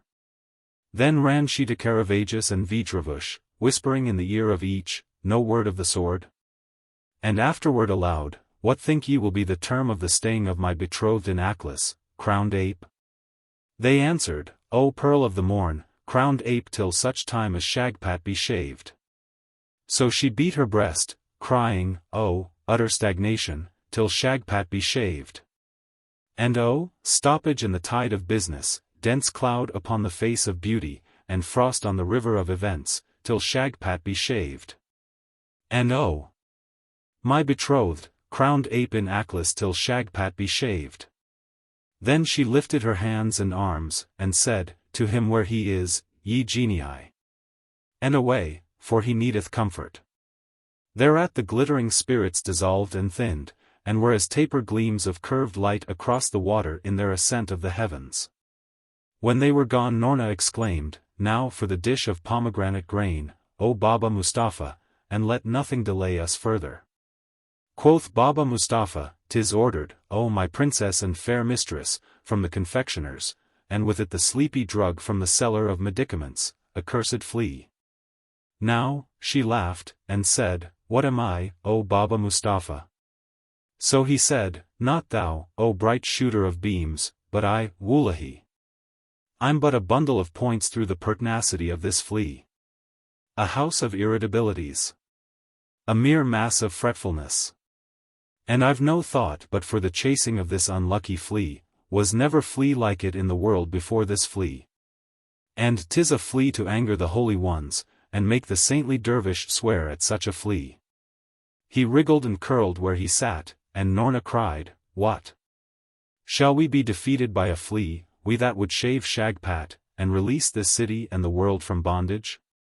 And she looked up to the sky that was then without a cloud, blazing with the sun on his mid-seat, and exclaimed, O star of Shagpat! Wilt thou constantly be in the ascendant, and defeat us, the liberators of men, with a flea? Now, whenever one of the twain, Baba Mustapha and the Vizier Feshnavat, commenced speaking of the dish of pomegranate grain, the torment of the flea took all tongue from him, and was destruction to the gravity of counsel and deliberation. The dish of pomegranate grain was brought to them by slaves, and the drug to induce sleep, yet neither could say aught concerning it, they were as jointy grasshoppers through the action of the flea. And the torment of the flea became a madness, they shrieking, 'Tis now with thee. 'Tis now with me. Fires of the damned on this flea. In their extremity, they called to Allah for help, but no help came, save when they abandoned all speech concerning the dish of pomegranate grain, then were they for a moment eased of the flea. So Noorna recognized the presence of her enemy Karaz, and his malicious working. And she went and fetched a jar brimmed with water for the bath, and stirred it with her forefinger, and drew on it a flame from the rays of the sun till there rose up from the jar a white thick smoke.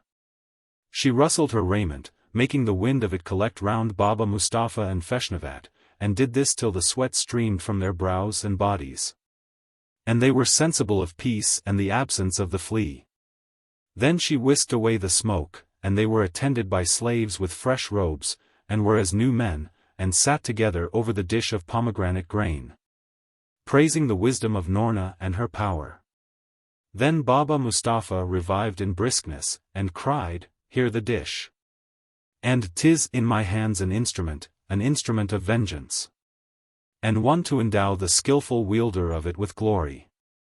And 'tis as I designed it, sweet, seasoned, savory, a flattery to the eye and no deceiver to the palate. Wah! And such an instrument in the hands of the discerning and the dexterous, and the discreet and the judicious, and them gifted with determination. Is not such as sufficeth for the overturning of empires and systems, O my mistress, fair one, sapphire of this city? And is not written that I shall beguile Shagpat by its means, and master the event, and shame the king of Oolb and his court? And I shall then sit in state among men, and surround myself with adornments and with slaves, mute, that speak not save at the signal. And are as statues round the cushions of their lord, that's myself. And I shall surround myself with the flatteries of wealth, and walk bewildered in silks and stuffs and perfumeries. And sweet young beauties shall I have about me, antelopes of grace, as I like them, and select them, long-eyed, lazy, fond of listening. And with bashful looks that timidly admire the dignity that's in man." While he was prating, Noorna took the dish in her lap, and folded her silvery feet beneath her, and commenced whipping into it the drug, and she whipped it dexterously and with equal division among the grain, whipping it and the flea with it. But she feigned not to mark the flea and whipped harder. Then took she colour and coloured it saffron, and laid over it gold leaf, so that it glittered and was an enticing sight. And the dish was of gold, crusted over with devices and patterns, and heads of golden monsters, a ravishment of skill in him that executed it, cumbrous with ornate golden workmanship. Likewise there were places round the dish for sticks of perfume and cups carved for the storing of perfumed pellets, and into these Noorna put myrrh and ambergris and rich incenses, aloes, sandalwood, prepared essences, divers keen and sweet scents. Then when all was in readiness, she put the dish upon the knee of Baba Mustapha, and awoke him from his babbling reverie with a shout, and said, "An instrument verily, O Baba Mustapha! And art thou a cat to shave Shagpat with that tongue of thine?"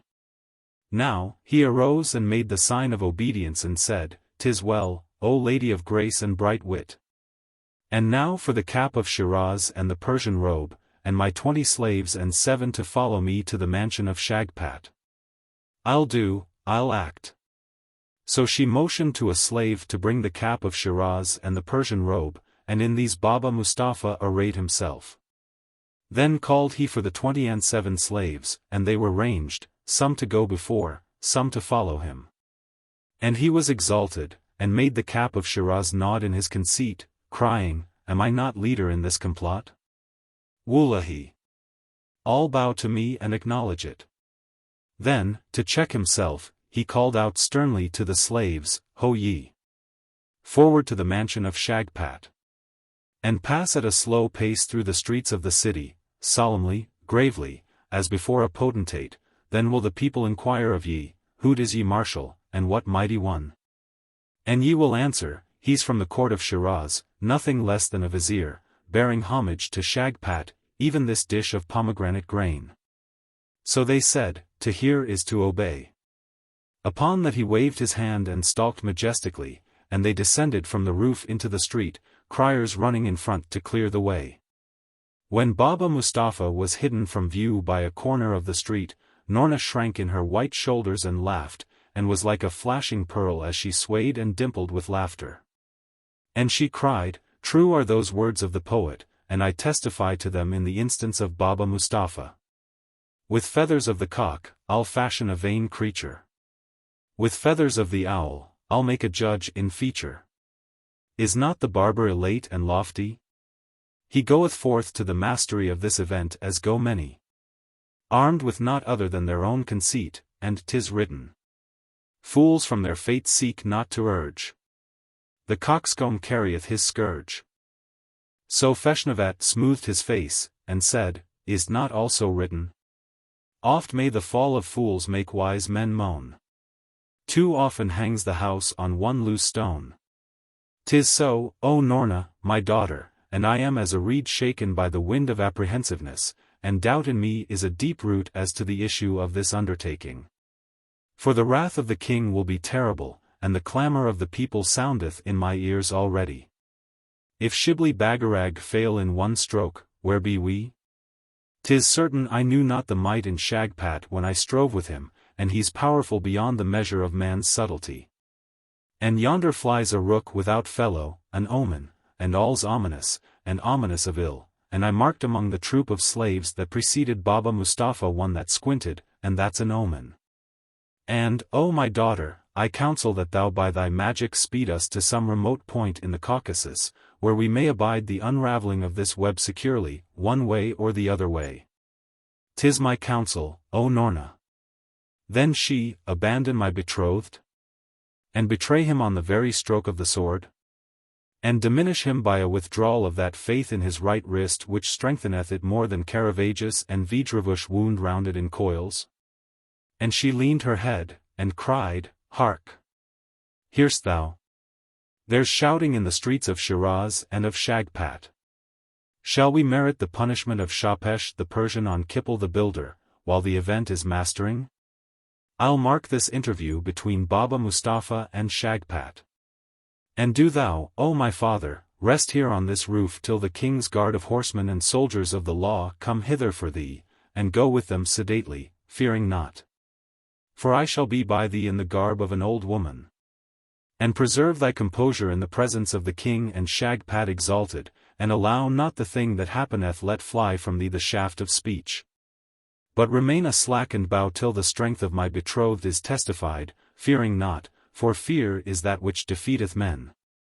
And 'tis declared in a distich. The strongest weapon one can see in mortal hands is constancy. And for us to flee now would rank us with that king described by the poet. A king of Ind there was who fought a fight from the first gleam of morn till fall of night. But when the royal tent his generals sought, proclaiming victory, fled was he who fought.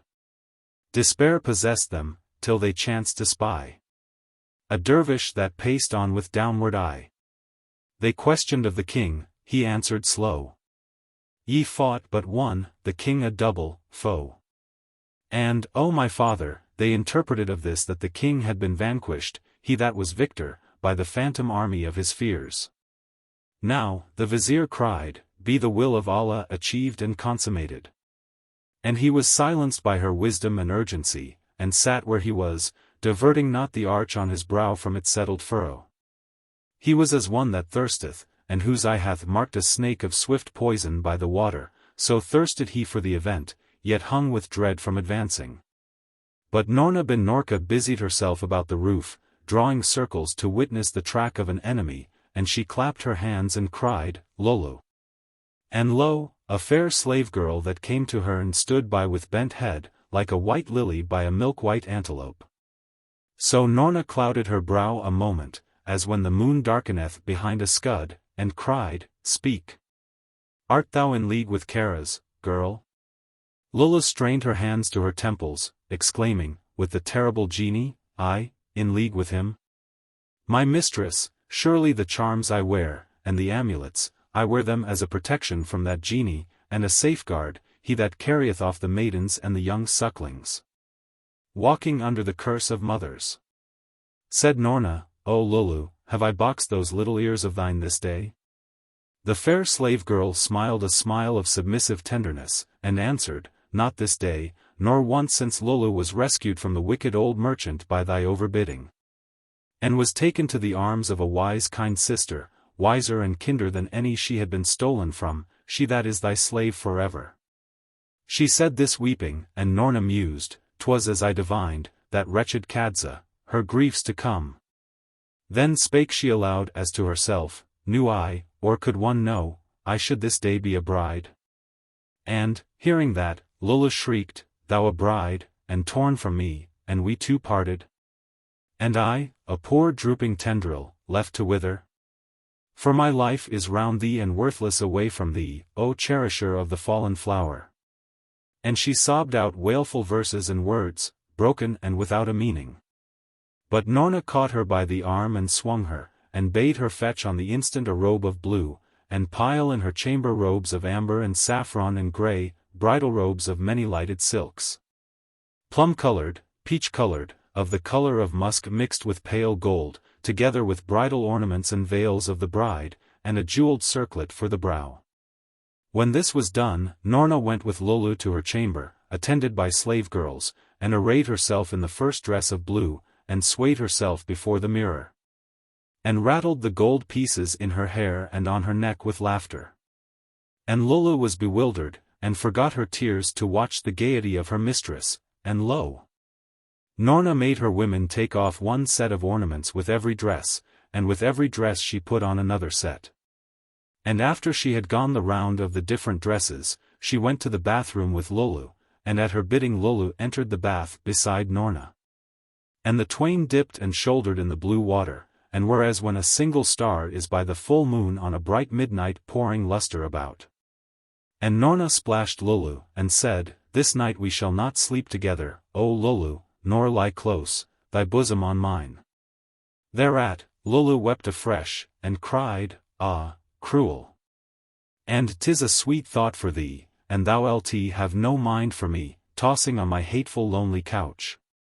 Tenderly Noorna eyed Lulu, and the sprinkles of the bath fell with the tears of both, and they clung together, and were like the lily and its bud on one stalk in a shower. Then, when Noorna had spent her affection, she said, O thou of the long downward lashes, thy love was constant when I stood under a curse and was an old woman, a hag. Carest thou so little to learn the name of him that claimeth me? Lulu replied, I thought of no one save myself and my loss, O my lost pearl, happy is he, a youth of favour. Oh, how I shall hate him that taketh thee from me. Tell me now his name, O sovereign of hearts. So Noorna smoothed the curves and corners of her mouth and calmed her countenance, crying in a deep tone and a voice as of reverence, Shagpat. Now, at that name Lulu drank in her breath and was awed, and sank in herself, and had just words to ask, Hath he demanded thee again in marriage, O my mistress? Said Noorna, Even so. Lulu muttered, Great is the dispenser of our fates. And she spake no further, but sighed and took napkins and summoned the slave girls, and arrayed Noorna silently in the robe of blue and bridal ornaments. Then Noorna said to them that thronged about her, Put on, each of ye, a robe of white, ye that are maidens, and a fillet of blue, and a sash of saffron, and abide my coming. And she said to Lulu, Array thyself in a robe of blue, even as mine, and let trinkets lurk in thy tresses, and abide my coming. Then went she forth from them, and veiled her head and swathed her figure in raiment of a coarse white stuff, and was as the moon going behind a hill of dusky snow. And she left the house, and passed along the streets and by the palaces, till she came to the palace of her father, now filled by Shagpat. Before the palace grouped a great concourse and a multitude of all ages and either sex in that city, despite the blaze and the heat. Like roaring of a sea beyond the mountains was the noise that issued from them, and their eyes were a fire of beams against the portal of the palace. Now, she saw in the crowd one Shafrak, a shoemaker, and addressed him, saying, O Shafrak, the shoemaker, what's this assembly and how got together? For the poet says, Ye string not such assemblies in the street, save when some high event should be complete. He answered, 'Tis an event complete. Wullahi. The deputation from Shiraz to Shagpat, and the submission of that vain city to the might of Shagpat. And he asked her, jestingly, Art thou a witch, to guess that, O veiled and virtuous one? Quoth she, I read the thing that cometh ere 'tis come, and I read danger to Shagpat in this deputation from Shiraz, and this dish of pomegranate grain. So Shafrak cried, By the beard of my fathers and that of Shagpat. Let's speak of this to Zeal, the garlic seller. He broadened to one that was by him, and said, O Zeal, what's thy mind? Here's a woman, a wise woman, a witch, and she sees danger to Shagpat in this deputation from Shiraz and this dish of pomegranate grain. Now, Zeal screwed his visage and gazed up into his forehead, and said, "'Twere best to consult with Buddelbak, the drum-beater." The two then called to Buddelbak, the drum-beater, and told him the matter, and Buddelbak pondered, and tapped his brow and beat on his stomach, and said, "Kruz el Krazowick, the carrier, is good in such a case." Now, from Kruz el Krazowick, the carrier, they went to Dob, the confectioner, and from Dob, the confectioner, to Azawul, the builder. And from Azawul, the builder, to Cheek, the collector of taxes. And each referred to some other, till perplexity triumphed and was a cloud over them, and the words, "danger to Shagpat," went about like bees, and were canvassing. When suddenly a shrill voice rose from the midst, dominating other voices, and it was that of Kadza, and she cried, "Who talks here of danger to Shagpat, and what wretch is it?" Now, Cheek pointed out Azawul, and Azawul Dob, and Dob Kruz el Krazowick, and he Buddelbak, and the drumbeater shrugged his shoulder at Zeal, and Zeal stood away from Shafrak. And Shafrak seized Noorna and shouted, "'Tis she, this woman, the witch." Kadza fronted Noorna, and called to her, "O thing of infamy, what's this talk of thine concerning danger to our glory, Shagpat?" Then Noorna replied, "I say it, O Kadza. And I say it. There's danger threateneth him, and from that deputation and that dish of pomegranate grain." Now, Kadza laughed a loose laugh, and jeered at Noorna, crying, "Danger to Shagpat. He that's attended by genii, and watched over by the greatest of them, day and night incessantly?" And Noorna said, "I ask pardon of the power that seeth, and of thee, if I be wrong. Wah! Am I not also of them that watch over Shagpat? So then let thou and I go into the palace and examine the doings of this deputation and this dish of pomegranate grain." Now, Kadza remembered the scene on the roofs of the Vizier Feshnavat, and relaxed in her look of suspicion, and said, "'Tis well. Let's into them." Thereupon the twain threaded through the crowd and locked at the portals of the palace, and it was opened to them and they entered, and lo! The hand that opened the portals was the hand of a slave of the sword, and against corners of the court leaned slaves silly with slumber. So Kadza went up to them, and beat them, and shook them, and they yawned and mumbled, "Excellent grain. Good grain. The grain of Shiraz." And she beat them with what might was hers, till some fell sideways and some forward, still mumbling, "Excellent pomegranate grain." Kadza was beside herself with anger and vexation at them, tearing them and cuffing them, but Noorna cried, "O Kadza! What said I? There's danger to Shagpat in this dish of pomegranate grain. And what's that saying? 'Tis much against the master's wish. That slaves too greatly praise his dish. Wullahi! I like not this talk of the grain of Shiraz."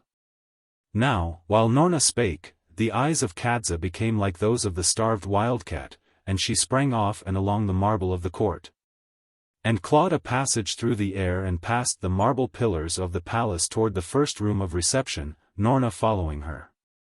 And in the first room were slaves leaning and lolling like them about the court, and in the second room and in the third room, silent all of them and senseless. So at this sight the spark of suspicion became a mighty flame in the bosom of Kadza, and horror burst out at all ends of her, and she shuddered, and cried, "What for us? And where's our hope if Shagpat be shorn, and he lopped of the identical, shamed like the lion of my dream?" And Noorna clasped her hands, and said, "'Tis that I fear. Seek for him, O Kadza." So Kadza ran to a window and looked forth over the garden of the palace, and it was a fair garden with the gleam of a fountain and watered plants and cool arches of shade, thick bowers, fragrant alleys, long sheltered terraces, and beyond the garden a summer-house of marble fanned by the broad leaves of a palm. Now, when Kadza had gazed a moment, she shrieked, "He's there! Shagpat! Giveth he not the light of a jewel to the house that holdeth him? Awahi! And he's witched there for an ill purpose.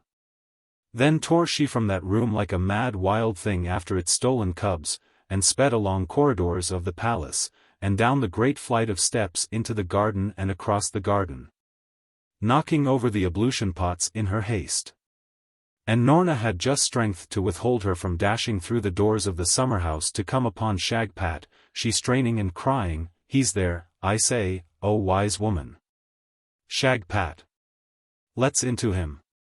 But Noorna clung to her, and spake in her ear, "Wilt thou blow the fire that menaces him, O Kadza? And what are two women against the assailants of such a mighty one as he?" Then said she, "Watch, rather, and avail thyself of yonder window by the blue-painted pillar." So Kadza crept up to the blue-painted pillar which was on the right side of the porch, and the twain peered through the window. Noorna beheld the dish of pomegranate grain. And it was on the floor, empty of the grain, and Baba Mustafa was by it alone making a lather, and he was twitching his mouth and his legs, and flinging about his arms. And Noorna heard him mutter wrathfully, "O accursed flea! Art thou at me again?" And she heard him mutter as in anguish, "No peace for thee, O pugnacious flea! And my steadiness of hand will be gone, now when I have him safe as the hawk his prey, mine enemy, this Shagpat that abused me, thou abominable flea. And, O thou flea, wilt thou, vile thing, hinder me from mastering the event, and releasing this people and the world from enchantment and bondage? And shall I fail to become famous to the ages and the times because of such as thee, flea?" So Kadza whispered to Noorna, "What's that he's muttering? Is't of Shagpat? For I mark him not here, nor the light by which he's girt." She answered, "Listen with the ear and the eye and all the senses." Now, presently they heard Baba Mustafa say in a louder tone, like one that is secure from interruption, "Two lathers, and this the third. A potent lather. And I wot there's not a hair in this world resisteth the sweep of my blade over such a lather as, ah! Flea of iniquity and abomination! What? Am I doomed to thy torments, so let's spread. Lo! This lather, is not the pride of Shiraz? And the polish and smoothness it sheddeth, is not roseate? My invention. As the poet says, O accursed flea! Now the knee joint, now the kneecap, and 'tis but a hop for thee to the armpit. Fires of the pit without bottom seize thee. Is no place sacred from thee, and art thou a restless soul, infernal flea? So then, peace awhile, and here's for the third lather." While he was speaking, Baba Mustafa advanced to a large white object that sat motionless, upright like a snow mound on a throne of cushions, and commenced lathering.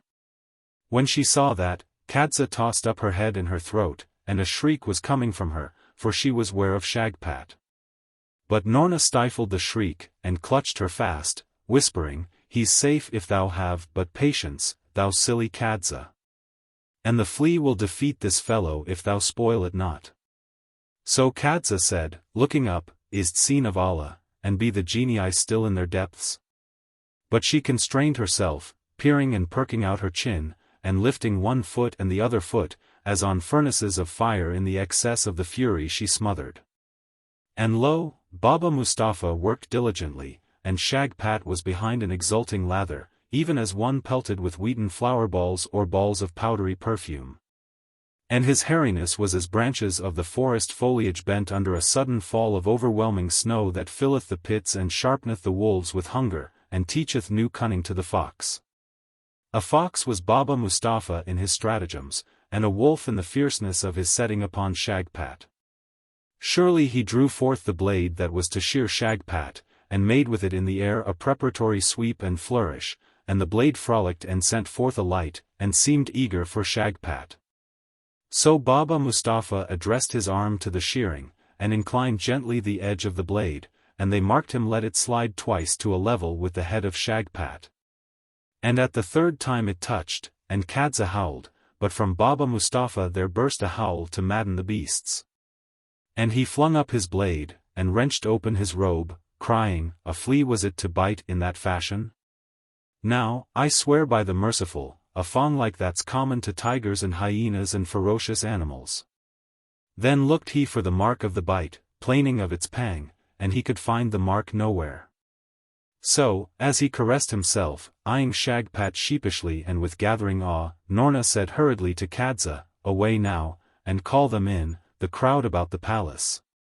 That they may behold the triumph of Shagpat, for 'tis ripe, O Kadza."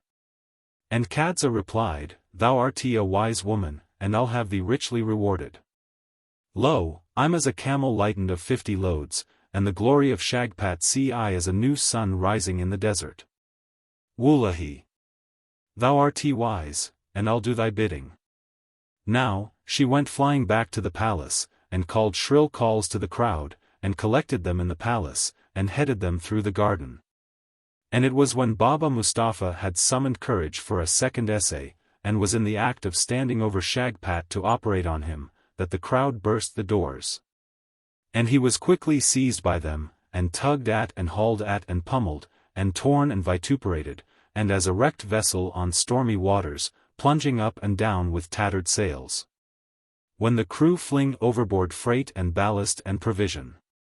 Surely his time would have been short with that mob, but Noorna made Kadza see the use of examining him before the king, and there were in that mob sheiks and fakirs. Holy men who listened to the words of Kadza, and exerted themselves to rescue Baba Mustafa, and quieted the rage that was prevailing. And bore Baba Mustafa with them to the great palace of the king, which was in the center of that city. Now, when the king heard of the attempt on Shagpat, and the affair of the pomegranate grain, he gave orders for the admission of the people. As many of them as could be contained in the hall of justice, and he set a guard over Baba Mustafa, and commanded that Shagpat should be brought to the palace even as he then was. And with the lather on him. So the regal mandate went forth, and Shagpat was brought in state on cushions, and the potency of the drug preserved his sedateness through all this, and he remained motionless in sleep. Folded in the center of calm and satisfaction, while this tumult was raging and the city shook with uproar. But the people, when they saw him whiten behind a lather, wrath at Baba Mustafa's polluting touch and the audacity of barbercraft wrestled in them with the outpouring of reverence for Shagpat. And a clamor arose for the instant sacrifice of Baba Mustafa at the foot of their idol Shagpat. And the whole of the city of Shagpat, men, women, and children, and the sheiks and the dervishes and crafts of the city besieged the king's palace in that middle hour of the noon, clamoring for the sacrifice of Baba Mustafa at the feet of their idol Shagpat. The burning of the identical. Now, the great hall for the dispensing of justice in the palace of the king was one on which the architect and the artificers had lavished all their arts and subtleties of design and taste and their conceptions of uniformity and grandeur. So that none entered it without a sense of abasement, and the soul acknowledged awfulness and power in him that ruled and sat eminent on the throne of that hall. For, lo! The throne was of solid weighty gold, overhung with rich silks and purples. And the hall was lofty, with massive pillars, 50 on either side, ranging in stateliness down toward the blaze of the throne. And the pillars were pillars of porphyry and of jasper and precious marble, carven over all of them with sentences of the cunningest wisdom, distichs of excellence, odes of the poet. Stanzas sharp with the incisiveness of wit, and that solve knotty points with but one stroke. And these pillars were each the gift of a mighty potentate of earth or of a genie. In the center of the hall a fountain set up a glittering jet, and spread abroad the breath of freshness, leaping a height of 60 feet. And shimmering therein a wide bright canopy with dropping silver sides. It was rumored of the waters of this fountain that they were fed underground from the waters of the sacred river, brought there in the reign of El Razun, a former sovereign in the city of Shagpat. By the labors of Zak, a genie subject to the magic of Azruka, the queen of El Razun. But, of a surety, none of earth were like to them in silveriness and sweet coolingness, and they were as wine to the weary. Now, the king sat on his throne in the hall, and around him his ministers, and emirs, and chamberlains, and officers of state, and black slaves. And the soldiers of his guard armed with naked scimitars. And the king was as a sun in splendor, severely grave, and a frown on his forehead to darken kingdoms, for the attempt on Shagpat had stirred his kingly wrath. and awakened zeal for the punishment of all conspirators and offenders. So when Shagpat was borne into the king upon his throne of cushions where he sat upright, smiling and inanimate, the king commanded that he should be placed at his side, the place of honor. And Shagpat was as a moon behind the whiteness of the lathers, even as we behold moon and sun together in the heavens, was Shagpat by the king. There was great hubbub in the hall at the entrance of Shagpat, and a hum of rage and muttered vehemence passed among the assembled people that filled the hall like a cavern of the sea roaring outside. But presently the king spake, and all hushed. Then said he, O people! Thought I to see a day that would shame Shagpat? He that has brought honor and renown upon me and all of this city, so that we shine a constellation and place of pilgrimage to men in remote islands and corners of the earth? Yea. And to Afrits and genii? Have I not castigated barbers, and brought barbercraft to degradation, so that no youth is taught to exercise it? And through me the tackle of the barber, is not a rusty and abominated weapon, and as a sword thrown by and broken, for that it dishonored us? Surely, too, I have esteemed Shagpat precious. While he spake, the king gazed on Shagpat, and was checked by passion at beholding him under the lather, so that the people praised Shagpat and the king. Then said he, O people, who shall forecast disasters and triumphs?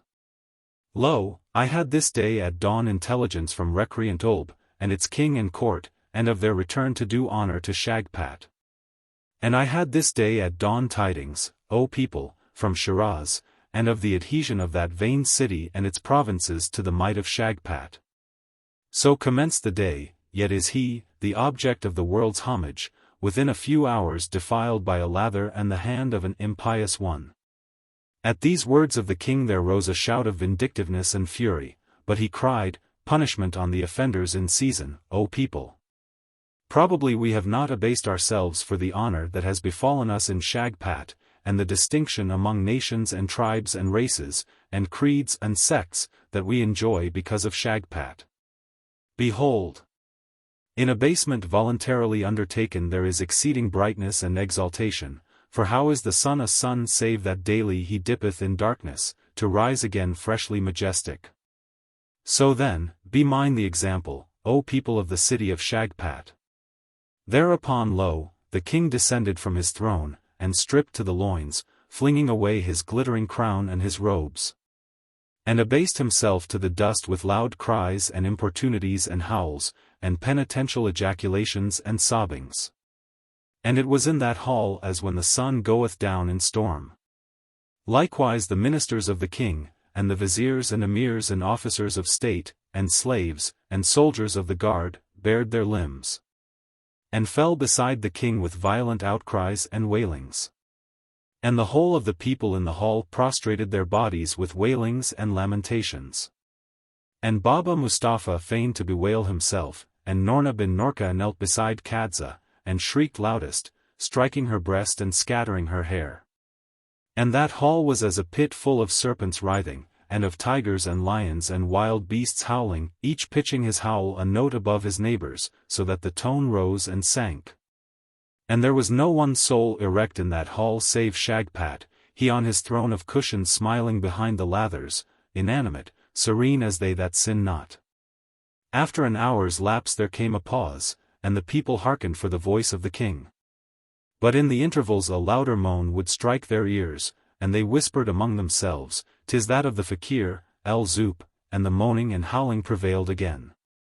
And again they heard another moan, a deep one, as of the earth in its throes, and said among themselves, "'Tis that of Budalbak, the drumbeater," and this led off to the howl of Arip, the dervish. And this was followed by the shriek of Zeal, the garlic seller, and the wall of Kruz el-Krazawick, the carrier, and the complainings of Dob, the confectioner, and the groan of Salap, the broker, and the yell of Azawul, the builder. There would have been no end to it known, but the king rose and commenced plucking his beard and his hair, they likewise in silence. When he had performed this ceremony a space, the king called, and a basin of water was brought to him, and handed round by slaves, and all dipped in it their hands, and renewed their countenances and rearranged their limbs. And the hall brightened with the eye of the king, and he cried, O people, lo, the plot is revealed to me, and 'tis a deep one. But, by this beard, we'll strike at the root of it, and a blow of deadliness. Surely we have humiliated ourselves, and vengeance is ours. How say ye? A noise like the first sullen growl of a vexed wild beast which telleth that fury is fast travelling and the teeth will flash, followed these words. And the king called to his soldiers of the guard, Ho! Forth with this wretch that dared defile Shagpat, the Holy One. And on your heads be it to fetch hither Feshnavat, the son of File, that was my vizier, he that was envious of Shagpat, and whom we spared in our clemency. Some of the guard went from the hall to fulfill the king's injunction on Feshnavat, others thrust forth Baba Mustafa in the eyes of the king. Baba Mustafa was quaking as a frog quaketh for water, and he trembled and was a tongueless creature deserted of his lower limbs, and with eyeballs goggling, through exceeding terror. Now, when the king saw him, he contracted his brows as one that peereth on a small and minute object, crying, How? Is't such as he, this monster of audaciousness and horrible presumption? Truly, 'tis said. For ruin and the deeds preluding change. Fear not great beasts, nor eagles when they range. But dread the crawling worm or pismire mean. Satan selects them. For they are unseen. And this wretch is even of that sort, the select of Satan. Off with the top of the reptile, and away with him. Now, at the issue of the mandate Baba Mustafa choked, and horror blocked the throat of confession in him, so that he did not save stagger imploringly. But the prompting of Noorna sent Kadza to the foot of the throne, and Kadza bent her body and exclaimed, O king of the age, 'tis Kadza, the espoused of Shagpat thy servant, that speaketh, and lo! A wise woman has said in my ear, how if this emissary and instrument of the evil one, this barber, this filthy fellow, be made to essay on Shagpat before the people his science and his malice. For 'tis certain that Shagpat is surrounded where he sitteth by genii invisible, defended by them, and no harm can hap to him, but an illumination of glory and triumph manifest, and for this barber. His punishment can afterwards be looked to, O great king. The king mused a while and sank in his beard. Then said he to them that had hold of Baba Mustafa watching for the signal, I have thought over it, and the means of bringing double honor on the head of Shagpat. So release this fellow, and put in his hands the tackle taken from him.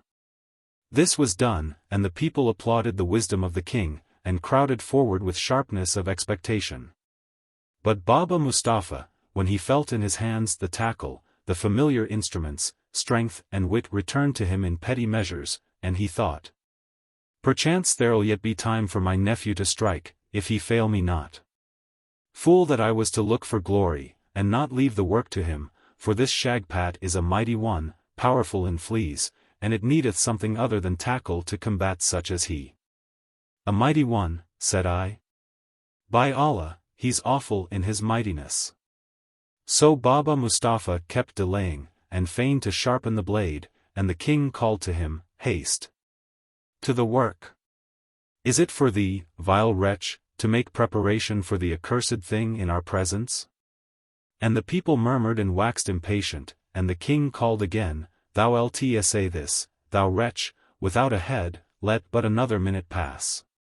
So when Baba Mustafa could delay no longer, he sighed heavily and his trembling returned, and the power of Shagpat smote him with an invisible hand, so that he could scarce move. But dread pricked him against dread, and he advanced upon Shagpat to shear him, and assumed the briskness of the barber, and was in the act of bending over him to bring the blade into play, when, behold, one of the chamberlains of the king stood up in the presence and spake a word that troubled him, and the king rose and hurried to a balcony looking forth on the desert. And on three sides of the desert 3 separate clouds of dust were visible, and from these clouds presently emerged horsemen with spears and pennons and plumes.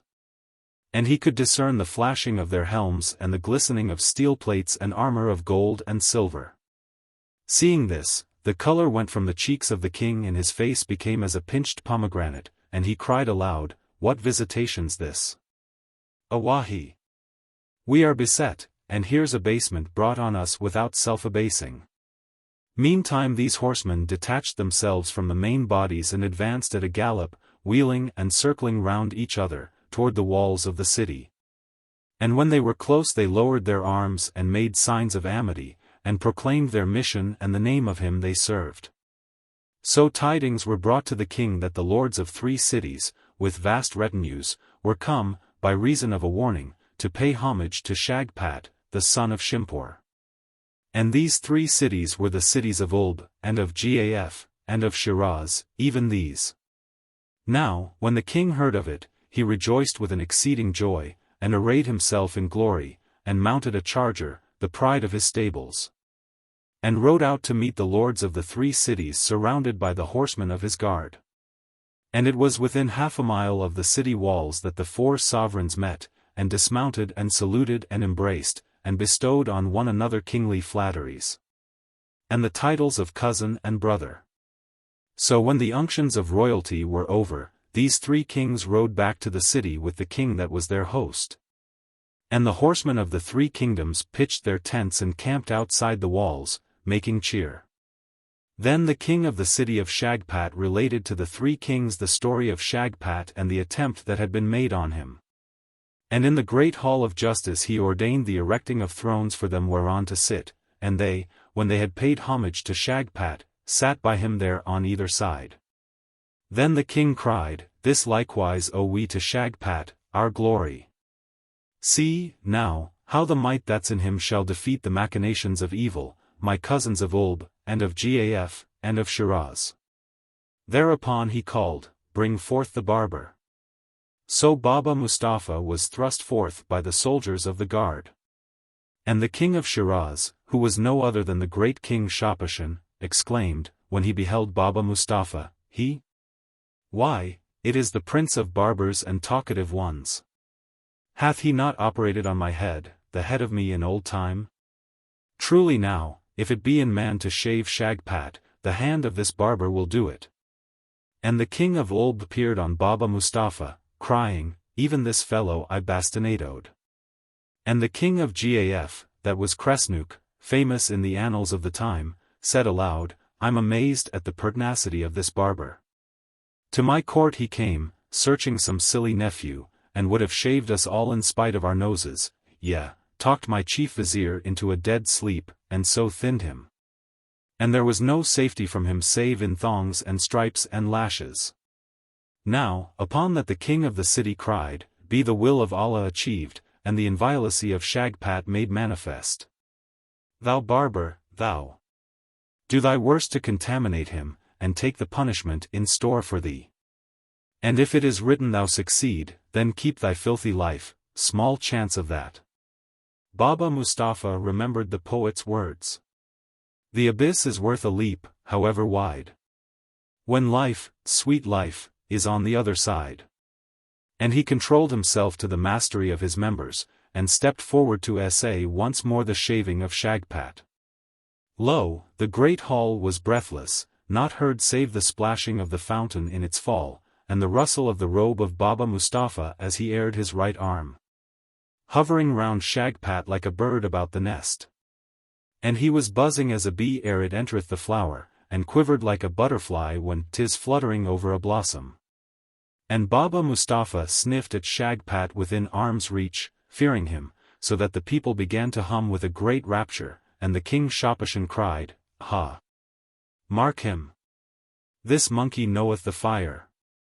But the king of the city of Shagpat was wroth, and commanded his guards to flourish their scimitars, and the keen light cut the cords of indecision in Baba Mustafa, and drove him upon Shagpat with a dash of desperation. And lo! He stretched his hand and brought down the blade upon the head of Shagpat. Then was the might of Shagpat made manifest, for suddenly in his head the identical rose up straight, even to a level with the roof of that hall, burning as it had been an angry flame of many fiery colors, and Baba Mustafa was hurled from him a great space like a ball that reboundeth. And he was twisting after the fashion of envenomed serpents, sprawling and spurning, and uttering cries of horror. Surely, to see that sight the 4 kings and the people bit their forefingers, and winked till the water stood in their eyes, and Kadza, turning about, exclaimed, "This owe we to the wise woman. Where lurketh she?" So she called about the hall, "Wise woman! Wise woman!" Now, when she could find Noorna bin Noorka nowhere in that crowd, she shrieked exultingly, "'Twas a genie! Wallahi!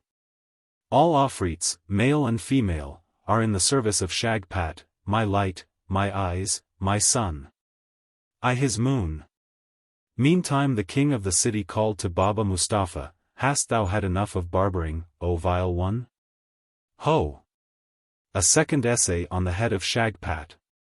So shall the might that's in him be indisputable, bruited abroad, and a great load upon the four winds." Now, Baba Mustafa was persuaded by the scimitars of the guard to a second essay on the head of Shagpat. And the second time he was shot away from Shagpat through the crowd and great assemblage to the extreme end of the hall, where he lay writhing about, abandoned in loathliness. And he in his despondency, and despite of protestation and the slackness of his limbs, was pricked again by the scimitars of the guard to a third essay on the head of Shagpat. The people jeering at him, for they were joyous, light of heart. And lo! The third time he was shot off violently, and whirled away like a stone from a sling, even into the outer air and beyond the city walls, into the distance of waste places. And now a great cry rose from the people, as it were a song of triumph, for the identical stood up wrathfully from the head of Shagpat, burning in brilliance, blinding to look on. He sitting inanimate beneath it. And it waxed in size and pierced through the roof of the hall, and was a sight to the streets of the city. And the horsemen camped without the walls beheld it, and marveled, and it was as a pillar of fire to the solitudes of the desert afar. And the wild Arab and wandering Bedouins and caravans of pilgrimage. Distant cities asked the reason of that appearance, and the cunning fakir interpreted it, and the fervent dervish expounded from it. And messengers flew from gate to gate and from land to land in exultation, and barbers hid their heads, and were friendly with the fox in his earth, because of that light. So the identical burned on the head of Shagpat as in wrath, and with exceeding splendor of attraction, 3 nights and 3 days. And the fishes of the sea shoaled to the sea's surface and stared at it, and the fowls of the air congregated about the fury of the light with screams and mad flutters. Till the streets and mosques and minarets and bright domes and roofs and cupolas of the city of Shagpat were blackened with scorched feathers of the vulture and the eagle and the rook and the raven and the hawk. And other birds, sacred and obscene. So was the triumph of Shagpat made manifest to men and the end of the world by the burning of the identical 3 days and 3 nights. The flashes of the blade. Now, it was the morning of the 4th day, and lo! At the first leap of the sun of that day the flame of the identical abated in its fierceness, and it dwindled and darkened, and tapered and flickered feebly, descending from its altitude in the heavens and through the ceiling of the hall. And lay down to sleep among the intricate lengths and frizzled convolutions and undulating weights flowing from Shagpat, an undistinguished hair, even as the common hairs of his head. So, upon that, the 4 fasting kings breathed, and from the people of the city there went up a mighty shout of gladness and congratulation at the glory they had witnessed. And they took the air deeply into their chests, and were as divers that have been long fathoms deep under water, and ascend and puff hard and press the water from their eyes. That yet refuse to acknowledge with a recognition the things that be and the sights above, so mazed are they with those unmentionable marvels and treasures and profusion of jewels, and splendid lazy growths and lavish filmy illuminations, and multitudinous pearls and shearing shells, that lie heaped in the beds of the ocean. As the poet has said, after too strong a beam, too bright a glory, we ask, is this a dream? Or magic story? And he says, when I've had rapturous visions such as make the sun turn pale, and suddenly awake, long must I pull at memory in this beard, ere I remember men and things revered. So was it with the people of the city, and they stood in the hall and winked staringly at one another, shouting and dancing at intervals, capering with mad gravity, exclaiming on the greatness of that they had witnessed. And Zeal the garlic seller fell upon Mob the confectioner, and cried, Was this so, O Dob? Wullahy! This glory, was it verily? And Dob peered dimly upon Zeal, whispering solemnly, Say, now, art thou of a surety that Zeal the garlic seller known to me, my boon fellow?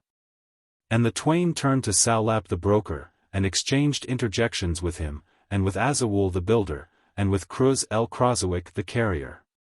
And they accosted Buddleback the drum beater, where he stood apart, drumming the air as to a march of triumph, and no word would he utter, neither to Zeal, nor to Salap, nor to Kruz el Krazawick, nor to Azawul his neighbor, nor to any present, but continued drumming on the air rapidly as an answer, increasing in the swiftness of his drumming till it was a rage to mark him.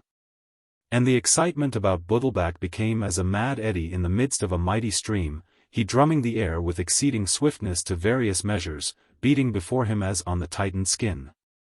Lost to all presences save the identical and Shagpat. So they edged away from Buddleback in awe, saying, He's inspired, Buddleback, 'tis the triumph of Shagpat he drummeth.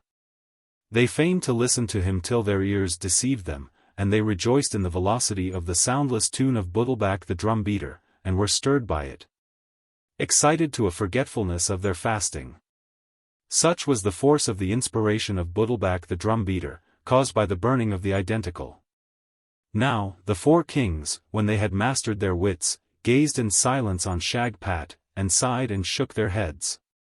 And were as they that have swallowed a potent draught and ponder sagely over the gulp.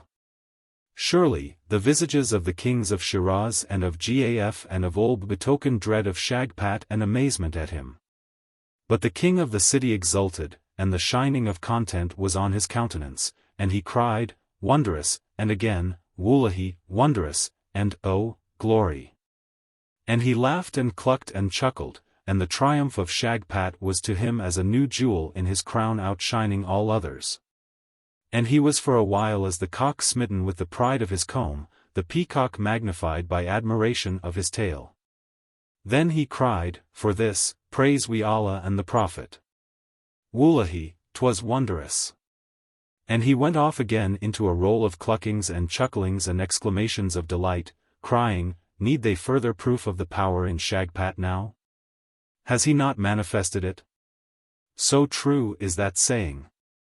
The friend that flattereth weakneth at length. It is the foe that calleth forth our strength. Wondrous. And never knew earth a thing to equal it in the range of marvels. Now, ere the last word was spoken by the king, there passed through the sky a mighty flash. Those in the hall saw it, and the horsemen of the three cities encamped without the walls were nigh blinded by the keenness of its blaze. So they looked into the height, and saw straight over the city a speck of cloud, but no thunder came from it, and the king cried, These be genii. The issue of this miracle is yet to come. Look for it, and exult. Then he turned to the other kings, but they were leaning to right and left in their seats, as do the intoxicated, without strength to answer his questioning. So he exclaimed, A curse on my head. Have I forgotten the laws of hospitality? My cousins are famished. He was giving orders for the spreading of a sumptuous banquet when there passed through the sky another mighty flash. They awaited the thunder this time confidently, yet none came. Suddenly the king exclaimed, "'Tis the wrath of Shagpat that his assailants remain uncastigated." Then cried he to the eunuchs of the guard, "Hither with Feshnavat, the son of Phile." And the king said to Feshnavat, "Thou plotter, envious of Shagpat." Here the king, Kresnuk, fell forward at the feet of Shagpat from sheer inanition, and the king of the city ordered instantly wines and viands to be brought into the hall. And commenced saying to Feshnavat, in the words of the wise entablature of reckless mercy, thus the sage declared: "More culpable the sparer than the spared. For he that breaks one law, breaks one alone. But who thwarts justice flouts law's sovereign throne. And have I not been over-merciful in thy case?" As the king was haranguing Feshnavat, his nostril took in the steam of the viands and the fresh odors of the wines, and he could delay no longer to satisfy his craving, but caught up the goblet. and drank from it till his visage streamed the tears of contentment. Lo, while he put forth his hand tremblingly, as to continue the words of his condemnation of the vizier, the heavens were severed by a third flash, one exceeding in fierceness the other flashes. And now the great hall rocked, and the pillars and thrones trembled, and the eyes of Shagpat opened. He made no motion, but sat like a wonder of stone, looking before him. Surely, Kadza shrieked, and rushed forward to him from the crowd, yet he said nothing, and was as one frozen. So the king cried, "He waketh." The flashes preceded his wakening. Now shall he see the vengeance of kings on his enemies. Thereupon he made a signal, and the scimitars of the guard were in air over the head of Feshnavat, when darkness as of the dropping of night fell upon all, and the darkness spake, saying, "I am Abrak of the Bar, preceder of the event." Then it was light, but the ears of every soul present were pierced with the wailing of wild animals, and on all sides from the desert hundreds of them were seen making toward the city, some swiftly, others at a heavy pace. And when they were come near they crouched and fawned, and dropped their dry tongues as in awe. There was the serpent, meek as before the days of sin, and the leopard slinking to get among the legs of men, and the lion came trundling along in utter flabbiness, raising not his head. Soon the streets were thronged with elephants and lions and sullen tigers, and wild cats and wolves, not a tail erect among them, great was the marvel. So the king cried, "We're in the thick of wonders, banquet we lightly while they increase upon us. What's yonder little man?" This was Abrak that stood before the king, and exclaimed, "I am the darkness that announceth the mastery of the event, as a shadow before the sun's approach, and it is the shaving of Shagpat." The world darkened before the eyes of the king when he heard this, and in a moment Abrak was clutched by the soldiers of the guard, and dragged beside Feshnavat to await the final blow. And this would have parted two heads from two bodies at one stroke, but now Noorna bin Norka entered the hall, veiled and in the bright garb of a bride, with veiled attendants about her. And the people opened to give her passage to the throne of the king. So she said, "Delay the stroke yet a while, O head of the magnanimous. I am she claimed by Shagpat. Surely, I am bride of him that is master of the event, and the hour of bridals is the hour of clemency." The king looked at Shagpat, perplexed.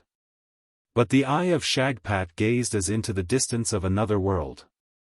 Then said he, "We shall hear naught from the mouth of Shagpat till he is avenged, and till then he is silent with exceeding wrath." Hearing this, Noorna ran quickly to a window of the hall, and let loose a white dove from her bosom. Then came there that flash which is recorded in old traditions as the fourth of the flashes of thunderless lightnings, after the passing of which hundreds of fakirs that had been awaiting it saw nothing further on this earth. Down through the hall it swept, and lo! When the kings and the people recovered their sight to regard Shagpat, he was, one side of him, clean shorn, the shaven side shining as the very moon. Surely from that moment there was no longer aught mortal in the combat that ensued. For now, while amazement and horror palsied all present, the Genie Karaz, uttering a howl of fury, shot down the length of the hall like a black stormbolt, and caught up Shagpat, and whirled off with him into the air. And they beheld him dive and dodge the lightnings that beset him from upper heaven, catching Shagpat from them, now by the heels, now by the hair remaining one side his head. This lasted a full hour, when the genie paused a second, and made a sheer descent into the earth. Then saw they the wings of Koruk, each a league in length, overshadow the entire land, and on the neck of the bird sat Shibli Bagarag cleaving through the earth with his blade. And he sat on Koruk as the moon sits on the midnight. There was no light save the light shed abroad by the flashes of the blade, and in these they beheld the air suffocated with Afrits and genii in a red and brown and white heat, followers of Karaz. Strokes of the blade clove them, and their blood was fire that flowed over the feathers of Koruk, lighting him in a conflagration. But the bird flew constantly to a fountain of earth below and extinguished it. Then the battle recommenced, and the solid earth yawned at the gashes made by the mighty blade, and its depths revealed how Karaz was flying with Shagpat from circle to circle of the underregions. hurrying with him downward to the lowest circle, that was flaming to points, like the hair of vast heads. Presently they saw a wondrous quivering flash divide the genie, and his heels and head fell together in the abysses, leaving Shagpat prone on great braziers of penal flame. Then the blade made another hissing sweep over Shagpat, leaving little of the wondrous growths on him save a topknot. But now was the hour struck when Rabesqurat could be held no longer serving the fairy in Aklis. And the terrible queen streamed in the sky, like a red disastrous comet, and dived, eagle-like, into the depths, reascending with Shagpat in her arms, cherishing him. And lo, there were suddenly 1,000 Shagpats multiplied about, and the hand of Shibli Bagarag became exhausted with hewing at them. The scornful laugh of the queen was heard throughout earth as she triumphed over Shibli Bagarag with hundreds of Shagpats, illusions. And he knew not where to strike at the Shagpat, and was losing all sleight of hand, dexterity, and cunning. Noorna shrieked, thinking him lost. But Abrak seized his bar, and leaning it in the direction of Aklis, blew a pellet from it that struck on the eye of Aklis, and this sent out a stretching finger of beams. And singled forth very Shagpat from the myriads of semblances, so that he glowed and was ruddy, the rest cowering pale, and dissolving like salt grains in water. Then saw earth and its inhabitants how the Genie Karaz reascended in the shape of a vulture with a fire beak, pecking at the eyes of him that wielded the sword. So that he was bewildered and shook this way and that over the neck of Koruk, striking wildly, languidly cleaving towers and palaces, and monuments of earth underneath him. Now, Shibli Bagarag discerned his danger, and considered, the power of the sword is to sever brains and thoughts. Great is Allah! I'll seek my advantage in that. So he whirled Koruk thrice in the crimson smoke of the atmosphere, and put the blade between the first and second thought in the head of Rabesqurat. Whereby the sense of the combat became immediately confused in her mind, and she used her powers as the fool does, equally against all. For the sake of mischief solely, no longer mistress of her own illusions. And she began doubling and trebling Shibli Bagarag on the neck of monstrous birds, speeding in draggled flightiness from one point of the sky to another. Even in the terror of the combat, Shibli Bagarag was fair to burst into a fit of violent laughter at the sight of the queen wagging her neck loosely, perking it like a mad raven. And he took heart, and swept the blade rapidly over Shagpat as she dandled him, leaving Shagpat but one hair remaining on him, yet was that the identical. And it arose, and was a serpent in his head, and from its jaws issued a river of fiery serpents. These and a host of Afrits besieged Shibli Bagarag. And now, to defend himself, he unloosed the twin genii, Caravagus and Vidravush, from the wrist of that hand which wielded the Sword of Aklis, and these alternately interwound before and about him. And were even as a glittering armor of emerald plates, warding from him the assaults of the host. And lo! He flew, and the battle followed him over blazing cities and lands on fire with the slanting hail of sparkles. By this time every soul in the city of Shagpat, kings and people, all save Abrak and Noorna bin Norka, were overcome and prostrate with their faces to the ground. But Noorna watched the conflict eagerly, and saw the head of Shagpat sprouting incessant fresh crops of hair, despite the pertinacious shearing of her betrothed. Then she smote her hands, and cried, "Yea! Though I lose my beauty in the love of my betrothed, I must join in this, or he'll be lost." So, saying to Abrak, "Watch over me," she went into the air, and, as she passed Rabesqurat, was multiplied into 20 damsels of loveliness. Then Abrak beheld a scorpion following the 20 in midair, and darting stings among them. Noorna tossed a ring, and it fell in a circle of flame round the scorpion. So, while the scorpion was shooting in squares to escape from the circle, the fire-beaked vulture flew to it, and fluttered a dense rain which swallowed the flame. And the scorpion and vulture assailed Noorna, that was changed to a golden hawk in the midst of 19 other golden hawks. Now, as Rabesqurat came scudding by, and saw the encounter, she made the 20 hawks 100. The Genie Karaz howled at her, and pinioned her to a pillar below in the desert, with Shagpat in her arms. But, as he soared aloft to renew the fight with Noorna, Shibli Bagarag loosed to her aid the slaves of the sword, and Abrak marked him slope to a distant corner of earth, and reascend in a cloud, which drew swiftly over the land toward the great hall. Lo, Shibli Bagarag stepped from it through a casement of the hall, and with him Shagpat, a slack weight, mated out of all power of motion. Koruk swooped low, on his back Baba Mustafa, and Shibli Bagarag flung Abrak beside him on the bird. Then Koruk whirred off with them. And while the heavens raged, Shibli Bagarag prepared a rapid lather, and dashed it over Shagpat, and commenced shearing him with lightning sweeps of the blade. 'Twas as a racing wheel of fire to see him. Suddenly he desisted, and wiped the sweat from his face. Then calling on the name of Allah, he gave a last keen cunning sweep with the blade, and following that, the earth awfully quaked and groaned, as if speaking in the abysmal tongue the mastery of the event to all men. Aklis was revealed in burning beams as of a sun, and the trouble of the air ceased, vapors slowly curling to the four quarters. Shibli Bagarag had smitten clean through the identical.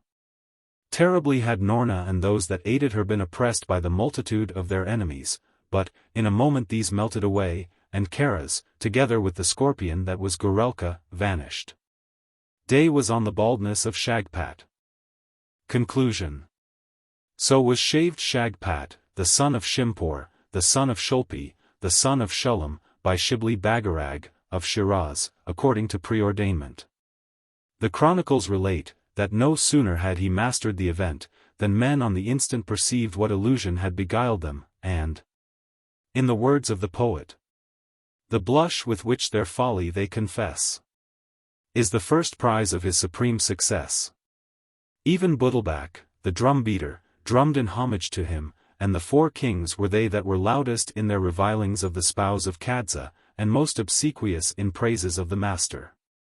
The king of the city was fain to propitiate his people by a voluntary resignation of his throne to Shibli Bagarag, and that king took well to heart the wisdom of the sage, when he says, "Power on illusion based, o'ertoppeth all. The more disastrous is its certain fall."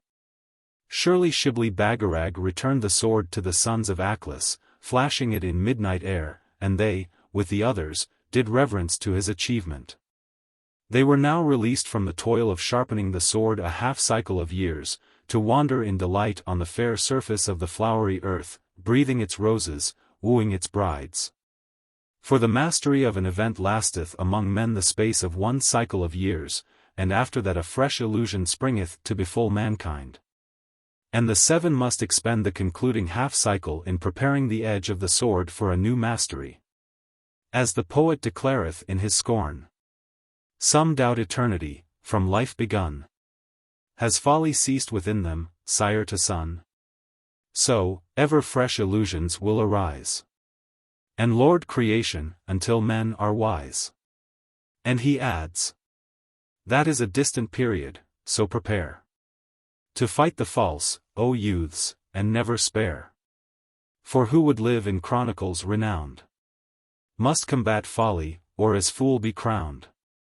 Now, for the kings of Shiraz and of Gaf, Shibli Bagarag entertained them in honor. But the king of Oolb he disgraced and stripped of his robes, to invest Baba Mustafa in those royal emblems, a punishment to the treachery of the king of Oolb. As is said by Abu Esnal, when nations with opposing forces, rash, shatter each other, thou that wouldst have stood apart to profit by the monstrous feud, thou art the surest victim of the crash.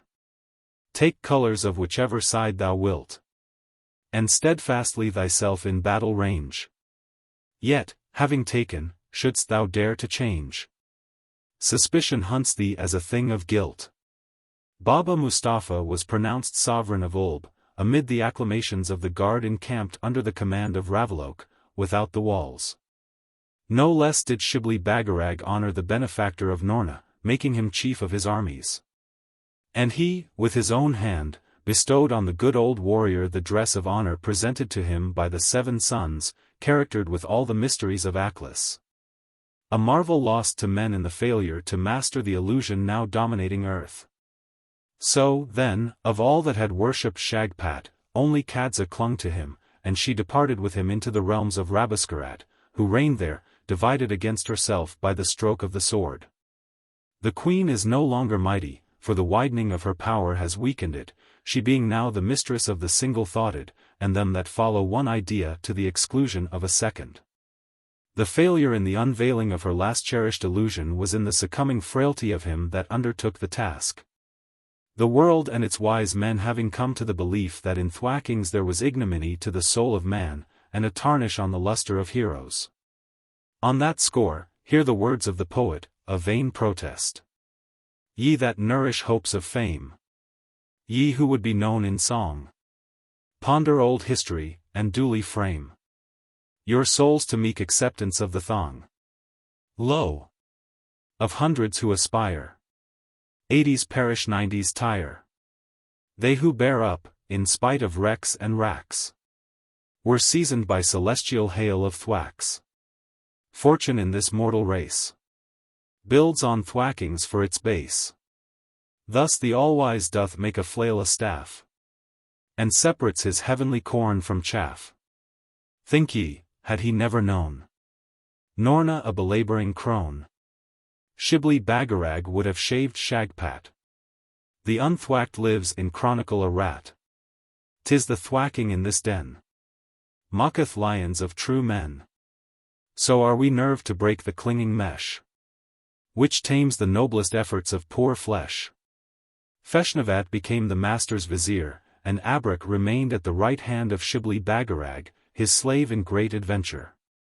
No other condition than bondage gave peace to Abrak. He was of the class enumerated by the sage, who, with the strength of giants, are but tools, the weighty hands which serve selected fools. Now, this was how it was in the case of Baba Mustafa, and the four kings, and Feshnavat, and Abrak, and Ravelok, and Kadza, together with Shagpat. But, in the case of Noorna bin Norka, surely she was withering from a sting of the scorpion shot against her bosom, but the 7 sons of Aklis gave her a pass into Aklis on the wings of Korok. And Gulravaz, the daughter of Aklis, tended her, she that was alone capable of restoring her, and counteracting the malice of the scorpion by the hand of purity. So Noorna prospered. But Shibli Bagarag drooped in uncertainty of her state, and was as a reaper in a field of harvest, around whom lie the yellow sheaves, and the brown beam of autumn on his head, the blaze of plenty. Yet is he joyless and stands musing, for one is away who should be there, and without whom the goblet of success giveth an unsweetened draught, and there is nothing pleasant in life. And the flower on the summit of achievement is blighted. At last, as he was listlessly dispensing justice in the great hall, 7 days after the mastery of the event, lo, Noorna, in air, born by Gulravaz. She fair and fresh in the revival of health and beauty, and the light of constant love. Of her entry into the great hall, to the embrace of her betrothed, the poet exclaims, picturing her in a rapture. Her march is music, and my soul obeys each motion, as a lute to cunning fingers. I see the earth throb for her as she sways, wave-like in air, and like a great flower lingers heavily over all, as loath to leave what loves her so, and for her loss would grieve. But oh, what other hand than heaven's can paint her eyes, and that black bow from which their lightning pierces afar. Long lustrous eyes, that faint in languor, or with stormy passion brightening. Within them world in world lights up from sleep, and gives a glimpse of the eternal deep. Sigh round her, odorous winds, and, envious rose. So vainly envious, with such blushes gifted. Bow to her, die, strangled with jealous throes. O Bulbul! When she sings with brow uplifted.